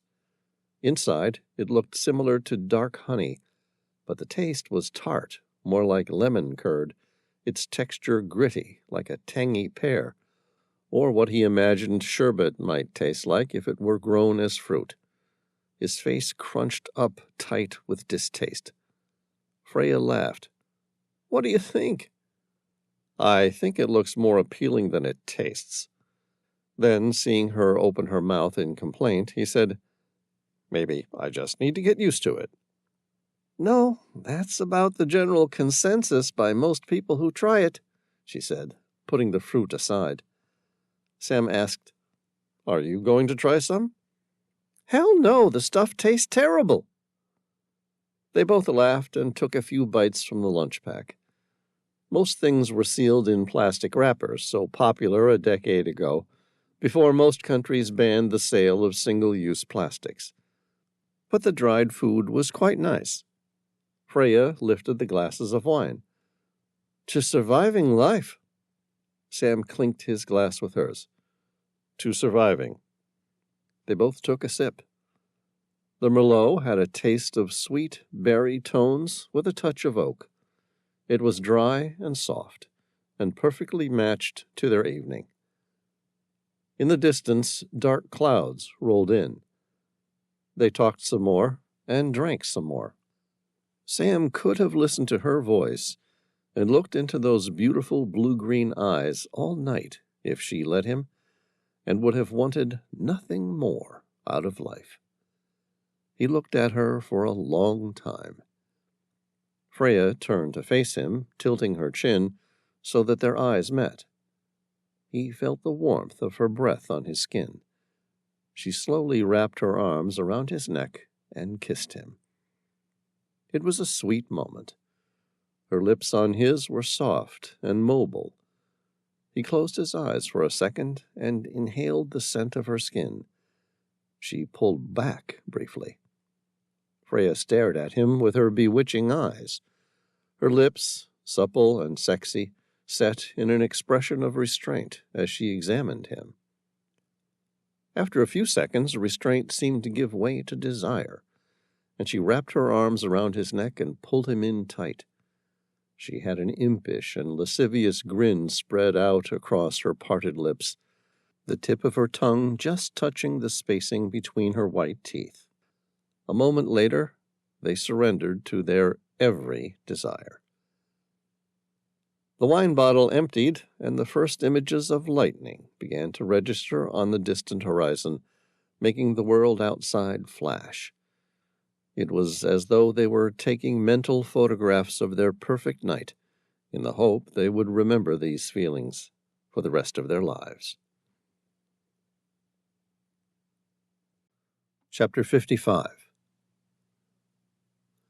Sam lay awake beneath the myriad of stars. Freya was curled up asleep with her head on his chest, and his arms wrapped protectively around her body, his mind reeling from what had just happened. At nearly 40 years of age, he'd been fortunate enough to be in love twice. But if he wasn't careful, Freya might just make it a third time. If he was honest with himself, he was falling hard. He had some experience with love, even though he'd never been married. Something was different here. He thought about the way they made love. Everyone was different in bed. Some people were submissive, some liked to take control, some were serious, angry, happy. Freya was all of these. But she was different, too. There was another word for her. Something that really lingered with Sam, like something he'd always been missing, but never even knew about. It played on his heartstrings and teased him. He thought about the word, trying to find the right description, before finally landing on playful. Freya had a mischievous, almost wicked sparkle in her witchy eyes during sex. It teased him, almost daring him. He opened his eyes. To the east, the first faint light of morning had begun to consume the lowest stars on the horizon. Freya stirred, rolling over to kiss him. Her lips were soft and responsive. It was a short, sweet embrace before she pulled away. It was time to get going if they were to reach the ranger's outpost. Chapter 56. Hwangi National Park, Zimbabwe. The albino was dying. He had been walking for weeks now, living off the land, but his strength was leaching from his body with every day. He still hadn't reached civilization, and what's worse yet, he didn't even know if there would be much civilization left by the time he reached it. The doctor kept moving, but it now took so much effort just to take a step that the task of reaching the next waterhole seemed impossible and much too onerous to achieve. The sun was gaining, and the sensitive skin of his face kept burning, despite the wrapping of his keffeya. He paused and looked at the small black case that held 6 vials of the deadly virus. It would be irrelevant by now. He imagined much of the world would already be infected. What was it that his leader had told him? You can't put Pandora back into the box. He put the case away and kept it, just in case. More time seemed to pass, given the movement of the sun across the horizon, and yet he felt as though he hadn't moved at all. After a few minutes, he felt ready to give up. He pulled back at the delicate chain that held the medallion so that he could look at it for a millionth time. It was an ancient tribal Afghan necklace with natural Afghan lapis lazuli and silver medallion. He turned it over. A series of numbers were engraved in its backing. Despite his best efforts, he never discovered what those numbers meant, and now it was unlikely that he ever would. He should have kept going. He wanted to, but his legs wouldn't listen. The albino stumbled. The ground offered a comfort to his pained feet. He wanted to get up, but he couldn't. Instead, he lay there, the warmth of the sun burning his back. After a while, a soft wind lulled him into a shallow sleep, and he dreamed of when he was a boy. Chapter 57. Pulikishti Bazaar, Kabul, Afghanistan, 1989. It was a bitterly cold morning. A father and son walked through the ancient city, their hurried breaths crystallizing into mist. The Afghan city of Kabul was situated some 5,900 feet above sea level in a narrow valley, wedged between the domineering Hindu Kush mountains.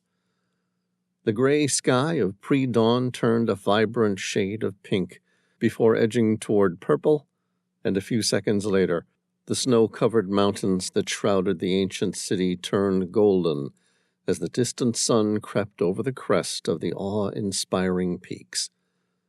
The first splintered rays of warmth glistened tediously across the city, casting shadows along the banks of the Kabul River. At just 5 years old, Firuz Saeed already knew that he was very different from the other children in every respect. The first light touched the delicate skin of his face. He instinctively pulled the keffeya across his young, innocent face to protect himself. He wore both a traditional Afghan woolen pakol as a sign of respect, and the keffeya so that it could shield him from the imminent dangers the new day bore on his eyes and skin. Out of habit, his gaze turned downward. He walked quickly. Dawn was breaking, and it wouldn't be long before its heat would be too much for him. Holding his hand, his father sped up, hurrying them along in a race against the rising sun. They walked across the Pulikishti Bridge, where its small bricks spanned the dried-up, garbage-strewn Kabul River, to the old city in the south bank.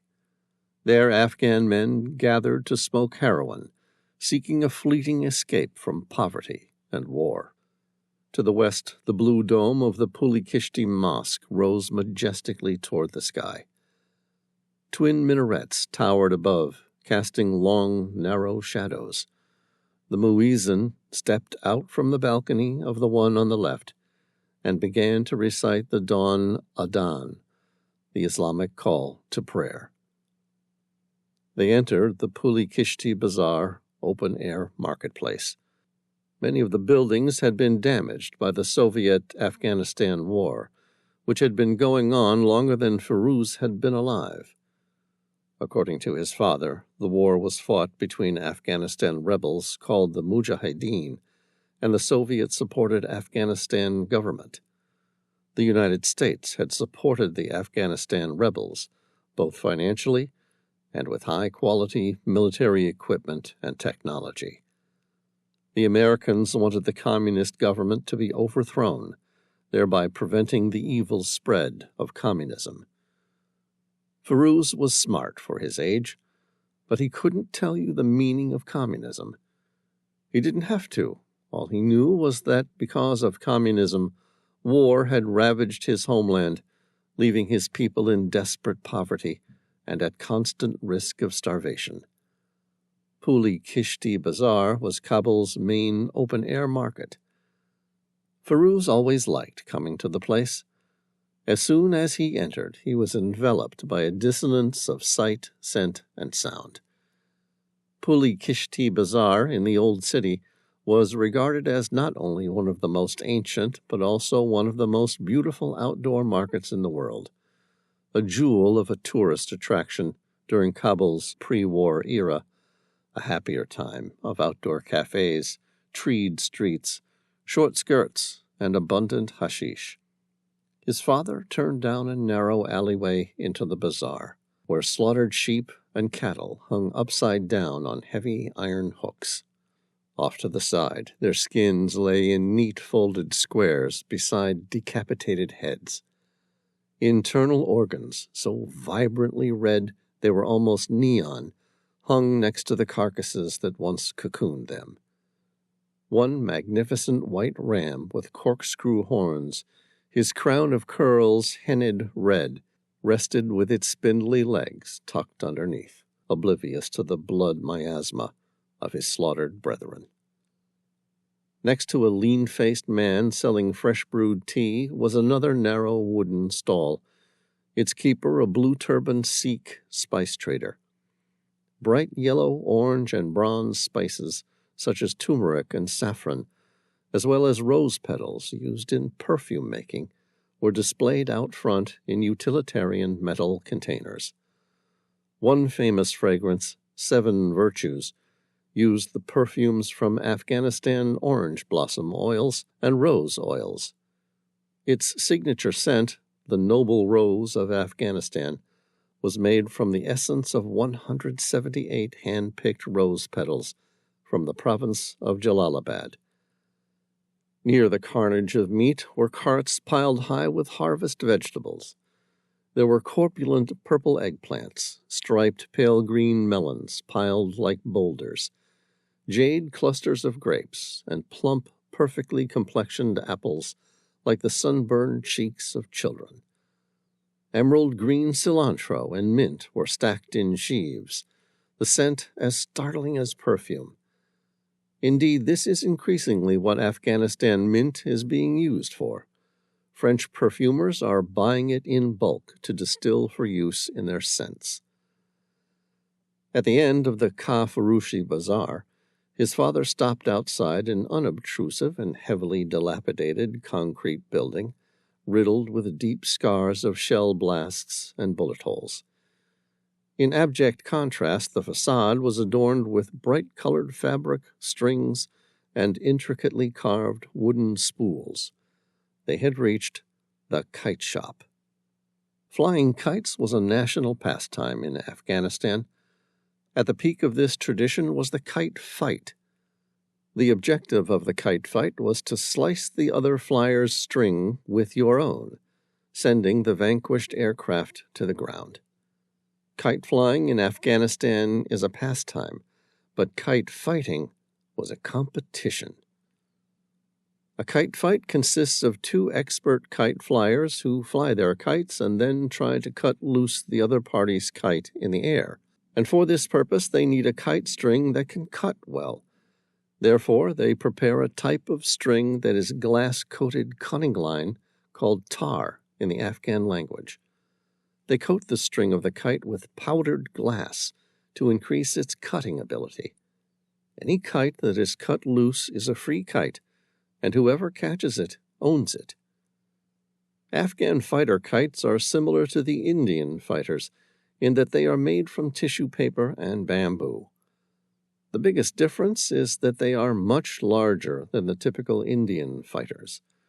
The wingspan on an average Afghan fighter kite is 3.5 feet, some even up to a 5-foot wingspan. Because of the kite's size, the line is usually 9 pounds or more, and they think nothing of using all 1,000 feet when fighting. Sometimes they even tie on more line while they are flying. Rules: in an Afghan fighter competition, there are no rules. Everyone puts up his kite. This is strictly a male-dominated event, and the fighter usually has an assistant to help with the line and spool. There can be over 25 kites in the air at any given time, all fighting. These large kites have quite a pull to them when up in the air, but most of the fighting is done with release cutting, which requires a lot of patience. The young kids on the ground have a great time trying to capture the cut kites, and can compile quite a collection by the end of the day. Firuz was one of the very best pilots in the country, and today he was going to compete against the very best in the game. His father had gone to great lengths to have the very best fighting kite made for him. His father paid the craftsman, and the storekeeper handed Firuz the kite. Firuz thanked the storekeeper. He pulled back his keffiyeh, and the sight of his face caused the man to draw a breath. Even at 5 years of age, Firuz was used to the reaction. It was because of his eyes. They were a rare mixture of dark, vibrant blue in one eye and a deep green in the other. It gave him a striking yet unnatural appearance, like some sort of distant galaxy beneath long, pale eyelashes, making a jarring contrast against his ghost-white skin. His father, an educated man, had gone to some lengths to discover that the cause of such an appearance was the result of 2 separate genetic disorders, one being albinism and the other sectoral heterochromia. The former, a condition that reduced the amount of melanin pigment in his skin, eyes, and hair, while the latter caused a difference in coloration of the irises. The combination of the 2 conditions were so rare that few had ever seen it, and no one in Kabul had ever been exposed to it. As a result, people often reserved a mixture of fear, superstition, and awe when they met him. God, in his wise yet perverse wisdom, had gifted him with an equally rare mind. His memory was exceptional, but his ability to learn and comprehend new information unmatched. Already he'd learned to read and write in 3 different languages, including English, which his father had insisted upon, telling him that if he were to ever use his gifts, he would need to first escape Afghanistan. They took the new kite to the flying ground. Firuz loved his new kite and flew it gallantly. He was one of the best fighters in Kabul, and today he had been lucky. He won the competition, personally destroying 5 other kites in the battle. When the game was over, he reeled his spool in, and his father grabbed the kite. It was the best day of his life. On their way home, his father was met by a man neither of them knew. The stranger asked his father something Firuz couldn't understand about a place he'd never heard of. Without waiting for his father's response, the stranger withdrew a peshkabz, a traditional Afghan knife commonly used by tribesmen along the Khyber Pass. Then he stabbed his father in the chest. The assailant ran off. It was only a small wound, but the blade had pierced the vital organs near his father's heart. Even at such a young age, he knew, without any doubt, that his father had been delivered a mortal wound. Chapter 58. Firuz hugged his father. There were tears streaming down his eyes. His father said, "You are special, Firuz. Very special. Your brain is incredible, and you are going to do amazing things.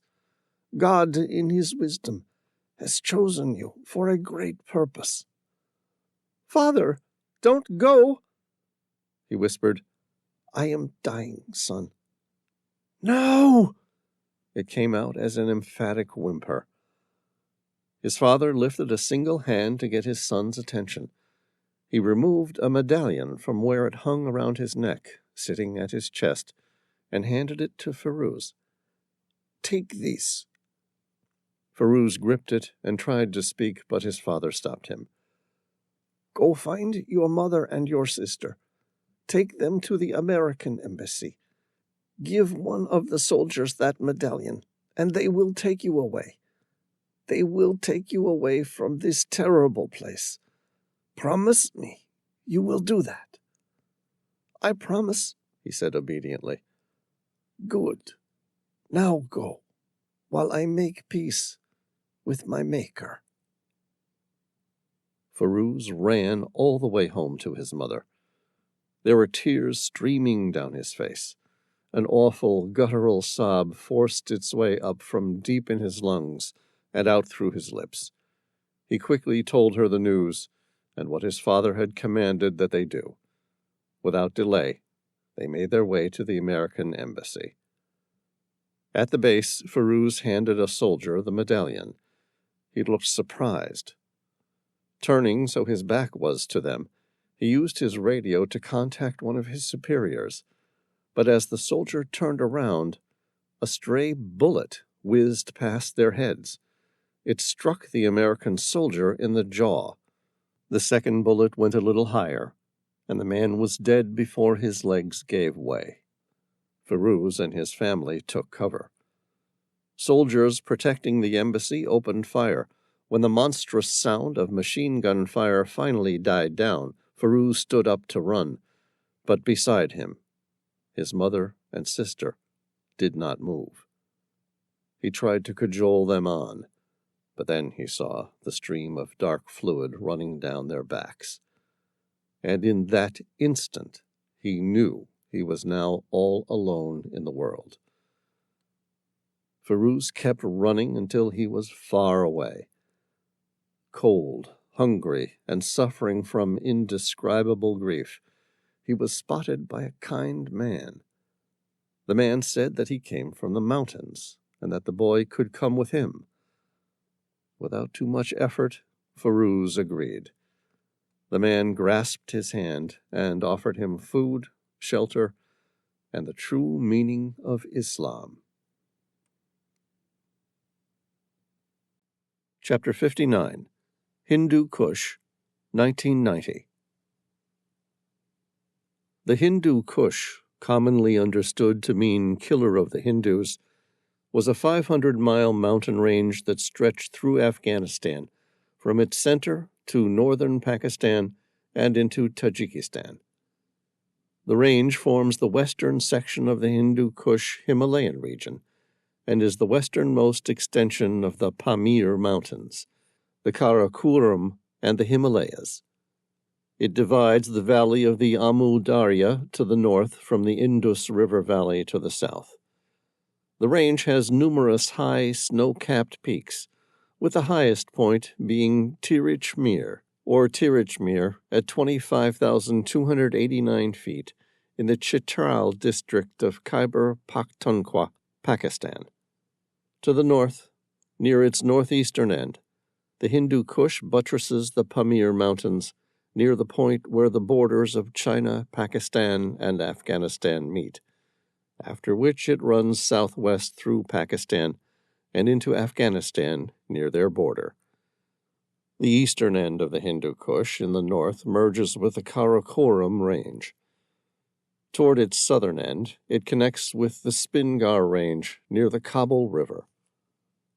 Firuz sat inside the mountain cave. It was a stronghold where young Islamic men learned to become mujahideen. At the back of the cave were a series of armory supplies, in an assortment of boxes.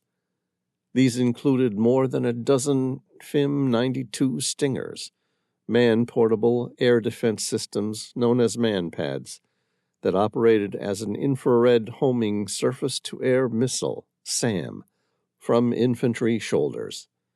From inside the cavern, he had a clear view of the valley leading to the Karakoram range.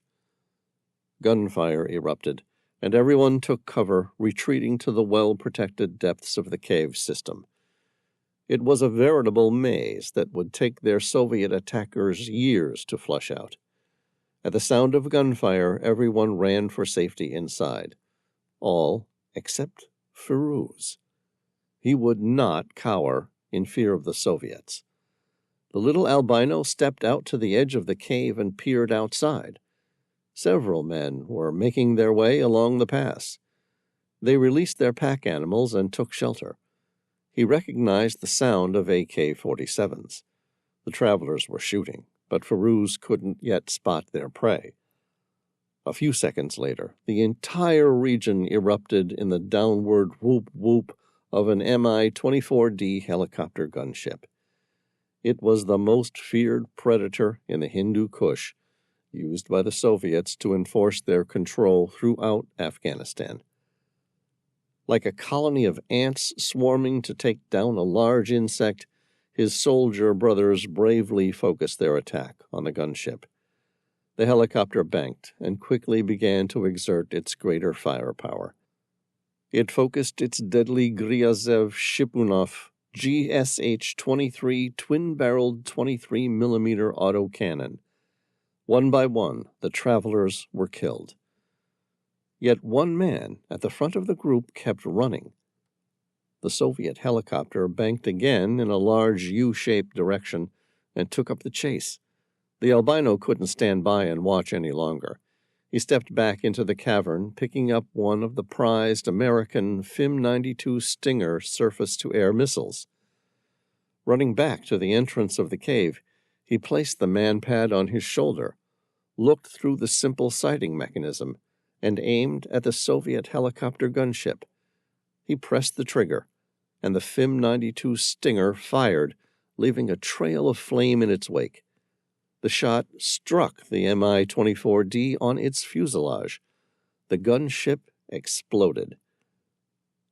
For a few split seconds, the massive rotary blade at the top of the helicopter kept spinning as burning wreckage of the Soviet aircraft stayed frozen in the air, as if in defiance of gravity. Then the magic wore off, and the helicopter plummeted to the earth. The helicopter and those inside her smashed into the ground, obliterating whatever parts of the structure had survived the original explosion. The man who outran his compatriots survived. He casually glanced up at the mountain area, quickly ascertaining the location of the shot. Seeing the albino, he waved. The fortunate traveler approached the cave. As the man got closer, the albino realized he recognized him. And why wouldn't he? After all, it was this man who had saved him from a life of almost certain starvation back in Kabul. It made a balanced kind of sense. His friend had rescued him when he was a child. Now that he was grown, he had saved the life of his friend. The man smiled at him. "Well, my little albino friend, I always knew God had great plans for you. From this day forward, you shall be known as the White Tiger." Chapter 60. London, 2021. It was the setting sun that woke the albino. Firuz used blockout curtains, but still a certain amount of light always seemed to escape. It didn't bother him when he slept, but somehow its absence suddenly lifted him out of his unconsciousness, notifying that primitive part of his brain that it was time to start his day. He was an anomaly to his colleagues. He lived alone and worked permanent night shift, a world without harsh lights. He was an excellent doctor, devoutly religious and believed in the genuine goodness of all people. He volunteered his time in third-world countries with Doctors Without Borders, had a Ph.D. in biochemistry, and was an intensive care consultant in charge of the night shift at the Royal London Hospital. Firouz sat down to eat breakfast of a bowl of oats with soy milk, no sugar or honey. He looked after himself and ate for nutrition, not pleasure. He wasn't one of those doctors who didn't take his own advice, who went against medical recommendations and smoked or were overweight. His cell phone began to ring. It was one of those original standard phone sounds, nothing cute, no modern music or something that younger people like to download in order to personalize their cell tones. Just the standard sound of a phone ringing, the sort of thing one has heard more than 1,000 times by the time they're 5 years old. Yet something so plainly innocuous set Firouz's heart into a flutter. He jumped to his feet, immediately on edge. He only knew his work colleagues, and they considered him aloof and antisocial. Outside of the work environment, he had no friends. He knew he was a social outcast, possibly related to his strange albinism. Yet Firouz had a cell phone, but very few people had its number. Nobody rang for social reasons. In truth, no one rang at all. Firouz frowned and let it keep ringing. He didn't have voicemail, and the phone kept ringing. Firouz glanced at the security monitors that displayed the image of the front door, side of his apartment, and driveway. As well as being somewhat eccentric, he was beyond neurotic on the subject of security. His whole family had been killed. He had seen many people die, and he didn't want to be one of them. The phone kept ringing. Who was calling, and what did they want? But Firouz feared he knew the answer to those questions. Closing the blinds, he drew a deep breath and pressed the green answer button. "Hello." A man with a deep voice said, "It's time." A shadow of terror crossed his face. He felt as though the temperature of the room chilled a few degrees. Firouz tried not to move, to quieten his breath. Anything so as not to disturb the man who was calling. "Okay." He knew exactly what they expected of him. "Good. I've been told it was time to tell the white tiger that we found the Medusa's strain." Firouz was silent. The caller said, "You know what that means." "Yes." "Good. You must leave immediately." Firouz panicked. "I have a shift at the Royal starting in 30 minutes. "Cancel it." "I can't cancel it. I'm the staff specialist in charge of the intensive care unit for the night."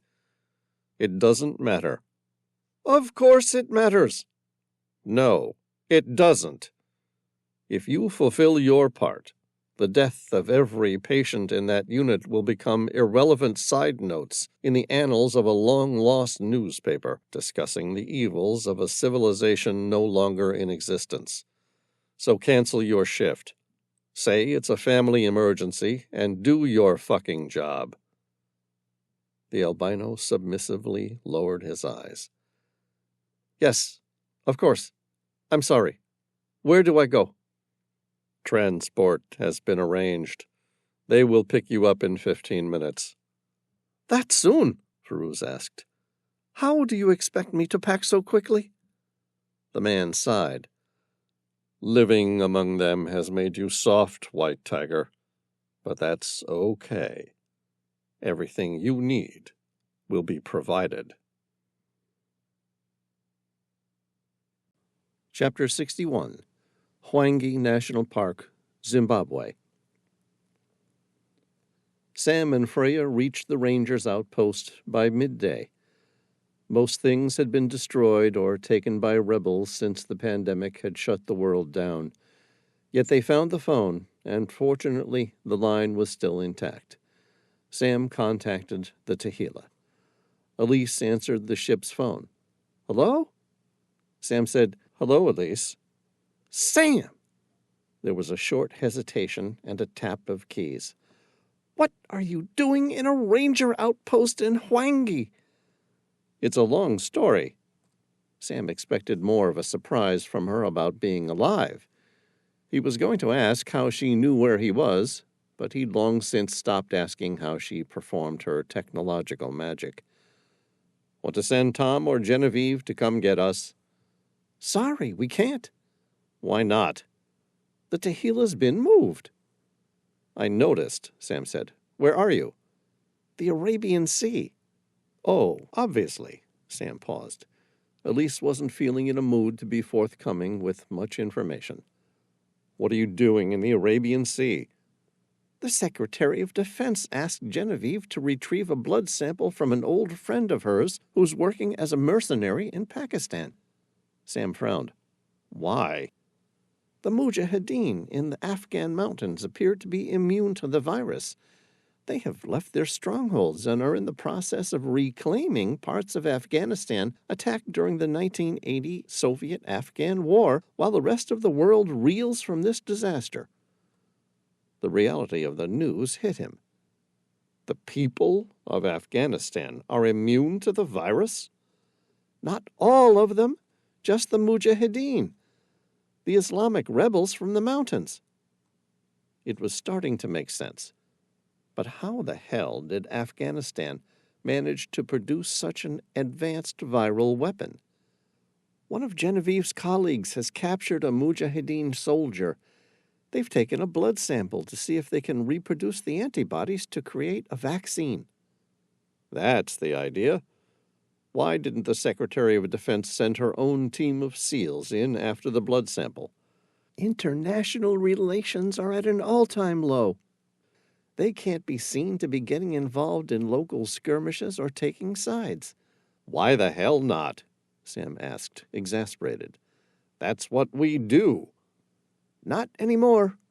Our resources are a little tied up with the pandemic." Sam sighed. "All right. Well, I'm glad to see you weren't too worried that I had died out here in the African jungle." "Oh, we knew you were all right." "You did?" "Yeah, the satellite photos caught an image of you leaving Botswana's Sodilla Hills." Sam's eyes flashed anger, and he fought to suppress the fury that was boiling in him. "You knew I was alive?" "Of course we did." "Then why the hell didn't you send a helicopter to extract me?" "Priorities," she said noncommittally. "Saving the world from a deadly virus kind of trumps saving your life. Besides, we figured you'd get yourself out soon enough. It's not like you were in any real danger." "In the African jungle?" "Hey, you had your Heckler & Koch MP5 submachine gun. I'm sure if the king of the jungle picked a fight, you'd come out the winner. I mean, with a submachine gun, even you could probably hit a lion." "Elise, do you realize there are much bigger, more dangerous animals in Africa than lions?" That seemed to rock her usual ironclad poise and confidence. "The lion's not the king?" Sam drew a breath. "Not even close, apparently." "But Disney did a movie about it." "I know, right?" Sam said, glad even Elise shared his sentiment of betrayal. She took it well. "Oh, well, no harm, no foul. You're alive, aren't you?" "Thanks." Sam glanced at the sun, slowly creeping overhead. It was going to be another scorching day. "So, do you have a plan for an extraction point?" "Yeah, there's an airport about 3 miles to the east of you. If you get going now, you should be able to reach it just in time." Sam asked, "In time for what?" "Tom will be landing the Gulf Stream there in about an hour. If you hurry, he won't have to wait around for you." Sam shook his head. "You're happy to send me through lions, leopards, hippos, scorpions, and crocs on my own, irrespective of how many days or weeks it takes for me to literally walk out of the jungle. But with Tom, You worried about making him wait an hour? You know as well as I do we have no idea what sort of reception Tom might get when he arrives. If it isn't a warm one, he's not going to be able to wait around for you, and then you're on your own. Good luck, Sam." Elise laughed. "If it makes you feel better, I lost the bet. I predicted you would have reached us a day ago. You disappointed me, but I'm glad you're alive all the same." "Much better," Sam said. "Goodbye, Elise." Freya looked at Sam's face. "What's the story?" Sam picked up his backpack. "There's going to be a jet waiting for us at Hwangi Airport within the hour." Chapter 62. Sam and Freya climbed down from the ranger's outpost. Glancing at the sun, he set an eastern course. Freya stopped. "Oh my gosh, look at this!" At the bottom of the outpost, there was a large termite mound, beside which a swarm of large black ants appeared to be raiding the smaller termites. Sam tensed, wary of what large predator might be approaching.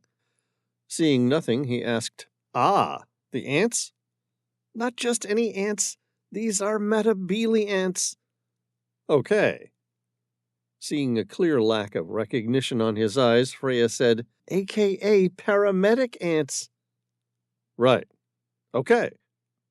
Sam made a concerted effort to look at them for about a minute and then said, "We have a plane to catch, shall we?" "Sure." They kept walking. Sam asked, "So, what's the story with paramedic ants, Miss Attenborough?" Freya suppressed a grin. Matabele ants, native to sub-Saharan Africa, lay siege to the termite colonies they eat by the hundreds, braving the potentially life-threatening bites of large soldier termites that defend them. When an ant is injured, the ant's mandibular releases a chemical trigger to alert the nearby paramedic to take them back to the nest. The injured ant even rolls up into a ball to make it easier to be carried. Sam's eyes narrowed. "What do they do? Bring them back to a hospital?" "You're not far off. It turns out their battlefield rescues are just part of the story. Back in the nest, ants take turns caring for their injured comrades, gently holding the hurt limb in place with their mandibles and front legs, while intensely licking the wound for up to 4 minutes at a time." "They treat them with licks?" "Yeah, their saliva excretes a type of antibacterial agent that prevents infection. And they have a 90% survival rate on ants that would have otherwise died of their battle wounds." "That's crazy." Sam got an evil look on his face. "Do you want to go back and jump on some ants?" "Sam, that's terrible." "I'm joking." She looked at him, judging if he was serious or not. "All right, I believe you." Up ahead, a couple white-backed vultures circled in the sky before landing beside a carcass. Tensing, Freya raised a hand to stop Sam from walking farther. She aimed the rifle, ready to shoot if need be. Sam waited in silence. After a good minute, he asked, "What is it?" "I don't know. There's a carcass on the ground up there." "I guess if it's dead, it probably won't hurt us." She shook her head. "I'm not worried about the carcass. It's the other predators I'm concerned about." They scanned the nearby landscape, but there wasn't anything they could see. The vultures approached the dead animal. A second later, they backed away, then flew several feet away. They looked frightened. And on the ground, a man started to moan loudly. Chapter 63. Freya said, "He's alive." Sam stopped her. "Careful. We don't know if he has the virus." She glanced at the body. The man was covered in clothing, but even from a distance she could tell he wasn't mummified. "That's not the virus." They approached carefully. Freya said, "Hello?" The man didn't respond. "Hello, my name's Freya, and this is Sam. We're here to help if you want it." The man began to speak, but it came out as an inaudible ramble. Freya said, "He's confused, probably severely dehydrated." "Dehydration," Sam said. "Not the Medusa virus." Freya shook her head. "No, look at his eyes." The guy was staring vacantly right at them. Sam said, "One's green and one's blue. Do you think that means the virus is taking over his body?" "No." She spoke with the confidence of someone who'd looked after people for the better part of their life. "That's part of his albinism. He's not infected." "You're sure?" She thought about that for a moment. There was no way to know for certain. "Yeah, I'm pretty certain that's just normal dehydration." They sat him up and gave him some water. He was a little incoherent, but happily drank the water as it was poured into his mouth. He kept taking it until Freya took the bottle from Sam. "We'll make him sick if we keep pumping him with fluid so quickly." "But he looks like he might need it." She gave him a direct look that, without speech, clearly said in a mocking tone, "Have you been a nurse for 18 years?" Sam nodded. "All right, I'll go with what you think." "How magnanimous of you," she said condescendingly. The stranger soon began to come around. His eyes went wide. Sam recognized the rush of adrenaline in his dilated pupils. The man was bordering on insane. He grabbed Sam with surprisingly strong hands. Sam tried to gently placate him. The man was no threat to him in his current condition. They locked eyes. Sam said, "It's okay. We're here to help you." "I'm sorry. I'm so sorry," the albino said, his voice husky. "It's all my fault." Sam's brow furrowed with confusion. "What is? What's your fault?" The albino seemed to appear to reach a moment of lucidity. He met Sam's eyes. There was plenty of intelligence in there. The man's voice was somber and clear. "Everything. I created the Medusa's curse." Chapter 64. Sam looked at the stranger. His eyes were wide, but the lucidity seemed to be returning. The man's comment about the Medusa's curse was so far-fetched, he couldn't take it seriously. Even so, he asked, "Why did you create the Medusa's curse?" The stranger said, "I'm sorry, what?" "You said you created the Medusa's curse. I'm asking why." "I'm sorry. I don't know what I was thinking." A moment later, he seemed to drift back to sleep. Sam paused. He exchanged a glance with Freya. "Do you think that was meant to be that he doesn't know what he was thinking when he made the Medusa's curse? Or he had no idea what he was thinking when he told us that?" She shrugged. "I don't know, but I can't imagine the monster who created that virus would be lost traipsing through the Hwangi National Park in Zimbabwe. Just a thought." "I agree." They gave him some more water and sat him up. Freya firmly gripped and twisted a portion of his trapezius muscle in his shoulder, performing a test more commonly used to wake up drunks and people having drug overdoses. When done correctly, it caused a highly painful but non-physically damaging response, unlike a sternal rub, which left bruising. The stranger sat bolt upright. "Ouch! That really hurt." Freya smiled in such a way that offered reassurance, but also suggested he'd left her with no other choice but to apply pain to wake him. "I'm sorry. You need to wake up enough to drink. Otherwise you won't wake up at all." All right, I'll drink." She said, "Good man."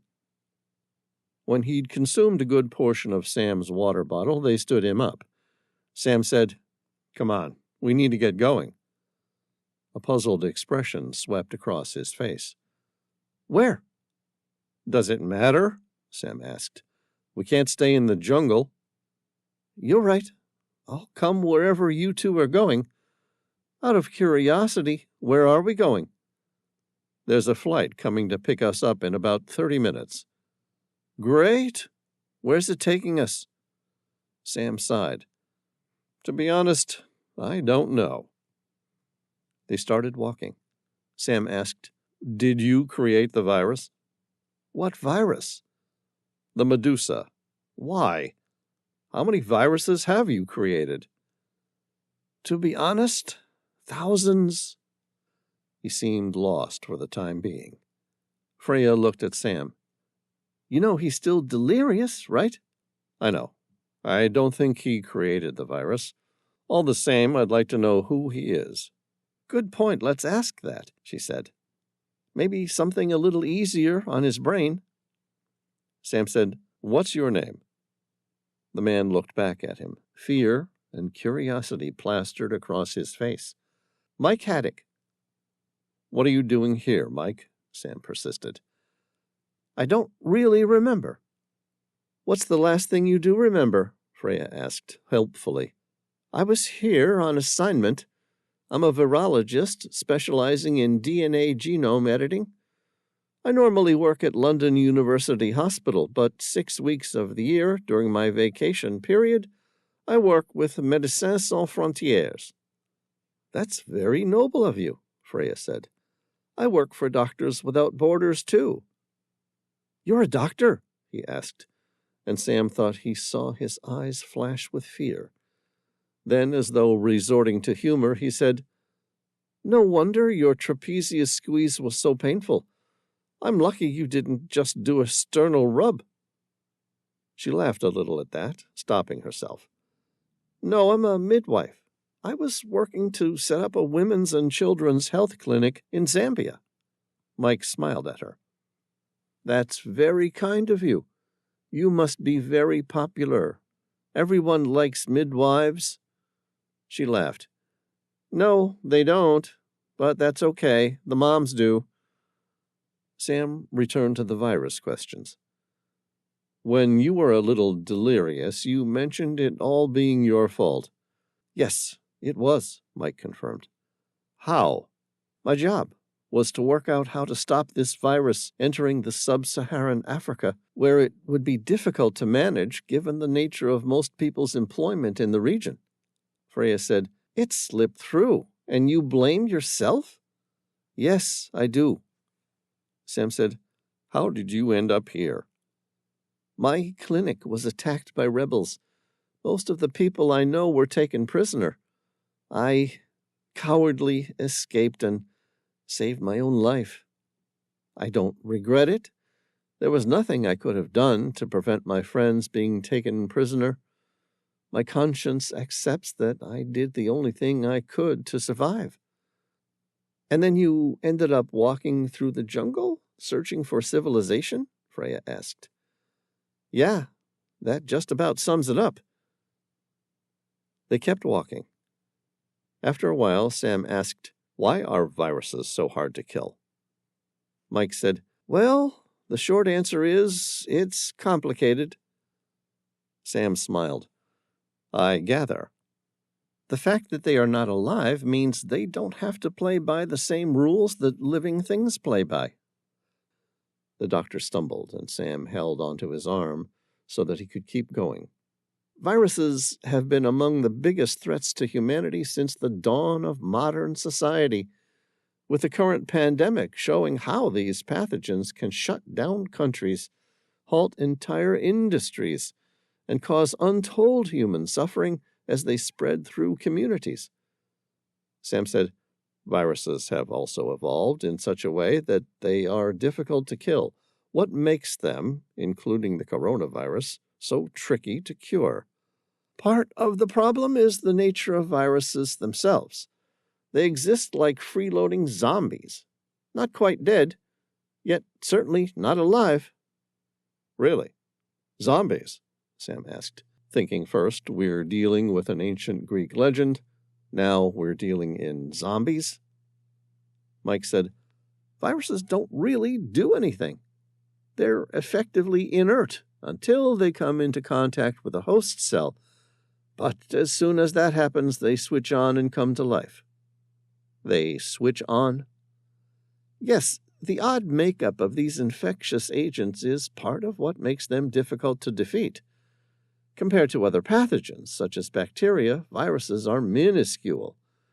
And because they have none of the hallmarks of living things, metabolism or the ability to reproduce on their own, for example, they are harder to target with drugs.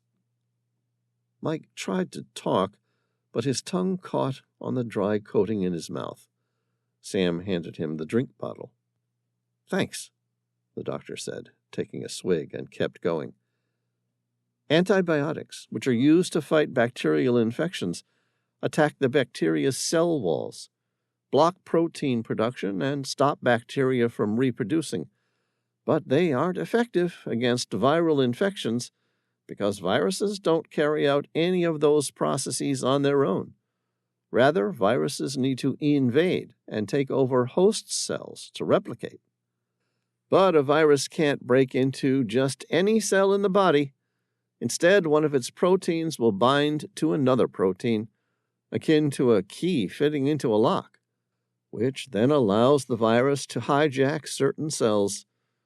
With this outbreak, the Medusa's so-called spike protein primarily fits locks that are present in the eyes, which is why infection produces the telltale sign of the green hue around the otherwise white sclera. Once the invasion takes place, the cell, in essence, is transformed into a factory that churns out hundreds and hundreds of copies of the virus based on instructions encoded in its genetic material, RNA, or ribonucleic acid in the case of the Medusa. Up ahead, they reached the airport. They watched as a Gulfstream G280 came in to land. On the far side of the airport, 3 Ford pickups changed their direction to intercept the aircraft. The Gulfstream landed and taxied to their side of the runway, coming to a stop directly in front of them, turning around 180 degrees in preparation of a reciprocal takeoff. Tom opened the side hatch, and a small set of stairs unfolded.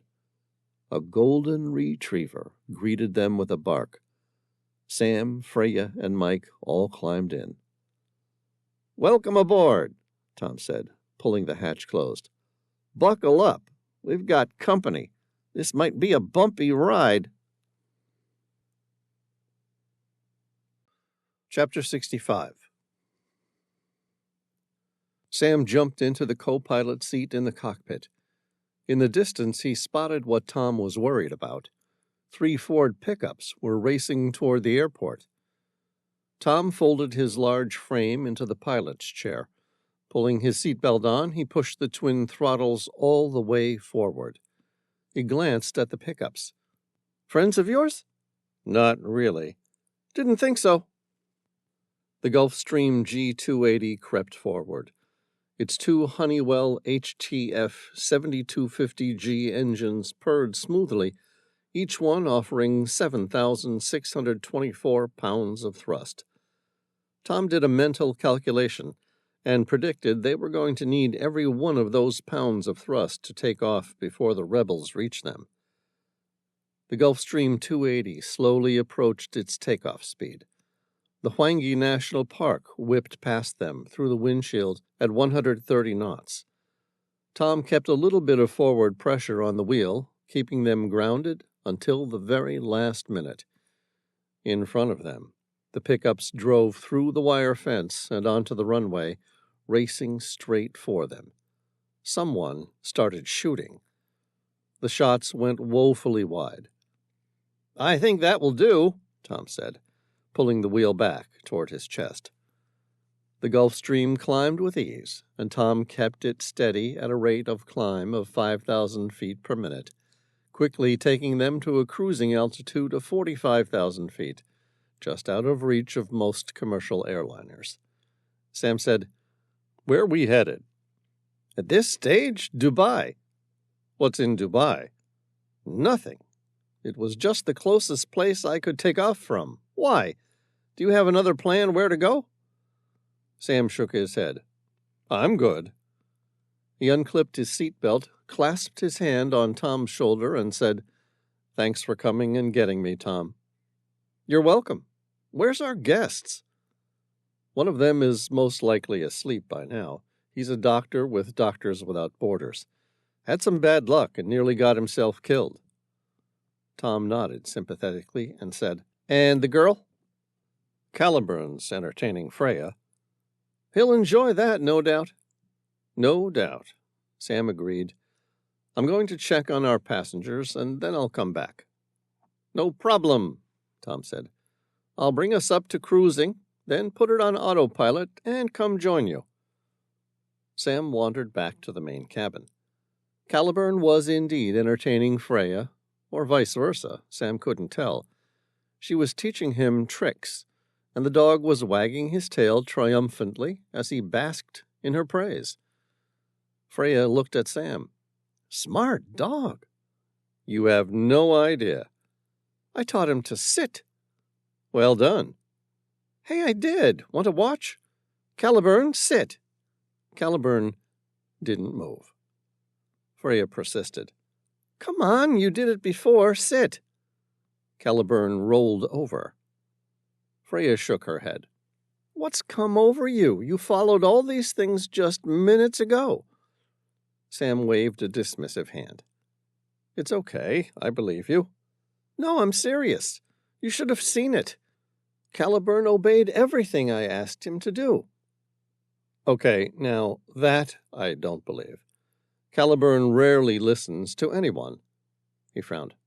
"Wait, no, that's not true. He listens, but then he chooses to do whatever he likes." Freya tried again by lifting her palm. "Caliburn, can you shake hands?" Caliburn crawled forward, looked at her, and gave a single bark. It was curt, and suggested that he was proud of what he'd done. His tail wagged enthusiastically. "Ah, I don't care. I know you're smart," Freya said, patting him along his mane of thick blonde hair. "He should be. He's genetically engineered." Freya glanced at Sam, trying to work out if he was serious. "Engineered? Why?" "It was a secret military experiment. We rescued him." Sam smiled. "It brings a whole new meaning to the rescue dog thing, doesn't it?" Caliburn barked and nudged him in response. "Yeah, we're all pretty fond of this old dog." Caliburn barked again, playfully. All right. You're not an old dog, but you are a genius." Freya met Sam's eye. "Are you making this up?" "No, I'll prove it to you." "How?" she asked. "Caliburn, go get the Scrabble pieces." Caliburn headed off to the back of the Gulf Stream and returned about 30 seconds later.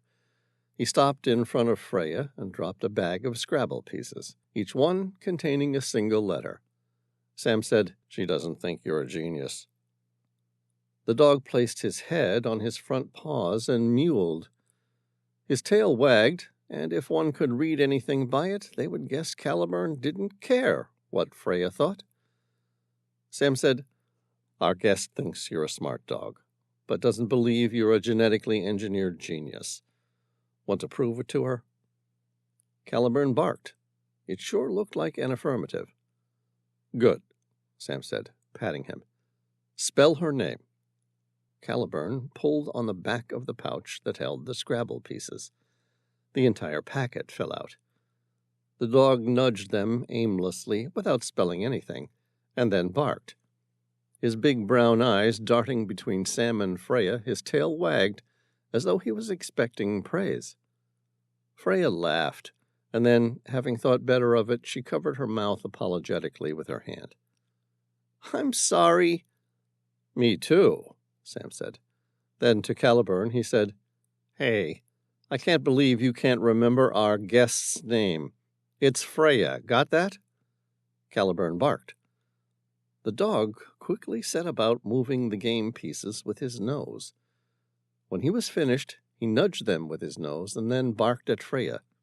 She laughed again, waiting to see what the trick was. Then she read it out loud. R-E-Y-A. See, Sam said. Smart dog. The edges of her lips curled upward. She was incredibly beautiful when she smiled. Yeah, smart dog. Nice trick. Caliburn ignored that and kept working on a set of words. This time it took a little longer.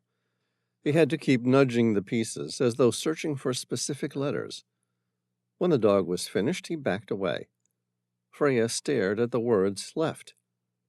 See, he told you I was a genius.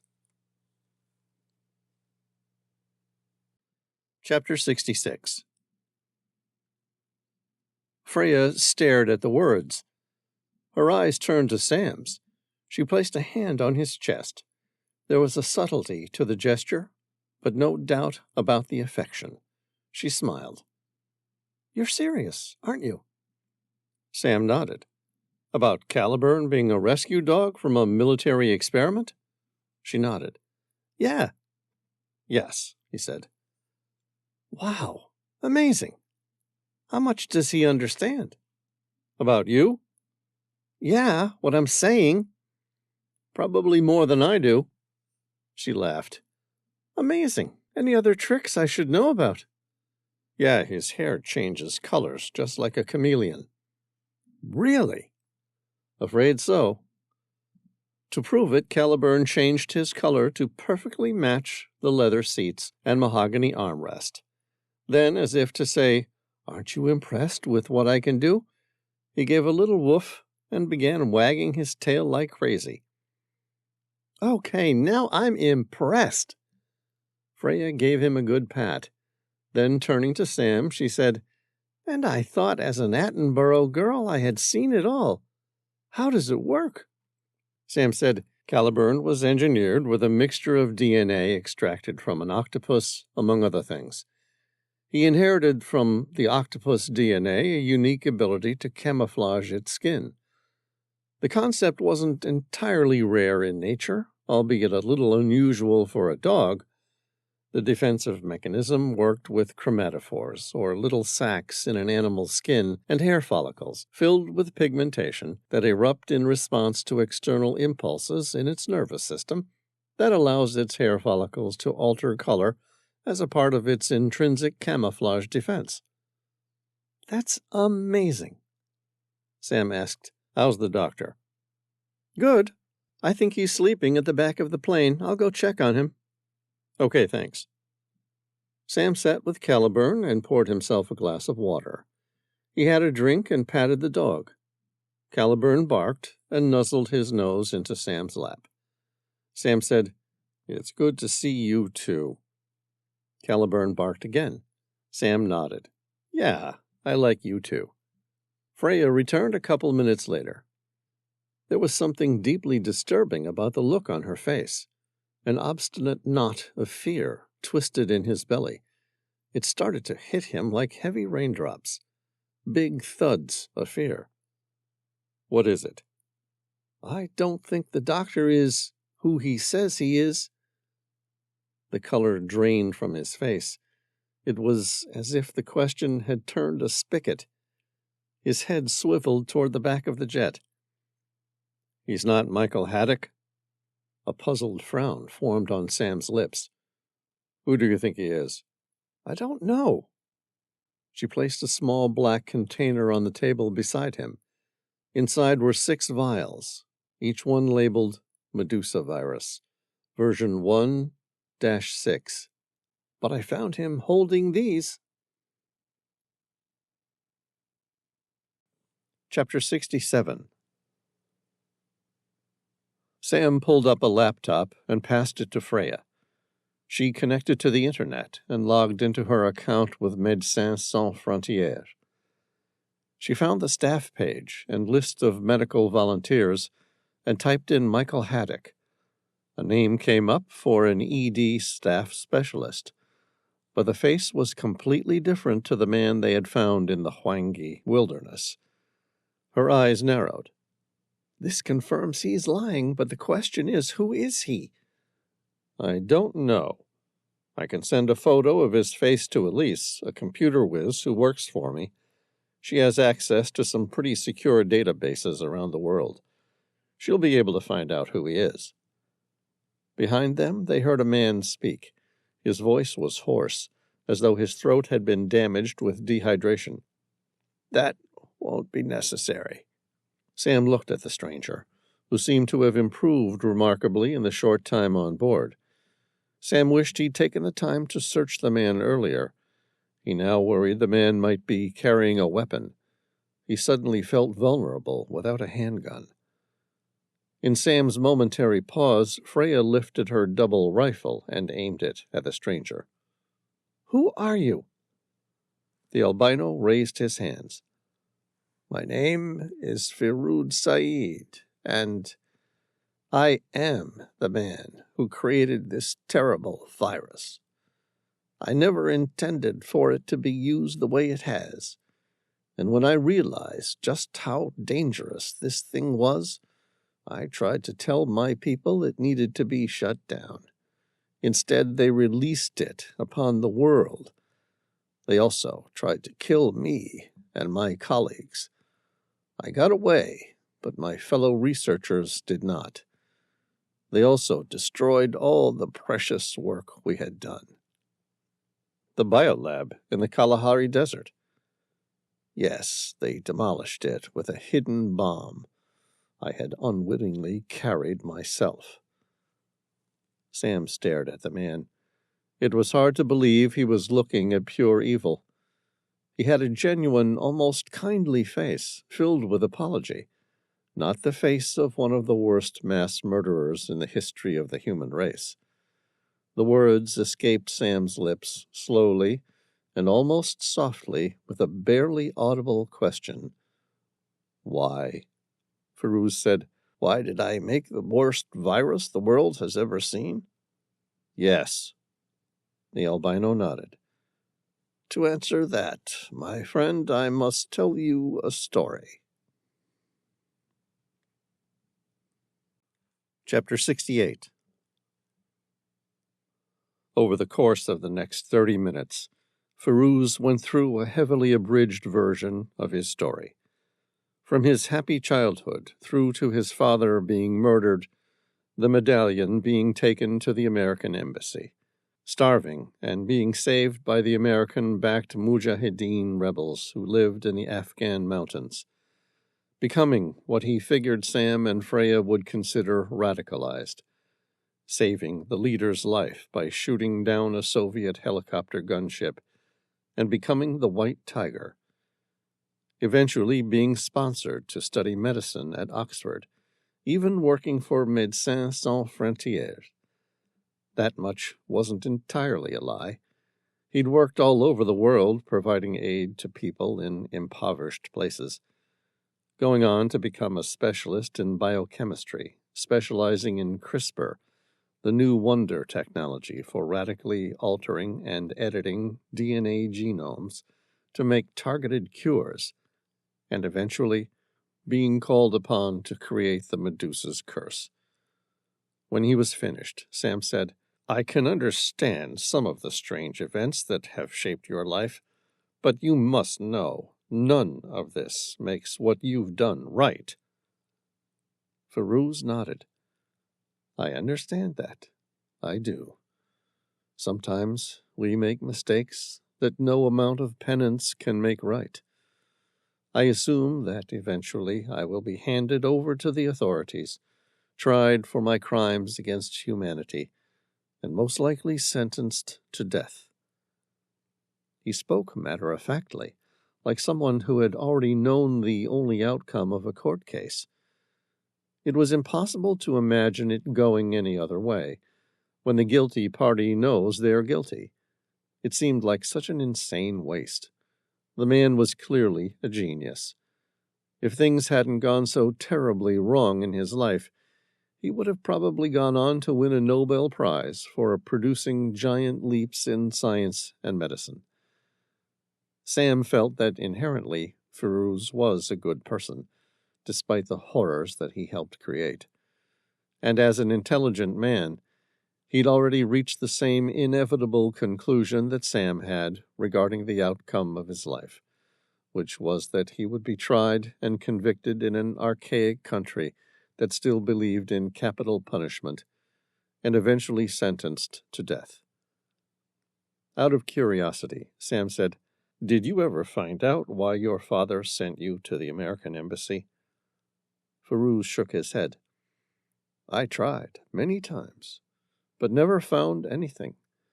You see, I have since learned that when my mother and sister were killed by the American soldiers, the American embassy had been attacked. This was in January 1989. After the attack, the U.S. government pulled its people out and closed the embassy.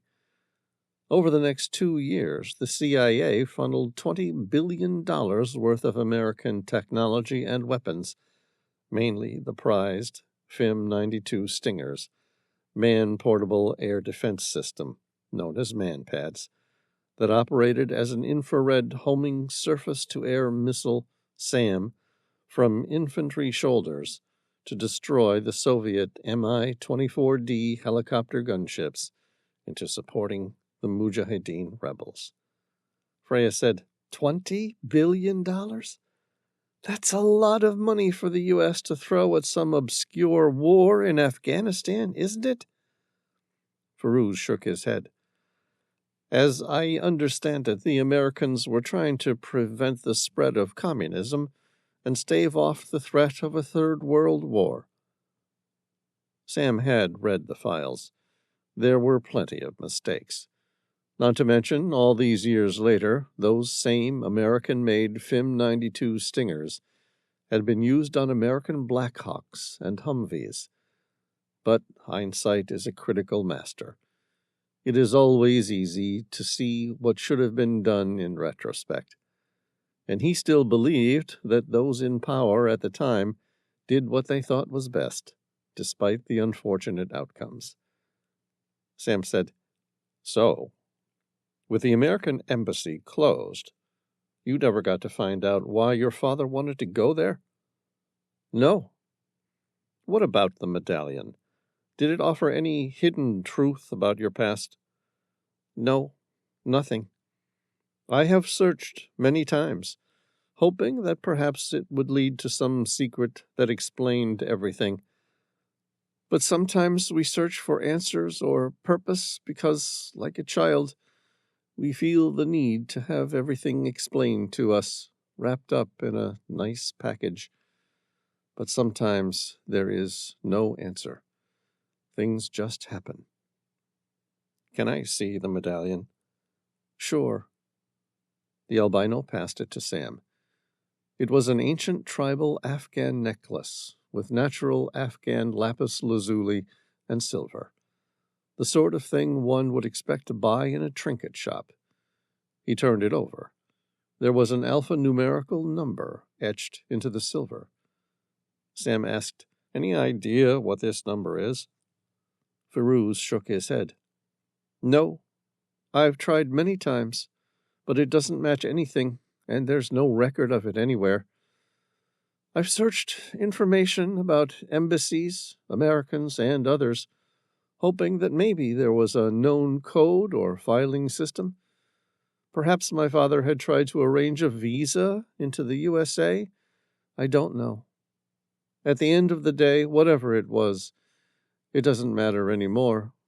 I've kept it all these years so that I can remember my father. Nothing more."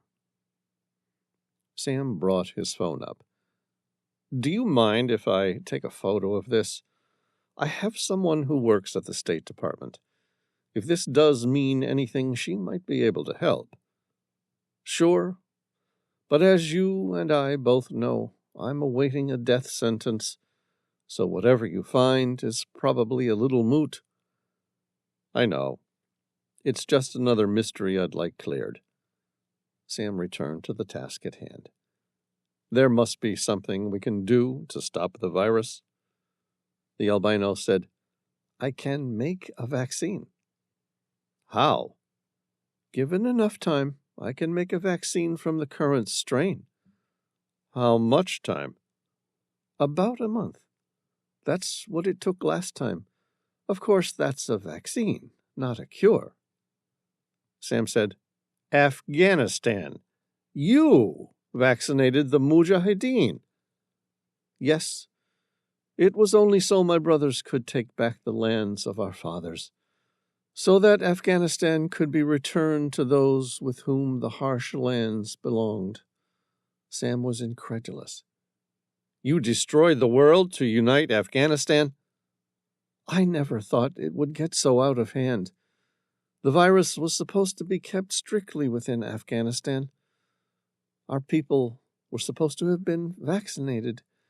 They were supposed to reclaim our land while the pandemic raged and the unbelievers struggled to work out how to live with the Medusa's curse. It was supposed to be a sign that God was on our side. Sam didn't have time to play moral crusader or even look at right or wrong. The fact was, Firuz was the best person in the world to find a cure, not just a vaccine. Later, he could be prosecuted for the horrific crimes he'd partaken. Sam said, How long to make a cure? And save those already infected? Yeah, is it possible? A cure is always possible, but it will take time. How much time? Months, possibly a year. There will already be a lot of good people working on this. Any way to speed things up? Yes. What? I need the original virus. What do you mean, the original virus? The virus that's killing people around the world has been weaponized. The original virus was too deadly to be useful to us. Come again? Sam said. How can a virus be too deadly to be useful? The original strain killed within 30 to 40 minutes of infection. I tampered with its proteins to increase the incubation period. That's when a person's infected and capable of transmitting the virus, but so far shows no signs or symptoms of the illness. Where could I find the original virus? I have no idea. Sam felt anger rise like bile. He controlled himself as he knew he had to. Every second, let alone minute, counted here, for millions of people who were going to die around the globe. Okay, where did you get the virus? It was discovered in a mine in Siberia. Siberia?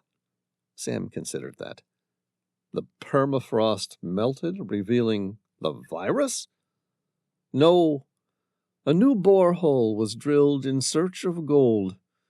They found gold, all right, but also a secret Nazi steam train from World War II. A Nazi train?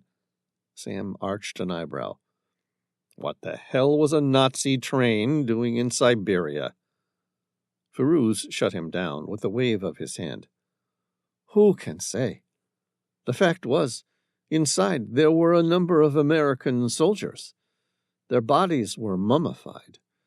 An hour later, the geologists who found them were dead too, their bodies mummified.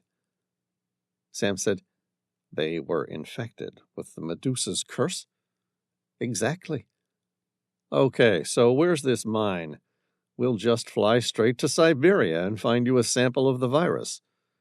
It's not that easy. Why not?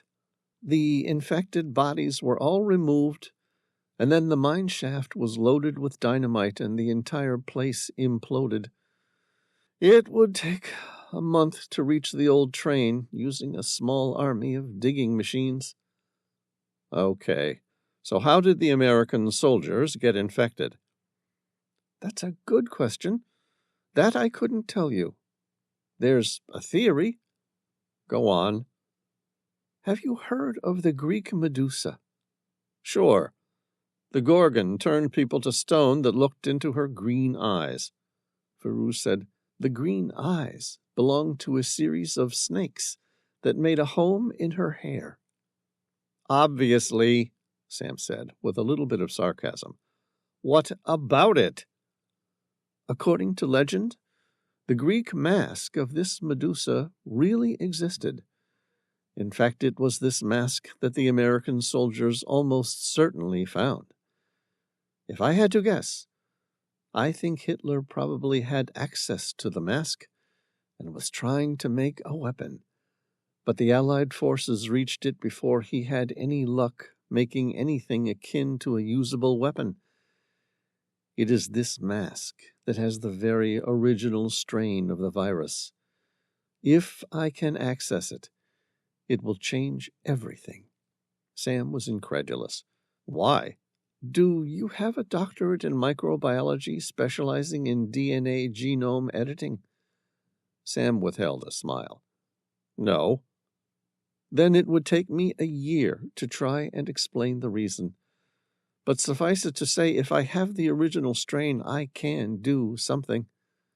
Sam said, If I can find you this mask, could you make a cure? Firuz nodded. Something that could be replicated and brought up to scale to save the millions already infected? Sam persisted. Could you? Firuz didn't have to think about it. Find me the mask, and I'll get you a cure within a matter of days. Why can't you make the cure with the current strain of the virus? It's too difficult. Everything's changed. I need the original strain, the one used before it had been weaponized. He stood and began to pace.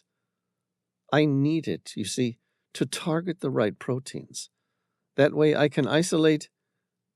His mind seemed to wander as he continued speaking, using medical and technical terms that only he could understand. Sam lifted his hands to stop him, as he was going over his head anyway. But if I get the mask, you can find a cure. Absolutely. How can you be so sure? Sam wasn't convinced. I thought you said viruses are rarely curable, and that generally treatment is in the production of vaccines. Firuz smiled. It seemed somehow distant and forlorn. Finally, when the albino spoke, he said, Because I already made one. Chapter 69. Sam cursed. You've already made a cure? Still pacing, Firuz stopped and threw his hands in the air. Yes, of course. We couldn't have this virus running unchecked throughout Afghanistan, could we? Obviously.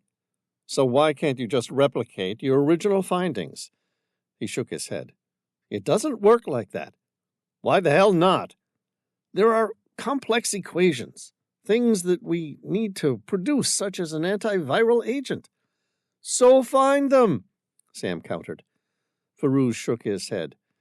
Everything I've produced since this thing started was in that damned biolab in Botswana.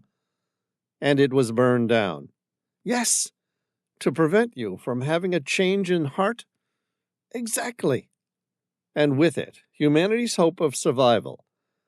If you can find that mask, I can replicate the antiviral agent that destroys the Medusa's curse.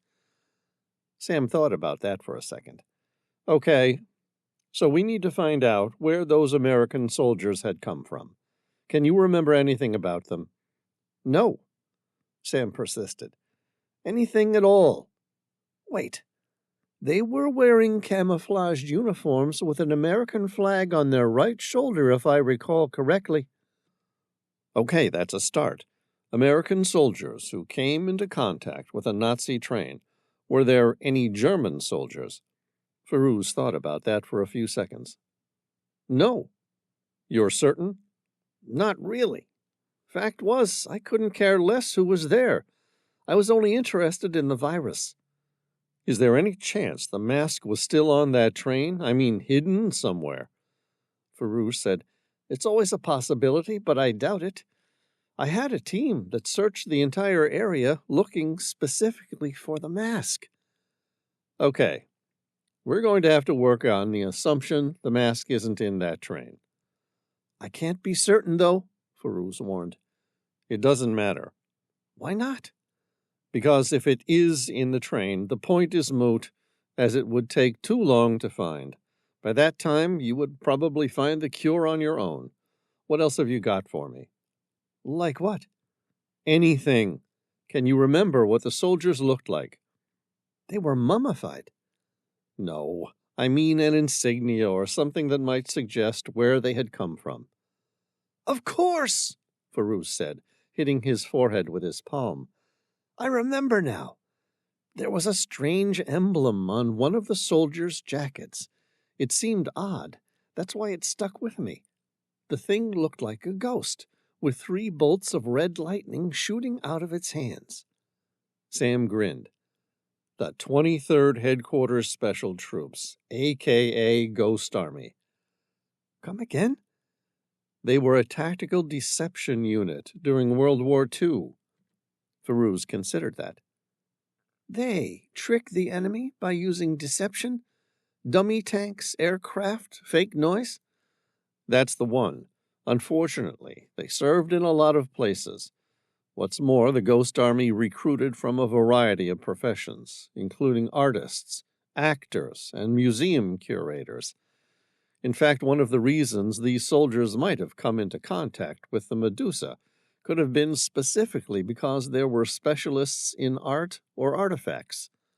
That makes sense, Farouz considered the ramifications. Suppose some of the Allied forces penetrated a German stronghold and came across Nazi treasure. Now suppose somewhere inside they locate the Medusa. Perhaps even Hitler, a known believer in the occult, might have tried to use it to produce a bioweapon. Either way, having found the strange artifact, who would you turn to in order to determine its value or purpose? Someone from the Ghost Army who had a degree in fine artifacts. Exactly. Find that person, find out where they went, and we might find the Medusa.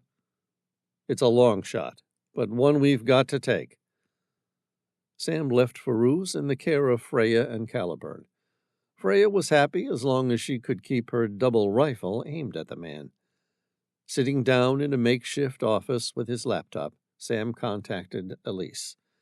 He brought her up to speed with everything and asked if she could track down any historical reference to the Medusa during the Allied forces' Great Push.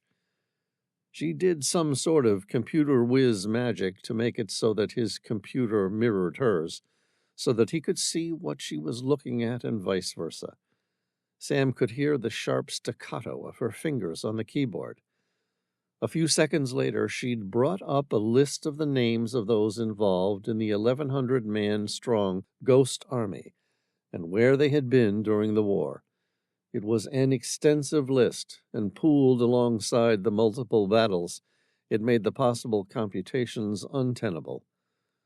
She then included in the criterion any reference or story or anything about a Medusa or something that turned people to stone, and then put the search criterion dates 5 years either side of World War II. Only one came back with a hit. Bingo, she said. Sam's heart raced. What have you got? A 96-year-old French woman named Nadège Rousseau in the city of Brest wrote an article about seeing just such an event during the Allied forces' liberation. Her story was dismissed as crazy and never taken seriously. She never repeated the story. Sam sighed. I don't suppose she's still alive. Still alive? And what's more, I have the address. Sam grinned. Thank you. Where? Elise said, She still lives with her daughter in the medieval city of Brest. That's great, thanks. Anything else I can do for you? Sam thought about it for a second. Actually, Farouz Said says his father, an Afghani peasant, gave him a medallion when he died and told him to take it to the U.S. Embassy. He assured his son that once he was there, they would offer him and his family a visa to America. Okay, I remember the story. What do you want to know? There's an alphanumerical number on the back of it. Sam sent the image to her. Any idea what it could have been for? A moment later, having looked at it, she said, Yeah, I've seen that. It's a CIA operative's bailout number. Come again? Undercover CIA operatives used to carry a particular code that looked just like that. It was a kind of life insurance. It meant if the agent was killed or something went wrong, their families could return the medallion to an embassy. That number would be accessed for instructions which would result in agreed-upon pre-death provisions made for the family. Like a will? Yeah, but it was more than that. Sometimes the operative might want to keep a certain message or something as a backup, like a safety brake. How did it work? You have to remember these were the days before the tremendous rise of computers and the internet. People couldn't keep digital safes. Instead, this code opened a specific fireproof cabinet with a complex lock that was stored at the Pentagon. Neither the agent nor the CIA staffers knew which code belonged to which operative. Only the locked safe provided answers. It kept both sides safe. Okay, so what could Firuz's father have kept secret? I don't know. Anything, everything.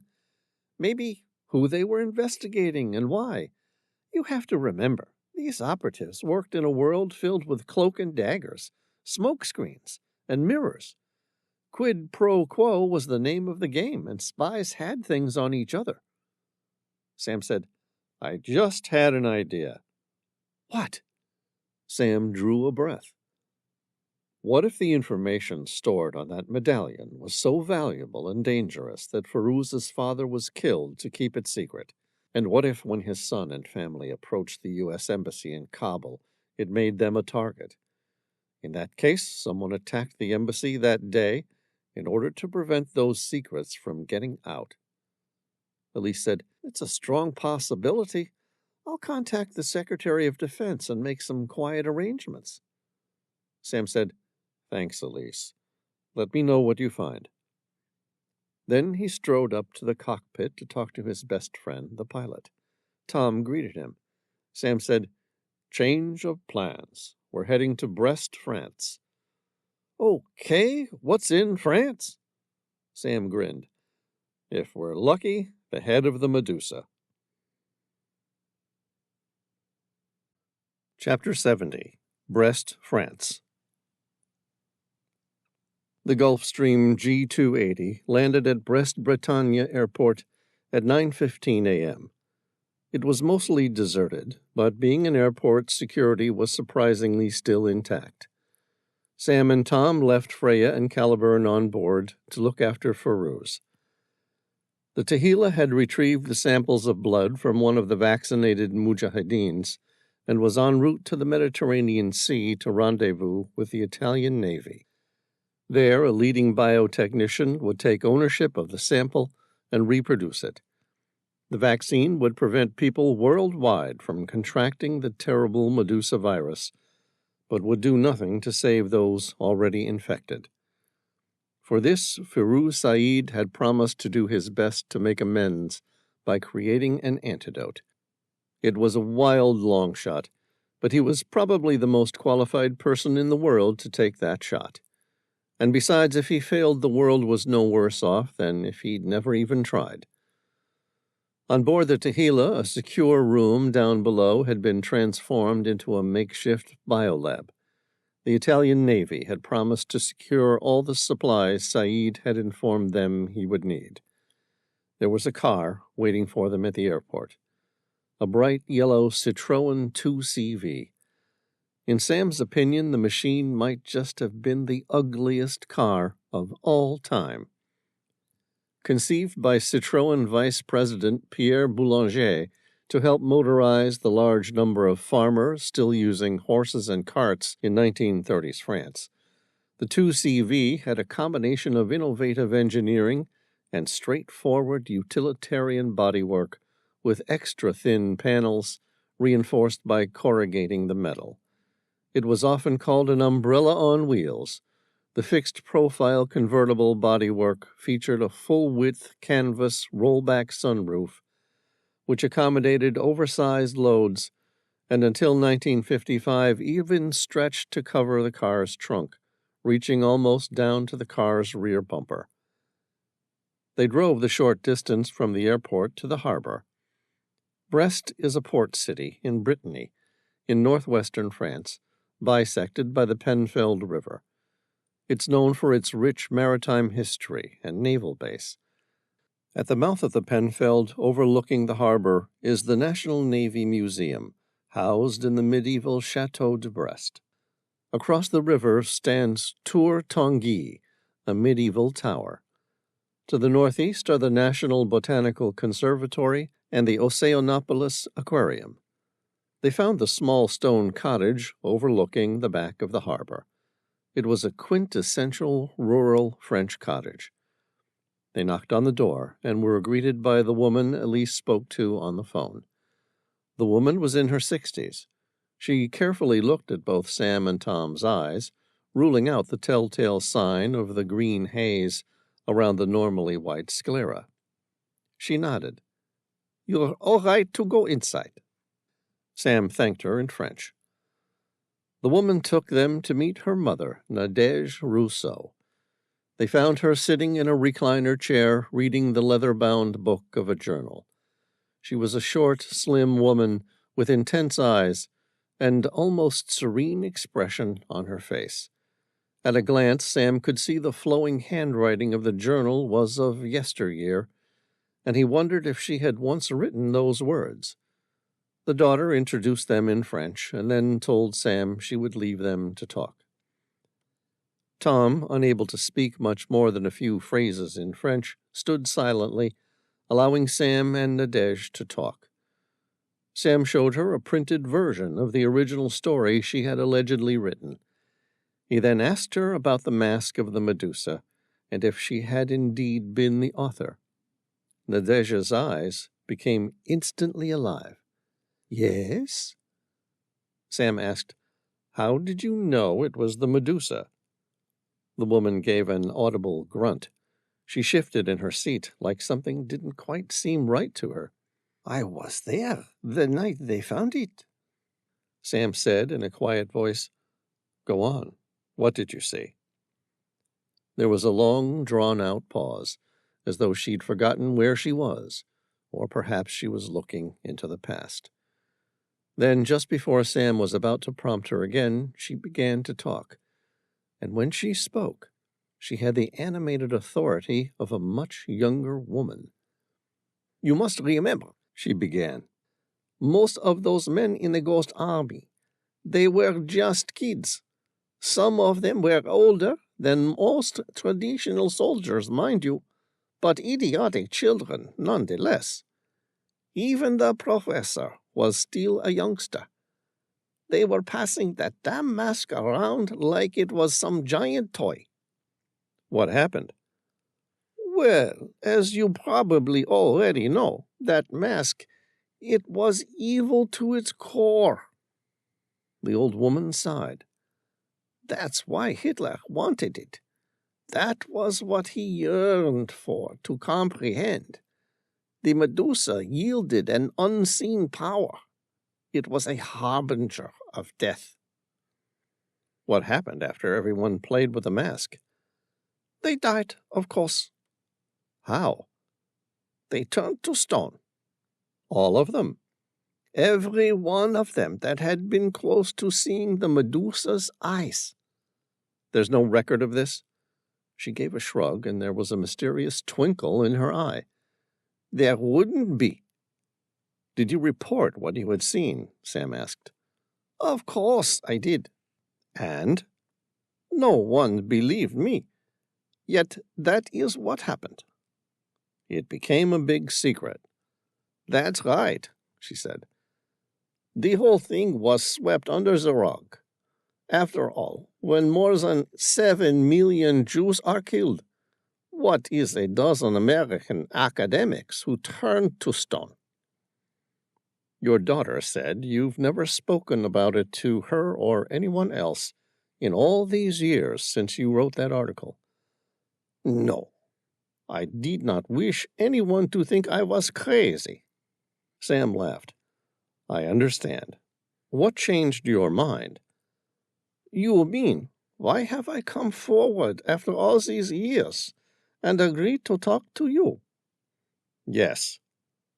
It is this plague, of course. You think they're connected? No. The woman's face was set with hard determination.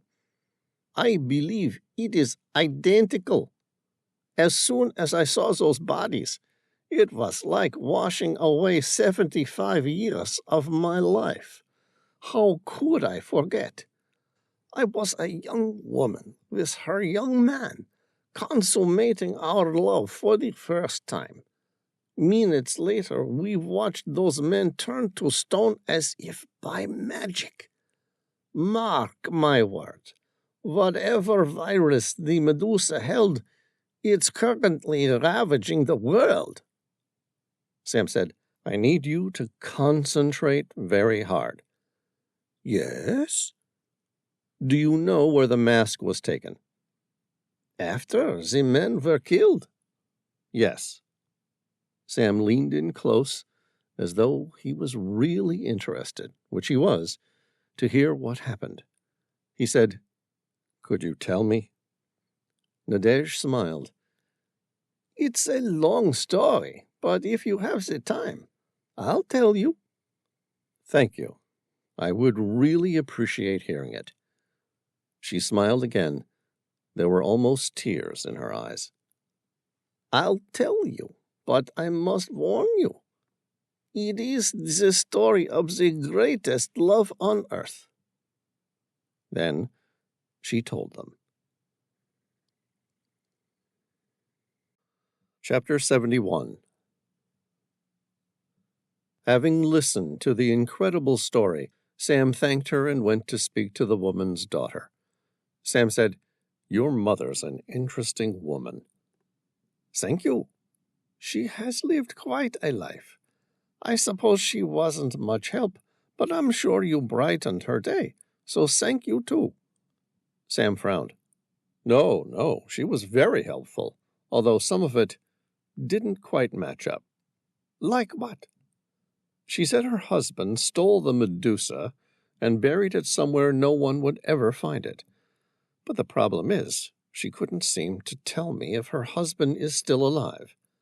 Raphael Labouchere is my father, and he is still alive. Sam heard the different surname and remembered that when a woman marries in France, she doesn't change her surname to that of her husband. Instead, women retain their surname as their legal name, which is used on official documents, and adopt their husband's surname as a usage name. Is there any way I can contact him? Certainly. He lives at Belcastel. I can get you the address if you like. That would be great. Thank you so much. You're welcome. But I can tell you now, he never found that mask my mum keeps going on about. Sam felt all his elation at finding the link come crashing down. He didn't? No way. Sam frowned. Your mother said that he and the professor, a colonel and art historian from the Ghost Army, rescued the Medusa and buried it somewhere. The daughter nodded knowingly. Yeah, she says a lot of things that aren't really true these days. Sam went on. Apparently, your father and the professor stole the Medusa from a Nazi treasure train. They escaped driving a Bugatti Type 53.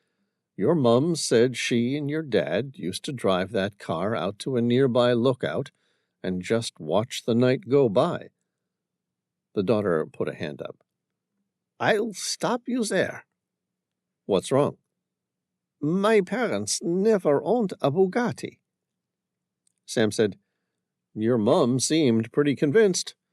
When she spoke about it, her voice was wistful, her eyes distant, as though she were seeing a beautiful memory. She said, It was green, and like the color, it was the envy of everyone around us. We used to go out and have the most magical dates in that thing. The daughter said, Yeah, that never happened. Are you sure? Sam asked. She seemed pretty convinced. Mr. Reilly. Yes, ma'am. My mother has end-stage dementia. Most days she doesn't even know where she is or who she is, let alone what happened during the war. Dementia? The word hit Sam like a slap in the face. She seemed so with it to me. It happens. Some days are better than others. It looks like you had a pretty good day with her today, but the fact remains most of what she told you is pure fantasy. The daughter sighed. That's why my father doesn't live here anymore. She doesn't recognize him anymore? Not usually. He stays at Belcastel with a small commune of monks, spending most of his last days on earth in meditation and silent reflection. He still loves my mother more than anything else on earth, but on most days when he comes to visit, she just gets so angry at the disease that he knows he has to leave her. The daughter poured some coffee. Would you like some? Sam shook his head. No, thank you. She took a sip and continued with the story.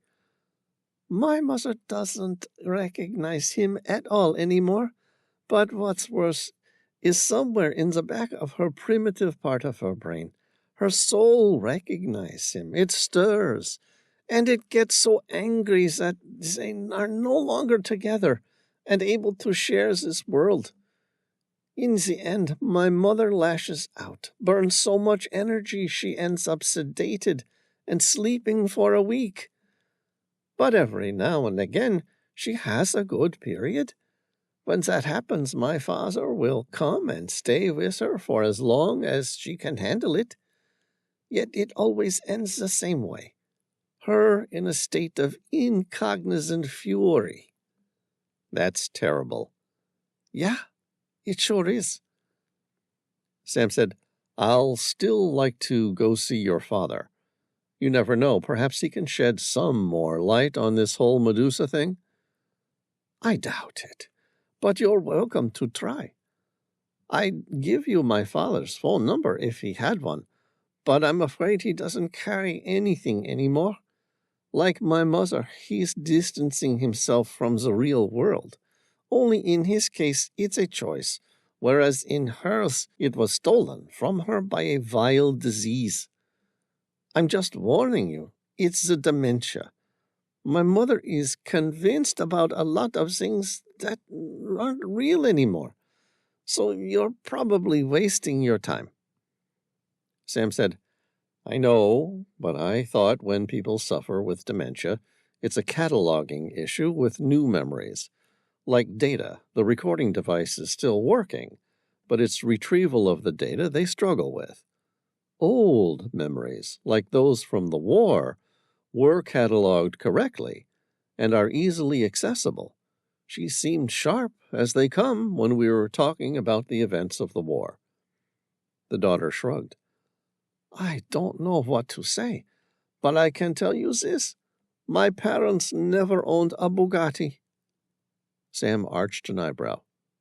You seem pretty certain. I am. The daughter crossed her arms. Look, my parents won the greatest lotto on earth in finding each other. I mean, they had the real deal.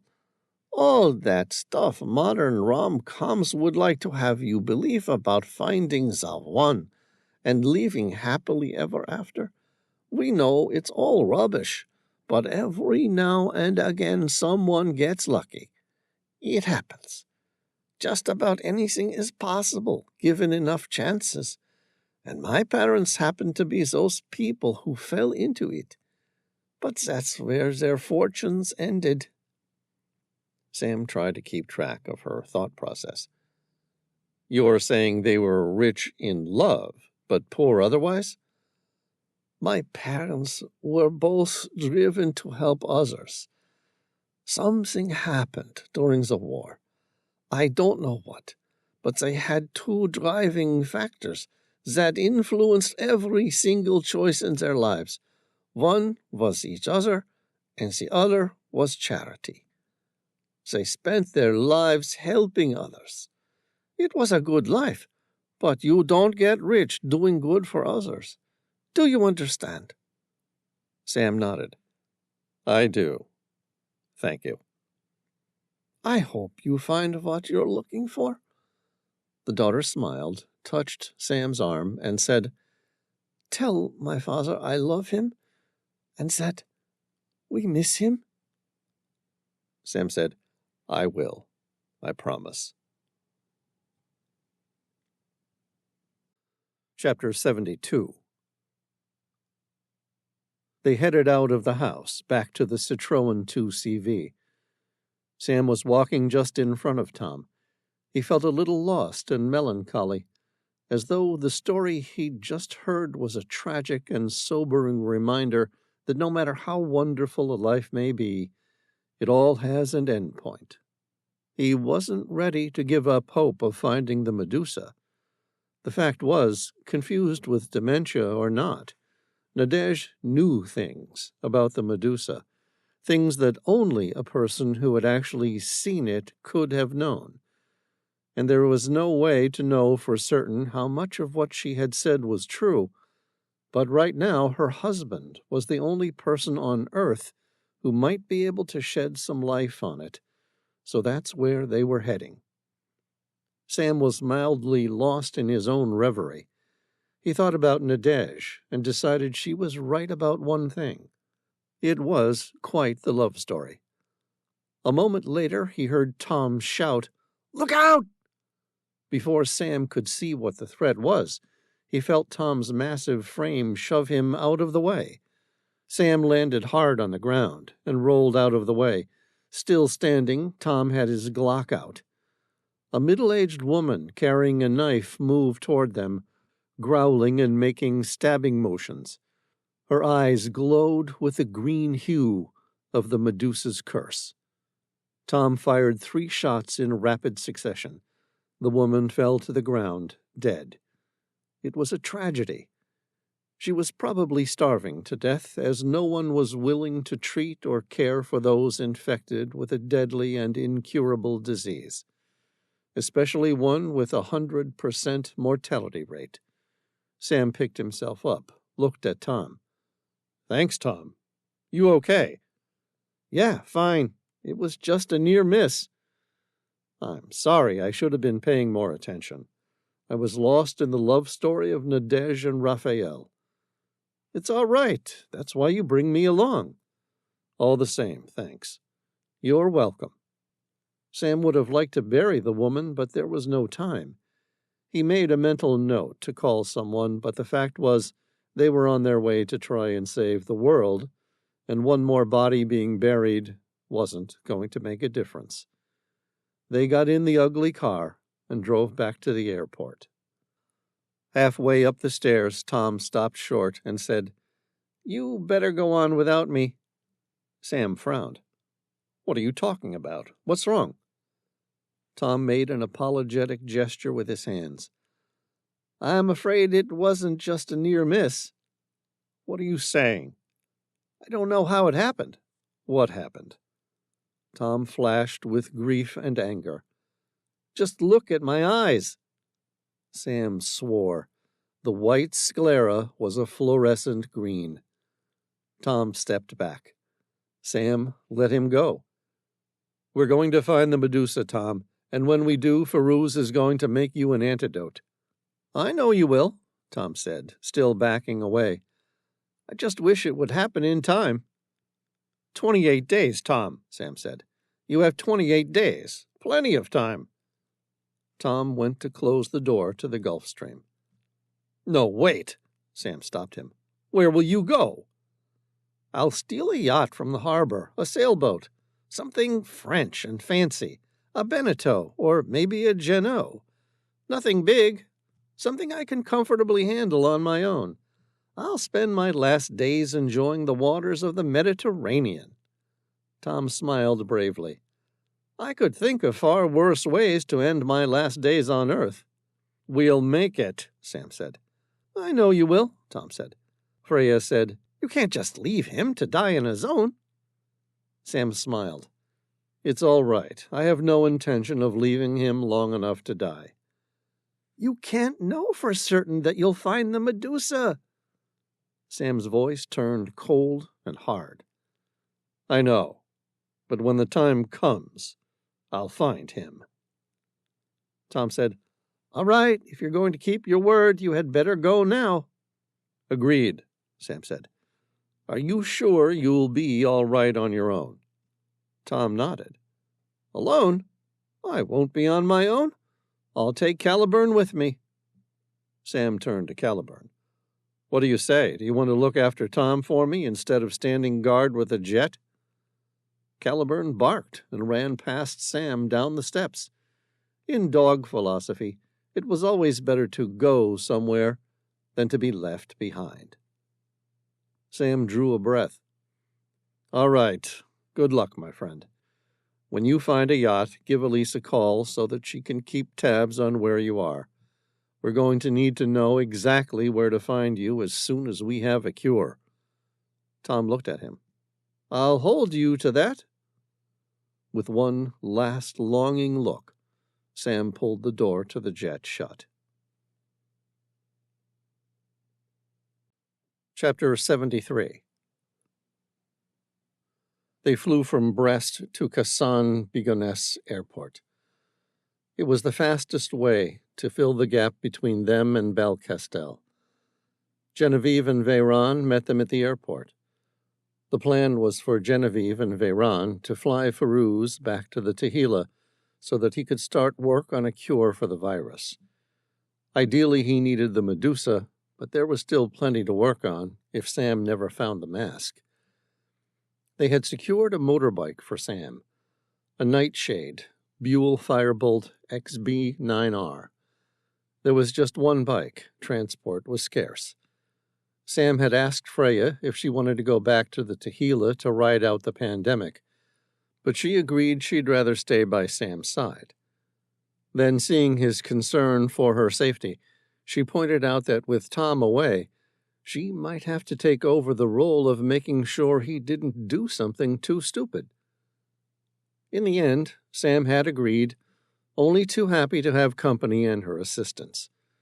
With just the one bike, she agreed to ride Pillion. They both carried Heckler & Koch MP5 submachine guns, with Glock 19 pistols as backups. Freya left her grandfather's Holland & Holland Royal double rifle on board the Gulfstream, agreeing with Sam's take on things that the other weapons might be better within the setting of the urban jungle. Before they all parted ways, Sam spoke to Ferouz. I got a call from Elise, my tech whiz I told you about. I gave her the details of your father and the alphanumerical code on the medallion. She said it was a special sort of drop box for undercover CIA operatives, stored at the Pentagon at Langley. In this case, it was your father. He was never a poor Afghani peasant. He was a highly intelligent CIA operative, and he was working on a case of embezzlement in the whole Afghanistan Mujahideen weapons supplies fiasco. Somewhere in the process, he discovered that another CIA operative in charge of the secret program, a man named Michael Gallagher, had become a double agent and was now working entirely for the Mujahideen. Ferouz looked blank. Sam said, although the Mujahideen knew him as Abdul Azim, servant of the knowing God. Ferouz's eyes darkened. His expression looked shattered. He knew the man. Of course he knew the man, and why wouldn't he? After all, Abdul Azim was the man who had saved him when he was an isolated, cold, frightened, and starving 5-year-old child living on the streets of Kabul. It was Abdul Azim who introduced him to the world of the Mujahideen. And years later, it was Abdul Azim's life that a young Ferouz Saeed had saved when he shot down a Soviet helicopter gunship. It was because of Abdul Azim that his entire life had been one long betrayal. Sam handed him a small dossier on his father. I know it's a bit late, but I thought you had a right to know who your father really was. Ferouz drew a deep breath, collected his thoughts. "Thank you. I appreciate it." Sam turned to leave. "Good luck." Firouz said, "There's something you should know." "What?" "I wasn't sure if I should tell you, but you have a right to know." "What?" "Tom doesn't have the 28-day strain of the Medusa virus." "Come again?" "I'm afraid the fact that his eyes have turned green this quickly means he's got the first weaponized version of the virus." Sam knew that Firouz had trialed 6 different strains of the virus. "How long does he have?" Firouz looked him in the eye. 7 days. Teeth tightly gritted. Sam nodded. "Then I'll just have to be quick." Chapter 74. Belcastel, Southern France. It was the early evening by the time the Nightshade Buell Firebolt XB9R glistened silver under the moonlight as it came around the narrow bend, dropping down the hill and into the Aveyron Valley in southern France. They made an interesting team, with Freya riding pillion and her lithe arms wrapped around his waist. They brought almost no supplies and were armed to the teeth. Sam eased off the throttle, downshifted the gears, and the sports bike slowed as they approached the medieval village. They crossed over to the north bank of the Aveyron River along a small single-lane stone bridge. They were leaving behind the blacktop of rural France in exchange for cobble streets and a village full of laws-roofed houses, dominated by the large 1,000-year-old fortress castle commanding prime position behind the village in the steep north bank. He brought the motorcycle to a stop at the base of the castle. They stood up, stretched their legs, and left their helmets clipped onto the side of the bike. Freya looked up at the medieval castle. "Nice place. I could imagine coming here for a romantic vacation with a lover one day." Sam said, "I'm free after we find the Medusa."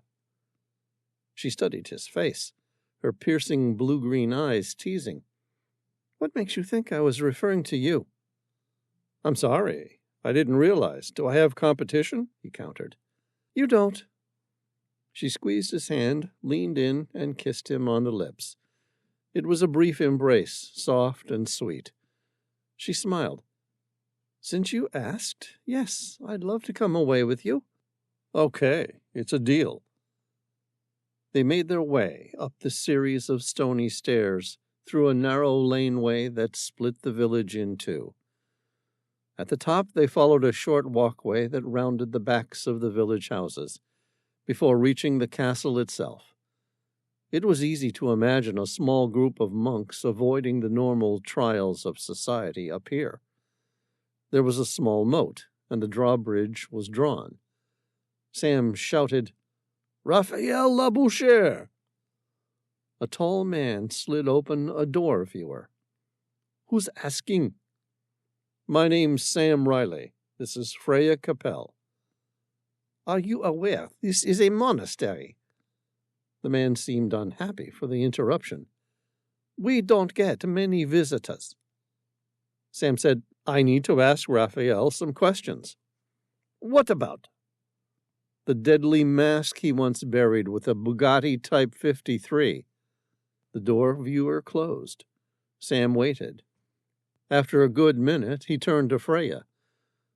"Do you think that's their way of telling us he's not interested?" "It must have been something you said," she replied, with a suppressed smile creased upon her lips. "Because I kept my mouth shut." Sam shrugged. "Must have been." A moment later, the door opened and the drawbridge was lowered. The old man spoke severely, but not with malice. "Let me see your eyes." They both looked at him. "Very well," he said. "Follow me." "Thank you," Sam said. They were guided into the castle through a series of narrow passageways before opening into a private church. "Labouchere is in there." "Thank you." Sam opened the door to the church. The nave was cold and dark. Candles lit the scene fitfully, throwing shadows like restless ghosts. Raphael Labouchere was an old man, well into his 90s, his face gray and wearied by more than just fatigue. His hands were clasped around a golden cross, holding it to his heart. The man stood up. So, my past finally caught up with me. He glanced at Sam and Freya. I've been waiting 75 years for someone like you to show up. Chapter 75. Sam listened with rapt attention as Labouchere told the story of the Nazi steam train being stolen by bandits and how the professor and he stole the Medusa and buried it. When he'd finished telling the long story and Sam had told his, Labouchere agreed to reveal everything. Sam said the U.S. never knew who betrayed them, but always thought it was one of their own people. It wasn't, Labouchere said. They were German. How could you tell? For starters, they were speaking German. He winked and said, Also, I took one of their service pistols. Intrigued, Sam asked, Do you still have it? Yeah, sure. Labouchere retrieved it along with a map for where the Medusa was buried. Sam looked at the weapon. That's a Colt M1911A1. That's an American-issued sidearm. The Germans were issued with a Luger P08 pistol or a Mauser C96. Labouchere looked at him like the guy about to reveal the winning card. The Colt M1911A1 pistol was a sturdy pistol that was easily and quickly loaded and had the firepower to penetrate body armor. There were about 1.9 million pistols manufactured during World War II.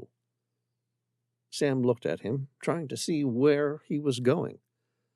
Labouchere said, It's true. I've since looked it up on Google, since you kids seem so intent on putting everything on the damned internet since it came about. Okay, but what does this have to do with German sidearms? Everything. Go on. There were some contracts made before the war where the Colt M1911A1 was manufactured in Norway. These were still in motion when the Germans took over and occupied Norway. Therefore, there are about 900 Colt M1911A1s that have the Nazi Waffenamt codes stamped on them. You're kidding me.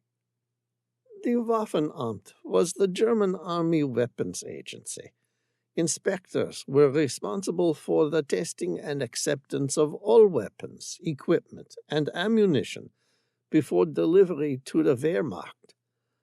The Waffenamt code is the German inspection proof mark and can be found on firearms and equipment.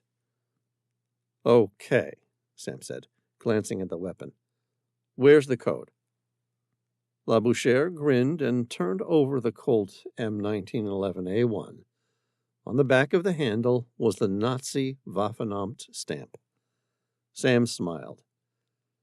Well, we'll probably never know what happened to the stolen treasure, but at least it's nice to finally close the case that American soldiers or our allies had betrayed us. Thanks for filling us in on that score. Labouchere spread his arms. What do you want to know? Where did you bury the Medusa? It was McCracken's idea, but I buried it inside a disused mine. Where? Machu Picchu.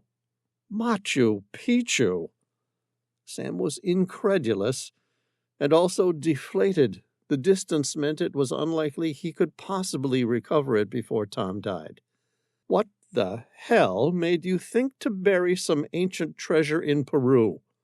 No, I am not talking about the Inca Trail.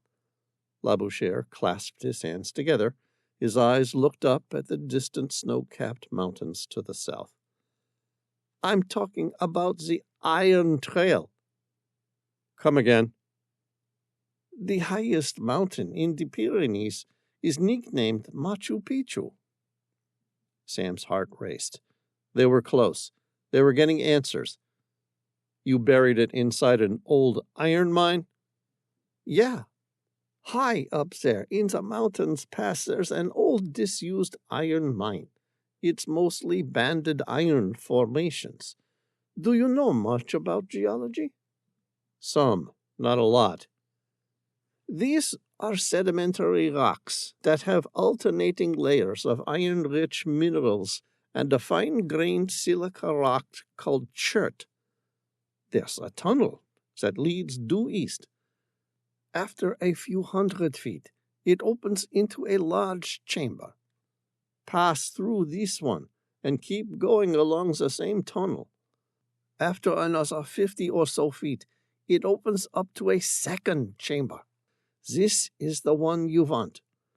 On the ceiling to the western end of that chamber, a vein of iron ore runs through the ceiling in a south-north direction, and one of chert ran east-west to form a giant cross. Sam said, Is it very noticeable? He nodded. Yeah, if you shine a flashlight on it, the iron ore lights up, and the cross reflects like one of those neon lights out the front of a flashy church. Okay, if I find this, then what? There's a pile of iron ore mine tailings, mainly hematite. It's a big pile, but somewhere in there you will find stones that don't belong inside an iron mine. What the hell does that mean? Mixed in with the hematite mine tailings is a pile of white quartz. Sam scribbled a couple notes. Then what? The Medusa is buried beneath. The edge of Sam's lips curled up into a suppressed smile. He arched an eyebrow. You buried the Medusa beneath an iron cross? Was that for superstition or blind faith? Neither. We weren't pirates. But Colonel McCracken liked the idea. What idea? You know, X marks the spot and all. Sam nodded. He'd been on his share of treasure hunts over the years. Okay, I get it. Frowning, he met Labouchere's eyes. Why did the colonel insist on keeping track of it at all? Labouchere shrugged. You mean because he was convinced this thing was evil and would bring ruin to the world? Exactly. I don't know. I wanted to destroy the mask, but he wouldn't hear of it. He kept talking about some sort of irrational gut instinct that suggested the Medusa would be important sometime in the future. Labouchere's tone was bemused and tinged with awe. I guess he was right. Sam pushed to his feet, and Freya followed suit. He shook Labouchere's hand. Thank you for everything. You have no idea what this means. For a second time, I believe you might be responsible for saving the world. That's good. I don't really care for recognition, but it's nice to know the world is safe. I believe, despite its problems, there are many good people who are rather fond of it. Yes, they are, sir. Sam turned to leave. Your daughter sends her love, and in a strange way, I believe your wife does too. Sam almost expected him to argue that his wife didn't remember him, but instead he graciously said, Thank you. I'm sure they both do. I miss them with all my heart. We'd better be off if we're going to reach the mine and retrieve the mask. I hope you've got access to a good industrial water pump. No. Why? In mines all over the world, water seeps into the earth. It requires constant pumping. The iron mine had only recently been disused at the end of the war and was still dry, but when I checked on it a decade later, the entire thing was flooded. It will probably take you a month to pump all that water out." "We don't have a month," Labouchere said. "Then I hope you've got gills, because you'll need to breathe all that water." Sam grinned. "As a matter of fact, breathing underwater is one of the things I can do." Chapter 76. Sam stepped outside. A rabble had formed down the base of the castle. Someone had rolled the motorbike into the river for fun. Trapped and desperate humans could be relied upon to do very stupid, irrational things that they would otherwise never do in a million years, it would seem. Freya said, "There goes our ride." "Yeah. I don't know where we're going to get another one out here." They stepped back inside the castle. Labouchere greeted them at the drawbridge. "Forget something. Our ride just got destroyed by a small mob." "It happens." He turned the palms of his hands outward. "They tend to go through the town, wrecking things each night. I'm not really sure what they're trying to achieve. After all, how does destroying things alleviate starvation?" Freya opened her mouth to discuss the reason profound poverty leads to riots, but quickly closed it again, having realized this was not the time or place for academic discussion about social egalitarianism. Sam was quicker on his thinking. He turned to Labouchere. "I don't suppose you have a car that we could borrow?" "Yeah," the man sighed. "It seems fitting. Come with me." Labouchere brought them around to the remnants of the castle's old dungeon, a place converted to a surprisingly modern garage. They descended more than 30 feet through a spiral stone staircase. It opened up to the garage. Labouchere pulled back the cover to reveal a green 1932 Bugatti Type 53. Chapter 77. Freya sat down in the driver's seat. It seemed only fair that if Sam got to ride the Buell Firebolt XB9R, she got to drive the antique sports car. Besides, if you compared the two vehicles, they were both roughly the same horsepower. She turned the ignition, and the powerful Type 50 303.4 cubic inch straight 8 engine came alive amiably on the first go. Whoever maintained the antique had done so lovingly and admirably. They thanked Labouchere and vowed they would take good care of the car, a promise they really hoped to keep. She released the handbrake, applied a little pressure to the accelerator, and the engine's smooth supercharger whirred majestically. The four-wheel drive system engaged, and the sports car pulled out of the driveway slowly.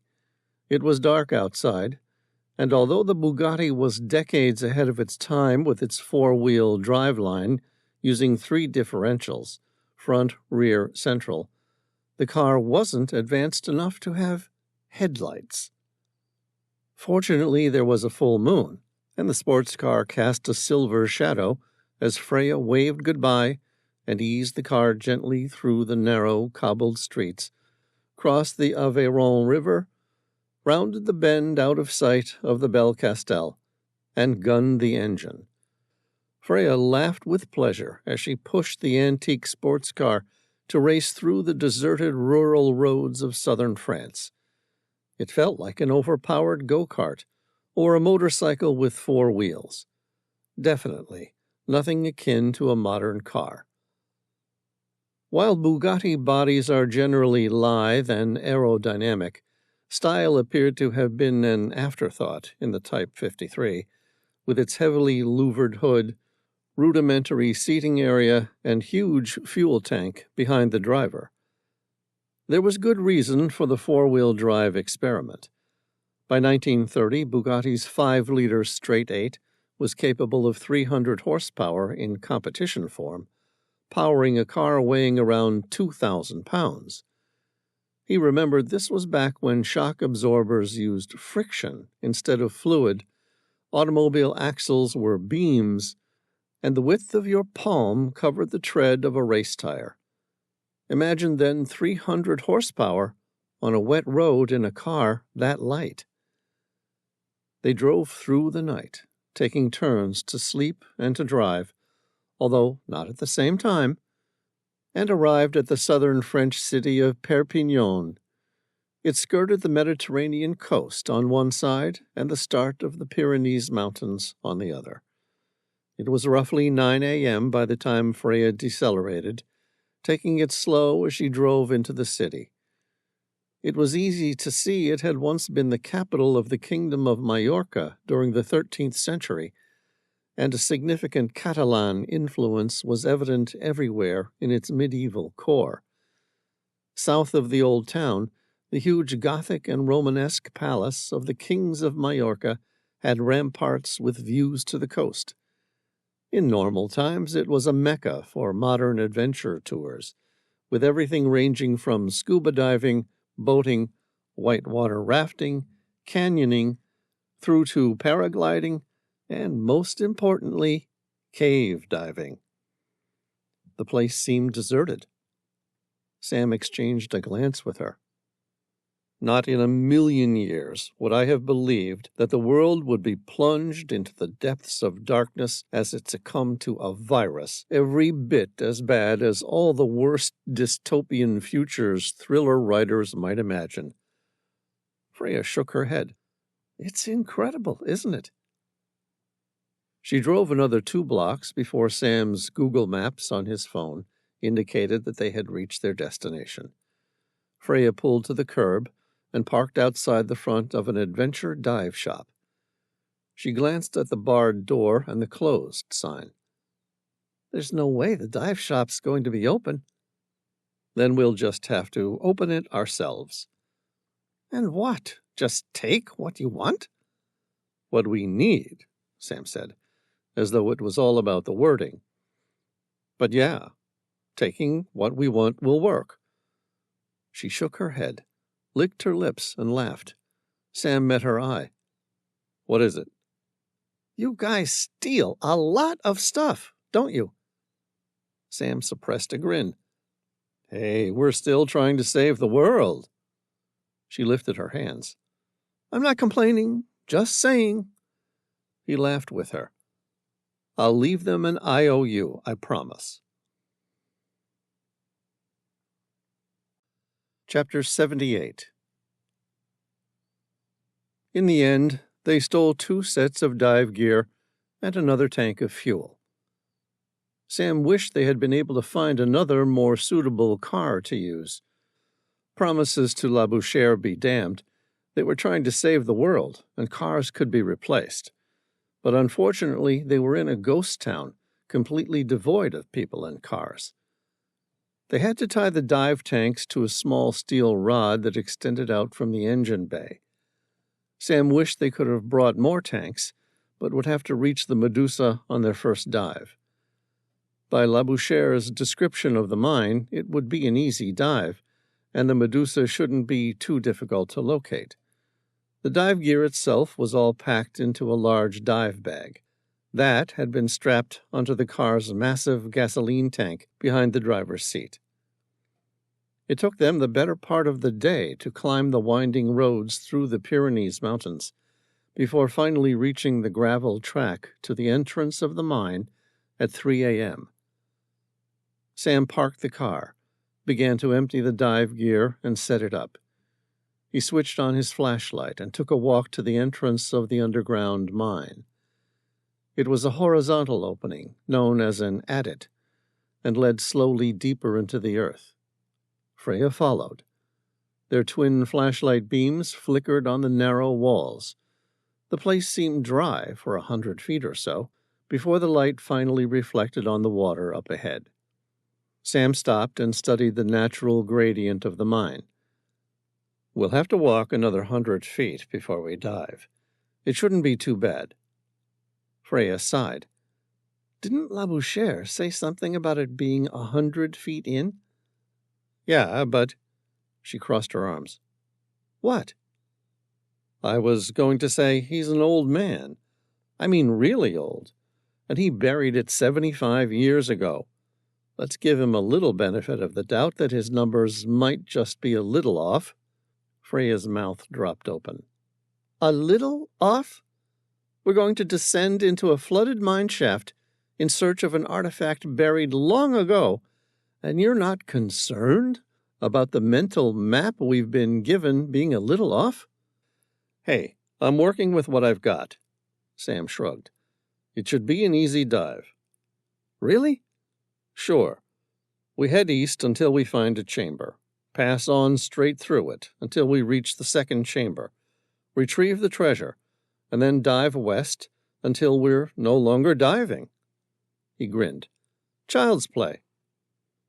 Freya ran her eyes across the narrow walls of the mine shaft, her eyes flashing with a shadow of fear. She swallowed.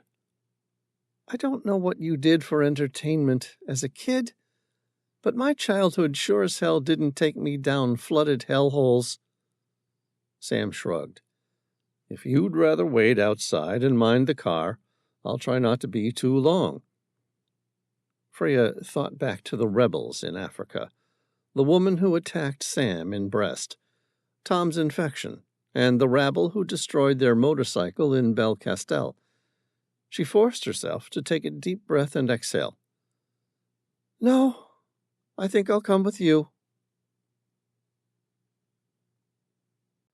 Chapter 79. Machu Picchu, Pyrenees Mountains, France. It was 4 a.m. by the time they had fully set up their dive gear, donned their wetsuits, and were ready to dive, despite Freya's protestations that maybe they should wait until daylight to dive, an idea Sam had mercilessly rebuked on the argument that they couldn't wait until midday. Besides, it would always be cold and dark, deep inside and underwater in the mine. They switched on their dive flashlights and slowly entered the mine. Freya drew a breath. It was insane what she was about to do, but what choice did she have? The temperature was icy as they traipsed through the shallow water. It ended up being 150 feet before the water was so deep that they needed to dive. Sam glanced at her. Are you all right? Fine. I've got my open water dive ticket. I've done 20 dives with tour guides in beautiful, warm, exotic locations. She bit her lower lip. Did I mention they were always warm and filled with light? I'm sure I'll be fine. Really? She drew a breath, feeling a little claustrophobic. Yeah, I'm afraid of sharks and other creatures in the dark, but I can do freshwater caves. A couple of bats, spooked by their flashlights, turned and flew over her and Sam's head. They made an awful clicking sound that she felt belonged inside some sort of Stephen King novel. Sam clasped his hand on her forearm. It's going to be okay. I'll be with you the whole time. I'll take care of everything. Freya found Sam's voice calm and soothing. She looked into his blue eyes and saw they were filled with the certainty of experience. She nodded. All right, Sam. I trust you. Good. I'm right here if you need me. How will I get your attention? I'll be right next to you. If you start to panic, I'll know. The curves of her lips dipped inward with nerves. What if I'm a silent panicker? Sam shrugged. We'll just have to hope that I'm so well connected to you that I'll just happen to pick that one up, okay? She nodded. Okay. Although she felt anything but.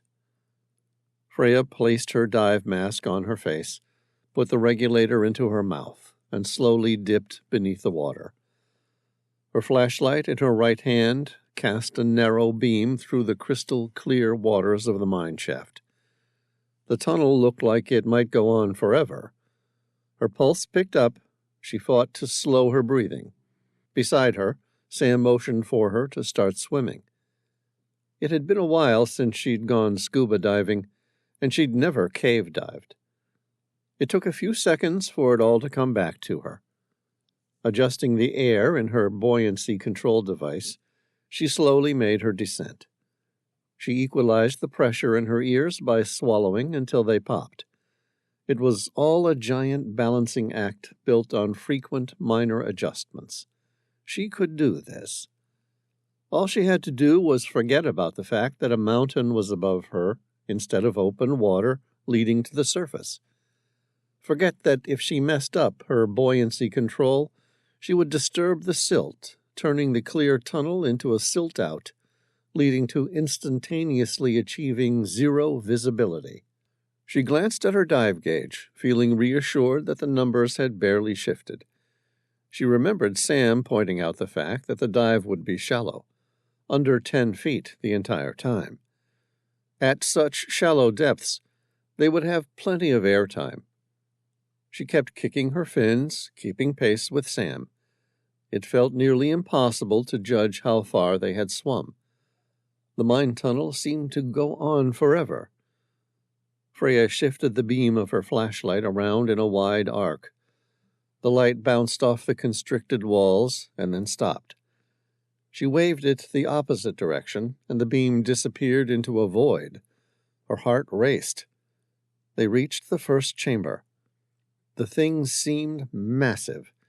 It was impossible to orient herself, and her mind quickly teased her with terrifying images of being lost in the open expanse, trapped underwater until her air supply inevitably ran out. Sam marked a couple arrows onto the floor and ceiling with chalk. She fixed the beam of her light on one of the arrows. It appeared woefully difficult to see. Trying to suppress the fear that kept rising in her gut, she swallowed hard.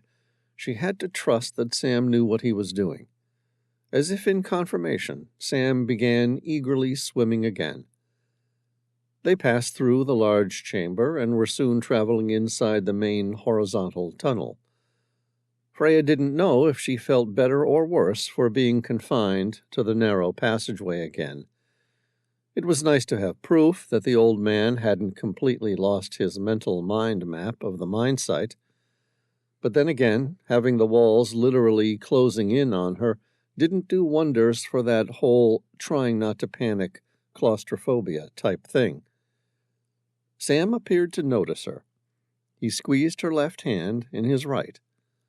There was affection in the gesture, but also a whole gamut of reassurance. It was almost as though he was acknowledging with her that she was frightened, but it was okay, because he would be by her side no matter what happened. The moment of panic passed quickly. Sam kept them moving. After all, shallow water or not, there still was a limit to how much air their tanks would hold before it ran out. The horizontal passageway opened up to an enormous chamber, the second chamber. Beside her, Sam maneuvered the flashlight beam toward the ceiling. In the clear water, they could clearly see the outline of the iron belt in the ceiling. Sam moved to the northwest section of the chamber, although how he managed to tell where that was seemed like magic to her. They hadn't gone far before he stopped.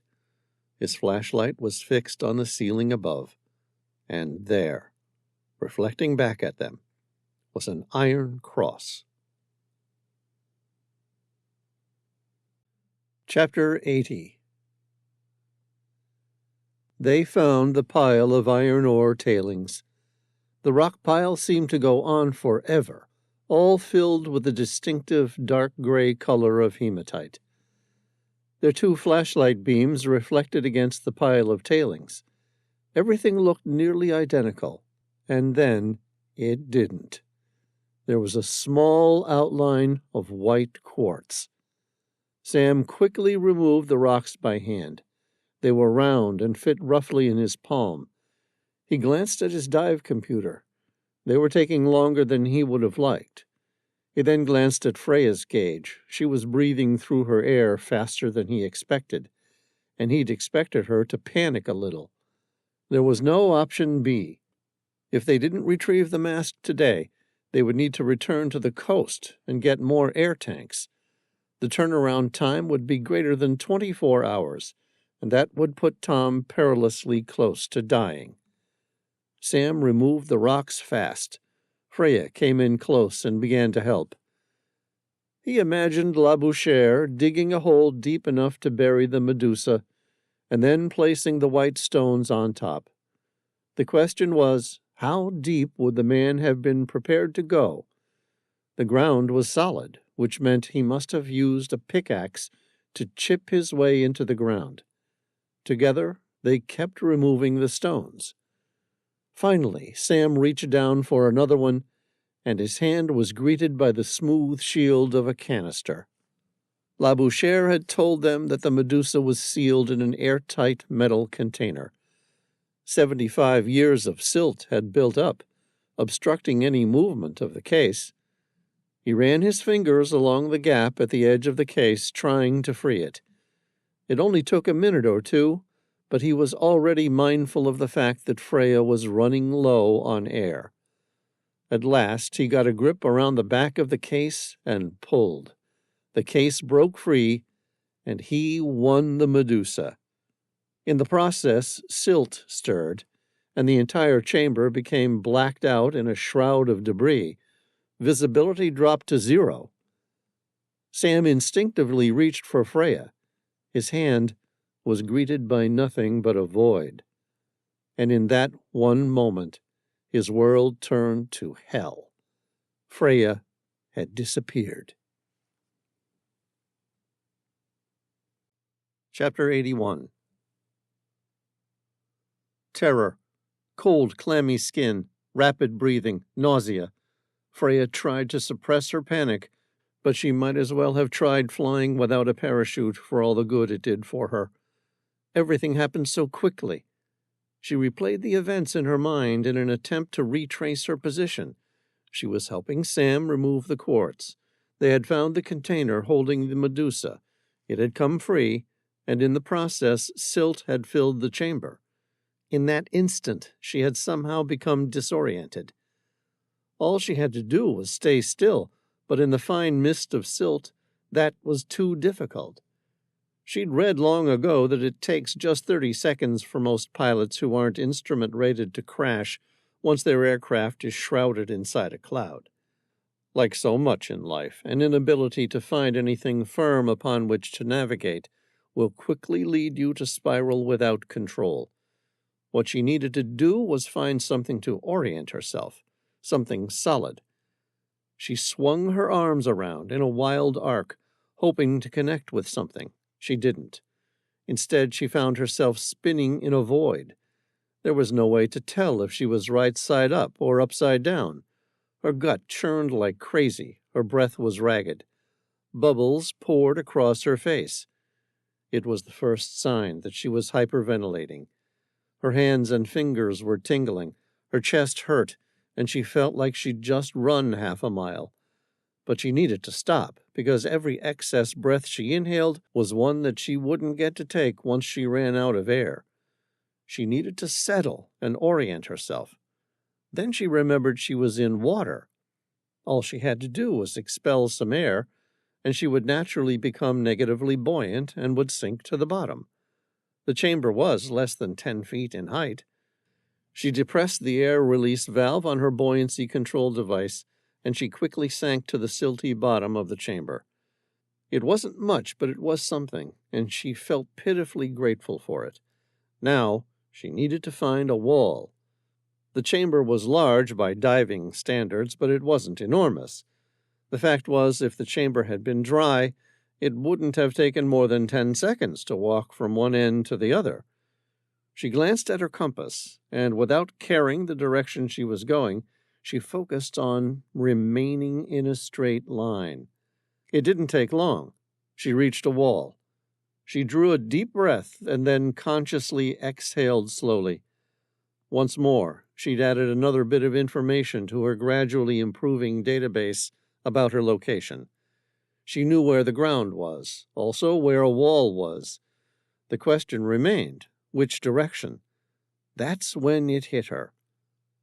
Sam had made a comment about it being an easy dive. Head due east into the tunnel and then return due west. Even in a complete whiteout, she could still see her dive compass. All she had to do was follow the wall around until she reached an open tunnel that headed due west. Freya felt inordinately pleased with herself. She had gotten herself into the worst type of diving accident. Now she was on the verge of getting herself out of it all by herself.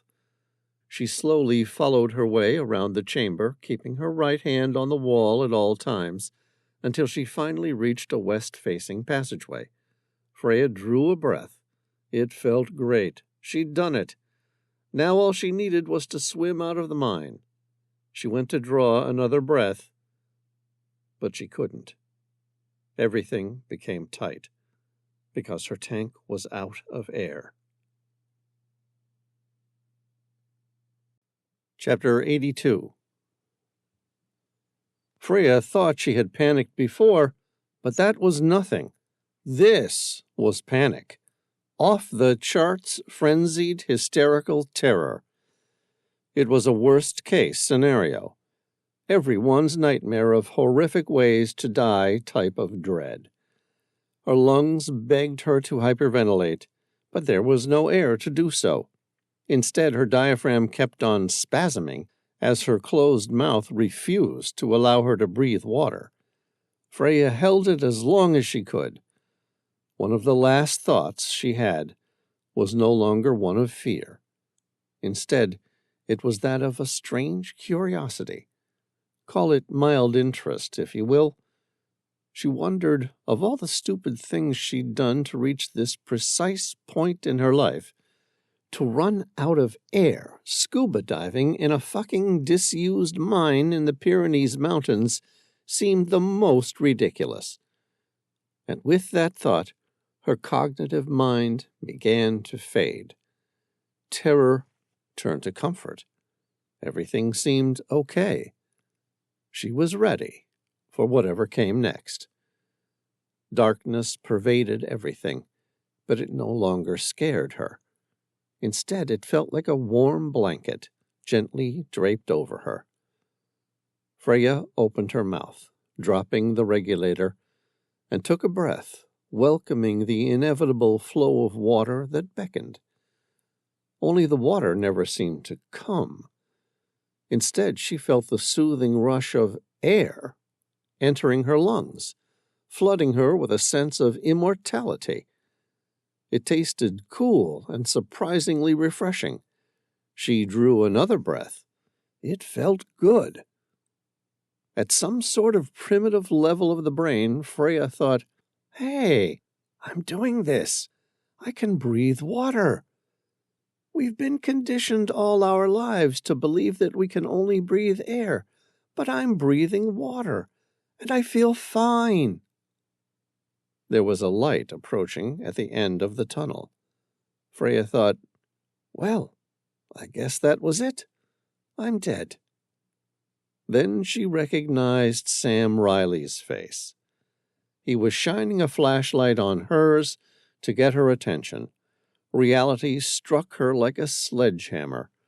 Her eyes flashed wide open in fear once more. She was still trapped in the flooded mine. Sam held her tight, focusing on her eyes. She stared into his eyes, those deep, piercing blue eyes. He then pointed in the direction they needed to go. On the compass, it showed them on a bearing due west. They kept going, sharing Sam's air supply. Time stood still, and she just kept swimming. At some stage, she didn't know when or how, they broke free of the water's surface. She kept trying to breathe from the spare regulator. It began to panic her again, until Sam pulled it out of her mouth. Freya held her breath for a second, and then realized she was out of the flooded section of the mine. She inhaled sharply. The air was cool and delicious. In an instant, she felt Sam's hands wrap around her lower back in an intimate embrace.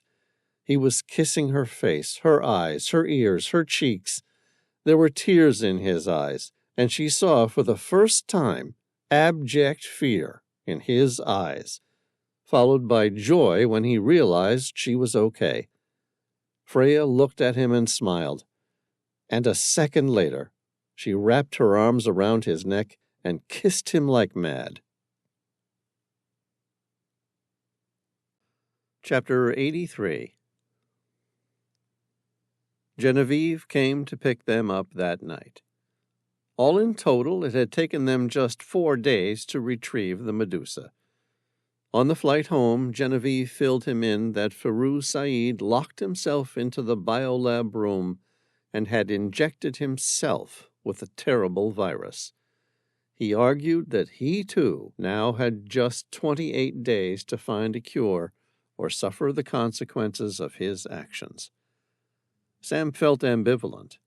It was a little extreme, but probably no more insane than developing a virus capable of turning the world to stone. On board the Tehila, Sam slid the Medusa in through the double-vacuum chamber where Firuz worked on a cure. He thanked Sam and quickly began to take apart the Medusa and retrieve the original virus. It was a painstakingly slow process. The Tehila sailed through the Strait of Gibraltar, rounding the point, and heading to the coast of Bordeaux. Firuz called Sam down to the biolab room. With Firuz infected, no one was allowed to enter the biolab room without wearing a fully enclosed biohazard suit. Sam didn't need to enter to talk. He pressed the intercom button, and the doctor answered. "Sam, I have some bad news." "What is it?" "I can make the cure, but it is going to take longer than I expected." "Why?" "I am working on my own. I didn't take into account the fact that I don't have a full team of experts working with me." "How long?" "It might be another 7 days. Definitely no longer than 10. "But Tom will be dead in 3. A look of pure sorrow washed over Firuz's pale face. "I'm so sorry." "No, I won't let it happen." "You don't have a choice." Sam said, "Yes, I do." "What?" Firuz asked. "I can't speed up my work any more than I am. Believe me, I am working as fast as humanly possible." "No, not you. Tom can have a kidney transplant." Freya, having heard the commotion, stepped into the room. "What's wrong?" Firuz was the first to speak. "The cure isn't going to be ready in time. Sam's hoping Tom can have a kidney transplant to buy him time." "Not just buy him time," Sam said. "His life." Freya, who knew firsthand where those kidneys came from, said, "Oh, Sam, I know he's your best friend, but you can't buy him a kidney. You'd be no better off than the people who tried to steal my kidneys." "Yes, I can." Sam's voice was defiant. "He can have one of mine." Her voice caught in her throat. "Sam, it doesn't work like that. You need to be a match. There's no telling that anyone on board this ship is a match." "That's where you're wrong. I have records of blood types and other matches for every person on this ship. It was planned in case someone had been shot or mortally injured and needed a transplant. But," he shoved his hands in his pockets, took a deep, steadying breath. "Well, all the same, I'm a match for Tom." Freya said, "You can't be serious." Firuz was the one to answer. "But he can, and he must, if he wants to save his friend's life." Chapter 84. University Hospital, Bordeaux. Sam woke up from the surgery feeling high as a kite. The drugs they had given him surged through his veins, giving him a warm sensation that everything was wonderful. It was a mirage. After all, he'd just lost one of his 2 kidneys. The doctors said it would be 6 to 8 weeks before he could return to most normal activities. That was until he mentioned what his normal activities looked like. In the end, they settled on 12 weeks and see how you go. The virus treatment was coming along well. Farouz assured them that within the next week, Tom would be able to receive the injection that neutralized the Medusa virus. The chemical recipe would then be sent to every pharmaceutical company capable of manufacturing such a drug. Then the entire world could come together to mass-produce the treatment. Tom rolled over in his bed. "Thanks, Sam. I owe you one." Sam gripped Tom's hands in his. "No. After all these years, I figured it was about time I saved your life for a change." Chapter 85. Brest, France. It was a warm night. Raphael Labouchere was incredibly happy. Nadège Rousseau, his wife, and the love of his life, who suffered with dementia, was having a good day. One of the best she'd had in years. He'd come by that afternoon in the Bugatti and picked her up. They had driven out to Saint-Brieuc for some ice cream. It was just the sort of crazy thing two 96-year-olds should be doing for fun, as far as he was concerned. Afterward, they drove to a nearby lookout and parked. The place overlooked the harbor, with Tour Tanguy in the foreground and Chateau de Brest in the background.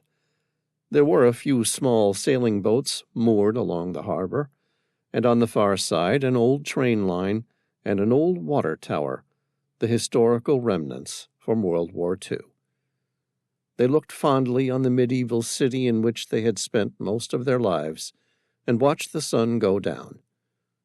The world was filled with beautiful harbors, but this just so happened to be theirs, and they loved it with all their hearts. Nadège looked at the water tower, then turning to meet his eye, asked, "Do you remember that night?" "Of course. How could I forget? I was so frightened."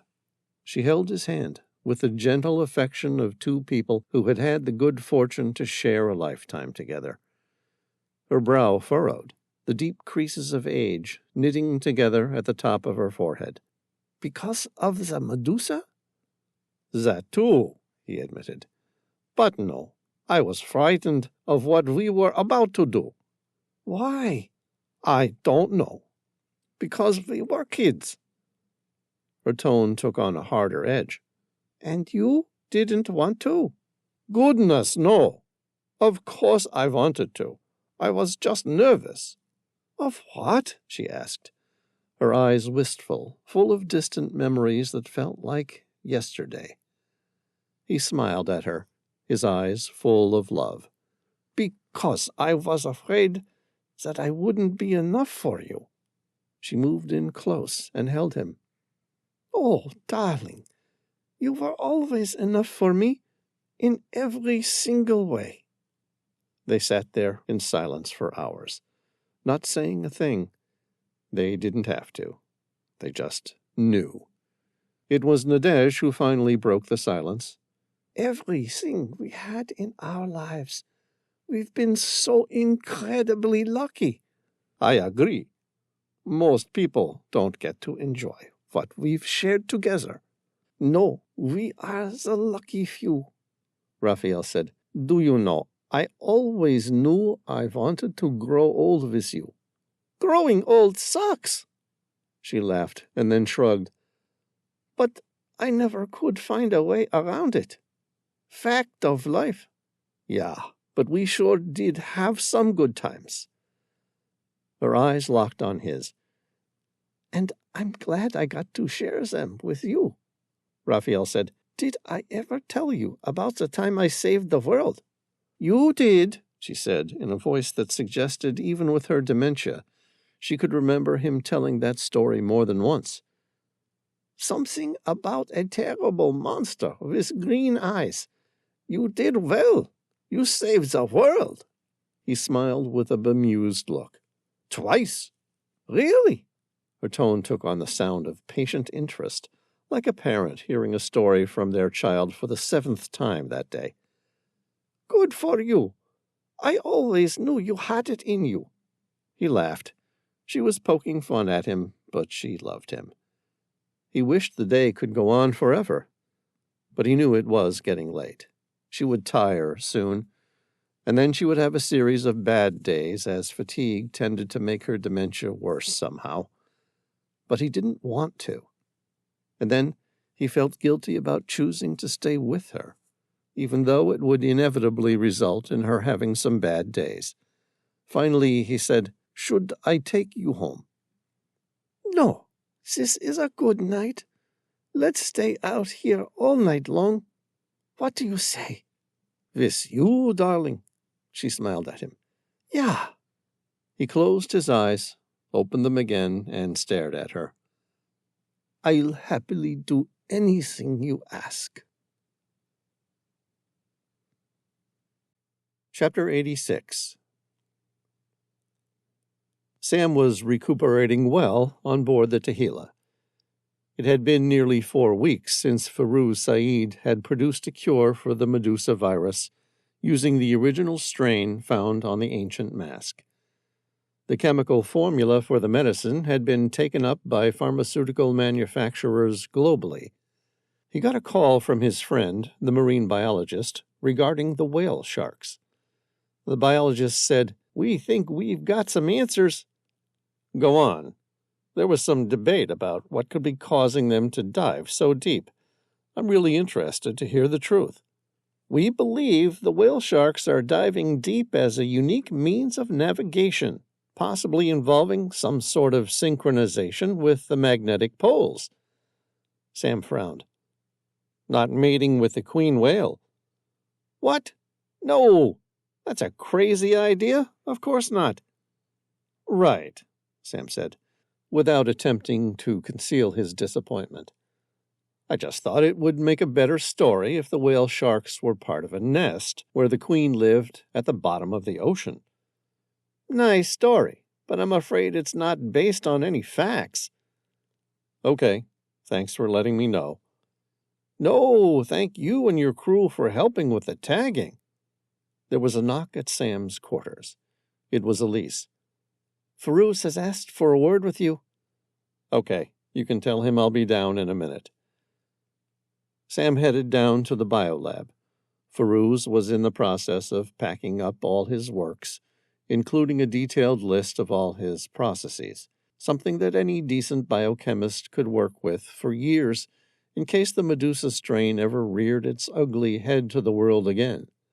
Sam greeted him through the glass barrier.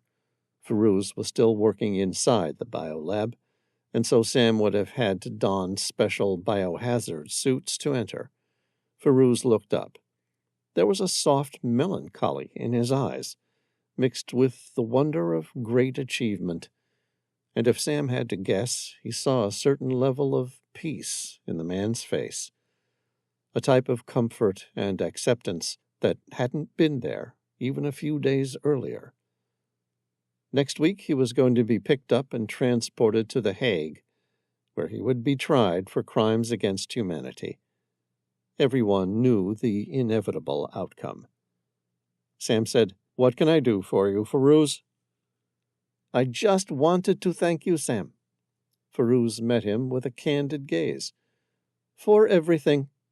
Not just for saving my life, but for allowing me to put some of this right again. Help me save my soul." Sam didn't know what to say. What do you say to the worst terrorist the world's ever seen, who just so happened to also have saved more people's lives than any other single person in the history of the human race? Taken aback, Sam said, "You're welcome." "And thank you for finding out the truth about my father. Some might say it's a little too late, but better late than never. I can now meet my Maker in peace, knowing the truth." "I heard they found Michael Gallagher." Sam nodded. Yes, he retired from the CIA 3 weeks before Medusa was released, and the attacks on Russia and Pakistan took place. His house in Washington was raided, but nothing to incriminate him was ever found. He was the perfect double agent. He had compartmentalized his life so well that his wife and children never suspected the truth. Firuz looked up. But they got him. No. A stray bullet in Tajikistan got him. Where? In the head. He would have been killed instantly. Firuz nodded. That's good. I know he did some bad things, but like me, he believed in what he was doing. He thought that what he was doing was right. I should feel hatred toward him for what he did to me. He orchestrated the murder of my father and set me on a path of radical religious indoctrination. Then he helped me plan a deadly assault on humanity that may have even made Hitler shudder. Sam had no words to say, so he simply listened. But do you know what? Firuz asked. It was rhetorical, and Sam continued to listen in silence. For all that, he was still the father I grew up with. The kindest, most supportive person I've ever known. I'm glad he's dead. But I'm also glad it was a single bullet to the head. My pseudo-father died instantaneously, without the humiliation of trial or a slow, painful death. Ah, Sam thought. So this is where this was heading. The Hague may look favorably upon your efforts in the treatment of the pandemic. Firuz raised a hand, waving aside such thoughts. You misunderstand me, Mr. Reilly. It is not my goal to be saved. I just wanted you to know that I appreciate everything you have done.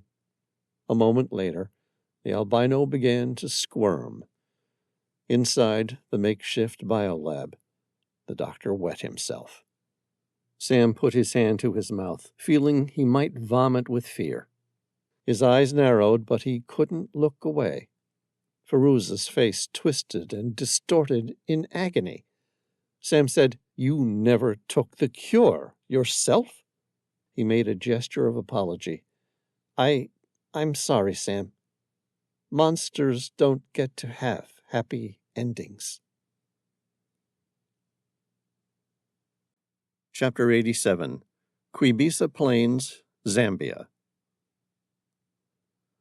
The Eurocopter landed in the large open space in front of the clinic. Sam shut the engine down and helped carry Freya's bags into her home. She was greeted by her friend, Amako-sana. The two women hugged each other excitedly. It seemed to be a happy reunion. Sam sat down with her. They drank coffee. Sam said, So, you're determined to keep working here? I have to establish the clinic. Once it's running and Amako-sana has been trained to take my place, I'd feel better about leaving. Where would you go? I'm not sure. Wherever the wind takes me. He met her with a candid gaze. Were you aware that there's a vacancy for you on my ship? She laughed at that. Oh, yeah? How many babies are born each year on your ship? Sam thought about that for a second. Not many. Didn't think so.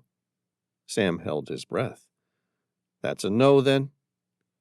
She returned the frank look, with a little contemplation thrown into the mix for good measure. She smiled. You're serious, aren't you? Why not? What would I do? Sam shrugged. I don't know. What do any of my crew do? She exhaled. Oh, it's so very tempting. But I think I'm going to have to pass on this one. All right, Sam said. If you ever change your mind, give me a call. I will. And I'm still going to hold you to that romantic weekend away to some French castle. It's a deal. Sam's expression became serious. Speaking of calls, I forgot to tell you about our ancient French couple. You know the two who had the true love story? Freya's brows knitted together. Nadège Rousseau and Raphael Labouchere. How could I forget? Do we know how they're doing? They're both dead. Really? Afraid so. Apparently, they relived one of their first dates. It was a warm summer's day, and Labouchere took her for ice cream in his Bugatti. Ice cream? Freya asked, incredulously. Yeah, what's wrong with ice cream in your late 90s? Nothing. Go on. Afterward, they went to a coastal lookout. Her hand instinctively went to cover her open mouth. And? Sam said, they stayed there, cuddled up together all night, dying in their sleep. Freya stared at him, almost too stunned to find the right response. That's tragic, and a little sweet. They had something, that's for sure, Sam said, a little wistfully. Sam stood up to leave. Freya wrapped her long arms around his neck, kissing him passionately on the lips. Just like always, they kissed like it was the last kiss they would ever have. Only this time, it probably was. She squeezed his hand affectionately. It's been a blast. With one last sisterly peck on his cheek, she said, Thank you, Sam, for everything. You're welcome. And, yeah, it's been a lot of fun. I'm sorry you never found your lost Spanish treasure. That's all right. Sometimes you get lucky and sometimes you don't. Freya said, You never did end up showing me that photograph. Oh, yeah. Do you want to have a quick look at it for me? Sure. Sam pulled out his phone and brought up the image. Ever seen a place that looks like this? She stared at it, examining it for a few seconds. The image depicted 3 granite stones. They were high up on a little island, formed by a large U-shaped bend in a river. There was no wildlife in the image. 2 of the stones were almost identical in size. They were massive and rounded, almost like the outline of a pair of giant elephants facing each other. The third one was about a quarter of the size, more like a baby elephant following its parents. The 3 stones fell upon each other to form a small hollowed section at its base, and presumably an opening to the secret cave of the gods. Freya bit her lower lip, placed a hand over her mouth. You're not going to believe me. Sam stared at her, a wry grin on his face. What? I've seen that place before. What? Sam shook his head. No way! No, I have. Could you still remember how to get there well enough to show me? Show you? She met his gaze. I've been there dozens of times. I can take you there myself. Chapter 88. Sam stared at the river from the nearby rocky outcrop.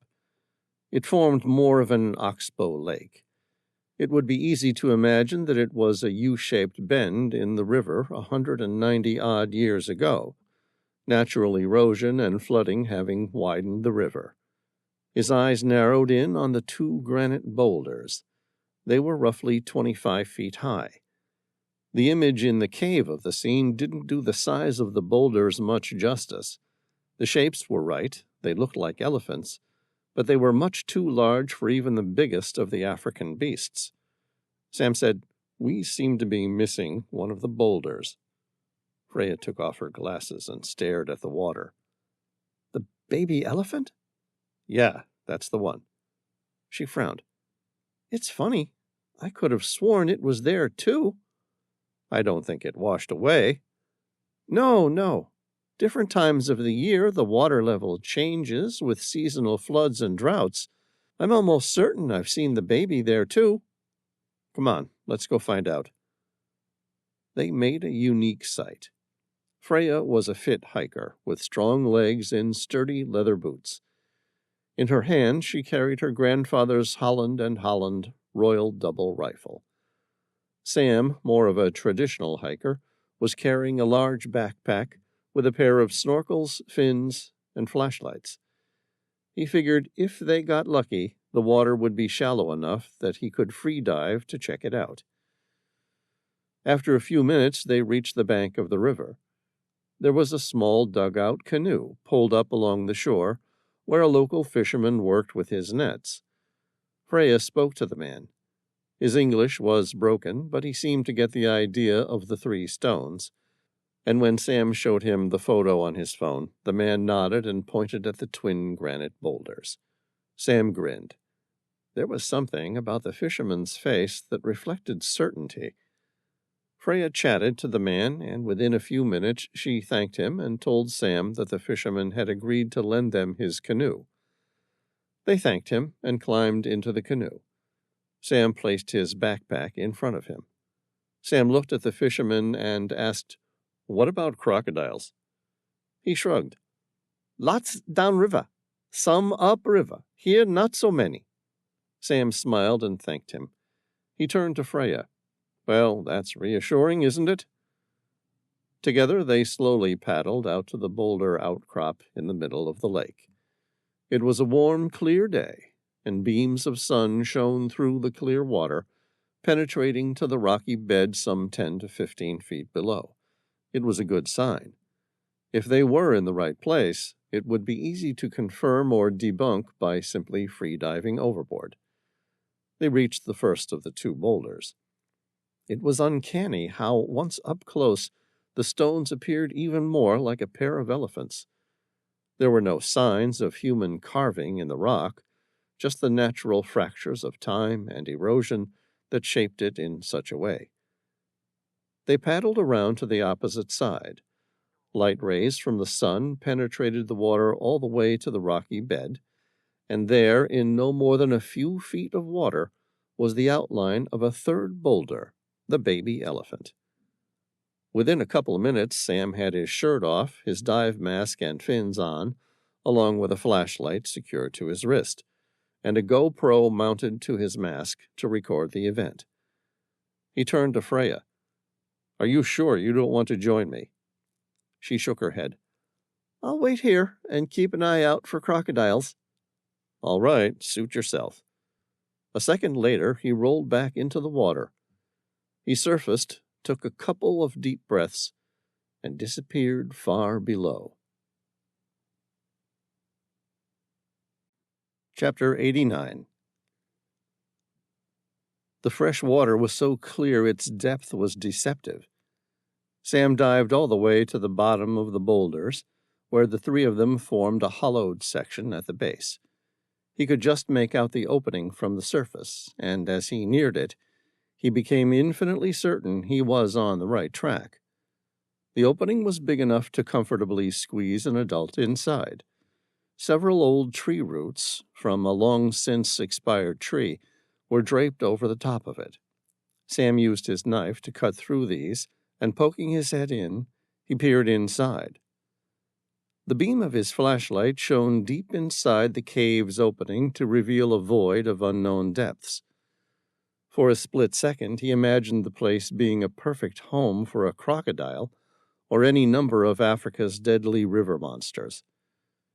Curiously, he wondered where crocodiles slept, and whether or not they even made burrows. Seconds later, he dismissed the entire concept as mad speculation. Then his focus returned to the task at hand. Reaching under the rocky ledge, he quickly pulled himself through. The opening leveled out after just a few feet, before heading upward. The flashlight cast beams in a steady arc through the upward tunnel.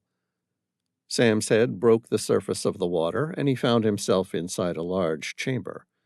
The air was relatively fresh, and there were several gaps in the stone above through which dappled sunlight shone through onto an enormous hoard of treasure. It looked like the entire chamber was an ancient air bubble, almost like a pyroclastic air pocket, although he knew that granite had nothing to do with volcanoes, and thus the idea of it forming such a pocket was absurd. Perhaps the entire thing was a rare anomaly, and the slaves of the Midas had worked away to make the natural opening bigger. Whatever the cause, it didn't matter. The fact remained, he'd found the secret chamber of the gods. Sam pulled himself free of the water and onto the solid rock. He surveyed the room, really taking it in for the first time. There were piles of gold and silver coins in leather bags, minted in Spanish, Portuguese, English, and French. Several bars of gold ingots. Resting on top of the gold ingots was a single rolled scroll made of vellum and sealed by a heavy wax pendant. Sam stared at the scroll. There was something about it. Despite all the treasure of the chamber, he couldn't help but feel that the most valuable treasures of all were yet to be discovered, contained within that very scroll. Chapter 90. Quibisa Plains, Zambia. Sam opened his laptop, connecting it to the internet via satellite phone. He sat at the table on the deck of the clinic, overlooking the grassy plains. He had left the treasure safely inside the elephant chamber to retrieve later, only taking the vellum scroll. He had opened it and discovered the vellum contained a large map of the world centered around ancient China. The entire document had notes written in an ancient Chinese script named Shaozhuan. A quick Google search identified it as a type of Lesser Seal script developed circa 700 BCE and still in use today. This script was less pictographic and more logographic, meaning the symbols represented concepts themselves, not objects. For example, if one now wanted to write, "Should the king go hunting tomorrow?" one would inscribe the image for the king and the sign which represented hunting and tomorrow. There were 3 locations highlighted. At a glance, one was in the Mongolian steppes bordering Russia, the other the heart of Africa, and the last one China. His eyes narrowed as he tried to make sense of what he was looking at. Freya stood behind him, her arm over his shoulder, staring at the Shaozhuan script. "Any idea what it says?" "Not a clue." He took an image of it and put it into a search engine. It came back with an expected blank. Apparently, Google's translation teams never got around to working on the Shaozhuan script. But 2 words did appear. Whether it was a Google type of anomaly, as the program refused to accept that it was incapable of supplying an answer, or not, he couldn't tell. He stared at the 2 words, "Dragon's Breath." Freya said the words out loud, then, "Any idea what that means?" Sam shook his head. "None." He typed "Dragon's Breath" into a search engine. Dozens of pages of the term, associated with everything from computer games through to mythological movies involving dragons, came up. Sam frowned. "What if you include the term Shaozhuan script, too?" Freya suggested. He added that to the search term, and was rewarded with a translation of a small ancient seal script. It was dated 247 BC, during the beginning of the Qin dynasty. Sam read it out loud. "Dragon's breath, a weapon so devastating that it is believed that anyone who wields its power will be capable of ruling the world." Freya frowned. "Huh." "Wait, that's it," Sam said, his voice excited. "What's it?" Freya asked, looking at the map. "This is what the slaves were looking for. They weren't interested in gold. Their success in the Caribbean had made them all rich. No, what they wanted was the power to inflict revenge, and they hoped that could be found in Dragon's Breath." "But they never found it?" Sam shook his head, eyeing the strange map. There were 3 separate locations, one in Mongolia, another in China, and the last one Presumably, the location the slaves were searching for was right there in Africa.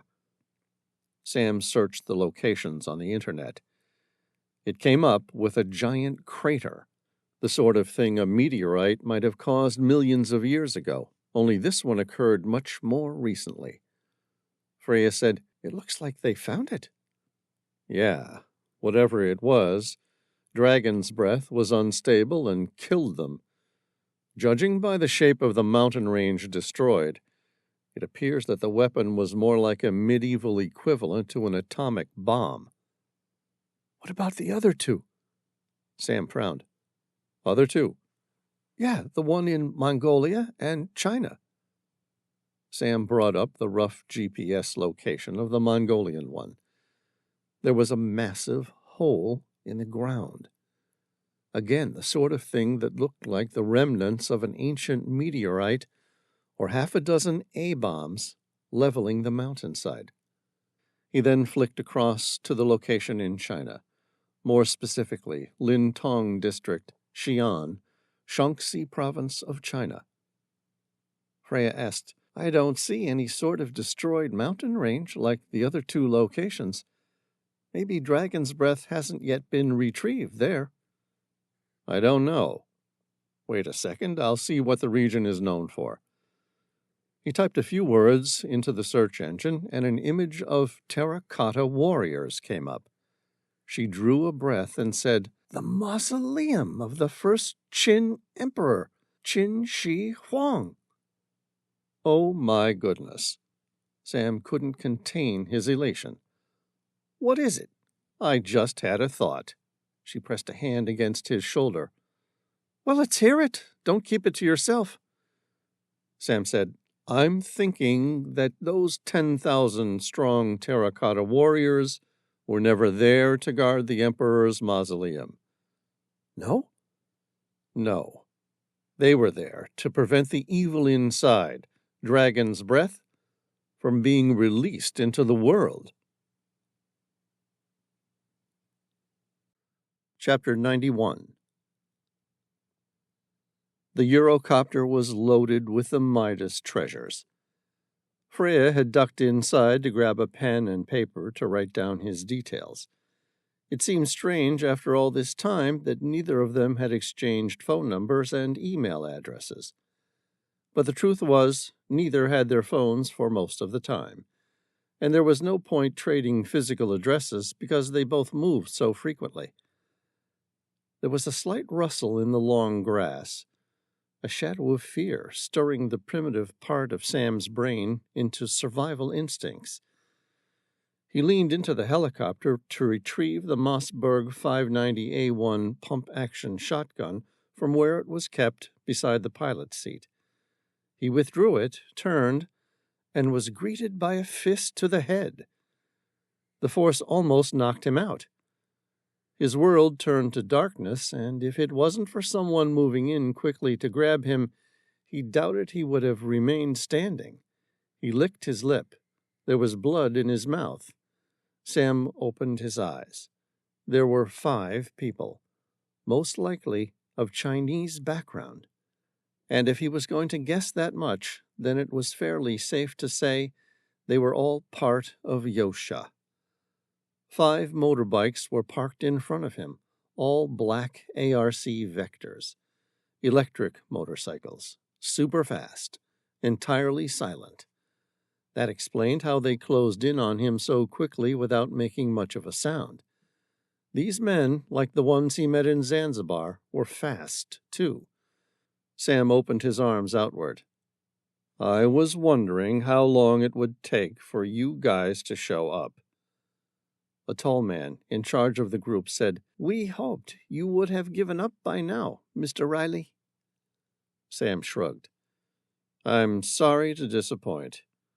If we're going to be friends, you'd better get used to it. No one is said anything about being friends. I suppose we'd better get this over and done with. Sam gestured toward the helicopter. The gold is in the back. We haven't come here for the gold. Now there's a surprise, Sam smiled.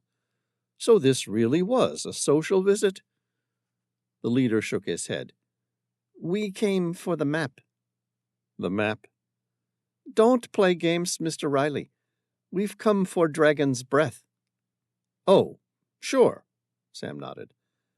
If you Google Qin Shi Huang Mausoleum, it will give you the address. You know very well what I'm talking about. Sam said, oh, or you could Google Vred Fort Crater in Africa and Tabun Kara Obo Crater in Mongolia, if you want to see some of the damage of the remnants of Dragon's Breath. Sam didn't see the punch, but he sure as hell felt it.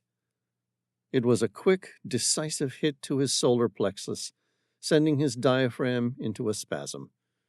I mean the map to the center of the Qin Shi Huang Mausoleum, a secret so well guarded that no one has managed to penetrate the 2,300-year-old tomb to this day.